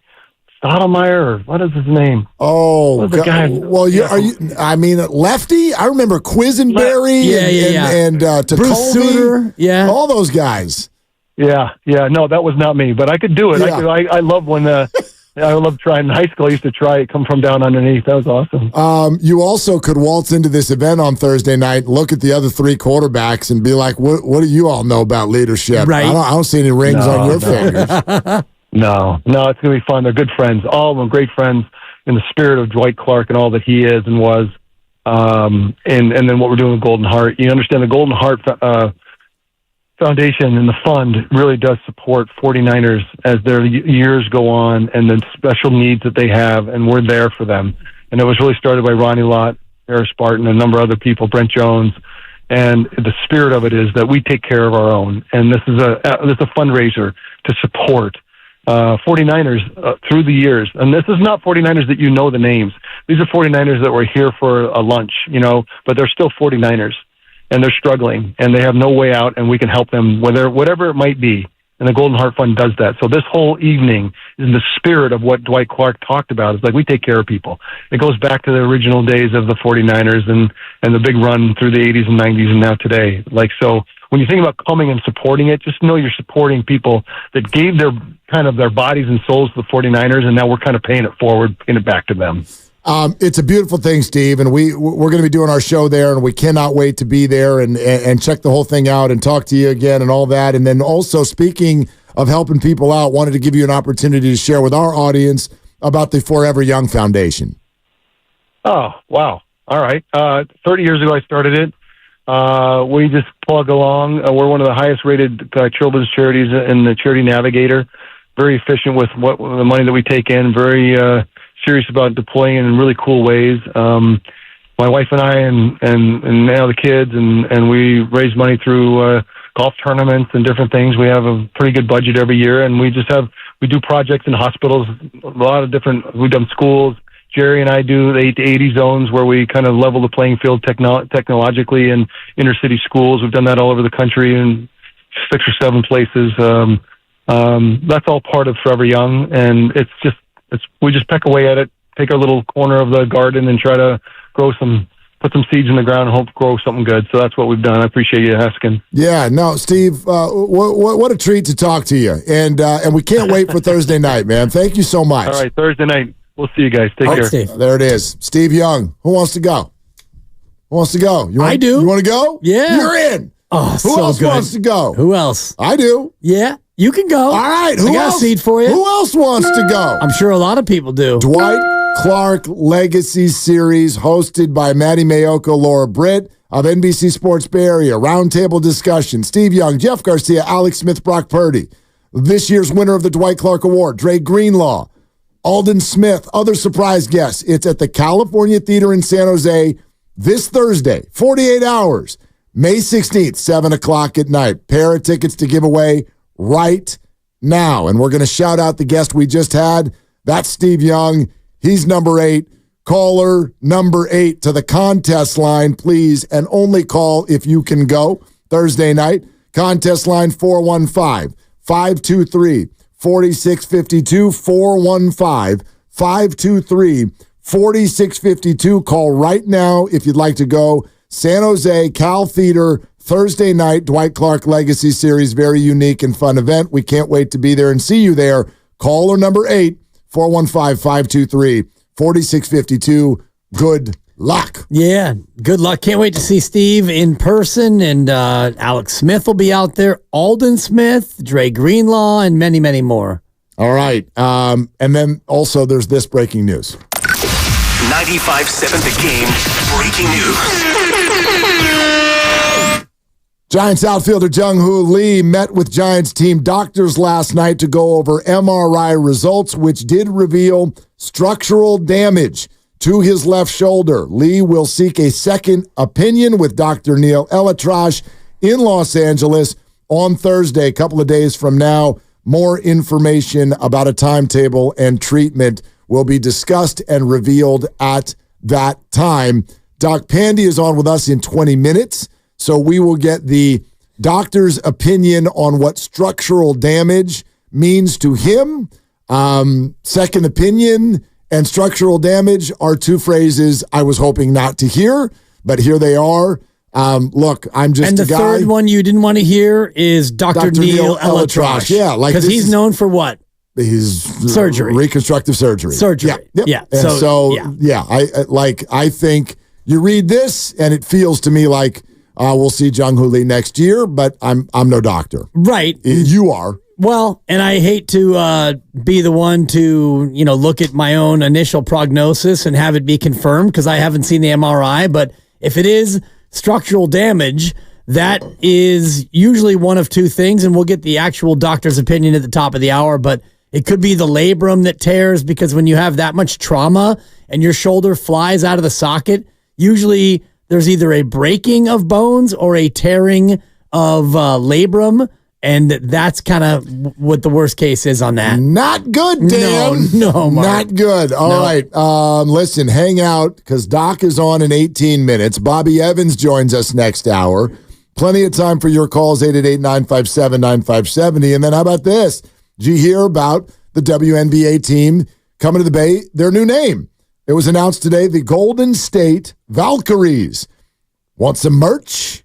Want to start supporting the new team? We're giving away a Valkyries hoodie and t-shirt next hour. So keep listening for your chance to win. Awesome merch. The color scheme is getting great reviews already. That is still around the bend. We're also presented by Fremont Bank. Full service banking, no compromises. It's Willard and Dibbs.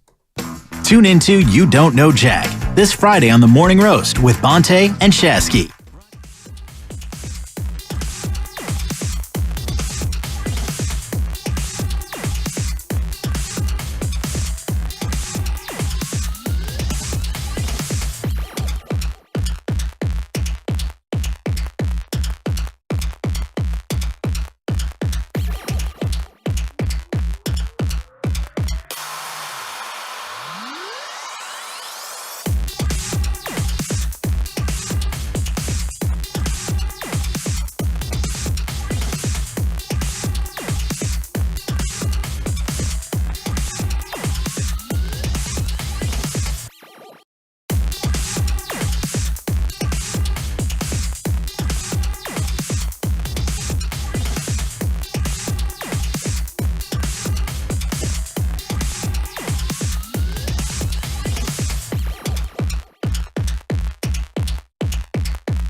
So how much pressure then is on this year?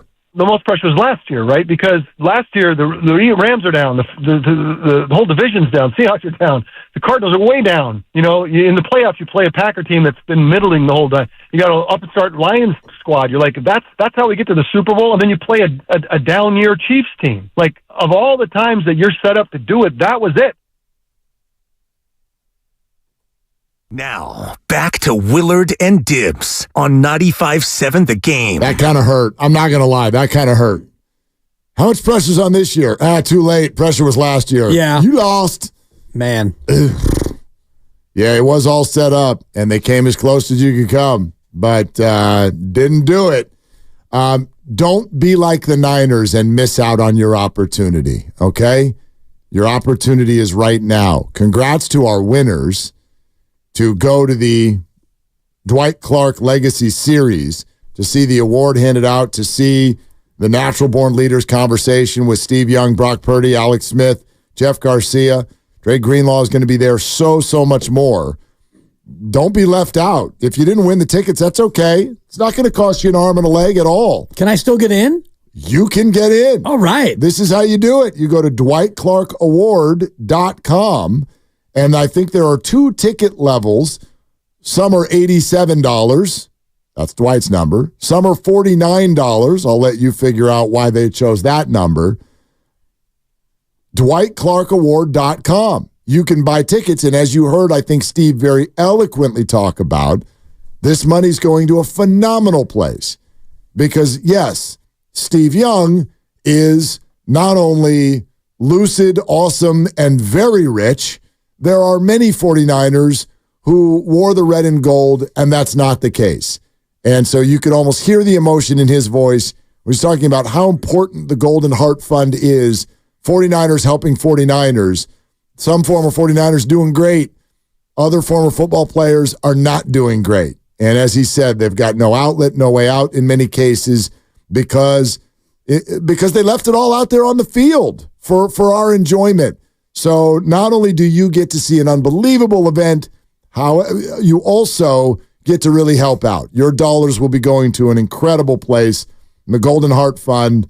DwightClarkAward.com. Tickets either $87 or $49. Be there 2 days from now. You're not busy. You're not doing anything. It's not like you're going to a Giants game that day. That's for sure. I don't even know if they play. They're off. No, they are. They're off. Yeah, they're off. It was kind of my way of taking a cheap shot. Why do you think the Niners did it? They're like, ooh, the Giants are off. Maybe we could get some people's attention for once. Those extra 24,000 Dodger fans, maybe they'll show up. I don't know. Oh, just my way of getting you back into the space where you need to be. We're gonna go on Friday night.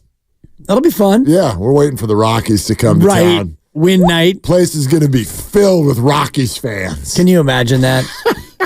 I'm assuming that's Blake Snell. Is that gonna be Blake Snell Friday night? It's a big old undecided, and they sent Mason Black back down. I mean, sometimes that just means you're going to call him right back up. But Blake Snell does the rehab assignment. It went great. They're undecided on a Friday night starter. I'm assuming, look at me trying to sell some tickets over here. I'm assuming that the Cy Young Award winner is going to have a toe on the slab on Friday night. And oh, by the way, don't forget what tonight is. You know what tonight is, don't you? It's not just a Giants-Dodger game. You know what tonight is. It's City Connect. Let's go! And I believe they are 1-1 this year on Tuesday nights. And I know they haven't worn the City Connects. Not good enough. The City Connects are not 500 baseball. Well, they haven't worn them at all this year. Correct. Because they haven't had them because Major League Baseball, you stink. And I say this in the sphere of you can't even get your uniforms right. The uniforms you did deliver to teams are shoddy and they rip see-through. And they're see-through when they get wet. And you couldn't even get the City Connects to a team that loves their City Connects until now. And it's going to be the third Tuesday night home game. That's weak sauce. It is weak sauce. But now we're good to go. Let's roll. All is right in the world. The winning streak starts tonight because Gigante are going to be in the City Connects. Okay? Keaton Wynn in an orange hat. How can you not buy a ticket to that? Jeez. I mean, Keaton, looking for a bounce back. It's been a couple of toughies in a row. And, man, they need you, Keaton, to be the stopper. Hey, Grandy, what's the Nerfy odds tonight? Nerfy odds, and I'll explain to our audience what that is. It's not a football that's soft that you used to throw around when you were a kid. What are the Nerfy odds tonight as Keaton Wynn goes against 3 Hall of Famers? Nerfy stands for no run first inning. No run first inning. Yeah. It is for no run in the first inning, minus 120. Yes, run first inning, minus 110. Oh, so even with that setup, Keaton Wynn in an orange hat against Ohtani, Betts, and Freeman, it's still an underdog that a run gets scored? Usually the Nerfies are more like minus 140. Yeah. So this is definitely... This is also the full first inning. It's not just the Dodgers. Well, we know the Giants aren't scoring. What the hell kind of a comment was that, Luke? My fault. Jeez. You can also bet a specific team to score or not in the first inning. So like just the Giants or just the Dodgers. However, at a place I'm looking at right now, you can't bet the Dodgers. They have pulled that off the board. I'm also seeing it as over at FanDuel as we go line shopping. Exact pick 'em, minus 113 both ways, over or under. Yeah, that's embarrassing is what that is. That's one word for it. It's overwhelming. It's ridiculous. You know where the Giants rank in first inning scoring this year in Major League Baseball? Ooh, I mean, it's got to be bad. I can't remember them ever scoring in the first inning. They are 26th. Yeah. They're averaging .35 RPI, runs per first inning. 0.35? That means they score once every 3 first innings? Right. I don't remember it that way at all. Well, that also means that they might have put up a 3 spot somewhere along the way, which would have bought them some time. Good point. Runs per inning. If you want to consult the foremost expert on Nerfies, Grandy has his own spreadsheet, so you can go to him. The Dodgers have played 43 games this year. They've scored a run in the first inning nearly half of the time, 21 of the 43 times. And they are 5th in baseball in first inning runs. How often have the Giants done it? The Giants have played, do my math here, 43 games this year. Yep. They have not scored a run in the first inning 34 of those 43 times. So only 9 times. 9 and 34 in first inning runs. I got to be honest, I missed those 9 games. I do not remember the Giants ever scoring in the first inning of a baseball game. Ever. Ever? Ever. They did it twice against the Cincinnati Reds at home here. Oh.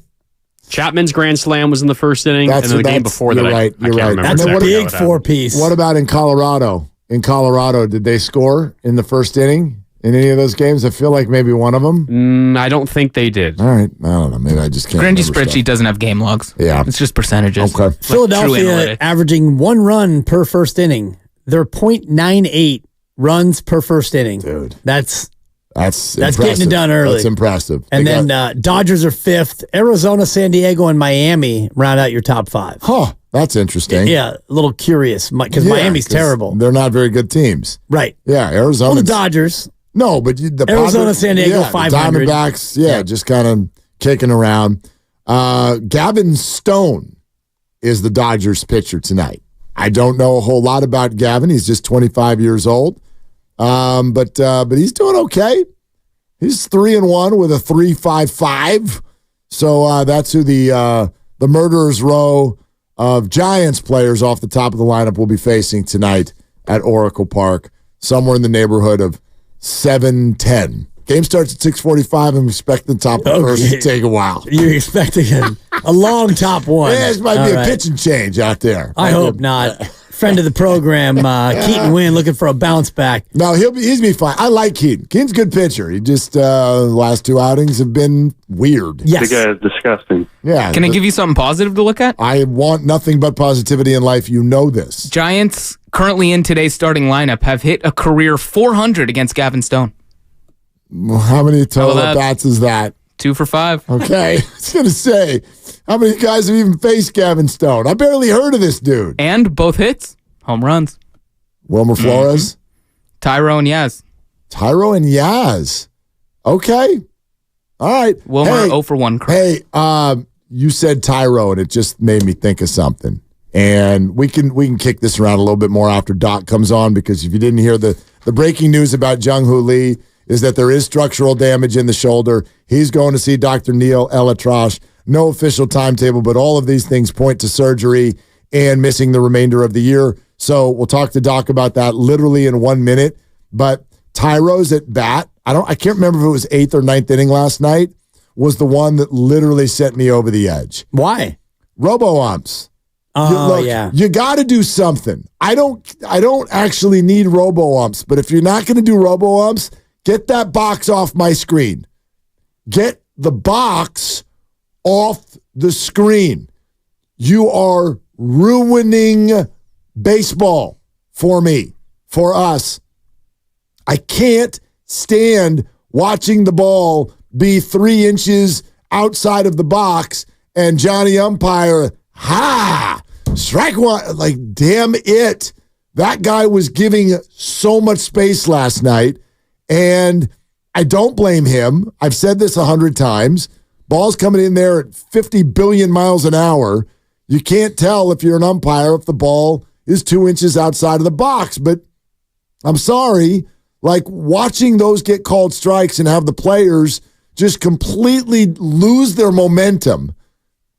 2-1 pitch, it's 2 feet inside. Ha! I'm looking at the box right now, and the 2-0 pitch looked a little bit high, and then the 2-1 pitch looked a little bit low and inside. Not a little bit. That 2-1 pitch was low and inside. I'm looking at it. It's a whole ball below the zone. That's low and inside. And I'm looking at MLB.com, and then he fouls off the 2-2 pitch that's way outside because he's got to protect. Now he's swinging at everything. And then he swings and misses at a 2-2 pitch that's about a foot below the zone. Changes the total. And he's out of the at-bat. Exactly. And he has to use his timeout because he's so ticked off that it's 2-2. Well, his timeout. He needs a breather. Right. So that he can take a walk for a second. I'm sorry. I'm not blaming the ump, but it's brutal.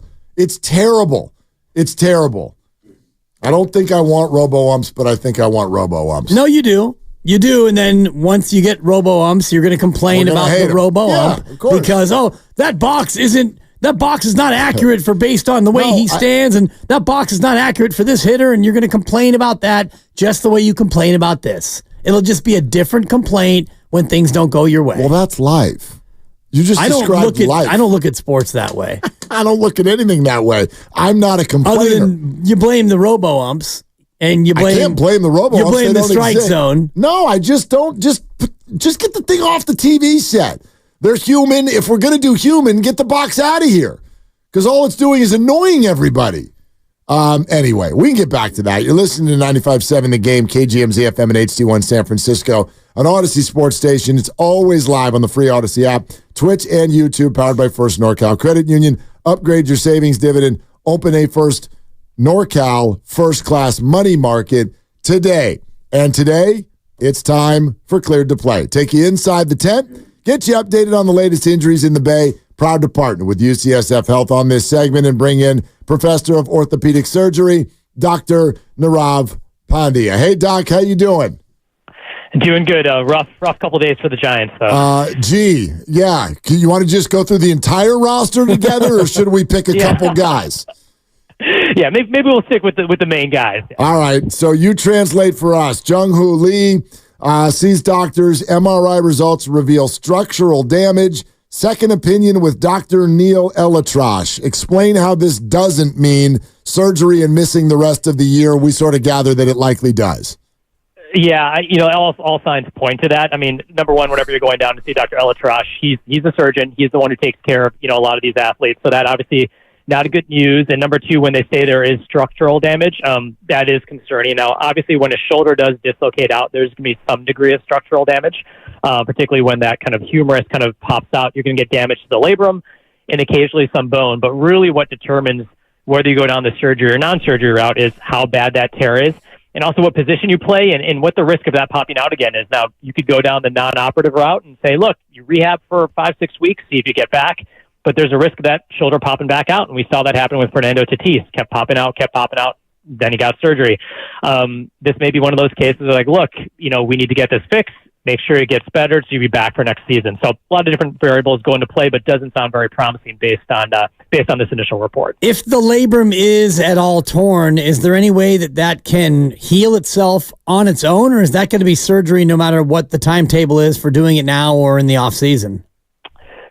Sometimes what can happen is that labral tear can be small enough where even if it doesn't heal, you're not going to have a risk of the shoulder popping back out. So the example we like to use, Stephen Curry last year had that shoulder, quote unquote, subluxation where they reported he had a labral tear, but probably it was not big enough to cause the shoulder to be unstable. Now, obviously, when you have a dislocation and it's high energy, kind of like Lee had, you worry that that labral tear is going to be so big that even if it doesn't heal, or even if it heals a little bit, the shoulder is still going to be unstable. So a lot of it's based on the size of the tear, but yes, the labrum will not heal on its own. It's just, is it big enough that it's going to cause the shoulder to be unstable? And obviously surgery is more predictable in terms of making that shoulder, preventing that shoulder from popping back out. Okay, so Doc, I just want to make sure I understand correctly. If he gets surgery, does that pretty much remove the long-term future concerns? It definitely decreases it. We usually tell people, like, if you've had a shoulder dislocation and you go down the route of not getting surgery, that risk of it popping out could be 25 to 30% again.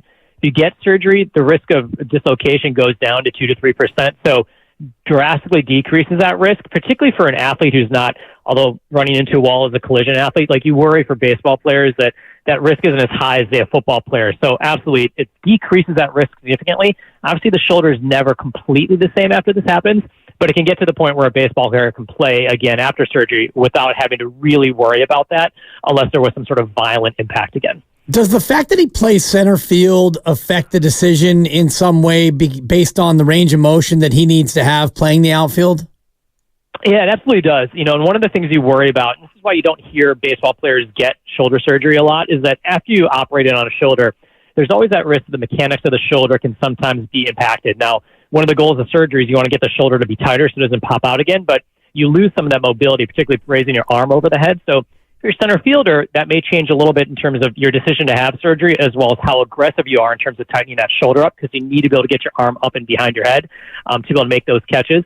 So obviously it does play a role for an outfielder. For an infielder, it wouldn't be as big of an issue. Now, obviously for a pitcher, if it's a throwing arm, you definitely don't want to go down that route of getting it fixed because it can tighten things up and you don't have that same velocity. So a lot of considerations do go into based on your position and kind of what you need to use your arm for based on where you are in the field. Okay, multiple choice. You want to talk Soler, Ahmed, Conforto, Blake Snell, Patrick Bailey. Who do you want to talk about next, Doc? Let's go with Snell because he might start on Friday. Let's go Blake Snell. All right, tell us about Blake Snell. So it sounds like he had a good rehab start and potentially could be pitching on Friday. I think the key with these adductors is that the adductor muscles do help to stabilize the lower half of the body. It's part of that core. So one of the things you do worry about is not necessarily is the adductor going to get re-injured again, but if there's not that endurance in the muscle or if there's still some soreness, is that going to then translate to you pitching a little bit differently, and are you going to get shoulder and elbow soreness? So I'm less worried about this adductor kind of flaring up again, but does it potentially mean that he pitches 2 or 3 innings the first time because you don't have that endurance in that muscle and you don't want mechanics to start breaking down? So the fact that he's pitching means that injury is probably healed. The question is there going to be any residual soreness or any slight little changes in mechanics that would be a worry for upper body issues? But it sounds like they've been very cautious with this. He's dealt with this before. So hopefully this means we're seeing a healthy Blake Snell that's going to have a good performance the rest of the season. Doc, great to have you right after the Jung-Hoo Lee news. Thank you so much as always. Absolutely. Anytime, guys. All right, there it is. Dr. P, the proceeding was sponsored by UCSF Health. Yeah, all signs point to Jung-Hoo Lee missing the rest of the year, which is just like, I can't even tell you how it's devastating. It's a terrible blow to this organization. On the field, and the fans. Off the field, yep. For the fans, for the excitement, for the gate. If you're going to be 81-81, and let's just pretend for a moment that that's how this year goes, having Jung-Hoo Lee versus not having Jung-Hoo Lee is a huge, huge difference. I was walking home yesterday from the job to our car, and I made my right turn because I missed the light. You were ahead of me. I wasn't going to catch you anyway. And I look in front of me, and I see a guy wearing a Giant jersey heading to the game. Good. Number 51 on the back, J.H. Lee. And I thought, first of all, wow, it sucks because Jung-Hoo Lee's going to probably be out for the year. But the second part was, that's so cool that this Giants fan thought, I'm getting a jersey, I'm getting a 51, I'm getting a Jung-Hoo Lee. And that, I think, is the big piece of what is going to be missing if, in fact, he's gone for the year. He's exciting. He's somebody who you would want to buy a jersey of. Absolutely. He's somebody who I would want to buy a jersey of. Why haven't we called center field or the bleachers out there Area 51 yet? A good call. Good call. You know people down there. I mean, that's too easy. It had to be coming. That's such a good idea. But this is what I'm talking about with the Giants now, okay? Nobody likes us. This is... and they went with the same slogan as last year. This is what I'm talking about. Like, we had the caller earlier. It's like, there's no life in the dugout. Look, you're not going to sign players because they're like, waka, waka, waka. It's baseball time. That's on the team, okay? The light show for Duvall, that's nice. It's like barely step one. They really got to start thinking outside the box.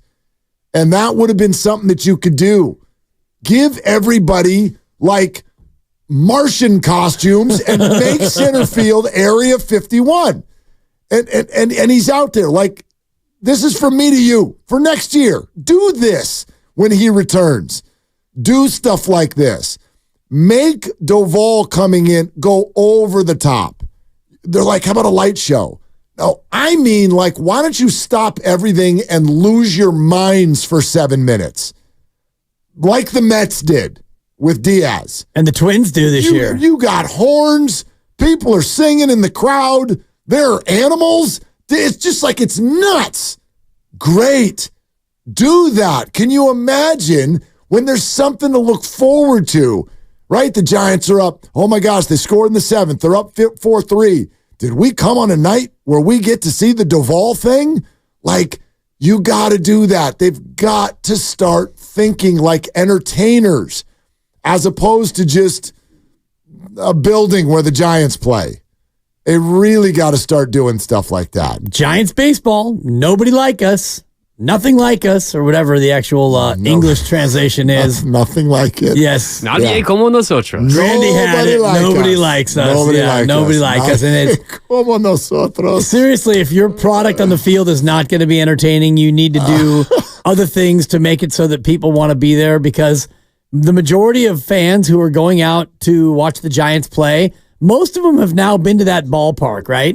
I mean, it's been there 25 years. So the newness of, hey, let's go out to AT&T or Oracle because we've never been there. The majority of people have now been there. All right. More of your phone calls coming up around the bend. Bobby Evans joins us in a half hour. Most importantly right now, the Golden State Valkyries. That's our WNBA team name. It just came out today. The newest WNBA team, hoodie and T-shirt, to be given away next. So keep listening for your chance to win. And if you don't win, shop.valkyries.com for all of your brand spanking new, beautiful, purple-infused Valkyries merch. Valkyries, by the way, is spelled Valkyries. Shop.valkyries.com. But we've got the first hoodie and T-shirt to give away to you coming up next. And we're sponsored by the Alameda County Probation Department. It's Willard and Dibs. Want a career with purpose, great pay, outstanding...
I'm a Giants fan. Now, back to Willard and Dibs on 95.7 The Game. We're going to get back into it. We should. We will. And we're going to go to the phones. Listen, I know where social media is going to go on this. I want to make sure that you could turn the mic off when you do that this if is you cool. want. This is good. Sounds like a bird is dying over there. No, it's because... Oh, yeah. Squeak, squeak, squeak. I share a mic with Guru and Butcher Boy, Joe Shasky. Yes. And I don't watch YouTube for the entire show, but I imagine that both of them do a fair amount of grabbing at this microphone. Well, no, they just do that. This one does it too. This one, it just needs to be tightened every few days. Mine needs to be tightened like twice a day because I believe that the two of them are very hands-on broadcasters. You do have some energy on that mic. Yes. There's some energy. Yeah. Right. This is like the Not jerk from mic. 2 to 6. Yeah. And then that's the energy mic. Sports, man. Yeah. I want to go back to the playoffs. Sports. Right. The chef. Anyway. We're going to go to the phones in a second. But first, we're going to go live to Mark Grandy for this annoying Giants update. Hi, Grandy. Hey, what's up? Bob Melvin speaking to reporters at Oracle Park at least just a few minutes ago. An update on Blake Snell. You were talking maybe Blake Snell pitching on Friday. Maybe you get to see him. Well, guess what? He is pitching on Friday. He's just pitching for AAA Sacramento, making a rehab start on Friday in AAA Sacramento. And then he will return to the rotation the next go-around. Giants will skip the 5th spot this turn because they have a couple of off days coming up. So everybody just moves up one. You don't need a 5th starter this time around. Well, I will say this for those of us who will be attending the San Francisco Giants Colorado Rockies showdown on Friday. Thank you, lovely Christy. That just means we get to see Kyle Harrison instead. I ain't mad at that at all. As opposed to watching Blake Snell go 3 1/3, strike out 8, and walk 4. Yeah, my lefty actually gets some outs. So how about that? No, he's pitching great too. I still think Blake's gonna be fine. Blake's going to be fine. He's too good to not be fine. He's not going to just put up an ERA of 12. Right. And if he does, you get to see him again next year. Exactly. Well, I mean, at this pace, I'd imagine he comes back anyway, unless he really turns it on and then way too early. Gets a contract. Way too early. But he's only going to get now maybe, you're looking at 23 more starts if he stays healthy? Yeah, but I mean, you know how contractual stuff works. Sean Manaea got opted out because he had the last month, it was oh, he's good. Boop, opt out. He's going to get a deal. If Blake Snell looks like Blake Snell in August and September, he's opting out. That's how that's going to work. Same thing with Matt Chappie. Right now, Chappie was going to opt in. But if he goes hog wild in August, he's opting out. And Manaea did get a little bit of a raise. I'm just looking at it, 2 years and 28, and he was making, 13 or 14 here, so we got a tiny bit of a raise, extra year. Something thrown in there. That. Yeah, I think it was 12.5. Weren't they all 2-year, $25 million? That sounds about right. I think that's what Stripling got too, something like that. But Strip. And then one other update from Bob Melvin. Again, he was talking a little bit ago. This comes from Alex Pavlovich on Twitter. He says the Giants are still trying to finalize a plan with Patrick Bailey. He's been doing some on-field work, but hasn't played because of concerns that his concussion might be lingering. Okay. Bob Melvin said, quote, "That's what we're worried about." It was originally diagnosed as just a sickness? Yes. But it did come right after he came back from that concussion. And Dibs wondered out loud earlier if the sickness was the recurrence of concussion symptoms. His wonder was right. And that is accurate, and that is quite frankly what we were worried about. That's really, really concerning that concussion is coming and going now a full week and a half later. That's really concerning because and by the way, it's already his second concussion. Yep. And who knows about concussions that we don't know about in life sometimes. And so now you're already talking at a very young age with multiple concussions at a position that is prone to them, and one is lingering. And this is bad. This is not good. No, it's terrible, especially when you think about the player he's become offensively. Forget the defense for a moment, where he's been spectacular defensively, not only working with the pitchers, framing, throwing. He's a great, great young catcher, but the other piece of it is he's one of your 2 best hitters. Oh, God. 2 or 3 best hitters, right? LeBron Jr. And then Patrick Bailey, what he's done with the bat this year. They've been the two who have consistently hit the ball. So, I mean, it's not only his catching, but it's his offense as well. So, man, I just hope that he can, take another week or take whatever he needs to take and then be able to come back. But that's scary when you're a catcher. There is so much time. Everything that we currently know about Giants baseball might be a distant memory come August or September. That's possible. However, we have to be authentic. This season, so far, really stinks. I mean, really. And I don't mean that by look at the standings. We're 19-24. No. I mean on an emotional, connected, reality sort of a way. This whole thing absolutely stinks. Underperformers is one thing. Patrick Bailey dealing with a lingering second concussion. Jung-Hoo Lee setting meetings with Dr. Neil Elatrosh. Blake Snell out for a month. Blake Snell having better starts in San Jose and Sacramento than San Francisco. And Jorge Soler just up and disappearing. Combined with the fact that he was a walking double play. Did they trade him or is he just hurt? Matt Chapman literally looks like he's got Swiss cheese bat, where if you hit that fastball in the upper half of the zone, it's got that swing where on TV, it's like, how did you miss it? You were right on it, and you just swing through it. And so you're hitting 210. Remember in spring training when Alex Cobb was ahead of schedule? Oh, God. He's gone. You get to Austin Slater yet? I don't know which part of Austin Slater I don't like more. Nick Ahmed, I can't believe this guy's going to be the starting shortstop. Hey, he looks pretty good. He's hurt too. I don't know if I'm mad or happy that Austin's hurt, and I don't please. The humanity part of it, yes. Obviously not, but you know what I mean. I don't know if are we supposed to be happy or not that he's not in the lineup right now? Because when he is, he's not hitting, and now he's hurt, and that's not good either. And you know what encapsulates the whole season for me in one moment? It's when Tom Murphy is catching, and he gets up, and he goes after a ball, and he sprains his knee, and he immediately bolts right to the dugout and throws his mask down and throws his glove down, and he's frustrated, and he's hurt, and he's out. That's been the whole Giant season in one moment. Golly. Failure, injury, struggles. And an 0-4 record against the Dodgers, and half the building happy about it. Yeah, boy. Okay, more on all that in a second. And Jay's been super patient. I think he's got an interesting call that we're going to go to here in a second. But here's something positive. People are digging everything that the Golden State Valkyries came up with today. And if you are hopping in your car and you're like, what the hell is a Golden State Valkyrie? Well, ladies and gentlemen, that is your brand new home WNBA team. Their name was released today. Their color scheme was released today. It looks phenomenal. Absolutely phenomenal. And we've got the merch to celebrate this release.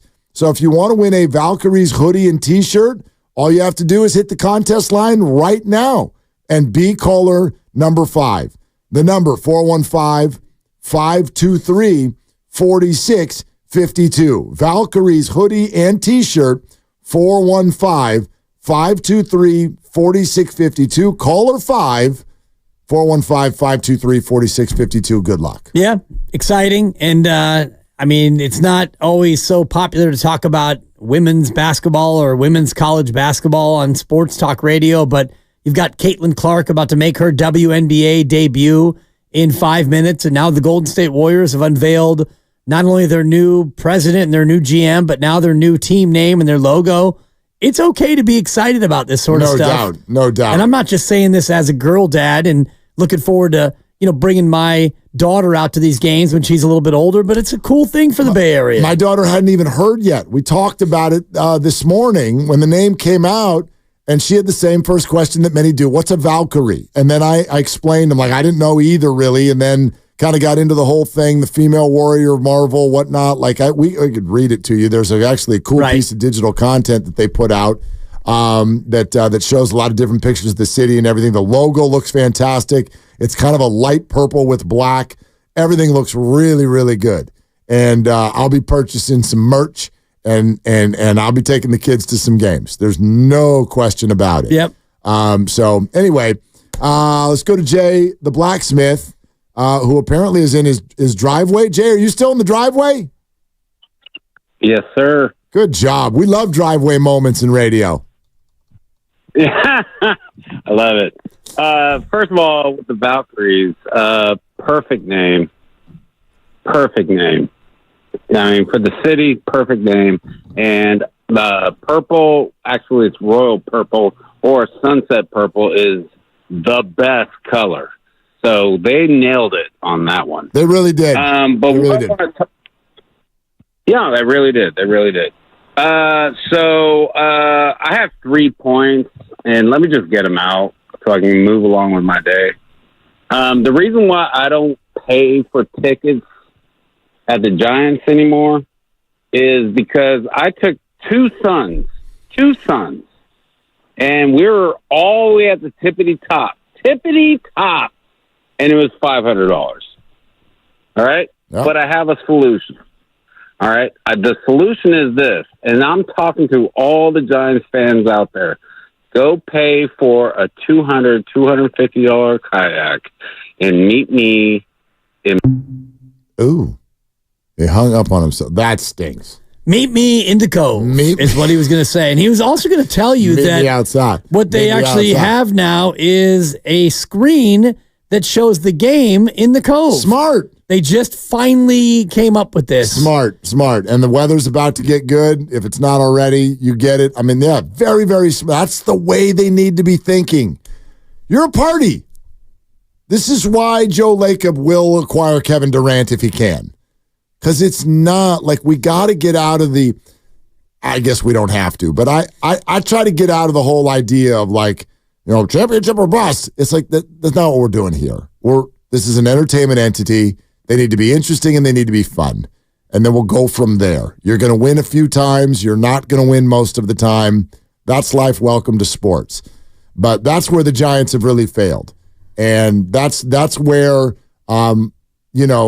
I will argue that's where I have fallen short in my Farhan Zaidi assessment over the last 5 years. I still think he's a smart person. I still think that from a baseball perspective, there are some things that he really gets. And I could detail some trades for you now that have been like next level stuff. Really good that we forget and he doesn't get credit for. He pulled Lamont Wade for a guy by the name of, was it Sean Anderson or something like that?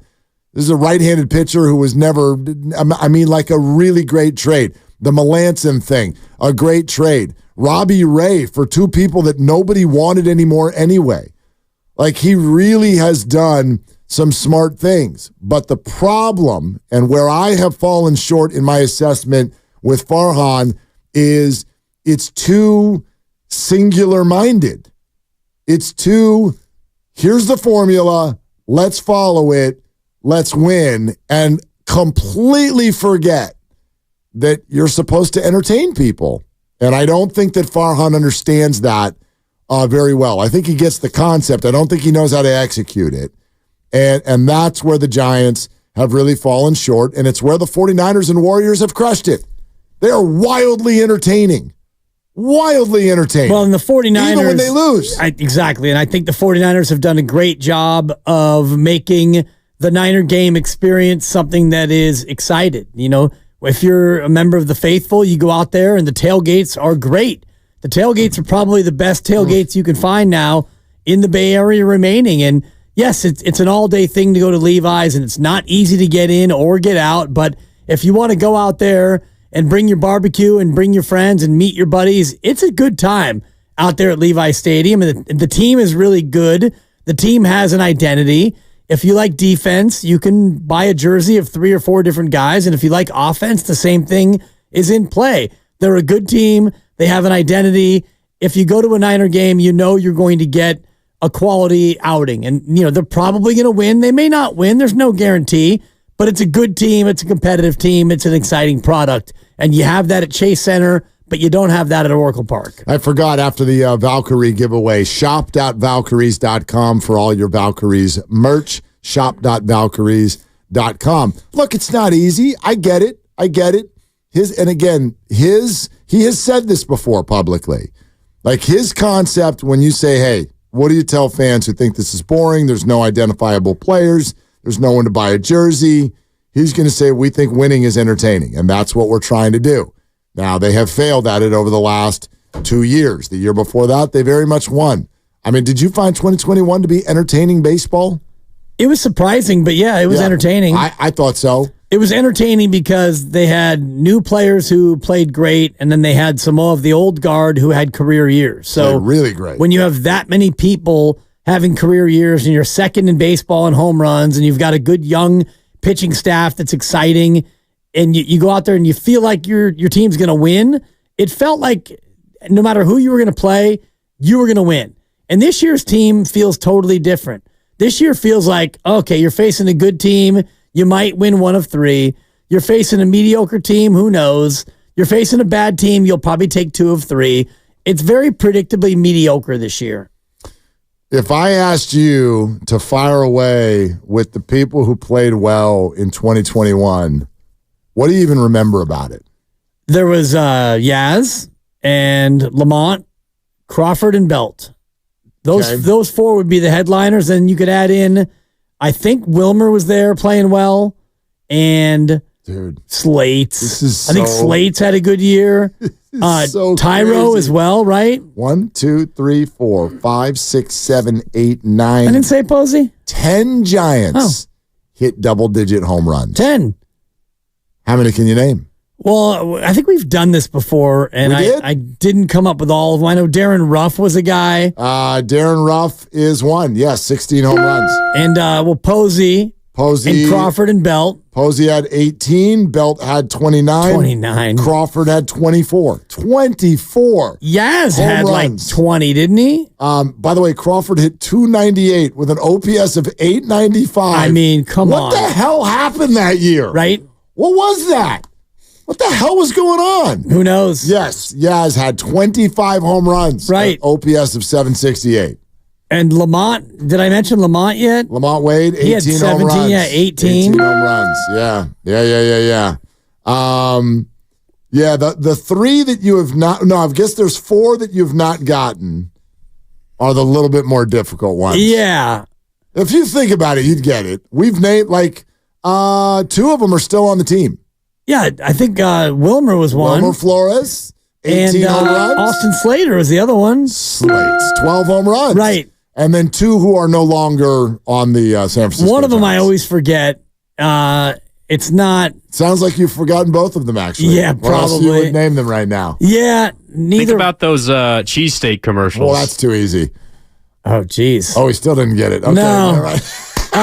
Most awkward commercial, except for the Shea Gilgeous-Alexander, Chet Holmgren, right. What a Pro Wants Steak. That's super. This was that level of awkwardness, but with a cheesesteak. Yeah, and on a local level. I must have missed this one. The cheesesteak commercials. He had a chant with regard to his last name. Oh, that would be Alex Dickerson, right? Alex Dickerson That's is the one I forgot. Answer, Thank you. It's a 13 good home cue. runs. And then the other one is no longer on the Giants. However, he's like not Hall of Fame, but he's Hall of Very Good. Hall of Very, Very Good. Played in the World Series last year, didn't he? Sure did. Oh, God. Man, was he a Diamondbacks? Gee, who was that? Don't say Jock Peterson. No, he's not in the Hall of Very Good. And did he hit one like 450 last night? My son reported to me that Jock Peterson was 2 for 3 with a long bomb. Oh, geez, last night for the D-Smacks. Yeah. I'm drawing a blank. I don't know who that would be. Evan Longoria. Oh, that's right. Evan Longoria. Okay. Yeah, Evan He's still playing, right? Yeah. I think he's still out there. I thought I saw something. I don't know. Stumping you now. I don't know what he decided to do. He's currently a free agent. Okay. Yeah, there you go. They let him go. They let him go. They let him off the hook. Yeah, he's not picked back up yet. Do you remember? And by the way, Tyro did join the team that year. Only played in 52 games. Do you remember who had the most influential catch? Defensive player of the year for that team, just for fun. He's still in the league. He's not on the Giants anymore. He's caught on, I believe, with Chicago Cubs. Is that accurate? Correct. Yeah. Influential catch? Dude, like a couple of them, actually. Right, but one of them in particular was just banana land, saved a monster game. They went on to win the game. If he hadn't caught it, it might have literally derailed the season. And in fact, they beat the Dodgers by 1 game in the standings. If he doesn't make that catch, they flip that game and they lose to the Dodgers in the standings. Man, it's a big buildup. It is. Is that Mike Talkman? Mike Talkman for the win! Yeah! Loco Moco on YouTube. Thank you for stalling. YouTube. I need to use YouTube more often. I never do, and I flounder in these bits. Yeah, well, they're tough. They're tough, and they're not meant for you to get them all right. It's not fun if you do. Exactly. You're supposed to get some wrong. And I do. And Grandy hits the buzzer, and then we move on. Everybody has a good time.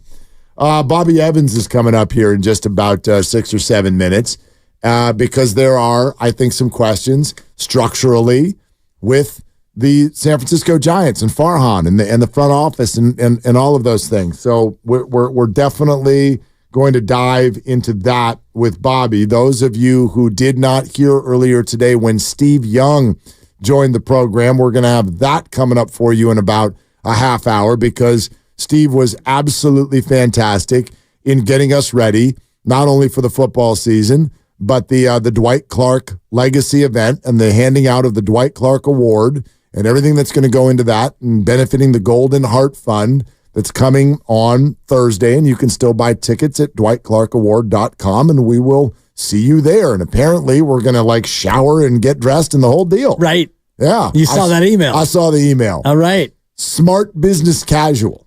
I don't even know what that means. Well, I think it just means don't wear denim. Right. And don't be a dork. Okay.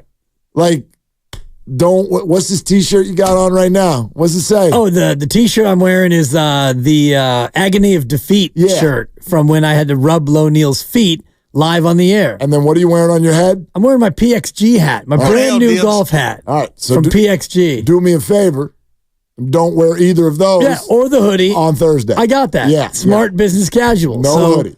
Hoodies and shorts, probably not on the menu, which will be a change for me because I go hoodies and shorts every day, and I love it. I don't, gosh, I shouldn't share this on air. The hoodie thing, as far as being dressy enough, because I don't know if anyone's ever been by a high school in the last 2 years. Oh, yeah. You're not allowed in without a hoodie. A teenager is not allowed out of bed in the morning unless they have a hoodie on. But it cracks me up every time when it comes to dress code and presentation. I'm not going to tell you why I happened to be in a court of law about a year and a half ago, and a set of cases is happening in front of me, and a man got completely finger wagged by the judge. Oh, no. Because he was wearing a hoodie. And it just cracks me up because the judge looks at me and goes, "Sir, are you wearing a hoodie?" And he just kind of shrug. What do you do in that moment? Right. I can't say no. I'm obviously wearing a hoodie. There's a hoodie right here.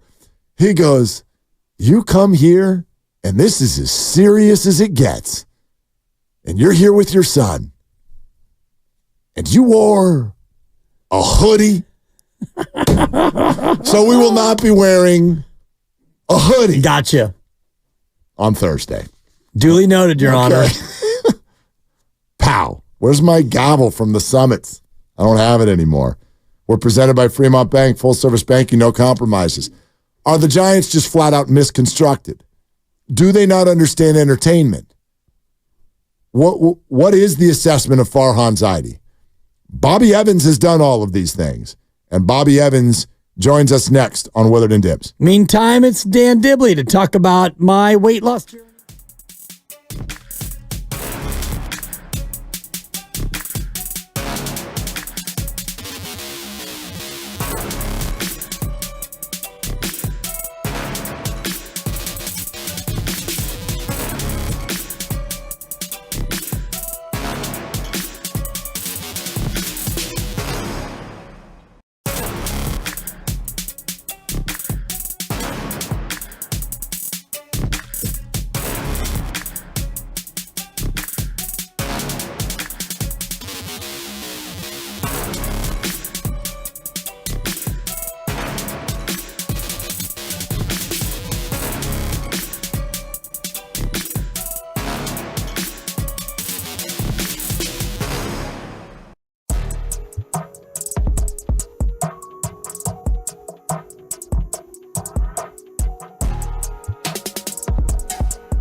Pages back to second.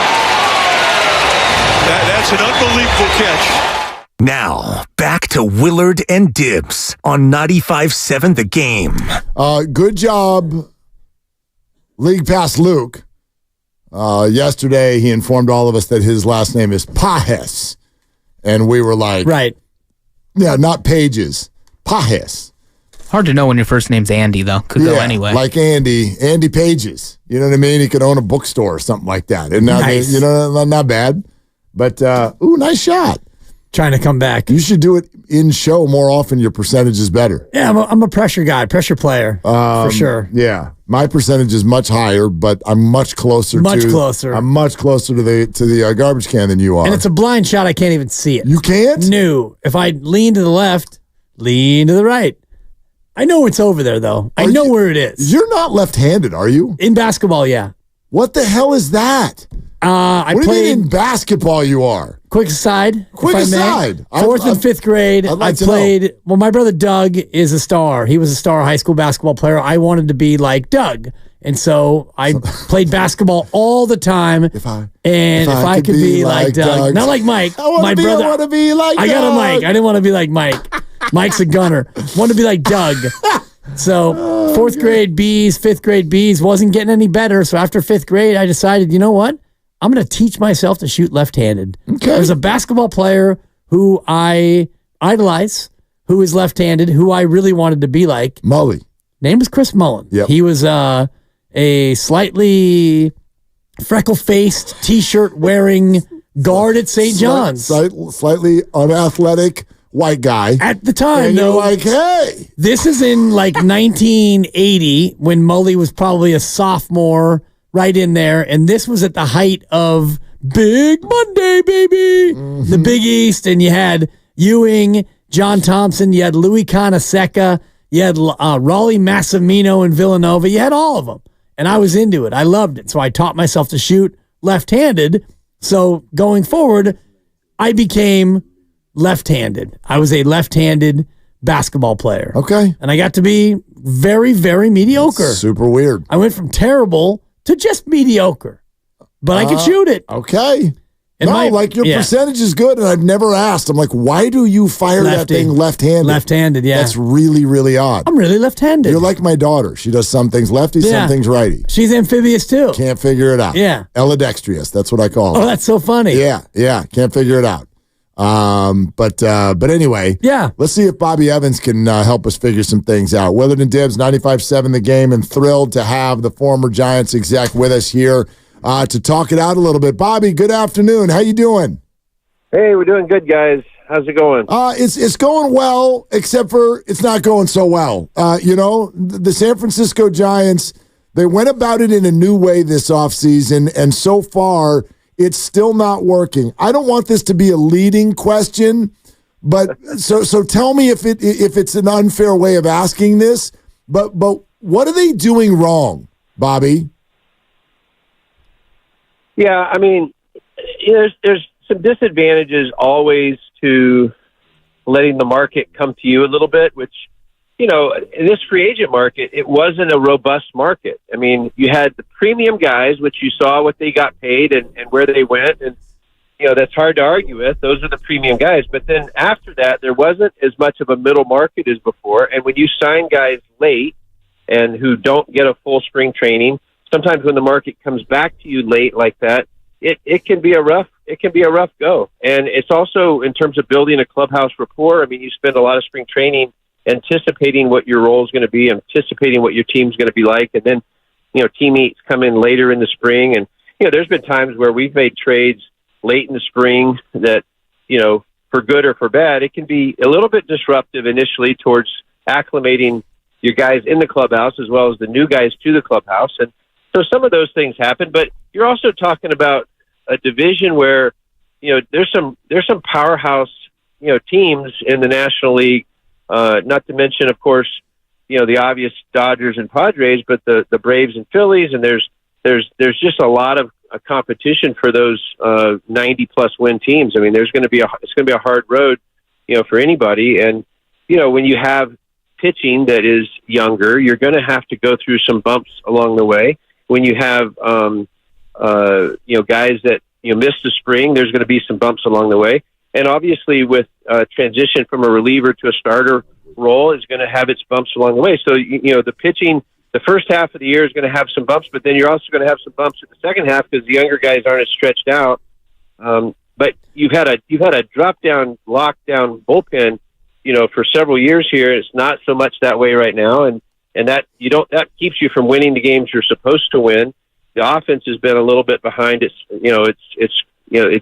potential and what you expected, and even staying healthy is a challenge. And I remember my last couple of years there, we had 2 years in a row with 1,000+ DL days, and that's a crazy amount of time where the guys that you plan to be on the roster are not active, and that's happening right now here in early May. And you got to understand that you're going to get your bumps along the way when that happens.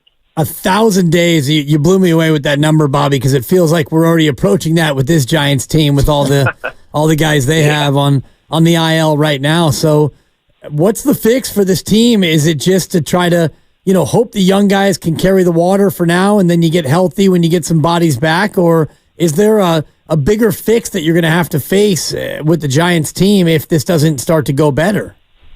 Yeah, I think you do have to depend right now on the young guys coming up. We've been there where sometimes the fill-ins actually, just have energy around them, and they bring energy to the veteran guys that have been, already active on the roster, and it can really boost a clubhouse. It could give you some energy. It could give you some not only energy but also the results you're looking for. And it may not be as long-lasting as the veteran guys that when they come back, but it gives you at least an initial boost. But that's why the coaches and the manager, they're ultimately Bob knows how to do this. I mean, you've got to keep your guys motivated when things aren't going well. I remember Boats pulling the guys into the room when a big injury happens and talking through it. Hey guys, this is a chance for us to make ground, not lose ground. We understand we're going to be behind the 8 ball without this guy or without that guy, and that's part of what's made Bo Mel successful, I'm sure. And he'll pull the guys together. You've got veteran players in there that know how the bumps and bruises go, but you're also in a tough stretch here, and the road trip didn't do them any favors, right? I mean, that was a rough trip and some tough places, and now you come home and you've got the Dodgers, and they have won 2 out of 3 the last 2 series, so things aren't all bad, but they're not where you want them to be, and you're going to also have more battles now. You lose your leadoff guy who's been very successful, and not only offensively but defensively, and that pulls a little momentum out of your club. But that's why you bring up a Matos and you bring up a Elio Ramos, and you let those guys go and you give them a chance. You take the bumps, but you hope that'll be some long-term fruit. Bobby Evans with us on Willard and Dibs. Bobby, I certainly understand when you're an executive of a team, you really have to take with a grain of salt what the fans think. I understand that. However, that's who you're trying to entertain. When you're building a team, how much are you thinking about entertainment? Well, we worked really closely. To Brian's credit, we worked very closely with the business side of the organization, led by Larry himself. I mean, Larry was always attuned to what he felt the fans needed. Peter was very attuned to that. Even Bill Newcomb, very attuned to what was needed, and they collaborated with us. They knew what our options were, what our thresholds were, what our concerns were from an offensive standpoint or a pitching standpoint. But also, they wanted to make sure that there was a team that would put guys in the seats or put people in the seats, and so that collaboration, I think, is what made it great. It's not that Brian and I knew what was going to entertain fans, but I think that we trusted the business side to know what that looked like, and I think that's a real important part of this. And you got to work together. When you start to think about the entertainment side of it, and you look at a pitching staff that's got Harrison and Logan Webb and a great closer with Camilo Doval, is it such a thing with the Giants that you should maybe go for more pitching and defense, knowing that the ballpark is one that's not so conducive to hitting? Yeah, I mean, I think that was really part of the magic that we had. I mean, we recognized, all those years trying to put great offensive teams together, and we're very successful at that to a point with Bonds as the centerpiece, 2000 being probably one of our best years offensively in the new ballpark, but even still 100-plus wins in 2003. But to get the results that we wanted, which was a championship, we just looked at ourselves and said, how are we going to repeat the offensive presence of a Barry Bonds and a Jeff Kent in the middle of the order that ultimately couldn't get it done without having the other elements of pitching and defense, and we focused on that. And that was really Brian's claim, is that we've got to focus on this and let the offense come. And you look at some of those World Series championships, even with the power that we had, it was really guys that knew how to spray the ball to all fields and manufacture runs where the pitching and defense carried us. You're listening to 95.7 The Game, KGMZ FM and HD1 San Francisco, an Odyssey Sports Station, always live on the free Odyssey app, Twitch, and YouTube. Powered by First NorCal Credit Union. Upgrade your savings dividend. Open a First NorCal first-class money market. Today we're talking with Bobby Evans here on Willard and Dibbs. Bobby, what is one piece of advice you'd give to an executive that's trying to rebuild a farm system? Believe in your guys. You got to believe in your guys. You've got to believe in your staff, your coaches, the scouts, the managers. Let the managers manage. Let the coaches coach. Have a clear philosophy, but also empower your people to do their best work. Make sure the players know that you believe in them. Make sure that the staff knows you believe in them, and give opportunity. Ultimately, as a major league club, it's your job to steward. It's our job to steward the careers of these players and coaches, and we got to make sure in stewarding them, we're going to get the most out of them, which is creating an atmosphere, an environment where they feel like they can get better. And our job is to make sure that they have the best coaches, the best medical staff, the best conditioning staff, the best technology, the best analytics, the best position to succeed, best facilities possible. And when you provide those tools and you believe in them, you're going to get results. At what point do you, fish or cut bait might be too strong, but when do you, as a front office person, have the ability to assess a guy going through the minors and be able to see if he's going to have what it takes to be successful in the major league level? Yeah, it's our job in the front office, in collaboration with our player development people and our scouting staff, to know our people best. And doesn't mean we won't take risks, doesn't mean we won't make deals, or doesn't mean we won't be too quick to trigger on guys, but we're ultimately responsible for knowing our guys better than any other club. And it's really a matter of knowing the right time to pull the trigger on a call-up, the right time to pull the trigger on moving a guy down, moving a guy up, or moving a guy out, making a deal, trying to get better. So there's always you're not going to be able to make trades without giving up quality talent to get quality talent, but you also want to make sure at the end of the day, you know your guys better than anybody. Bobby, how long do you need before you know? Like, how many at-bats does a guy need in the bigs before you're starting to make an assessment? Yeah, I think you should know long before they get there. There really shouldn't be any surprises in the big leagues. Not that there's not still surprises, but if you're doing your best work, you're not going to be surprised about who is a chance guy versus a guy as a sure thing. And a chance guy, you're not going to go too long with a guy that just was a chance guy and he's scuffling. You're not going to be too long to make a move. But when you have a sure thing guy and you bring him up, then you need to bring him up and give him as many possible at bats as possible. But there's a lot more rushing going around in baseball than there ever has been. There's getting these young guys to the big leagues is going to test them, and so you really test your scouts, you test your player development people, and really put your major league staff in a player development mode. And that's a hard part of this. But ideally, you don't bring up guys that are sure things until you feel like they're ready, so you can give them a long rope.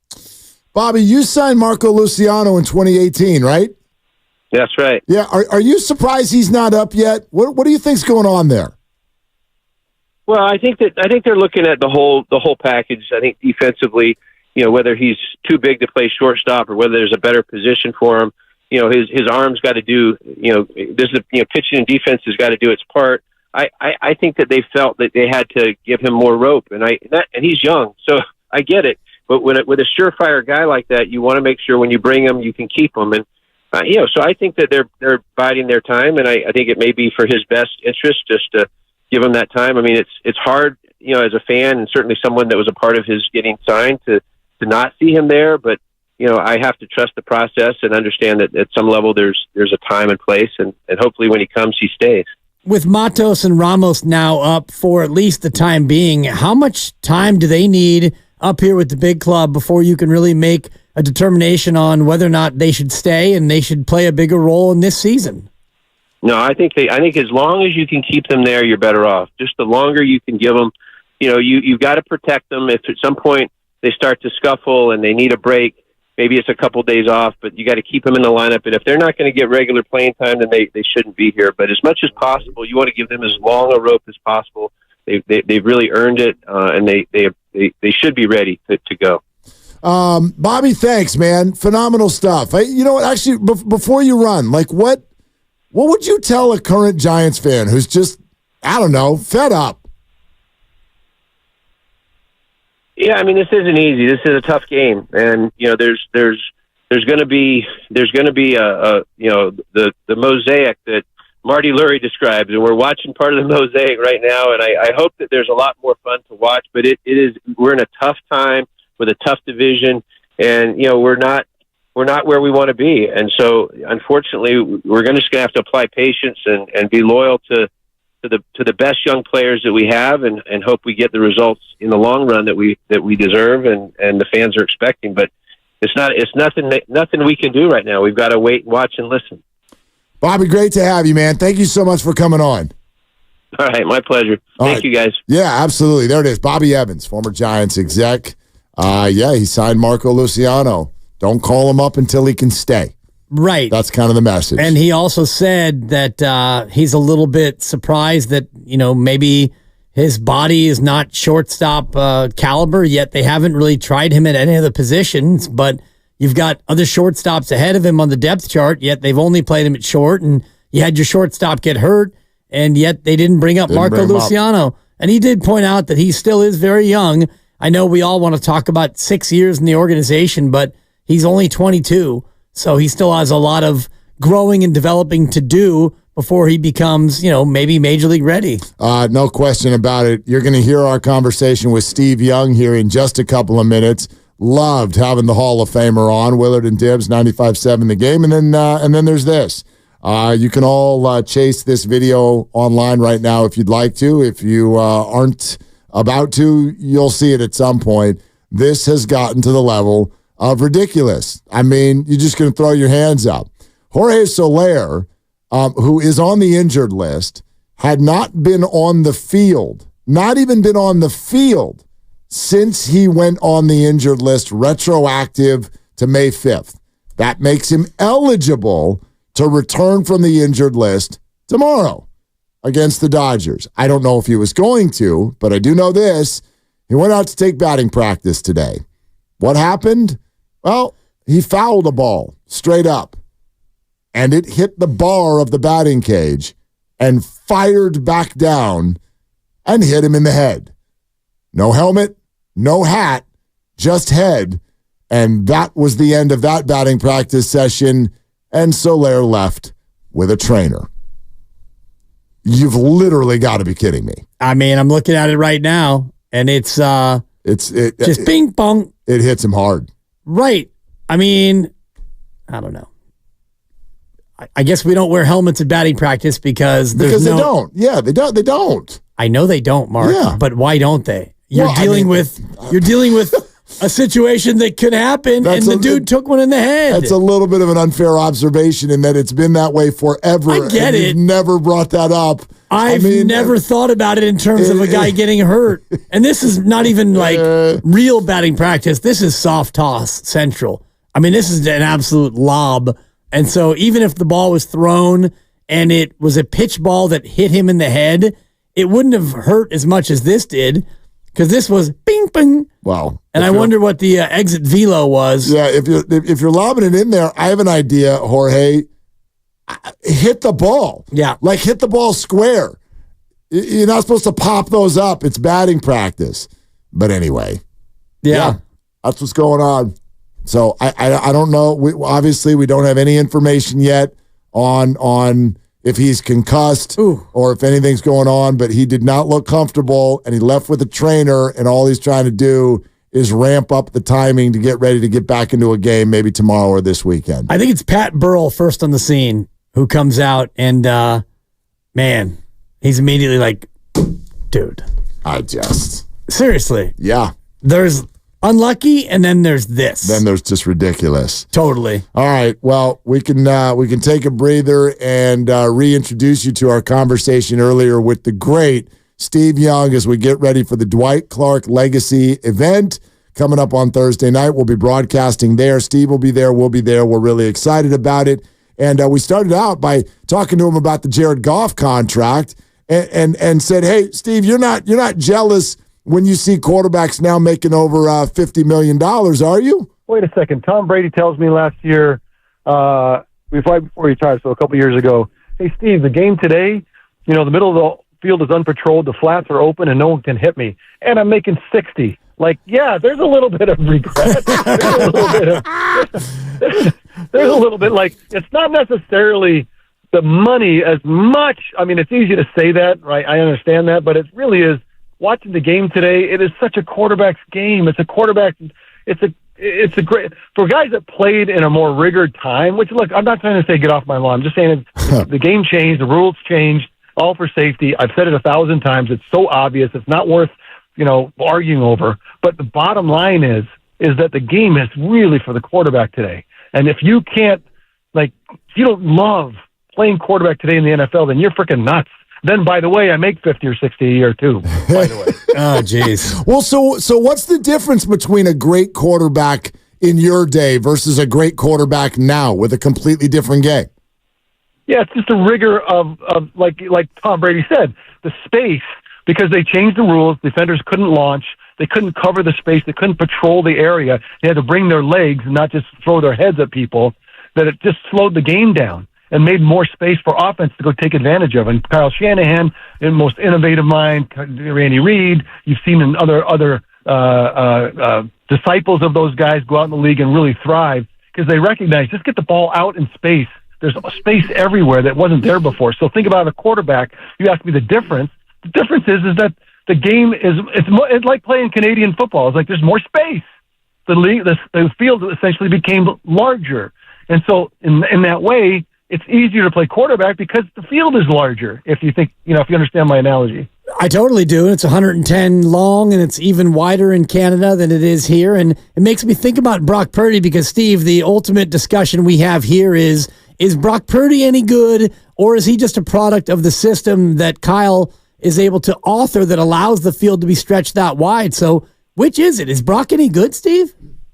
Well, he's good because he's faced, your eyeball test watches him make decisions and how fast he is as a processor. And yes, Jimmy Garoppolo did this. Yes, Colin Kaepernick did this. 49er quarterbacks have done this before. And so, but I think the thing that makes him unique is that his processing power is so evident. Now, that comes with the physical, kind of presence that got him drafted where he got drafted.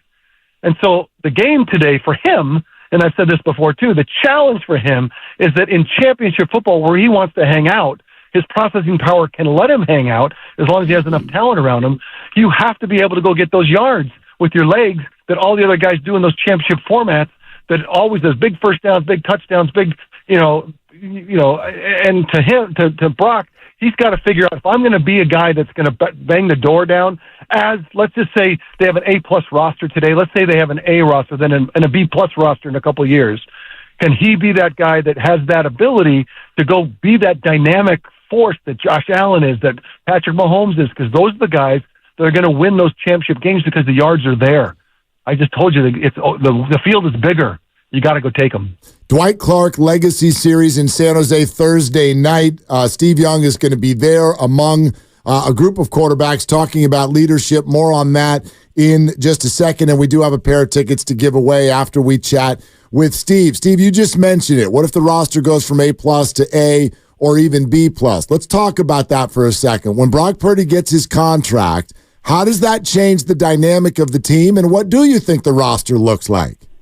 Well, that's why you've got to think about, if you trade a superstar, but you can get a number one draft pick and then, you draft well, and now you've got a replacement. It's not as, because you got to go train people, but the teams that are successful transitioning into this kind of multi-generations the last 15 years, or even the last 10 years, have figured out a way to replace superstars with rookie contracts that get into the system really quick, and they're great.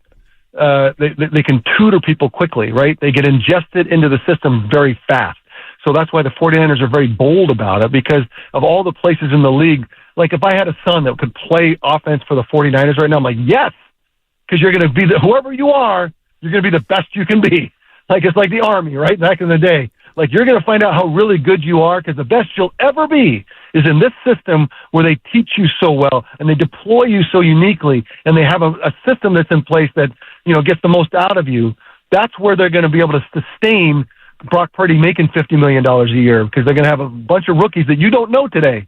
They're going to hopefully be the guys that can take you to a Super Bowl on a rookie in the first 4 years of their rookie contract that are not the names that you see today. If you think the names that you see today, plus Brock Purdy being paid, are going to go to the Super Bowl in a couple of years, that's impossible. So that's impossible. So just get ready for a new name, a number for a first or second round draft, or even a third or fourth that's possible that are going to be on a rookie contract that can take you the distance because of the coaching staff, because of how they develop and how John runs the program and how Jed owns it. I mean, they got a great thing going, and I think that they can turn it over and keep great talent coming in. Okay, so how much pressure then is on this year? Well, the most pressure was last year, right? Because last year the Rams are down, the whole division's down, Seahawks are down, the Cardinals are way down. In the playoffs, you play a Packer team that's been middling the whole time. You got to upstart Lions squad. You're like, that's how we get to the Super Bowl, and then you play a down year Chiefs team. Like, of all the times that you're set up to do it, that was it. But since the Ravens at Christmas, we did not. I mean, we just weren't the same. And we held Patrick Mahomes to 19 points. You would have told me, look, Patrick Mahomes won't score 3 touchdowns. We're not going to win that game. Like, you're not going to walk over the Packers. We're not going to walk over the Lions. Like, things were haywire from Christmas on, and that's why last year was the time with the best roster in football to go get it done. And the fact is, it didn't happen. That happens. It happened to me. I get that. But now next year, I think the Rams will be better. I think Marvin Harris will make the Cards better. The Seahawks will be better. The Lions will be. The Packers will be better. Like, it's going to get better. And we're probably not, I don't know if we'll get better, but hopefully we can stay the same and still beat the rank and file with this amazing roster we have and the way that we are innovative, we deploy the guys on offense, then yeah, great. But what just happened was a big miss. It was too bad. Well, you had the famous monkey off your back moment in the Super Bowl in '95. Is it starting to get to a point with Kyle that maybe that monkey's crawling up from his belt line up toward the shoulder, and maybe he's starting to get a little bit of that same syndrome? It's not a syndrome. Like, Kyle knows he's top of the game. I mean, anyone would tell you that. That's what Andy would tell you. That's what Sean would tell you. Like, any coach is like, that dude's on top of it. So that's why Bill Walsh used to say, look, every year we build base camp at the playoffs, and then we attack the Super Bowl, and it's not going to happen every year, but we're going to be there to do it every year. And so he's doing championship things. They're developing championship.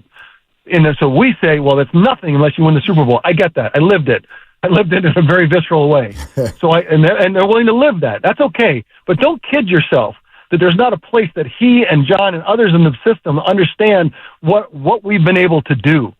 Yes, we understand we haven't closed it. We get it. We're going to go attack it next year. But there's not like it's not like they don't. There's not nothing in the bank. They're not bankrupt.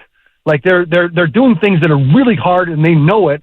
And so they don't need us to tell them, oh, you're the monkey on your back. They get that part. But what did John say at the Super Bowl the week before the Super Bowl last year? Look at the players in the old days. We owe them. Like they're humble about it. They get it. Like we got to close it out. And it's painful, as you can imagine, but it doesn't mean that they are not the best in the league. They're not doing things that are like best in the league, like best in class.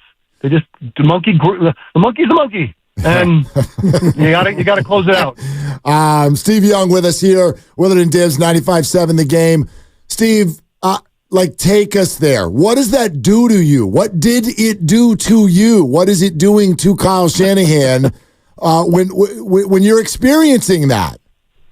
I still throw. I mean, I joke about it when I say I throw up in my mouth. I mean, I think I almost like it. It's visceral. Like, I think about the '92 championship game, and I'm still like the opportunity that's in front of you. What you have right there. It's it never leaves you. I mean, the wins they go by much faster than a big loss and the painful losses, and especially when they're right there. And so championship losses are like they stick and sting in a way that nothing else does. And that's probably because you're in that, because you hang around in that neighborhood. Like if you didn't hang around that neighborhood and you're like the Detroit Lions this year, like, oh, we were so close, man. What a year, huh? And everyone in Detroit's like, what a year. You guys are amazing. This is great. So start hanging around in that neighborhood and living that neighborhood. Then pretty soon people are like, hey, look, we're used to you being in this neighborhood. Let's go take it down. And so that's where we lived. And I like that. I like that experience. And Kyle likes it too, or he wouldn't be living in that neighborhood either. So I don't think he's afraid of it. And people want to say, oh, he can't win the big one. Like he's won a bunch of big ones. There's one he's got to go get. He gets that. But don't think that he's starting from scratch. He's not like, the Saints this year or whoever's starting from the bottom. I mean, there's some teams that they don't live in this neighborhood. They don't know what it's even like. They don't even get to travel through. They can't even pay the toll. Right. Come on, man. Exactly. And yet Brock Purdy has had just a couple of years, and he's been in the neighborhood. That's all he's ever known is that neighborhood. So, yeah, I mean, what do you say to Brock Purdy after this disappointment, which was different than last year's disappointment when he got hurt? What do you say to Brock Purdy about, not only not taking it for granted, but how do you take that next step to become a champion? Well, for Brock, when it happens so quickly, and from such a distance when he's the last person chosen, it's a movie, right? The Brock Purdy story is a movie, and it'll be made. But in the middle of it right now, he's doing what he needs to do, right? Stay locked down. Don't do anything that's going to create a lot of headlines. Work on your strength and conditioning. Get smarter. Have your processing power get a little bit better. Remain kind of humble about it. Go attack it again. That's the thing he's going to, and that's what he's doing. But again, if he can't kind of transition his game to be more dynamic, then he's going to need those A+ rosters to help him get there, because it's just the nature of the game today. Steve, there were trade rumors, shopping, and then a first-round draft pick. Are we headed for a year of drama in the wide receiver room? Nah, again, remember what I said. You think the same names that are here today, the superstars of the 49ers today, are going to be in a couple years and attacking the Super Bowl, it's not going to be. So the drama's already started in a way, and everybody, I think people understand the game today. And so I don't know, I think they run such a good locker room and such, I don't sense that they'll be, look at the quarterback room a couple years ago when Jimmy went to the Super Bowl. I mean, or when Brock was hurt, when Brock was going and Jimmy was hurt, it was what a weird quarterback room. But the system's in place, the culture's in place. There's an overarching way that we do it, and that's why I give John so much credit for building it, and for Kyle. So in that way, yeah, there's going to be some drama. There's going to be some awkwardness. I mean, we won a lot of Super Bowls with awkward quarterback rooms. So, wide receiver rooms, that's fine too. Again, you're hanging around in the right neighborhoods. There's some awkwardness, but everybody gets it, and let's go win one. Is there additional pressure on Brock just being the Niner quarterback? Alex Smith spoke to it before, saying for his first few years, he was a little unsure, and then you were there and you followed Joe and you raised the bar and you were a legend, and even Jeff Garcia had a great run. Does Brock have a little bit more of a tough mantle than a quarterback for another franchise? Yeah, because again, we're back to that same analogy that seems to be working for me. He lives in a neighborhood that not a lot of quarterbacks get to live in, so that comes with a certain expectation and a certain rigor. And look at Jimmy today. A couple years ago, he was in the Super Bowl and was the king, right? He was one of the best quarterbacks in the league, and now he can't find a job. So, I think Brock sees that and it's like, look, I'm in a great spot. I'm going to make hay, and you're going to have to, tear this out. I'll never leave this place, right? That's what I would have told Jimmy a couple of years ago. In fact, I think I did. Don't ever leave this place. This is where you're going to be. As good as you'll ever be is right here. And we've seen that with him. We've seen that with Brock as well. Steve, we keep asking you for your advice for Brock Purdy, and maybe you're misunderstanding. We're asking you to give advice to the fact that he's throwing out the first pitch at the Giants-Dodgers game tonight. What would you tell him for that? What I want to do is put the Jugs gun on and then I'll throw one out, and we'll see who threw it harder. Hey, there you go. Hey, have you ever done this before? Did you ever throw out the first pitch? Yeah, we did it with Jerry, and I did it for the playoff game, and then I've done it a few years. Yeah, I've done it. I want to say 3 or 4 times. Okay, how'd it go? That's amazing. Anything embarrassing happen? Or Good. I threw a slider, down and in. Of course, tough on lefties, as I recall. Yes, to come from the side. What was it like? What was the guy? Remember the lefty, the guys come underneath back in the day? Stottlemyre, or what is his name? Oh, the guy? Well, lefty? I remember Quisenberry and Bruce Sutter. Yeah. All those guys. Yeah. No, that was not me, but I could do it. Yeah. I love when I love trying. In high school, I used to try it, come from down underneath. That was awesome. You also could waltz into this event on Thursday night, look at the other 3 quarterbacks, and be like, "What do you all know about leadership?" Right. I don't see any rings on your fingers. No, it's going to be fun. They're good friends. All of them great friends in the spirit of Dwight Clark and all that he is and was. And then what we're doing with Golden Heart. You understand the Golden Heart Foundation and the fund really does support 49ers as their years go on and the special needs that they have, and we're there for them. And it was really started by Ronnie Lott, Harris Barton, and a number of other people, Brent Jones. And the spirit of it is that we take care of our own. And this is a fundraiser to support 49ers through the years. And this is not 49ers that you know the names. These are 49ers that were here for a lunch, but they're still 49ers. And they're struggling, and they have no way out, and we can help them, whatever it might be. And the Golden Heart Fund does that. So this whole evening is in the spirit of what Dwight Clark talked about. It's like we take care of people. It goes back to the original days of the 49ers and the big run through the 80s and 90s and now today. So when you think about coming and supporting it, just know you're supporting people that gave their bodies and souls to the 49ers, and now we're kind of paying it forward, paying it back to them.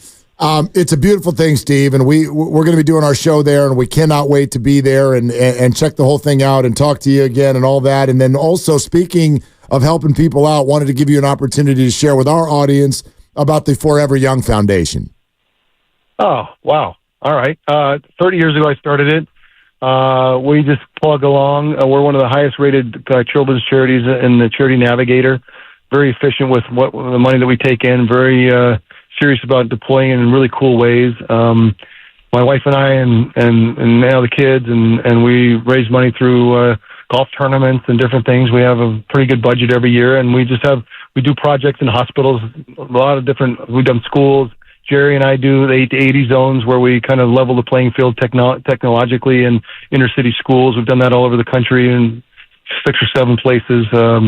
That's all part of Forever Young, and we just peck away at it, take our little corner of the garden and try to put some seeds in the ground and hope to grow something good. So that's what we've done. I appreciate you asking. Yeah, no, Steve, what a treat to talk to you. And we can't wait for Thursday night, man. Thank you so much. All right, Thursday night. We'll see you guys.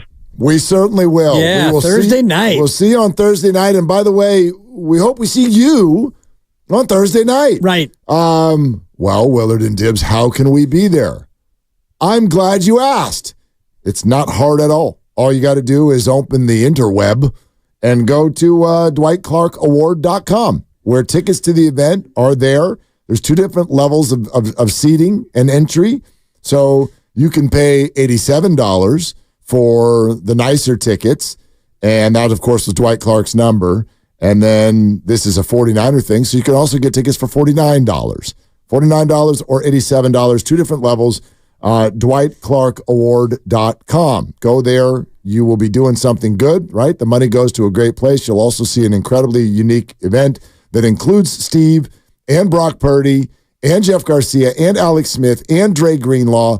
Alden Smith is going to join us tomorrow. We anticipate, in anticipation of this actual event. So we hope you go there. We hope we see you there. We're looking forward to doing our show at the California Theater in San Jose on Thursday night. And I'm really looking forward to talking to Alden Smith tomorrow. And I've been following a little bit of his, it's not really a media tour, but he's been doing some interviews. And man, that young man has come a long way from where he was when he was not quite forced out of the league, but he forced himself out of the league. And he's been very honest and frank about the things that he's gone through and the man he's become and the regrets that he has over his NFL career. I'm really looking forward to that conversation tomorrow. He battled demons, and I don't even know if there's anything in the world more relatable than that. Certainly, some demons are a hell of a lot more significant than others. Some of us just deal with anxiety or a lack of confidence or anything. And then there are more significant ones. And I think that's what Alden battled. But yeah, I'm always impressed when someone can battle through that. It certainly didn't look back in the playing days when things went sideways. I don't know that you would have predicted then that Alden Smith in 2024 would be hanging out with media, sharing stories, looking incredibly well-adjusted and on the other side of things and getting ready for the Dwight Clark Legacy Series.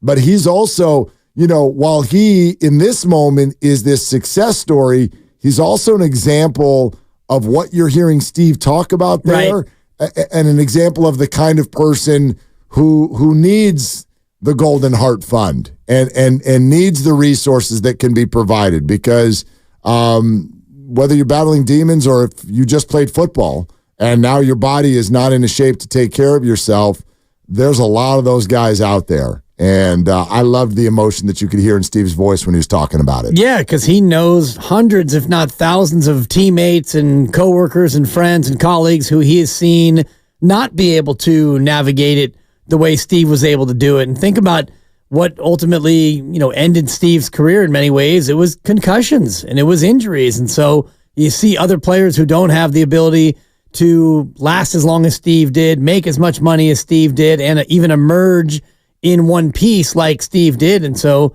I'm sure it's emotional. And, the Alden Smith piece of that, I think it's just kind of amazing that he's even still alive. Yeah. Based on his trajectory, where he was headed, and, the amount of just self-hatred behavior that he was exhibiting year after year, day after day. It's a miracle that he's even still with us, let alone how far he's come back into the fold. Really, really good. Really good. So about 3 weeks ago, we spoke to Jeff Garcia.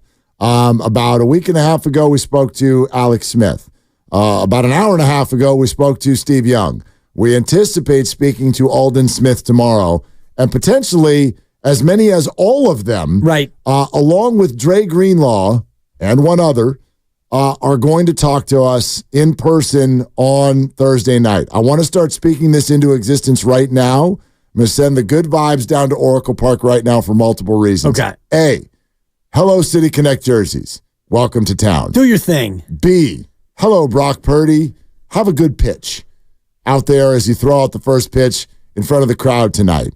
And C, we will see you and talk to you on Thursday night. What do you want to ask Brock? Brock Purdy. Yeah. Brock Purdy. Brock Purdy. What do you want to ask him? I want to ask him, how's the off-season going where you actually get to have an off-season? What's it like to go into an off-season and be QB1 and actually not be in a sling? Is that kind of fun? Because I'd imagine that coming off of last year where you were so close to the Super Bowl, and unlike the year before where you were so close to making the Super Bowl, but your arm fell off and you realized that your offseason was going to be surgery, rehab, and hope I get better. Well, now this is different. And, we'll certainly ask him about, have you seen the news about Jared Goff? And, are you starting to get excited about your moment? What are you going to buy first? Totally. Huh? Wow, that's a great question. I mean, there are those questions, but going to answer that. No, and he'll stay humble in the moment. Well, I just want to go out and do my job this year, and all that stuff will work itself out, when it needs to be worked out. But yeah, I just damn right it will. Yeah. Hey, did you call Jared and say thanks? He went to Jared. Dude, totally. Yeah, he went to Jared. Yeah, you could buy Jared. I went to Jared. Yeah, so here's what I want to talk to Brock about.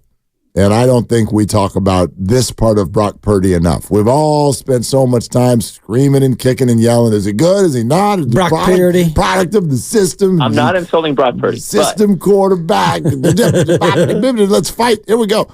Okay, put all that aside for a second. This one is not up for debate. I disallow, you may not disagree with me on this. Period. This is That's bad radio. No. This is a fact. And I don't hear people, we don't acknowledge this very much.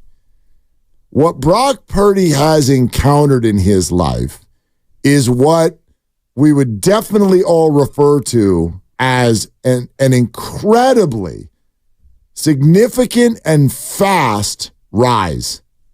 Okay? Overnight fame out of nowhere. And that is incredibly difficult to deal with. We're just sitting here talking about Alden Smith. Wasn't able to handle it. Even go to people who, I'm not going to say they had demons, but like that flash in the pan thing from music one-hit wonders to Jeremy Lin. When you get that amount of fame that you didn't see coming and you get it that fast, I'm sorry, that is very, very difficult, I would think, to deal with. And I'd love to know through his words how he dealt with it. I'm not going to do the whole, like, was it too much too soon? Because he's going to, oh, shucks the whole thing. Right. I want to know, dude, what tools did you use to handle that? Because you woke up one morning as the total unknown. Right. Mr. Irrelevant. Little backup quarterback, third-string quarterback on the 49ers. When you went to bed, you dropped a 30 bomb on the Miami Dolphins, and 6 days later, you were getting ready for Tom Brady to come to town. And all you did over a year and a half was win almost every football game you played. Almost all of them. And now, a year and a half before it even happens, the world is talking about your salary. Right. They're talking about, Steve Young just said it, we're going to make a movie about you someday. You're Mr. Irrelevant. You're a Disney film. Wow. Like what? When something like that lands in your lap and you didn't even see it coming, like what did you do to stay humble, to not freak out, to not have anxiety take over? What are your quiet nights like at home? When the Dolphins game ended, you went home and did what? Probably read the Bible and hung out and talked about Jesus. Make pasta? Big God guy. Yes. So I think, and I'm not making light of it, but I'm predicting his answer will be, I have very good supportive parents who keep me grounded in my relationship with Jesus and my now wife, my then fiance, and my support group. And, there's so much work I still have to do to really become the player that I want to be. The humility is going to be, it'll be oozing out of the kid, and it's genuine. Yeah. And I can't wait to hear it. But, did you want that? Did you want that? Do you enjoy fame? I don't think that he shies away from it. He strikes me as a guy who has a perfect balance of enjoying the fame, loving the success, but also realizing, Mark, we're all the same. We're all human beings at the end of it. Right, but I don't know. Does Brock, when he's speaking publicly, does it look like he's enjoying himself? It doesn't look like he's totally uncomfortable. That's fair. That's a fair answer. Like Draymond Green, he enjoys himself when he is publicly speaking. Klay Thompson does not enjoy it as much. Steph Curry? Somewhere in between. Yeah. So I think Brock Purdy, I'm not comparing him to Steph as a player, but as a person in the media, George Kittle loves the spotlight. Right, he loves to talk to the media. Trent Williams, I don't think so much. Yeah, not as much. I don't think as much. Brandon Ayuk, I don't think that he's very comfortable in those moments. We've seen him break down in emotions, and we've seen him really withhold his words. So everybody's cut a little bit differently. Right. And we don't fully know what Brock is going to be like when he gets that bag alert, that major bag alert, and it's coming. And I would guess that he's probably not going to change that much. Oh, he won't change at all? Yeah. Well, he might drive a nicer car. Well, he probably will stop living with a teammate. I don't know. Some people don't do the car thing. Yeah. Didn't Jeff Van Gundy drive like a Civic his whole life or whatever? He's making millions of dollars a year as a coach and then as a broadcaster. And he still showed up in like a Civic. Some people aren't car people. I'm not a car person. I'm not. And even if I were to, strike it big, I might get a little bit nicer I'd Honda upgrade. Fit. Yeah. Like But I don't think I would get like I'm not going to get a Lambo or something. I don't want to show off. I don't fit in those things. Speaking of fit, I don't fit. I don't want to park my car and have to worry about it. It's a good call. That's always been my thing. I don't want a car that is so nice that I'm worried something's going to happen to it. My only point in asking is that I want to acknowledge how impressed I am by that, and I don't want to undersell that. I know, and by the way, this one works. Usually when you bring this stuff up, like overnight success, people are like, oh, gee, feel sorry for them. They make millions. Not this guy. Right. No, he doesn't. He got overnight fame, incredible pressure,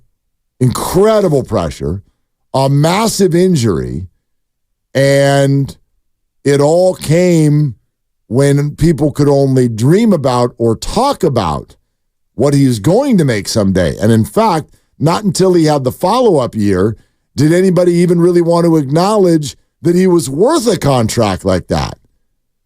I would think it's weird to deal with 2 years of a public conversation over what you should make. I don't think any of us would handle that well. Well, it's tough you because drive around and turn the radio on, and people are like, "I tell you what, we should pay Dibley." But we can't do it for a year. That's the really hard part, right? Because you could talk about it. If I was that great, go ahead and talk about what I should make or what I will command on the open market. Yeah. But the fact that he has to wait, not even a year, it's probably a year, right? Maybe 9, it is now, 10 months. But we've been talking about this for a year already. Exactly. So he's got to play a whole nother season, be successful, and then hope that the team is ready to sit down and give him that bag. 888-957-9570, our number. Grandy will unveil exactly where he's going to start at 6 o'clock. I bet I already know. Oh, yeah. And even before it's reality, I want to talk about what we're going to do tomorrow at 5 o'clock. Because we're going to have a little party, and you're all invited. We're sponsored by the Alameda County Probation Department. It's Willard and Dibbs. Want a career with purpose, great pay, outstanding benefits, and a promising future? The Alameda County Probation Department is seeking dedicated people to make a difference as a juvenile institutional officer associate. Visit Join.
opens up an entirely different can of worms. Now, back to Willard and Dibs on 95.7 The Game. Wait, Draymond said something? That's weird. Yeah. All right, hold that thought. Draymond Green on Inside the NBA again tonight. Pacers and Knicks getting after it. Knicks up by 11 early second quarter. Series doesn't start till someone wins on the other team's floor, Dips. So they say, yeah. That's the word on the street. Don't think it's going to happen tonight. We're having a party at 5 o'clock tomorrow. NFL schedule release. And I am, let's just say, I am waiting on text message returns. Waiting on some returns on the text messaging. All right. We're gonna put together some stuff now. I'm looking forward to this. For all of these games. We know the opponents. We don't know all of the when. We've had two pieces of breaking news. Remember, we sort of wondered aloud yesterday based off of George Kittle's Instagram post if the Niners were playing the Jets week 1. They're not only playing the Jets week 1, they're playing Monday Night Football week 1. So you get to watch all the teams do the darn thing. And then we'll gather back on Monday night. Aaron Rodgers in town with his Achilles return at Levi's Stadium, take on the 49ers. I mean, so good. The only thing I hate about the NFL schedule release is you look at it and it makes you want it to happen now. Right. Like happen now, and it's still very far away. Only 4 months. That's a lot. That's a third of the year. It is, but you know this, as you get older, these years, they fly by. Your little baby is now 10, and you've got a kid who's 6'3", and getting ready to pick a college here in about 8 weeks. Yeah, 6'4". You know, there you go. He was 6'3" yesterday. Yes, he was. Now he's 6'4". So there you have it. It'll be 6'5" tomorrow. And, you know, my daughter, my middle child is going to be 21 in 2 days. It's another inch every time I post it. Yep, it's true. Yeah, that's a fact. Time flies. September will be here before you know it. It does. And then the other piece of breaking news we got was that the Niners and the Chiefs will play Week 7, October 20th. Fox's lead afternoon game, Tom Brady on the call. Also, Levi's Stadium, Niners, Chiefs, Week 7. Those are the two pieces of the schedule that we've got. But the rest of it to unfold. The Packers, the Bears, the Cowboys, the Bills, the Dolphins. These are all on the 49ers schedule. When, where, why, all of it is absolutely 100% revealed by 5 o'clock tomorrow afternoon. And we're going to have a party. And then and you'll play win-loss, right? Oh, for sure. Can't wait. For sure. Cannot wait. I can't wait to see what the road schedule looks like because you're going to have 8 road games. We know about 2 of the 9 home games. You've got 8 road games. Do they set up another one of these Greenbrier trips where the 49ers will have 2 back-to-back East Coast kind of road games? You've got Miami, Buffalo, and Tampa as your 3 East Coast trips, so not terrible as far as the travel goes, and you've got Minnesota and Green Bay. Really, from a road standpoint, the schedule is not brutal. Your home games, I think, are tougher than your road games, just as far as the actual opponents go. The opponents. So we think. I mean, we do this every year, and we do. You'd have no idea. I mean, you get a little bit of an idea about who's going to be good. You could just base it on like Vegas over/under win totals, and you could just base it purely on that. Kansas City 2-time defending champs, Dallas playoff team last year, Lions playoff team. Bears are better, and the Jets are better with a quarterback now. Bills, Miami. Yep, those are road games. Yep. Yeah, so it's going to be a gauntlet, no question about it. Grandy, what are you doing at 6 o'clock? What's happening? What's on your little show there? Well, you know, just a certain legendary Niners quarterback coming up to lead things off. Steve Young, ladies and gentlemen. Really, really good. Starting off at 6 o'clock. And then let's go to League Pass Luke, who has this Draymond Green trash talk update from inside the NBA. 2 days in a row, I'm going to play Relay Man and throw it to Grandy, but real quick before he plays it. Real quick is the phrase you're looking for. Thank you. Real quiet was the horse, but this is real quick. Oh, man. What? I was so into real quiet. Yeah, that's before their time. Yep. But, almost a triple crown. By a nose. Anyway, go ahead. Preakness, Saturday, Dibs. Yep. Very exciting. Inside the NBA, but Shaq, hold. Good Lord, Lucas. will you get the crap out of your mouth? 3, 2, 1. What's happening in there? 2. Shaq and Chuck were off. You try saying those two names fast. Chuck and Shaq. Yeah, Shaq and Chuck. Not They're hard. both off. You better so be careful. Draymond, one of the people in. Kenny Smith's still there. And Vince Carter filling in for Shaq today. Anyways, that's the details that were completely unnecessary. Here's Draymond talking about the New York Knicks. Why does Knicks fans think I hate the Knicks, though? Why do they? Because you did say you didn't like